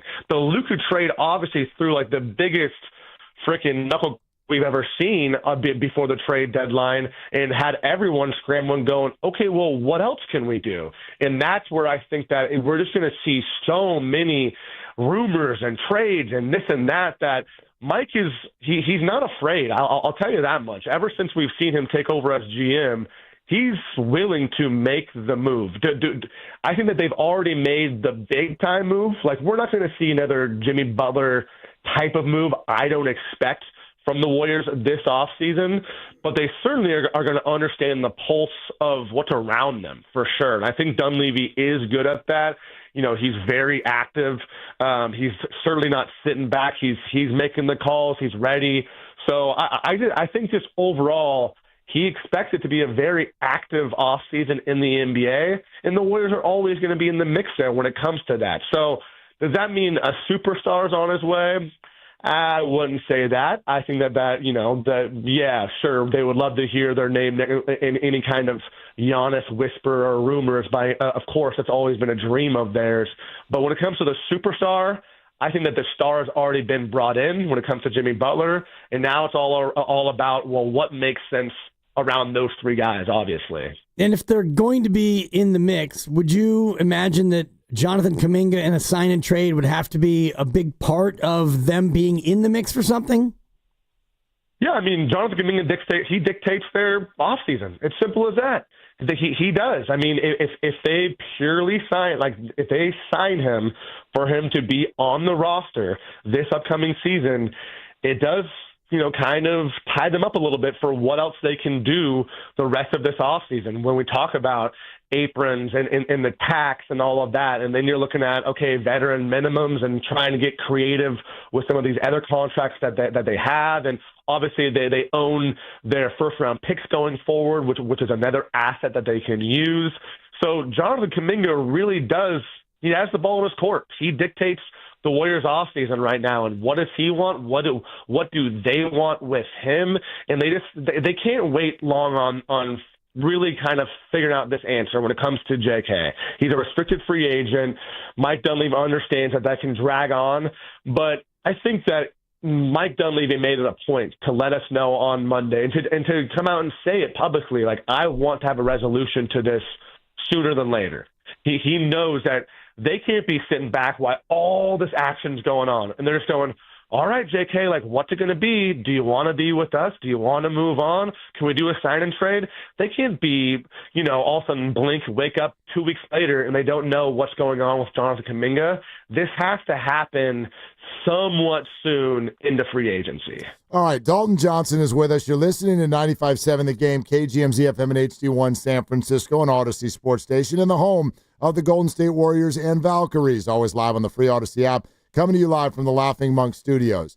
All right, Dalton, let's dive into that a little bit, like wanting to know what Jonathan wants. Right. I think we learned in The Athletic today what he wants, right? And so I get that the sign and trade, all of these options are complicated and difficult, but that said, to me, when I read that, it was like these interests are not on the same page. They got to move on.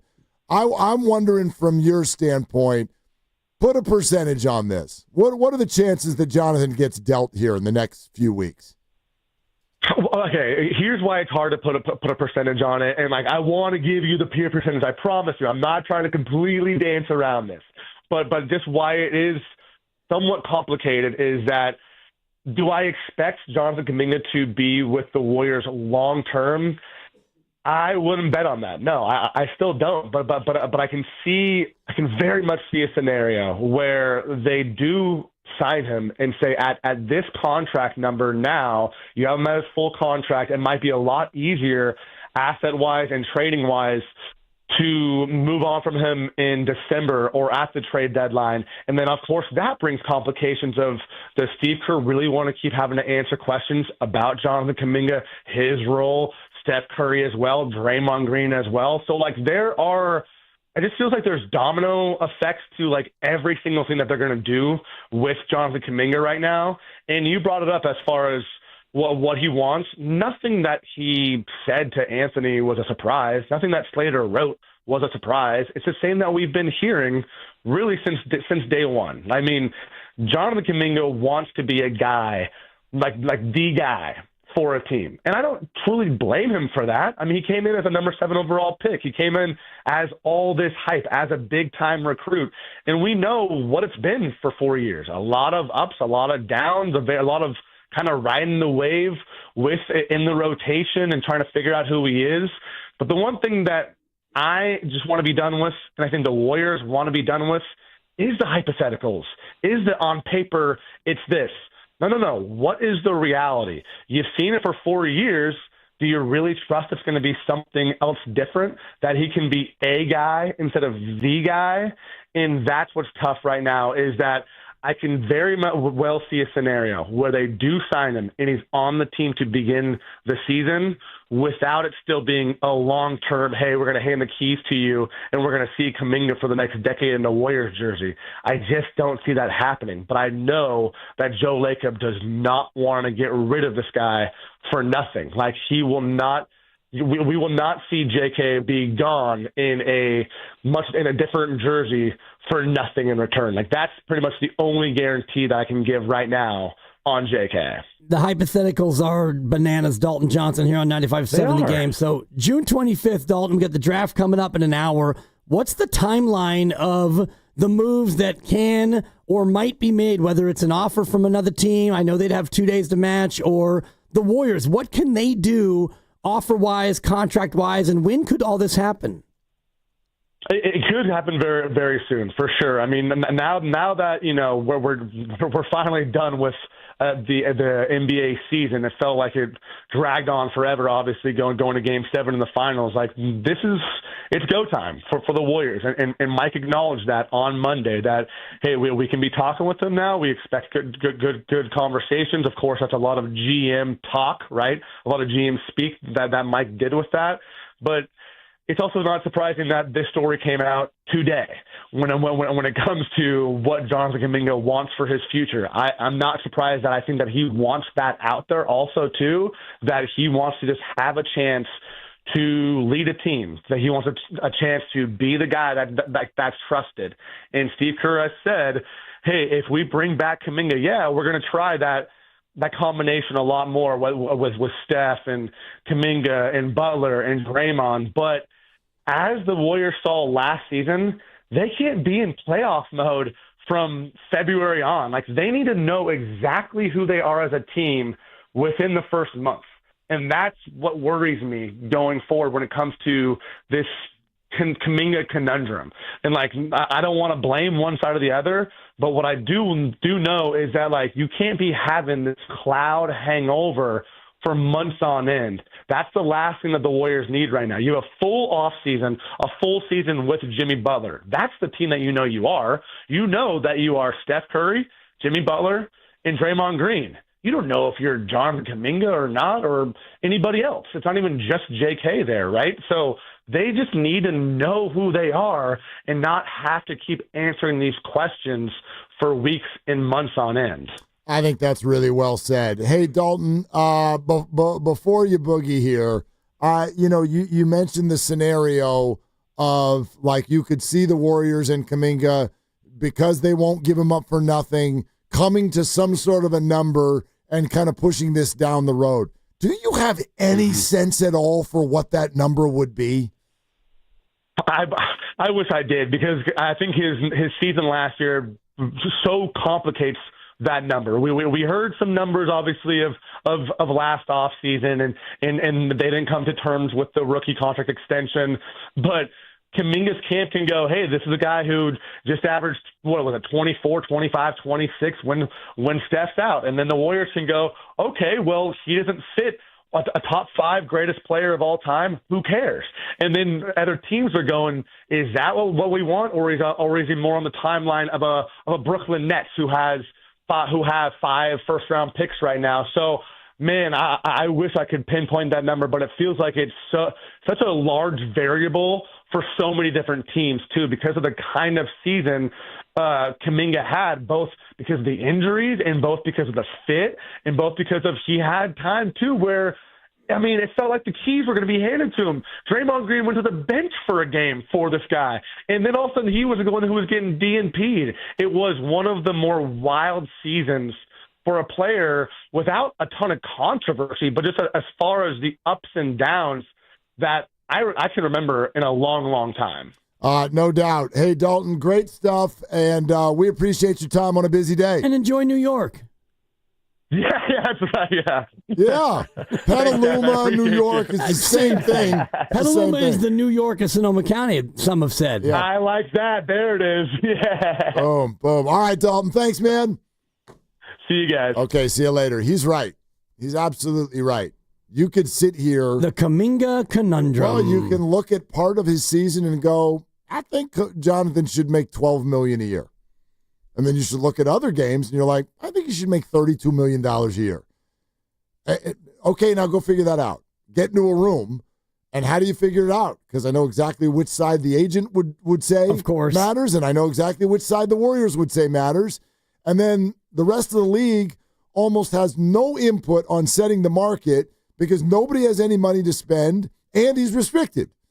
So it's like, I don't know how you get to an answer on any of this. And the interesting thing about the timeline is until, I think, June 30th, you're the only team that can negotiate with Kaminga because he's your player. So here we are on the 25th, and you've got about a 4 or 5 day dance that you can do with the agent to try to figure out, what they want and what you want. What's that number? What are the teams are interested? Reportedly, Miami's a team that has interest. And so you look at their roster, and there's a couple guys who might possibly fit. One of them is Kyle Anderson.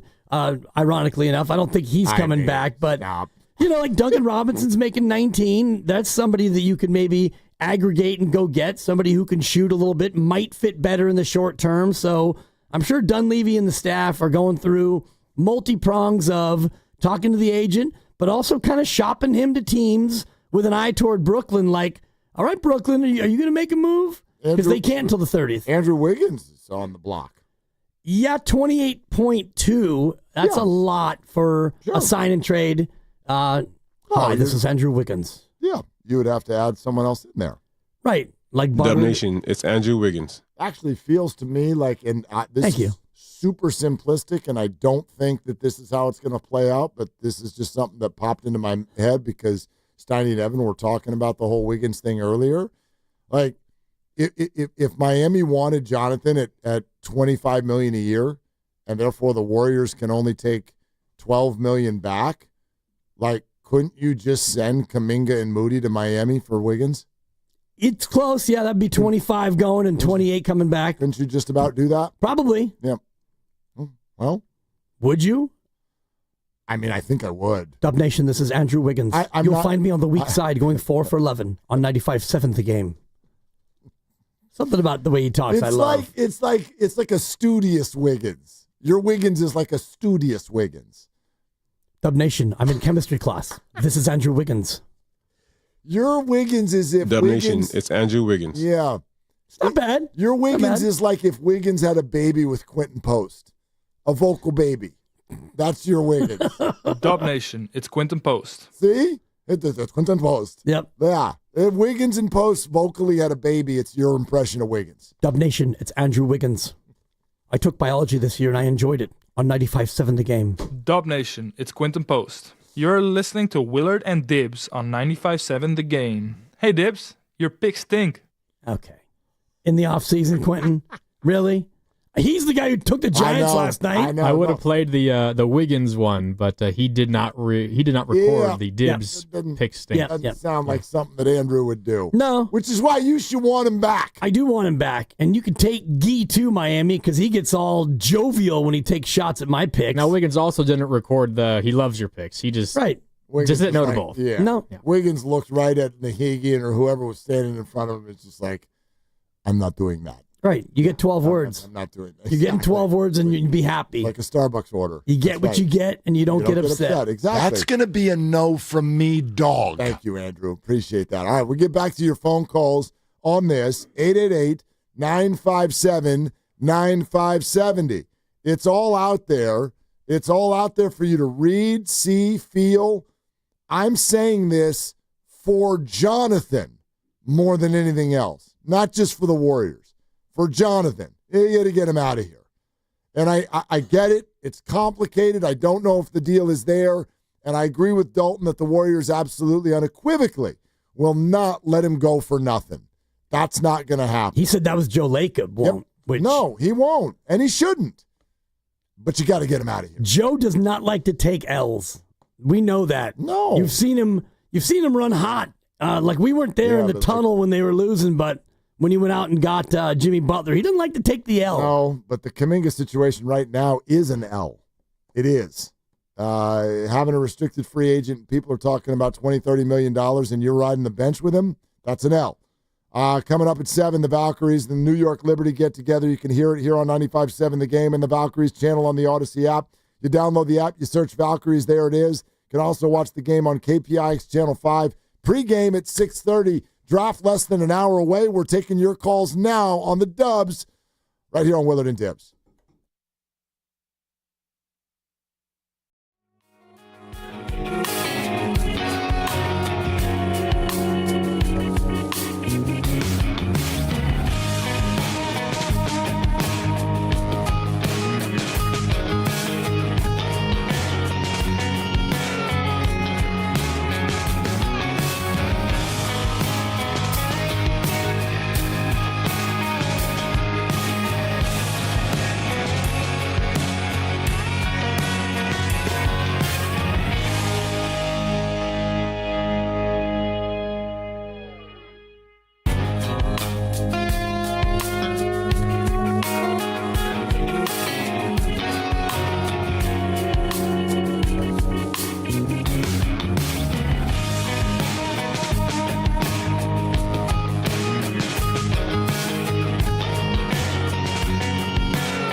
Now, back to Willard and Dibs on 95.7 The Game. Steiny made an 8. Yeah, I saw that. Yeah, you saw the text. And he's grinning ear to ear. Yeah, but it looks fake. No. It's kind of like Kaminga saying that, he wants to be great. It's just a big fake smile. Like, see that? You want to know how you can tell it's a fake smile? Is the eyebrows are all the way up. Do you see that, YouTube? We got that picture right there. Look at that. That's not real. I'm trying to figure out what hole that is, because probably the first. Well, and he's playing the north, so I don't know the holes at Karika Park like I know the south, but every 8 is not created equally. You make an 8 on a par 3, then you're a little bit more upset than you are if you make it on a tough par 5. No doubt. And maybe he hit his drive OB or something like that. Who knows? But he's very happy, and he made an 8, and nobody needs to worry about him breaking 80, because if he comes here tomorrow and said that he broke 80 with a snowman, he's full of it. It'd be tough. Yeah. You'd have to get really hot to...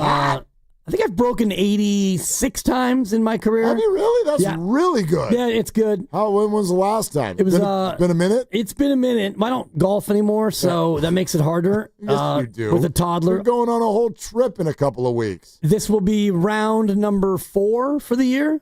That would be better than your boy. You haven't even played 3 times. You've played 3 times. Not 18 holes. You played Springs for sure. Crystal Springs at least once. That's one. And that's one. I thought you'd gone up to Foxtail in Roanoke Park once. Nope. Yeah. Nope. And I know you do the Mill Valley 9 here and there. Yeah, we do that all the time. I'll probably do that again tomorrow morning. Perfect. But no. 18 holes. You played Presidio, I thought, no? Or was that last year? No, yeah. That was a while ago. Anyway, yeah. Yeah. No, it's tough. I get it. But Steiny's happy, and he made an 8. I just want to make sure everybody knew he's still happy, and he's thrilled with life because he loves golf. Yeah. Never, ever, ever gets mad. I'm going to back him. I saw him one time. Golf. Yes. It was about... It's mad at Guru all the time. 15 years ago, he was playing golf with a mutual friend, and they had a little action going, a little bet, and the trash talk was flying, and he got mad, and he hit his golf bag with his club. Ooh, what happened to the club? Well, the club inside the bag, at least one of those clubs broke. Ooh, that means he swung it with some. Yeah, and of course the bag ripped, and there were a couple other items in the bag that also broke, and so after that flash, you kind of start looking at the damage, and there was damage. But again, that was the only time, and I've golfed with him for darn near 20 years now. He just doesn't get mad. Yeah, no, that's good. Neither do I. Yeah, neither do I. You shouldn't. I don't buy the whole thing that he comes in the next day and his score doesn't bother him. I think his score is literally the first thing on his mind when he wakes up the next day. When we play in our golf group, and if he goes out before me, by the time I get to the 19th hole, open the door and look at him at the table, I could tell you what he shot. Exactly, which means he's wearing it. Yeah. Yeah. Doesn't mean he's mad, but you can tell. But yeah. You can tell a 94 drinking a beer from an 84 drinking a beer. No doubt. No doubt. All right, 888-957-9570. The NBA draft is starting in 38 minutes. Yep. So they say. Usually that just means people come on and talk, and they go, we're going to see what Dallas is going to do. Dallas is on the clock. Yeah, whatever, dude. Can we just skip to Cooper Flag and then start the darn thing? Again, we expect, and I mean expect, absolutely nothing from the Warriors tonight. But they've got a second-round pick, which will be tomorrow, and Dalton was really good with some interesting names that play there. And then I also think that what you're looking for if you're a Warrior fan tonight is more kind of side action, because we've already seen a very active trade market in the lead up to the draft, and I think that you'll probably get more in the draft tonight. And then Mike Dunleavy's words the other day were, as soon as the draft is over, we expect to be very much in the mix with regard to trades and opportunities for us to make ourselves better. So I don't know about you. That's kind of how I view the draft. I'm like, great, let's name all these names. Let's get the hell out of here. And then let's start the offseason for the Warriors, because their part is not going to start until after this is over. Right, and it probably won't start really until you get some resolution with Kaminga, and maybe he's a part of your start with Miami showing some interest. I don't know if it's passion or significant, but they are interested. So as you get further toward June 30th, which is when you can start negotiating and talking to other people's teams, OPP, they're going to be down with OPP, other people's players, on the 30th. Grandy, do you get that reference? Yeah. OPP? You down with OPP? Yeah, you know me, that song? Other people's players. Right. I don't think so. Okay. Other people's property or other people's... Stands for property. And that song might be 30 years old. And so is Grandy, almost. So almost. It's always good to put it through the grandometer on just how old of a reference was that. It actually disappointed me that you didn't know. A little shocking. To be fair, I wasn't entirely listening to the lead up to it. I was going through Dalton Johnson and everything you just told us. But Still. Yeah, Naughty by Nature, 1991. I'd probably recognize it. Just don't know it by name. 34 years old. For a second, my mind went to Onyx. But yes, Naughty by Nature. That was Slam. Let the boys be boys. Yeah, and again, nobody gets that one either. I know that one. Oh, you do? Yeah. It should be the other way around, just so you know. OPP and Naughty by Nature was much bigger than Slam by Onyx, but I'm glad you know one. One is better than none. For sure. Okay. Anyway. I think Slam was in the MLB The Show soundtrack one time. That's why it's just, video gaming. But just real quick, I did a deep dive on the question of, will Cooper Flag be good? And if good, what did AI how say? How good? Well, I just looked at the 40 number one overalls going backward, and I put them in just some loose tiers. You got 11 of these guys who are in the Hall of Fame.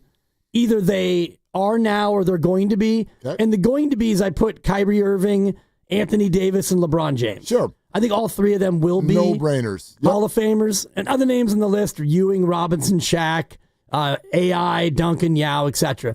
The All-NBA tier, guys who made multiple All-NBA campaigns. You've got, some old heads like Big Dog, Larry Johnson, Derek Coleman, Brad Doherty back in 86. Good. Yeah, he was good. The modern guys, Karl Anthony Towns, Zion Williamson, Anthony Edwards, Cade Cunningham, Paolo Banchero, and Victor Wembanyama. Uh-huh. Now, those guys don't have multiple All-NBAs, but I think they will. A lot of them will. And I didn't want to put... A lot of them will. Of all those guys, I don't know if any of them...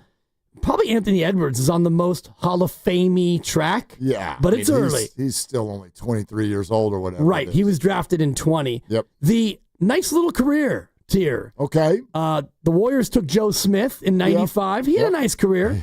Elton Brand, he was almost in the upper tier because he had a nice long career. Yeah, he was the dude for the Clippers for a while. Somebody we talked about last segment is in this tier. Who? Dub Nation. This is Andrew Wiggins. Oh, Andrew Wiggins. I have him as... Nice career. Right, but he's not quite in the All-NBA. Ben Simmons, DeAndre Ayton, and Zachary Risache. That's amazing that you put Ben Simmons in the nice little career category. Well, it's funny because if you actually look at his career, he is, I think, a 3 or 4-time All-Star. He was All-Defense. If you look at his career... Ben Simmons has been to the All-Star game 3 or 4 times? For sure. Are you... Really? It shocked me because I wanted to put him in the lowest tier just based on what he's done of late. But, yeah, he made it 3 straight years. And he averaged 16, 17, 16, and 14. Boy, did I erase that from my memory. He was All-Defense twice, 4th in DPOY, and he was Rookie of the Year. Man. And 3rd-team All-NBA in 2020. Dude. I don't think you can call him a bust. Well... Yeah, you can. His race is not yet run. No, he's only 28. Yeah, I get where you're coming from. There's some hardware there, but there's also some extenuating circumstances there. For sure. So I think that he might be a rare case where you can both call him a multi-time All-Star and a bust. Yep. Well, I didn't. At the same time. I had him in the nice little career as a way to settle it. Fair enough. I have erased all of this from my memory. Thank you for updating it. No problem. Yeah. What's interesting is he has, in some corners, been linked to the Warriors this offseason as a guy, because Ben Simmons is now playing center. Yeah, and he's also settled into a bench role. Right. So, now you can look at Ben Simmons because Ben Simmons is no longer someone where you're like, come in and run our team, which is what people were doing for a little while. Okay. He made 39.3 last year. I think he's looking at a pay cut, Mark. Oh, you think? Yeah. So looking at a okay. As we get into day 5 of free agency, how many just like outward busts? Number 1 overall, and they suck. I've got 7. Okay, and Purvis Ellison, who never nervous Purvis. Yep. Michael Olowokandi. Sure. Kwame Brown. Andrea Abagnani. Yep. Greg Oden. His body rest in peace. Yep. Anthony Bennett. Bennett is the number 1 bust for me. And Markel Fultz. I have him still. Yep. But anyway, the percentages are 17.5 bust, 20% nice career, 35% all NBA, and 44% Hall of Famer. So I like his chances. Well, and I would argue that Cooper Flagg, unlike, not every first overall pick is built the same. Right. Like there are years, I remember when Orlando won the lottery, Shaq's year, like they brought his jersey to the lottery, not to the draft. To the lottery. They won the lottery, and they were like, woo, they pulled out a big Shaq jersey.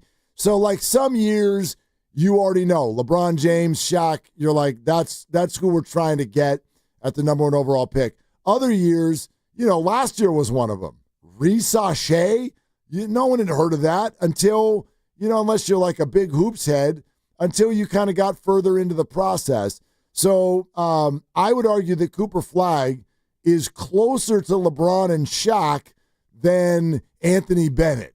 In other words, no doubt. I'm not calling him LeBron or Shaq. I'm simply saying, like, there is a clear number 1 dude that everyone is after, and he's one of those. And those hit at an even higher percentage. Right, and the other ones who I would put in the slam dunk of a pick category, Patrick Ewing. Sure. Yes, in the first year I looked at.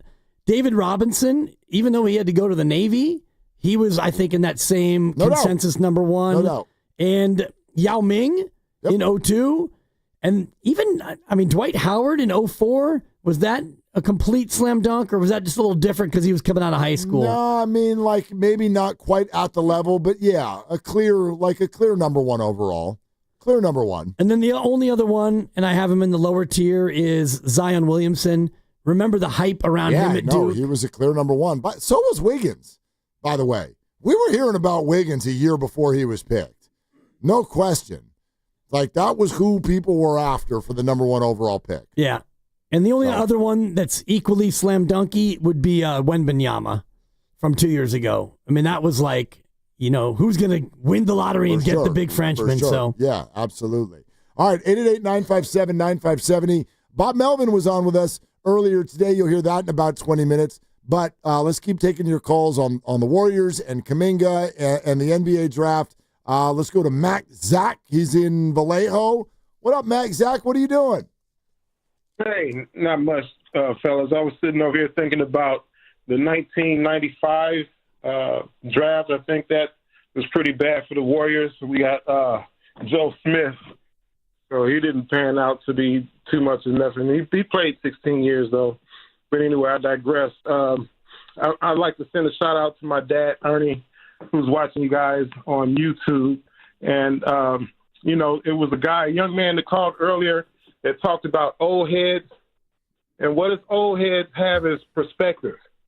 See, back in the day, Ernie, he had me on his shoulders in the 70s watching guys like Kareem and Magic. And I even got Jamal Wilkes' autograph when I was a little kid. Nice. So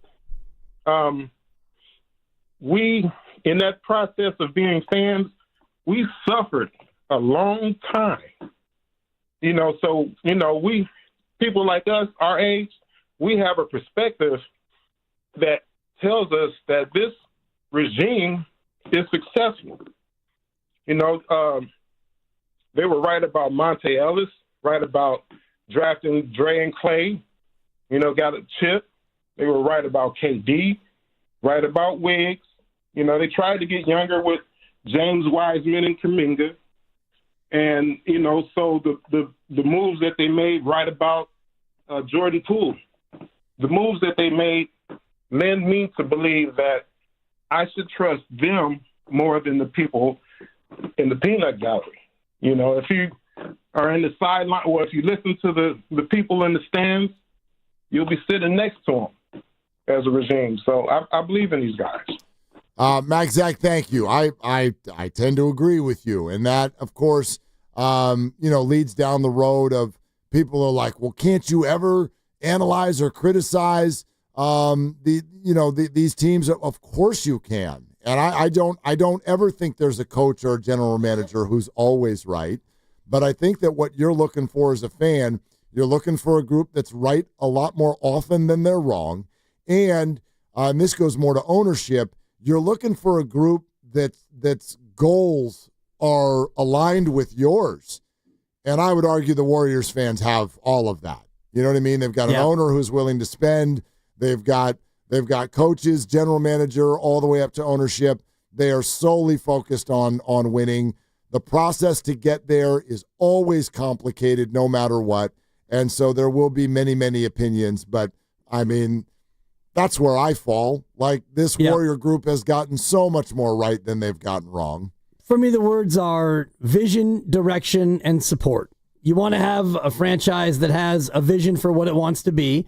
And many fans booed Joe Lacob at the Mullen retirement ceremony for being so bold as to lay out his vision that night at the Mullen retirement, because we were all suffering through decades of losing to a level where this guy's going to come out here and tell us that this is his vision. You got to be bleeping me. Right. Well, he had a vision. They have a direction, and he and the other owners, they support what they're trying to do. The only thing that gets me a little bit off my mark is the idea of direction and what it's going to be post-Steph. And a buddy of mine was texting me offline, and he said, Steph might play more than 2 more years. Might be 3, might be 4. Who knows? Steph Curry's given no indication that it's 2 more and he's out. So we may have to think about the Steph Curry window a lot longer and in many different ways than we otherwise are. Maybe. He's given no indication publicly. Maybe he has privately. I don't know. I do find it very interesting that everything in the whole organization has been slotted for these next 2 years. And then what happens has to after be, right? that? It doesn't have to be. You know what I mean? If Steph knew right now that he definitely wanted to play longer than that, then, I would argue you probably asked for that extension sooner rather than later. I think he has to wait till August. When I was doing some reading on all of the mumbo jumbo in that CBA, and I think there's a thing called the over 38 rule. If you have a contract that takes you to where you're over 38, you're only allowed to do 1-year extensions. So when he gets to August, and it will have been a year since the last extension, now he's down to just, what he has left, and he can slap another year on top of that at that point. That's the way I understand it. Yep, that may well be. And that's fair. I just, I've heard whispers. I don't know how accurate they are, but you're right. I mean, publicly, he has not stated anything, and even if he has privately, he could change his mind. And so, sure, it might be longer than this. It might be. Yeah. And I bet the Warriors will continue to sign up for it, despite the fact that 28% of you or whatever out there just get driven nuts by that factor. They're going to burn this place down for Steph. Yeah, if that's the way you want to look at it. You think it's 28%, or was that just hyperbole? No. You think it's that many? Like, 1 of every 4 fans are afraid that they're going to burn this thing to the ground to chase another ring for Steph. Not burn it to the ground, but that they will at all costs remove even players that they think have a real future. They will remove those players if those players do not align with Steph Curry's goals, his playing style, his presence, all of that. And I think that does bother a minority, but a healthy portion of Warrior fans. Yeah. Larger than I think, then, based on the way you're describing it. I do think that portion exists. It's more of a lunatic fringe to me. Maybe. Kaminga's got a lot of fans, man. Of course. And he should, by the way. Like, again, I've said this publicly. I hate the fact that the Jonathan Kuminga conversation seemingly has to come down to you love him or you hate him. Like, can there please, is there any space in between? I totally get the Jonathan situation, and I love the way that he handled this year. But, Steph is Steph. And that, to me, is sort of like the end of that conversation. But it isn't for everybody. Well, I mean, it doesn't have to be for you, the individual, but you have to be able to look at a couple things. And Evan and Steiny did a lot today on the Forbes valuation and how it's sitting 12 to 14 million. And they actually had a really smart guy call in who does valuations for a living, not of franchises, but talking about what the valuation is and why it is. And yeah, it's because of Steph, but more and more, it's because of that building. It's the building. It's also the revenues. I don't And the think, revenues are tied to the building. Yes, and I understand, like, I'm glad you brought this up. First of all, the Forbes valuation of the Warriors is $9 billion. The reason everyone's talking suddenly about 12 to 14 is because the Lakers, who were valued by Forbes at 7, suddenly sold a big portion, their majority stake, under the valuation of 10. And the thought is if the Lakers are worth 10, well, the Warriors are probably worth more like 12, 13, 14. The Warriors own their building. The Lakers do not. Right, and their revenues are higher. They are higher than any team in the NBA. That's important to note. Now, with regard to the whole Steph factor, this is the way I would say it. People will go, well, is the value going to go down when Steph leaves? I don't know how much values of franchises ever really go tanking down. But what it's really about is whether or not, when Steph leaves, do all the people leave? Like, y'all going to stop watching Warrior basketball?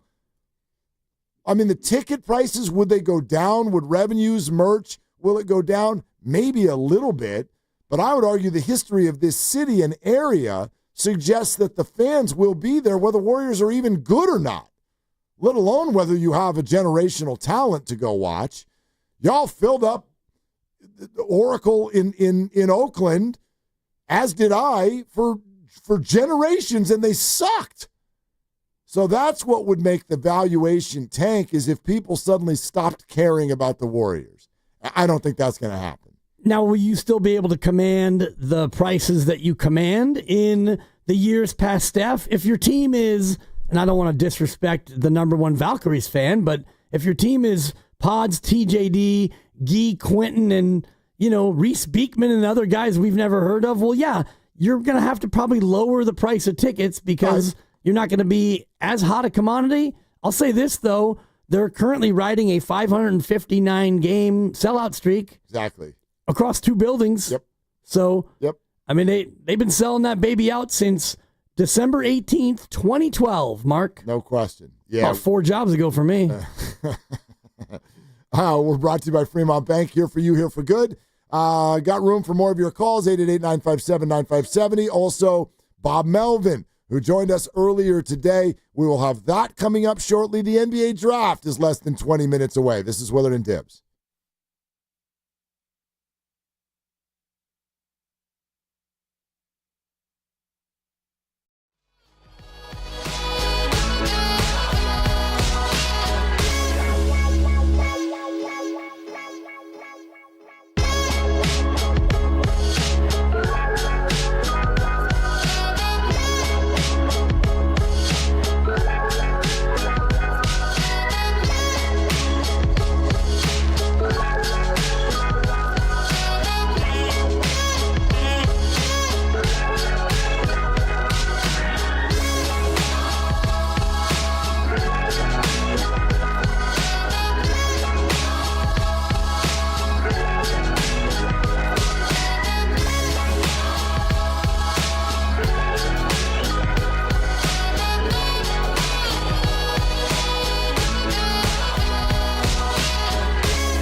Now, back to Willard and Dibs on 95.7 The Game. Now, it's going to be an NBA-heavy 5 o'clock hour. No question about it, okay? Because the draft will get started, and we got a lot of people who want to talk about the Warriors situation and whether that's Kaminga or any other trade chatter or ideas.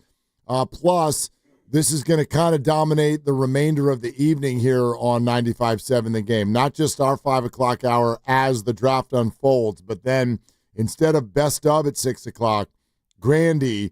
And is Evan doing it with you? Is it both of you guys? Just tonight, it'll just be me from 6 to 7 because we got Valkyries coming up at 7. Right. Tomorrow night for round 2, when we expect there will be some Warriors action one way or another. Pick, yeah. Evan and I will be on from 6 to 8 tomorrow. Okay, so that's how the next couple nights will play out. All right. 6 o'clock is going to be a Grandy hour tonight, but not best of. He'll follow the draft.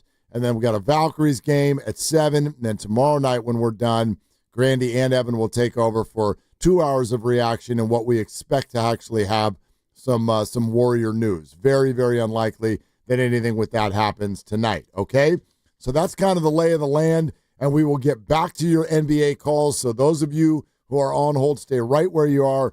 We're coming to you, but we also want to let you hear what transpired earlier today with the skipper of the Giants, Bob Melvin, after another frustrating loss last night. I say another as if they've been coming in bunches, but another loss where they were not able to get the offense going against the Miami Marlins. So Bomel came on, and we began by asking the skipper not just about last night's at-bats, but the overall potential building frustration with the lack of hitting.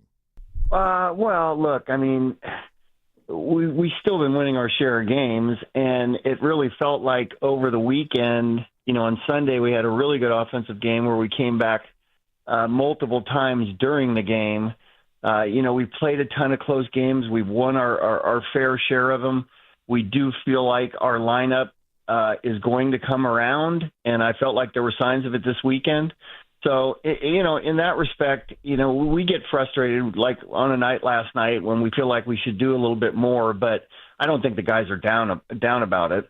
When you think about doing more, is it being more aggressive in hitter-friendly counts? Is it trying to coax the pitcher into falling behind more? When you look at more of the minutia of the at-bats, what do you see? Well, it's case specific, right, to a particular pitcher. If we have a pitcher on the mound that walks a bunch of guys, we have to be cognizant of that. If we have a guy out there that throws strike run with his fastball and tries to get ahead of you, you have to game plan for that. So I don't think in a vacuum you can just say, hey, this is the way we need to do it. I think we have several guys that we feel like there's going to be a lot more offensively, and we still are very confident that's going to happen. So I think it's just kind of staying with it, stick with a particular game plan every day, and be confident that it's going to come around some. I mean, you look at some of the other teams in the league, too. I mean, Padres are a really good offensive team, too, and I think we've scored more runs than they have. So we're not the Lone Rangers as far as maybe being down offensively a little bit. Yeah, that is a fact for sure. Bob Melvin joining us here on Willard and Dibs. Hey, Bob, I wonder what you see in Justin Verlander's outings right now.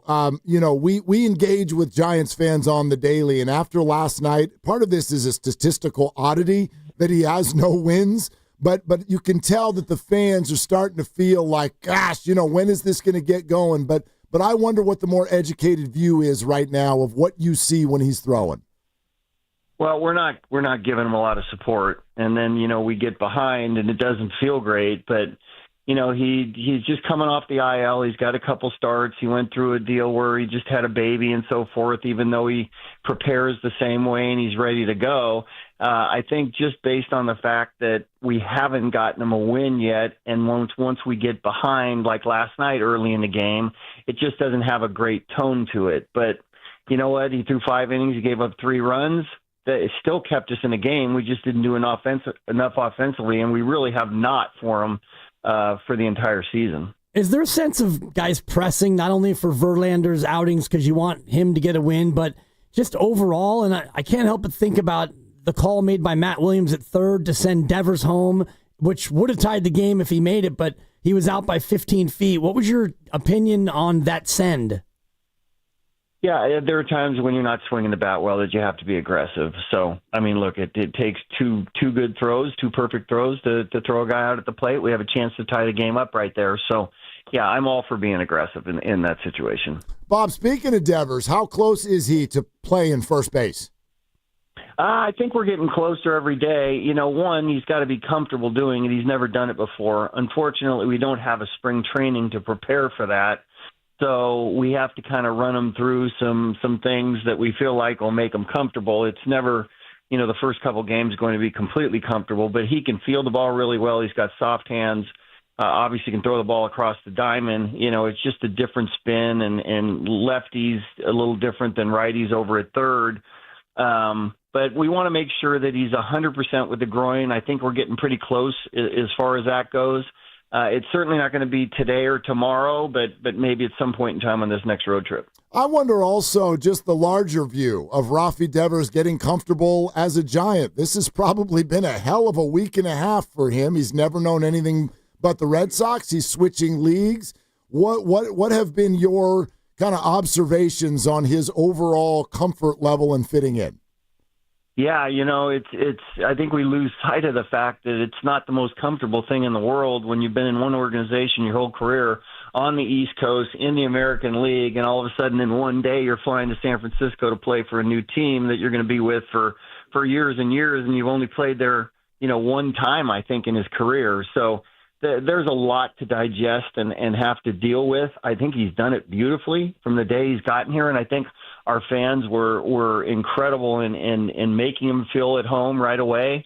You know, the players too, the reception, the front office, everybody here tried to make him as comfortable as he could on day one. There's just a lot going on, but you know what? He's got a smile on his face every day. I think each and every day he gets more comfortable in this uniform, you know, knowing the ballpark. You know, the opposition's a little bit different. He's used to playing in the American League East, but I marvel at the way he's handled this and how comfortable he seems right away. Pretty great to see all of you there for the introductory press conference. That was just probably heartwarming for him and a great visual for the fans. When he gets out to the yard, how much time is he putting in before the game at first? And does he have to go through kind of the evolution of all the different mechanics you need to play at first? Yeah, you do. So, yeah, he was out there quite a bit yesterday. Had a little bit of a groin thing going on, so we're not, you know, just there's a limit to how much work you can do defensively. But, look, he has no qualms with it. He wants to be able to go out there. We want to be able to get Wilmer in the DH spot some, too, which he's been very, you know, productive in. So he knows there's a little bit of a timetable we're up against and trying to get it done with him. But I think yesterday was his most comfortable day as far as how much work he took.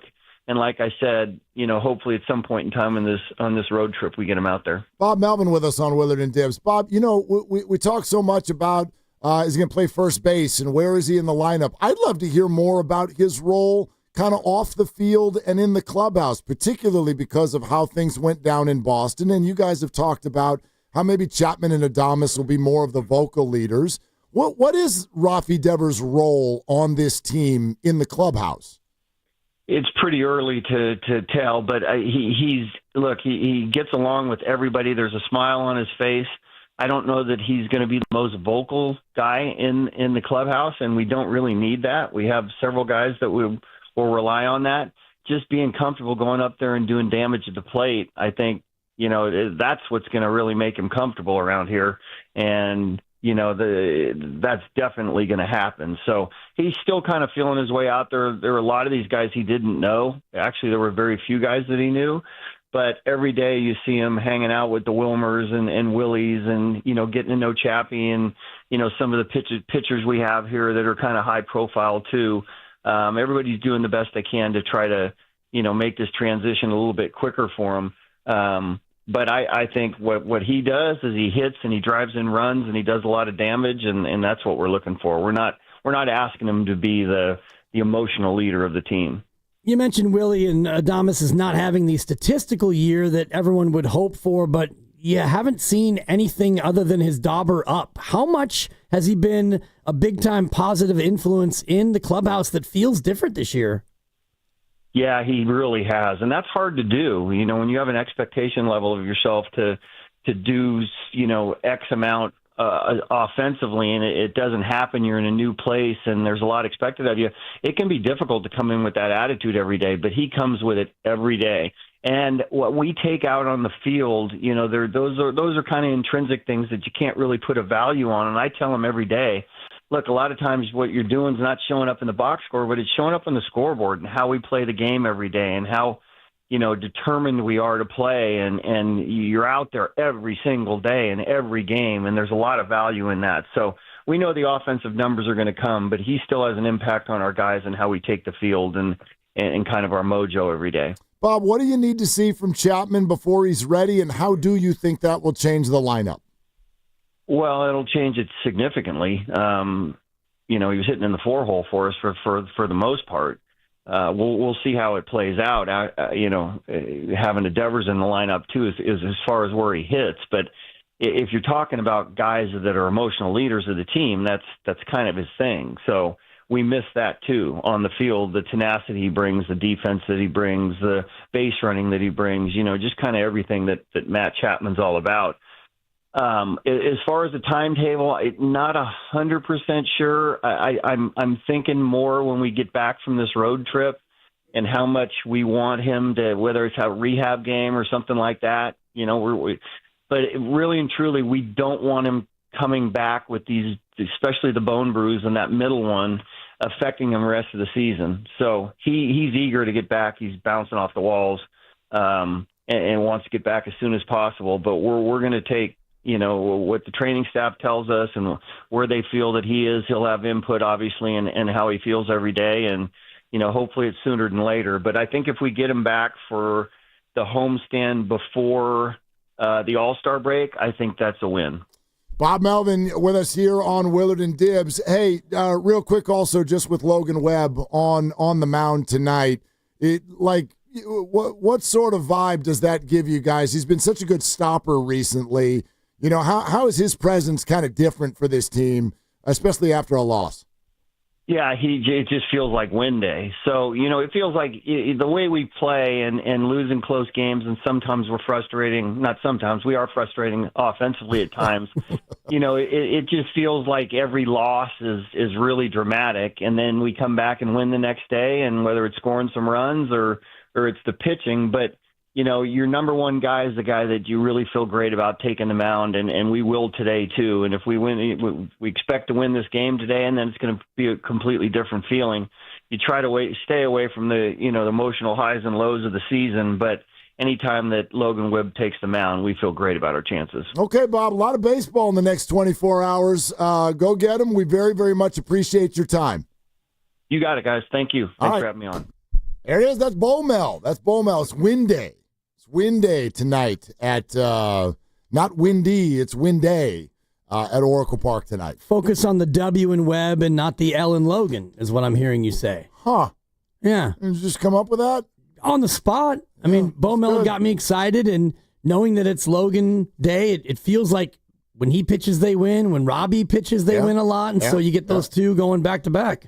You're listening to 95.7 The Game, KGMZ FM and HD1 San Francisco, and Odyssey Sports Station in the home of the Golden State Warriors and Valkyries, always live on the free Odyssey app, coming to you live from the Laughing Monk Studios. Coming up at 7 o'clock tonight, Valkyries and New York Liberty. You can hear the game here on 95.7 The Game and the Valkyries channel on the Odyssey app. Download the app, search Valkyries. You'll see it right there. You can also watch the game on KPIX Channel 5. Pre-game at 6:30. NBA draft about to start. We'll take you through the first hour. Grandy will take you through the second hour before we then kick it over to the Valkyries game. So a lot of you want to weigh in on NBA things. Jonathan Kaminga as well, if you're just joining us. Very big report coming from Anthony Slater in The Athletic, who spent time with Kaminga in Cleveland while he was working out. And the essential summary is, Jonathan said, whether it's with the Warriors or whether it's somewhere else, it is time for me to shine. I want to see if I can be an all-star. I want to see if I can be that dude. I want a team to rely on me. And if that's here, great. If it's not, great. That's what I want. It has certainly led me to feel like, look, if that's the way he feels, then for his benefit, more than anything else, you got to let him go. You got to get Jonathan out of here. And I don't know if you can. It's going to be very, very complicated, difficult deal to pull off.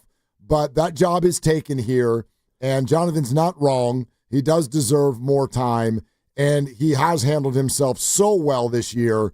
So I don't see this being a positive thing to keep playing it out and keep having, as Dalton said to us a bunch of times, all the Warriors have to answer questions about this constantly, and everybody's looking at JK every night. It was just 22 minutes tonight. Now it's 28 minutes. Like, it sounds awful.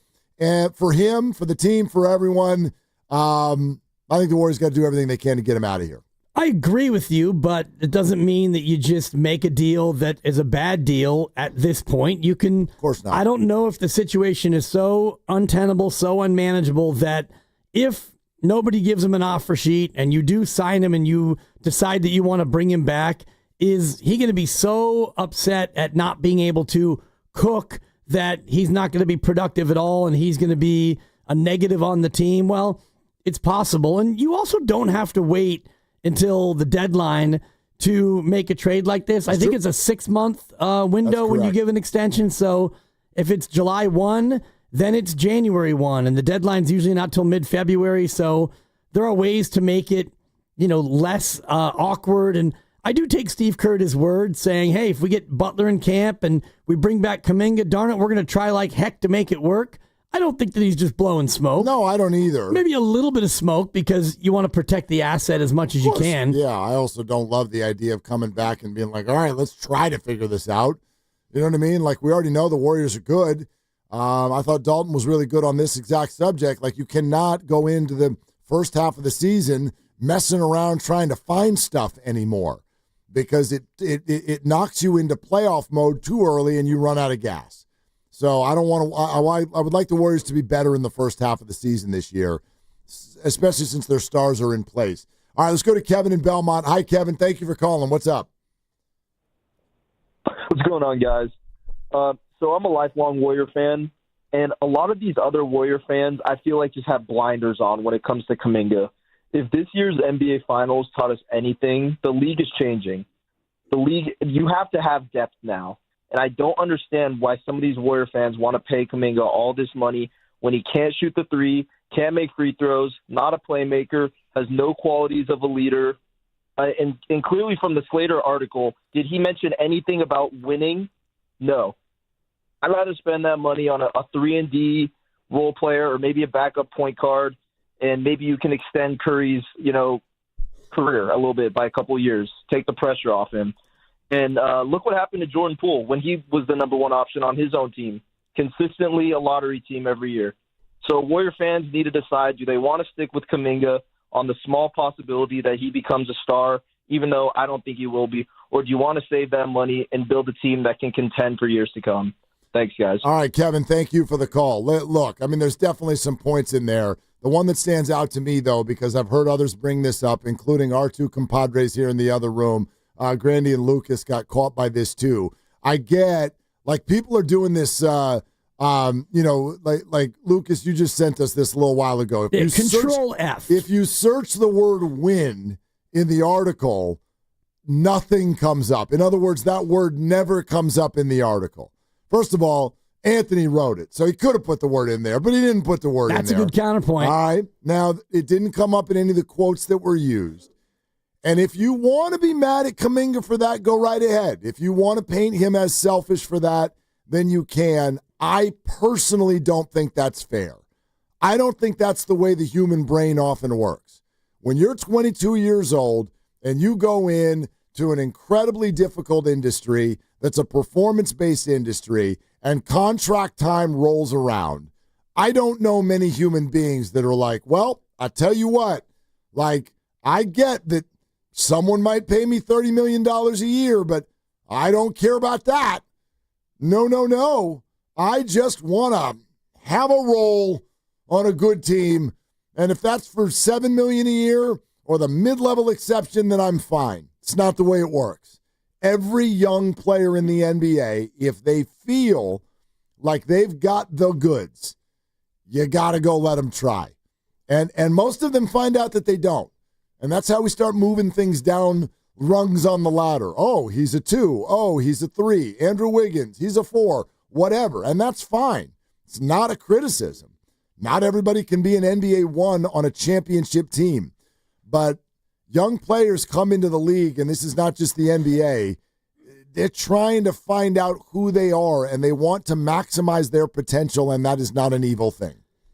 And I do think that if you're Kaminga, you look around your draft class and you see what's gone on, where the number 1 pick, Cade Cunningham, got the bag. He's an all-star. Jalen Green got the bag, and he's been traded. Mobley, bag, all-star. Scotty Barnes, he got the bag, and he is an all-star. Suggs got the bag. Giddey's waiting. He got traded, and he's restricted, so he's kind of in the Kuminga boat, but you run down to Franz Wagner and others. These guys in his draft class all got a chance to cook. They got the bag, and a few of them have made the all-star team. He wants what they have. He's already won a championship. Well, and listen, I don't think that going to realize your potential automatically means you don't care about winning. I think that it's baked into the answer. Like, I want to go maximize my potential and then show you that team can win. You know what I mean? Like, I don't read in there that Jonathan's like, I would like to go average 26 a game somewhere, and I don't care if we win the games. Like, he didn't say that. You know what I mean? I get how we view it. It's our filter. We're Warrior fans, and the organization has been wonderful. So we want everybody to just want some of that shine. Like, just give me a little taste. Just the hors d'oeuvres. I don't need the meal. I just want to be a part of this great big thing. It's not the way individuals usually think. It's not the way he's thinking. And if you read the piece, he even is quoted as saying, it's 5 games on and then 10 games off. And he just wants to go somewhere where he gets that consistent run and, a chance to show that he can be a 1. And if you have that much confidence in yourself, then you believe that you can go to that spot, be the 1 and cook, and the winning will follow because you're that dude. I am very impressed. We'll let you know that when picks are made in the NBA draft, which is underway, we will bring them to you. I'm very impressed by the Dallas Mavericks. All ready for a minute and a half. The pick has been in. The pick is in? Yeah, apparently they did not want to get on the phone, call other people, check and see if anybody was dying to move up or anything like that. Or maybe they picked somebody else. Maybe they're going with Ace Bailey. Maybe. I don't know. The odds are 50,000 to 1 that he's the number 1 overall. The pick is in, and sports bars in Dallas. Look at the anxious. That's in Maine. It's in Maine? That's Newport, Maine, which is where he's from. Oh, got it. They just showed a high school. Well, there's Newport, Maine. Right. This is all Newport, Maine? Yeah, it's where he's from. Okay. And they showed his high school, and it's the most adorable 10 rows of bleachers with a sign above that said Flag Day with 2 A's in it. Just one sign. So Maine has never been more hyped over anything sports-wise, maybe since the Black Bears won an NCAA title in hockey. Well, they're showing Cooper Flag right now, and to describe the look on his face, he looks anxious. He feels like this might be him. So he's leaning in. He is talking to his parents. It's got to be his twin brother next to him, Ace Flag, 1 year old, 1 minute older. Yeah. Tough to be a twin and be 1 year older. I told you I already applied to change that cat's name. His name's not Ace Flag. Yep. His name is Cooper Flag's brother. It's Deuce Flag because he averaged 2 points a game. All right, here we go. Adam Silver to the podium. With the first pick in the 2025 NBA Draft, the Dallas Mavericks select Cooper Flag from Duke University. I love it when Adam Silver gets a little juice boost in his voice. The last time that I remember him doing that, when he does the pause, and then he goes, Cooper Flag. He did that when he banned Donald Sterling forever. It was same amazing. Excitement? Same tone. I am banning Mr. Sterling. Pause. For life. He did it. He did it like for life. And everyone went, oh, wow. He banned him for life.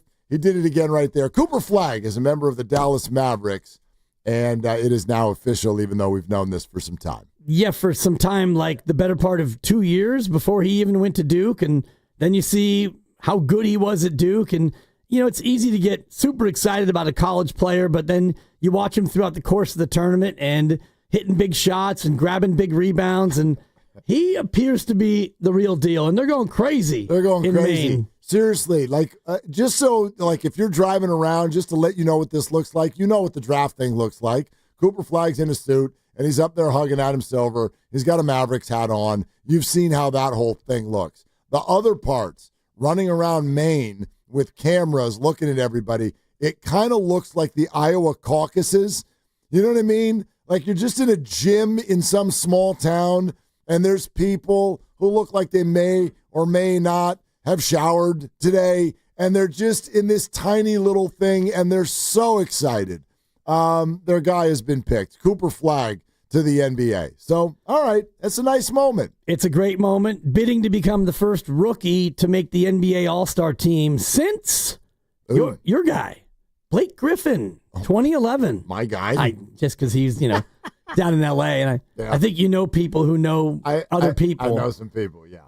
Yao Ming, Tim Duncan on this list. I made him my first year as well. Although that Blake Griffin one, it was actually his second year out of college because he didn't play the year he got drafted. I want you to watch. A rookie. I want you to watch out for Blake Griffin's son. I know nothing about how he's progressing. This is all that I do know. His name's Ford Griffin. This is Blake Griffin's son. He's probably Ford Wilson Cameron Griffin. Is he 12? We look it up. Is he 12? Is he 13? I Google it. Yeah. His mom was an All-American at Lucas. Exactly.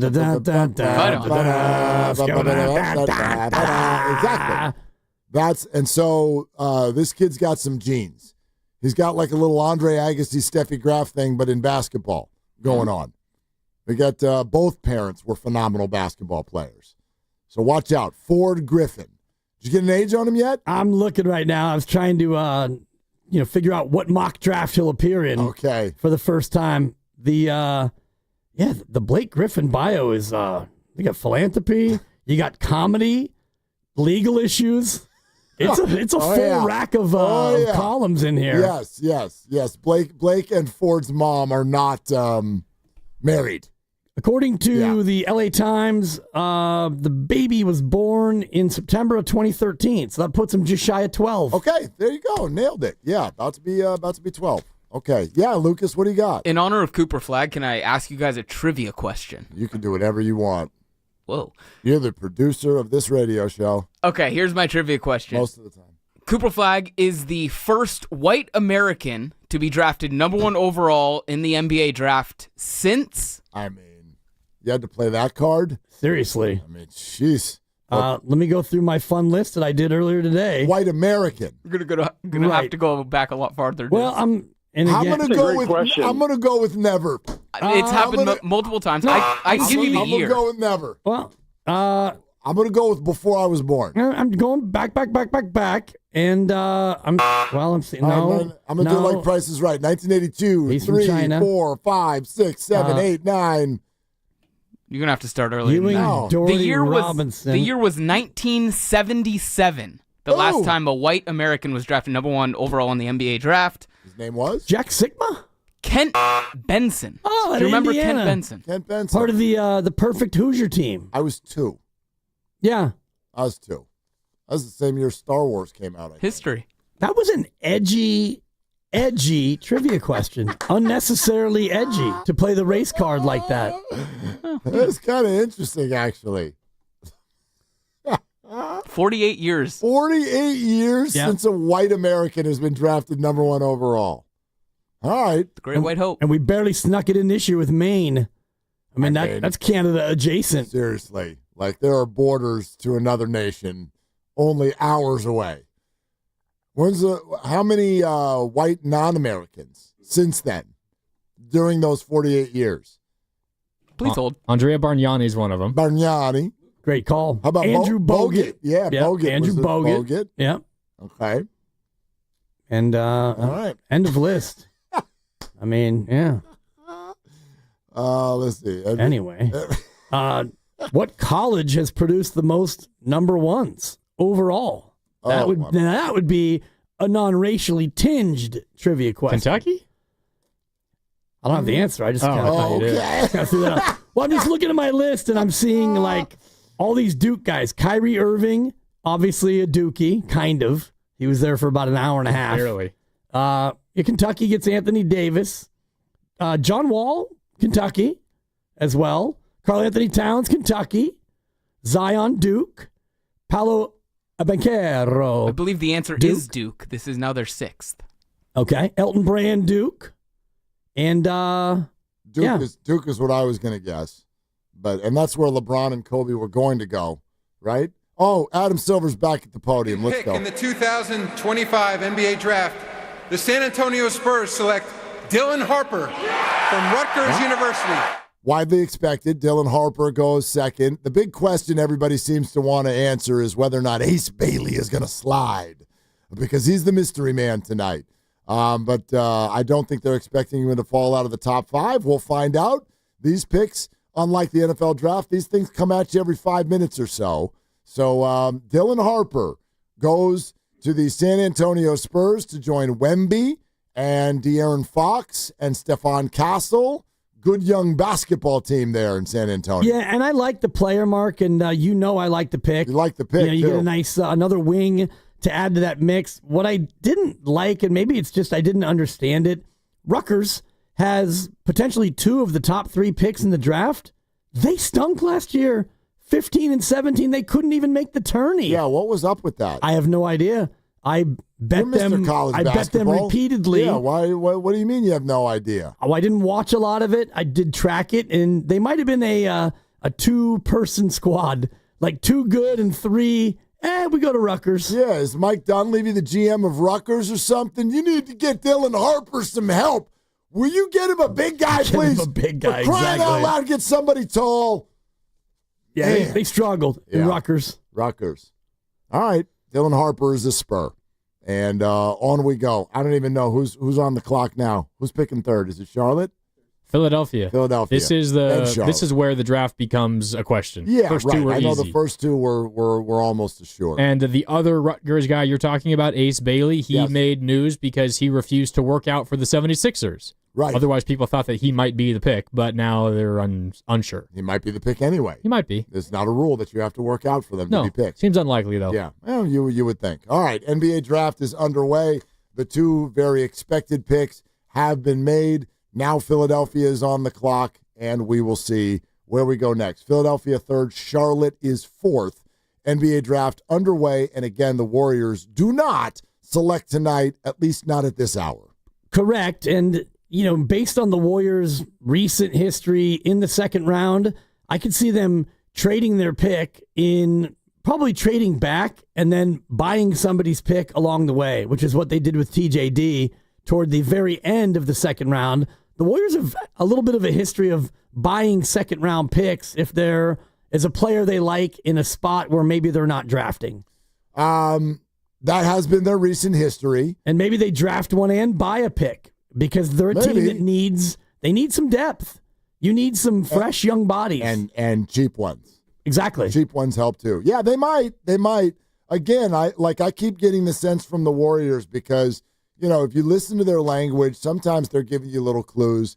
They've been very clear. They're not moving into the draft tonight.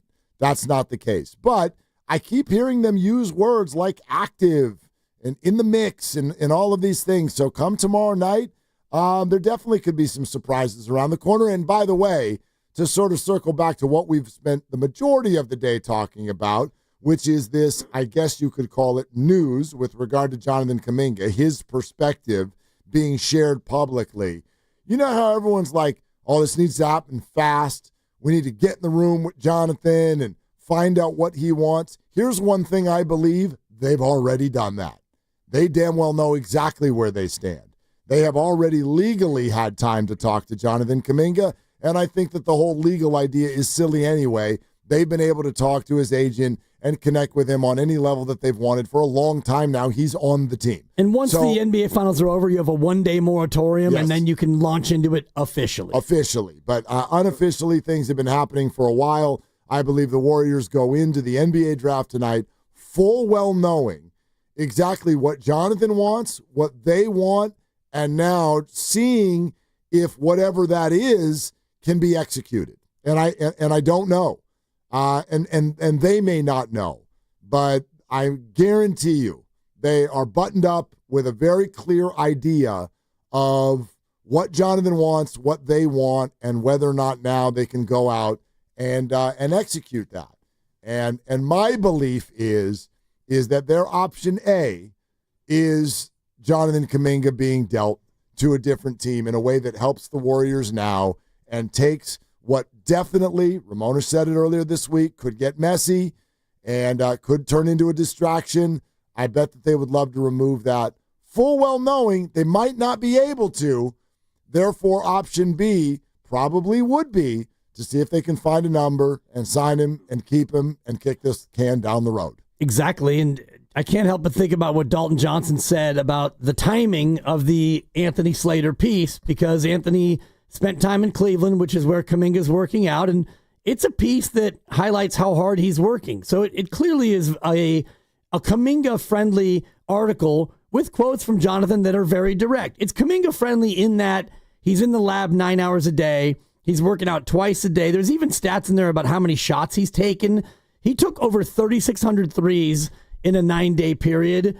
It's clear that Jonathan's working on his game, the ha-ha, the skeet-skeet, his wetter, all the rest of it, because he wants to be that guy. But I do think it's interesting that the article drops today, the day of the draft, where maybe the two sides have already talked and the Kaminga camp is not thrilled with their starting number. So now the story comes out that he's open to going and finding his own greener pastures. I really like where your head's at, because this is, and we haven't talked about this yet, this is worthy of our time and our thought if you want to form an opinion on what the Warriors should do and what Jonathan Kaminga might do going forward. The fact that it drops today, the fact that it happened at all, is very much strategic.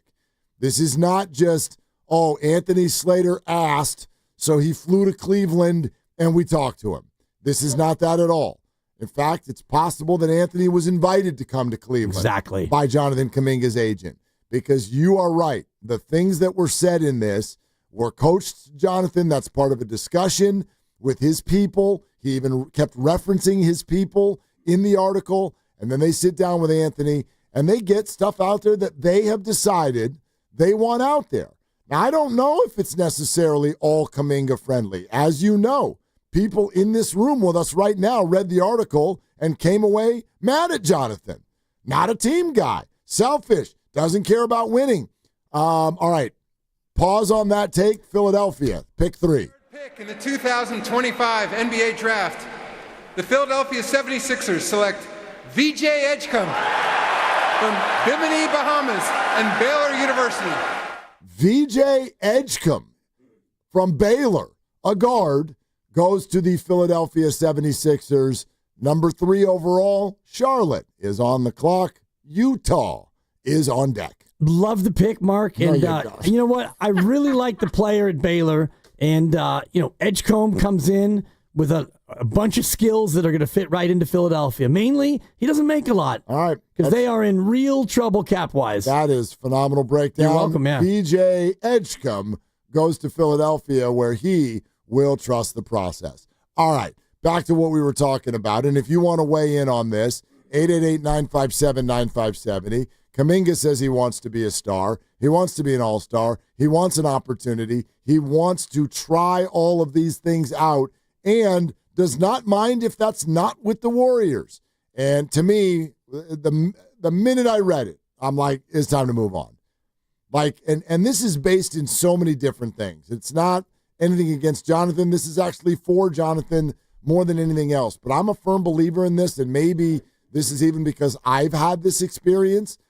Like, I'm back here in the Bay Area, my home, because I went to a boss once upon a time with a multi-year contract having already been signed, and I said to that boss, I got to go.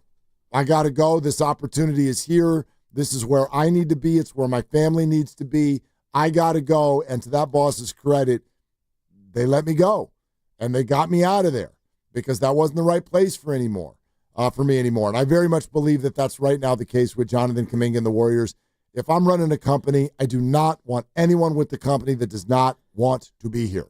Fair enough, but at the same time, you don't want to, in the case of our situation, if you have a contract with a station, and we have a friend and a colleague who was in this spot where he had a contract that had 2+ years remaining on it, and the employer decided they didn't want to use his services anymore, but he was still under contract. So this individual had 2+ years of not working because they didn't want to just let him go for nothing and go to a competitor. So in this case, yeah, you want to do right by Jonathan, but at the same time, you don't just want to let him go for nothing because Correct. you drafted this asset, you developed him to the extent that you did. Many fans will think you didn't do anything to develop him. I disagree with that, but he went from a 19-year-old picked number 7 overall to where he is today.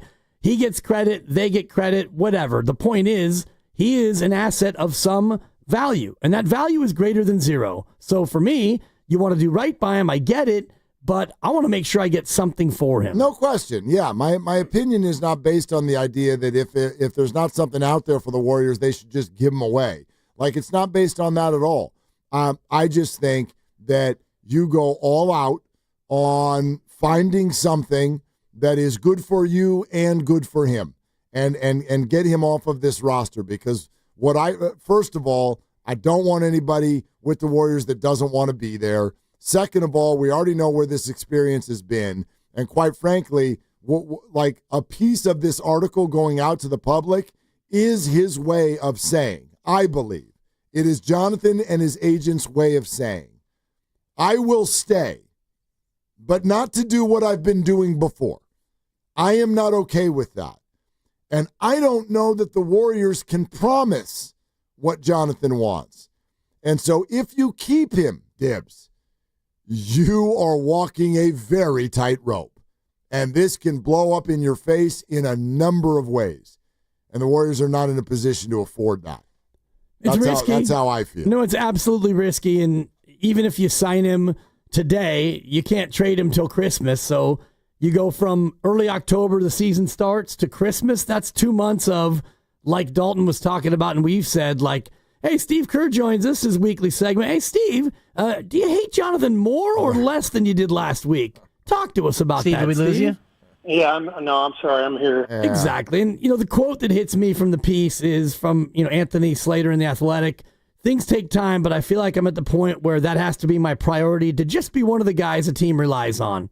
And where I'm going to be at, it don't matter if it's the Warriors or if it's anywhere else. It's something I want. I've got to see what I can do. And I hold nothing against him for that opinion. I know for some Warrior fans, there's going to be 2 things that hit you, and it's one, there's no mention of, I want to win championships, although I do think that it's implied to a certain degree. You want to go be an all-star. You're not going to be an all-star if your team wins 21 games. So, I think it's implied a little bit, but I get it. Warrior fans are not going to like that he does not mention winning, and no fan loves to see in print a player on their team say, doesn't matter if I'm here. I don't care if I'm here. That never feels good. I get it. I don't blame him for that thought at all, not even a little bit. But that's not going to feel good to fans. It's not going to feel good to the Warriors. I think it is clearly one of the sentences that they wanted in print.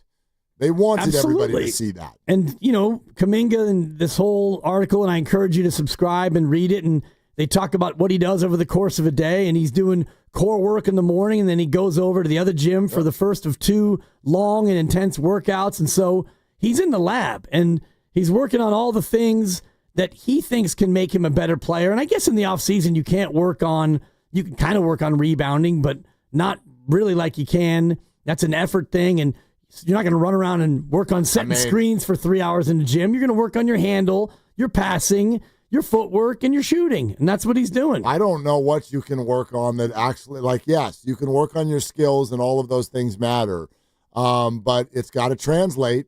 You know what I mean? We did this last offseason. People got excited by Twitter videos. Ooh, Jonathan's hitting his 3. Well, and then the season started, and it went the way that it went. And I'm not saying he was terrible from 3, but it wasn't great. He's shooting 56%, Mark. From 3. Yes. Without any NBA players' hands in his faces.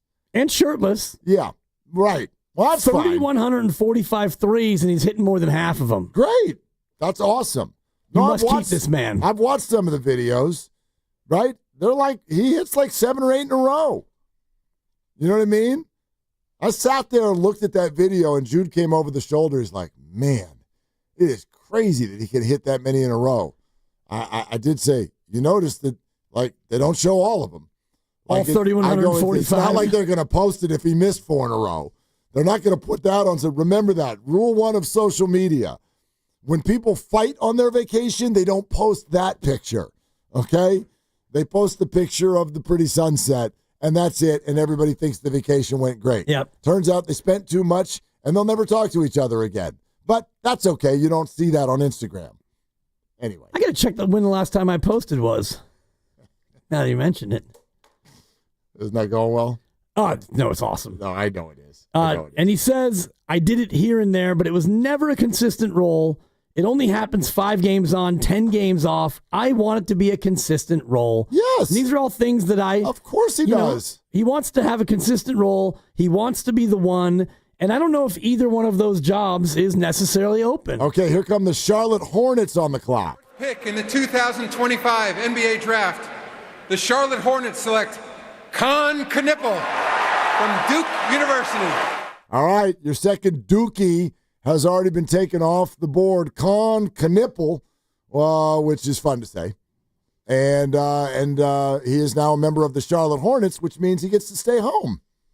Good for him. Yeah, From Duke to Charlotte. Good for him, but you're a Hornets. So now it's just a question of how long until you get to go to a team that actually has designs on winning. But he's a good player. Yeah. He was a part of a Duke team that I thought should have won the whole darn thing. But, man, that late collapse in the semifinal game, they just could not get across the finish line. Yep. That's the way it is. But, no, there's no doubt everybody knew that we were going to hear a lot of Duke names off the board early in this draft. And, by the way, I don't feel bad for any of them. I don't care where you end up going, if the organization is bad or if it's in a city you've never been to. You know, Utah's coming up next. That's an acquired taste. Somebody's about to be drafted to Salt Lake City, Utah. That's different. I feel bad for none of them. I've been told, as we all have, by those. You know who's actually great on this topic is Jim Barnett. I heard him years ago say, like, it's just a great life. It's a great, great life. And when you hear about some of these players who are disgruntled and they ended up in this city or that city with this teammate or this coach in that situation, yeah, I feel sorry for none of them. That said, I hear where they're coming from, and that's kind of what the Kaminga situation is. I totally get it. In many ways, I support what he's saying, and I just think it's another brick on the wall, and the timing is perfect for a parting of ways, as unfortunate as that is. Like, my opinion on this doesn't even have anything to do with, like, my projection of Jonathan Kuminga. He might be an all-star someday. He really might.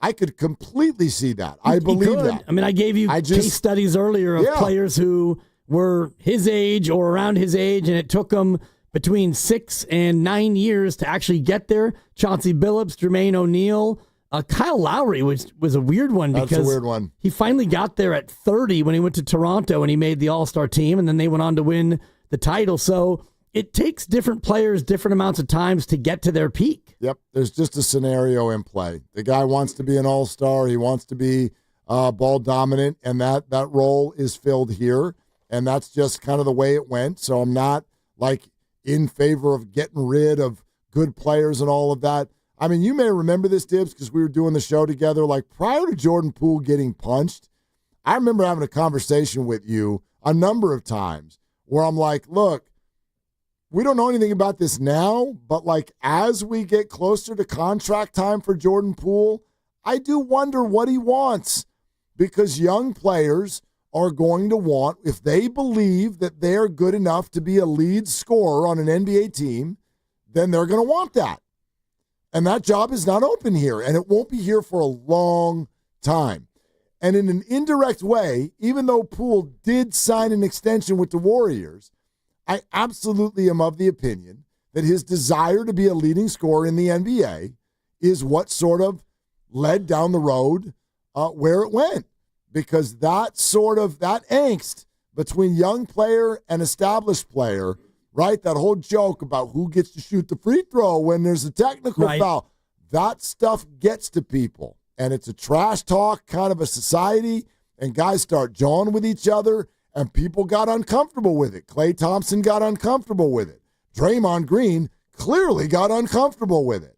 So not blaming him for the punch, but that dynamic is as old as, Lucas's trivia questions. It's as old as Star Wars or even older.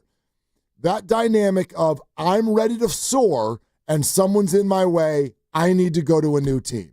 It's the way the NBA has always worked. Or you take somebody out, and in the NBA, it doesn't really work that way. And I understand, and like Con Kneppel right now can get up to $40 million in his rookie contract. The rookie scale, that would be the top over 4 years. It's good money. I'm not going to sneeze at that, but if you are one of these guys, Jordan Poole, Jonathan Kaminga, and you get through that first rookie contract, well, then you start looking around at the others. And if you go down the list, Mark, of highest contracts in the season next year, these are all ones on teams. And if Kaminga's here and he's the 3 or he's the 4, you know that you're not making one money.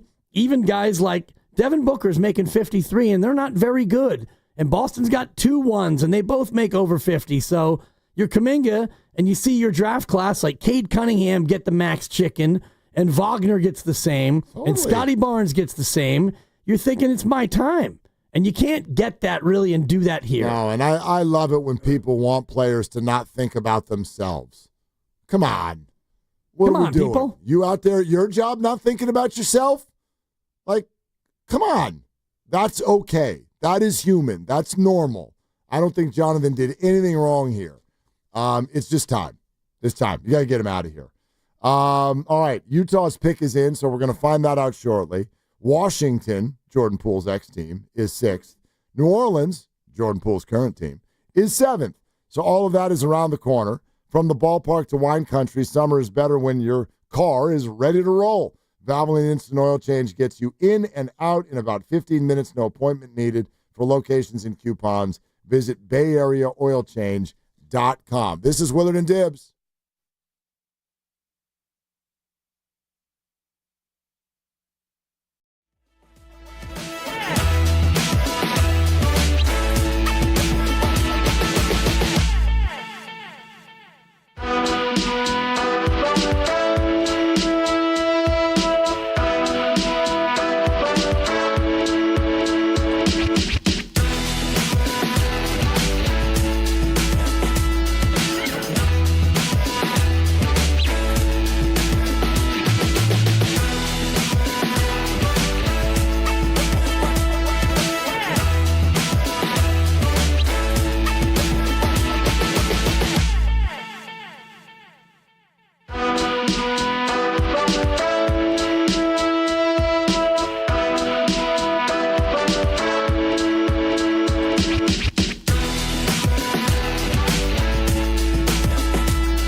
I want winners. I want people that want to win. Now, back to Willard and Dibs on 95.7 The Game. I'm furious with myself. What happened? Absolutely furious with myself. And quite frankly, you too, Lucas. Yeah, you too.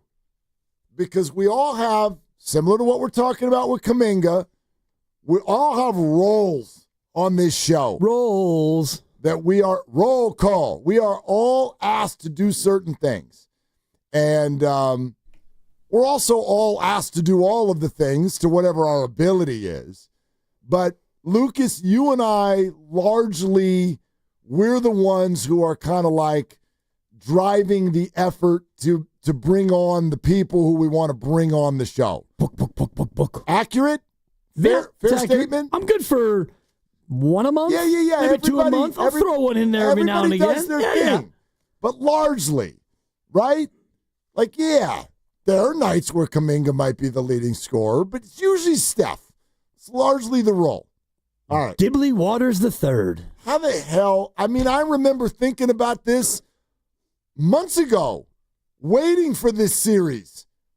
And then this series is here, and I completely forgot.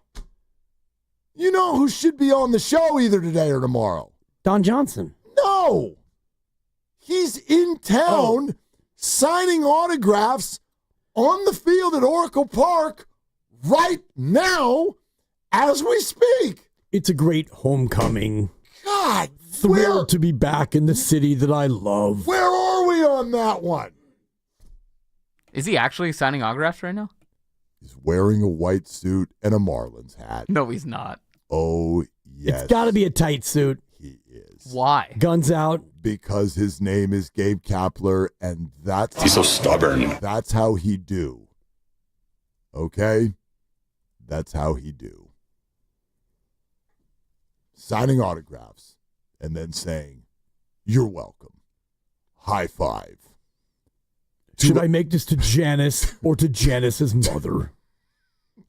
To Janice. Or both. Good to see you. Love, Gabe. Can we try to get him tomorrow? Sure. Honestly, get him after the game. I blame the Marlins. They're just so boring that I didn't even think, who could we get on to talk about the Marlins? How many of y'all even know that Gabe Kapler works for the Marlins? I know you do. Yeah. Gabe Kapler works for the Marlins. I want him on the show. We got to get him on the show. Also, God, you were not lying about the white suit. Oh, white my God. Suit and a black Marlins baseball cap. Yes. That's exactly. You seen this on somebody's Twitter? It's yes. White sneaks, white suit, light blue collared shirt, untucked and half unbuttoned. Of course. And a black Marlins hat. It's good to be back on the field at Oracle Park. I don't think that Bob Melvin's managed a team to win 107 yet, in case you're wondering. Exactly. I came back to find out how many Manager of the Year awards Melvin has since getting here. Right, none since getting here, but I think he's got 3 overall. Yeah, but only Gabe has that one here in San Francisco. Manager of the Year. Ah, here it is. Yeah. You got it? Yeah, I got it. Yeah, golly, that guy can walk across the catwalk, can't he? Yeah, good-looking guy. Oh, my no goodness. Doubt. No doubt. But it'd be fun to get him on. I can't imagine he'd want to, but... Why wouldn't he? Why? I left you all in my rear view mirror. It's Willie and Dibby. Come on. He's your old Starbucks buddy. Maybe I'll scout him tomorrow. Yeah, maybe I'll go down there. He's probably there. I flew my bike out for old time's sake. If there's anybody in the world I've ever met in my life who's a creature of habit, it is that man. I would give you $1,000 if he didn't put on black jeans and ride a bike on the Embarcadero this week. For sure he did. 100% he did. I'm going to go rent a bike and go for a ride. I'll see you at the game. I'm looking at a video of him chatting with Wody before hugging Alyssa Nacken. Let's bring it in, Alyssa, for old time's sake. Wody. Yes, Grandy, you're smiling. What do you got? Oh, I was just going to update you on the last 2 picks of the draft if you want it. I didn't even know the picks had happened while we were Kaplering. Number 5 to Utah, Ace Bailey. Yes. Wing from Rutgers. Steal of the draft so far. He had made it known he wanted to go to Washington. Right. He did not make it to number 6 to Washington. The Jazz picked don't him. care what Ace Bailey wants. Yeah, so Ace Bailey, 5 to Utah. Washington, they picked Trey Johnson, freshman wing out of Texas, number 6 overall. All right, and now's when Danny Ainge calls Washington and says, you give me who you just picked, you give me Johnson, we'll give you Bailey, and you give me 87 first-round draft Exactly, picks. and 12 pick swaps. And then somehow someone's like, okay, all right, it's Danny Ainge, so we'll do it. Like, yeah, that's the way this is going to go. And now Jordan Poole's team is on the clock, the Pelicans. Pels. Good Lord. The Pels.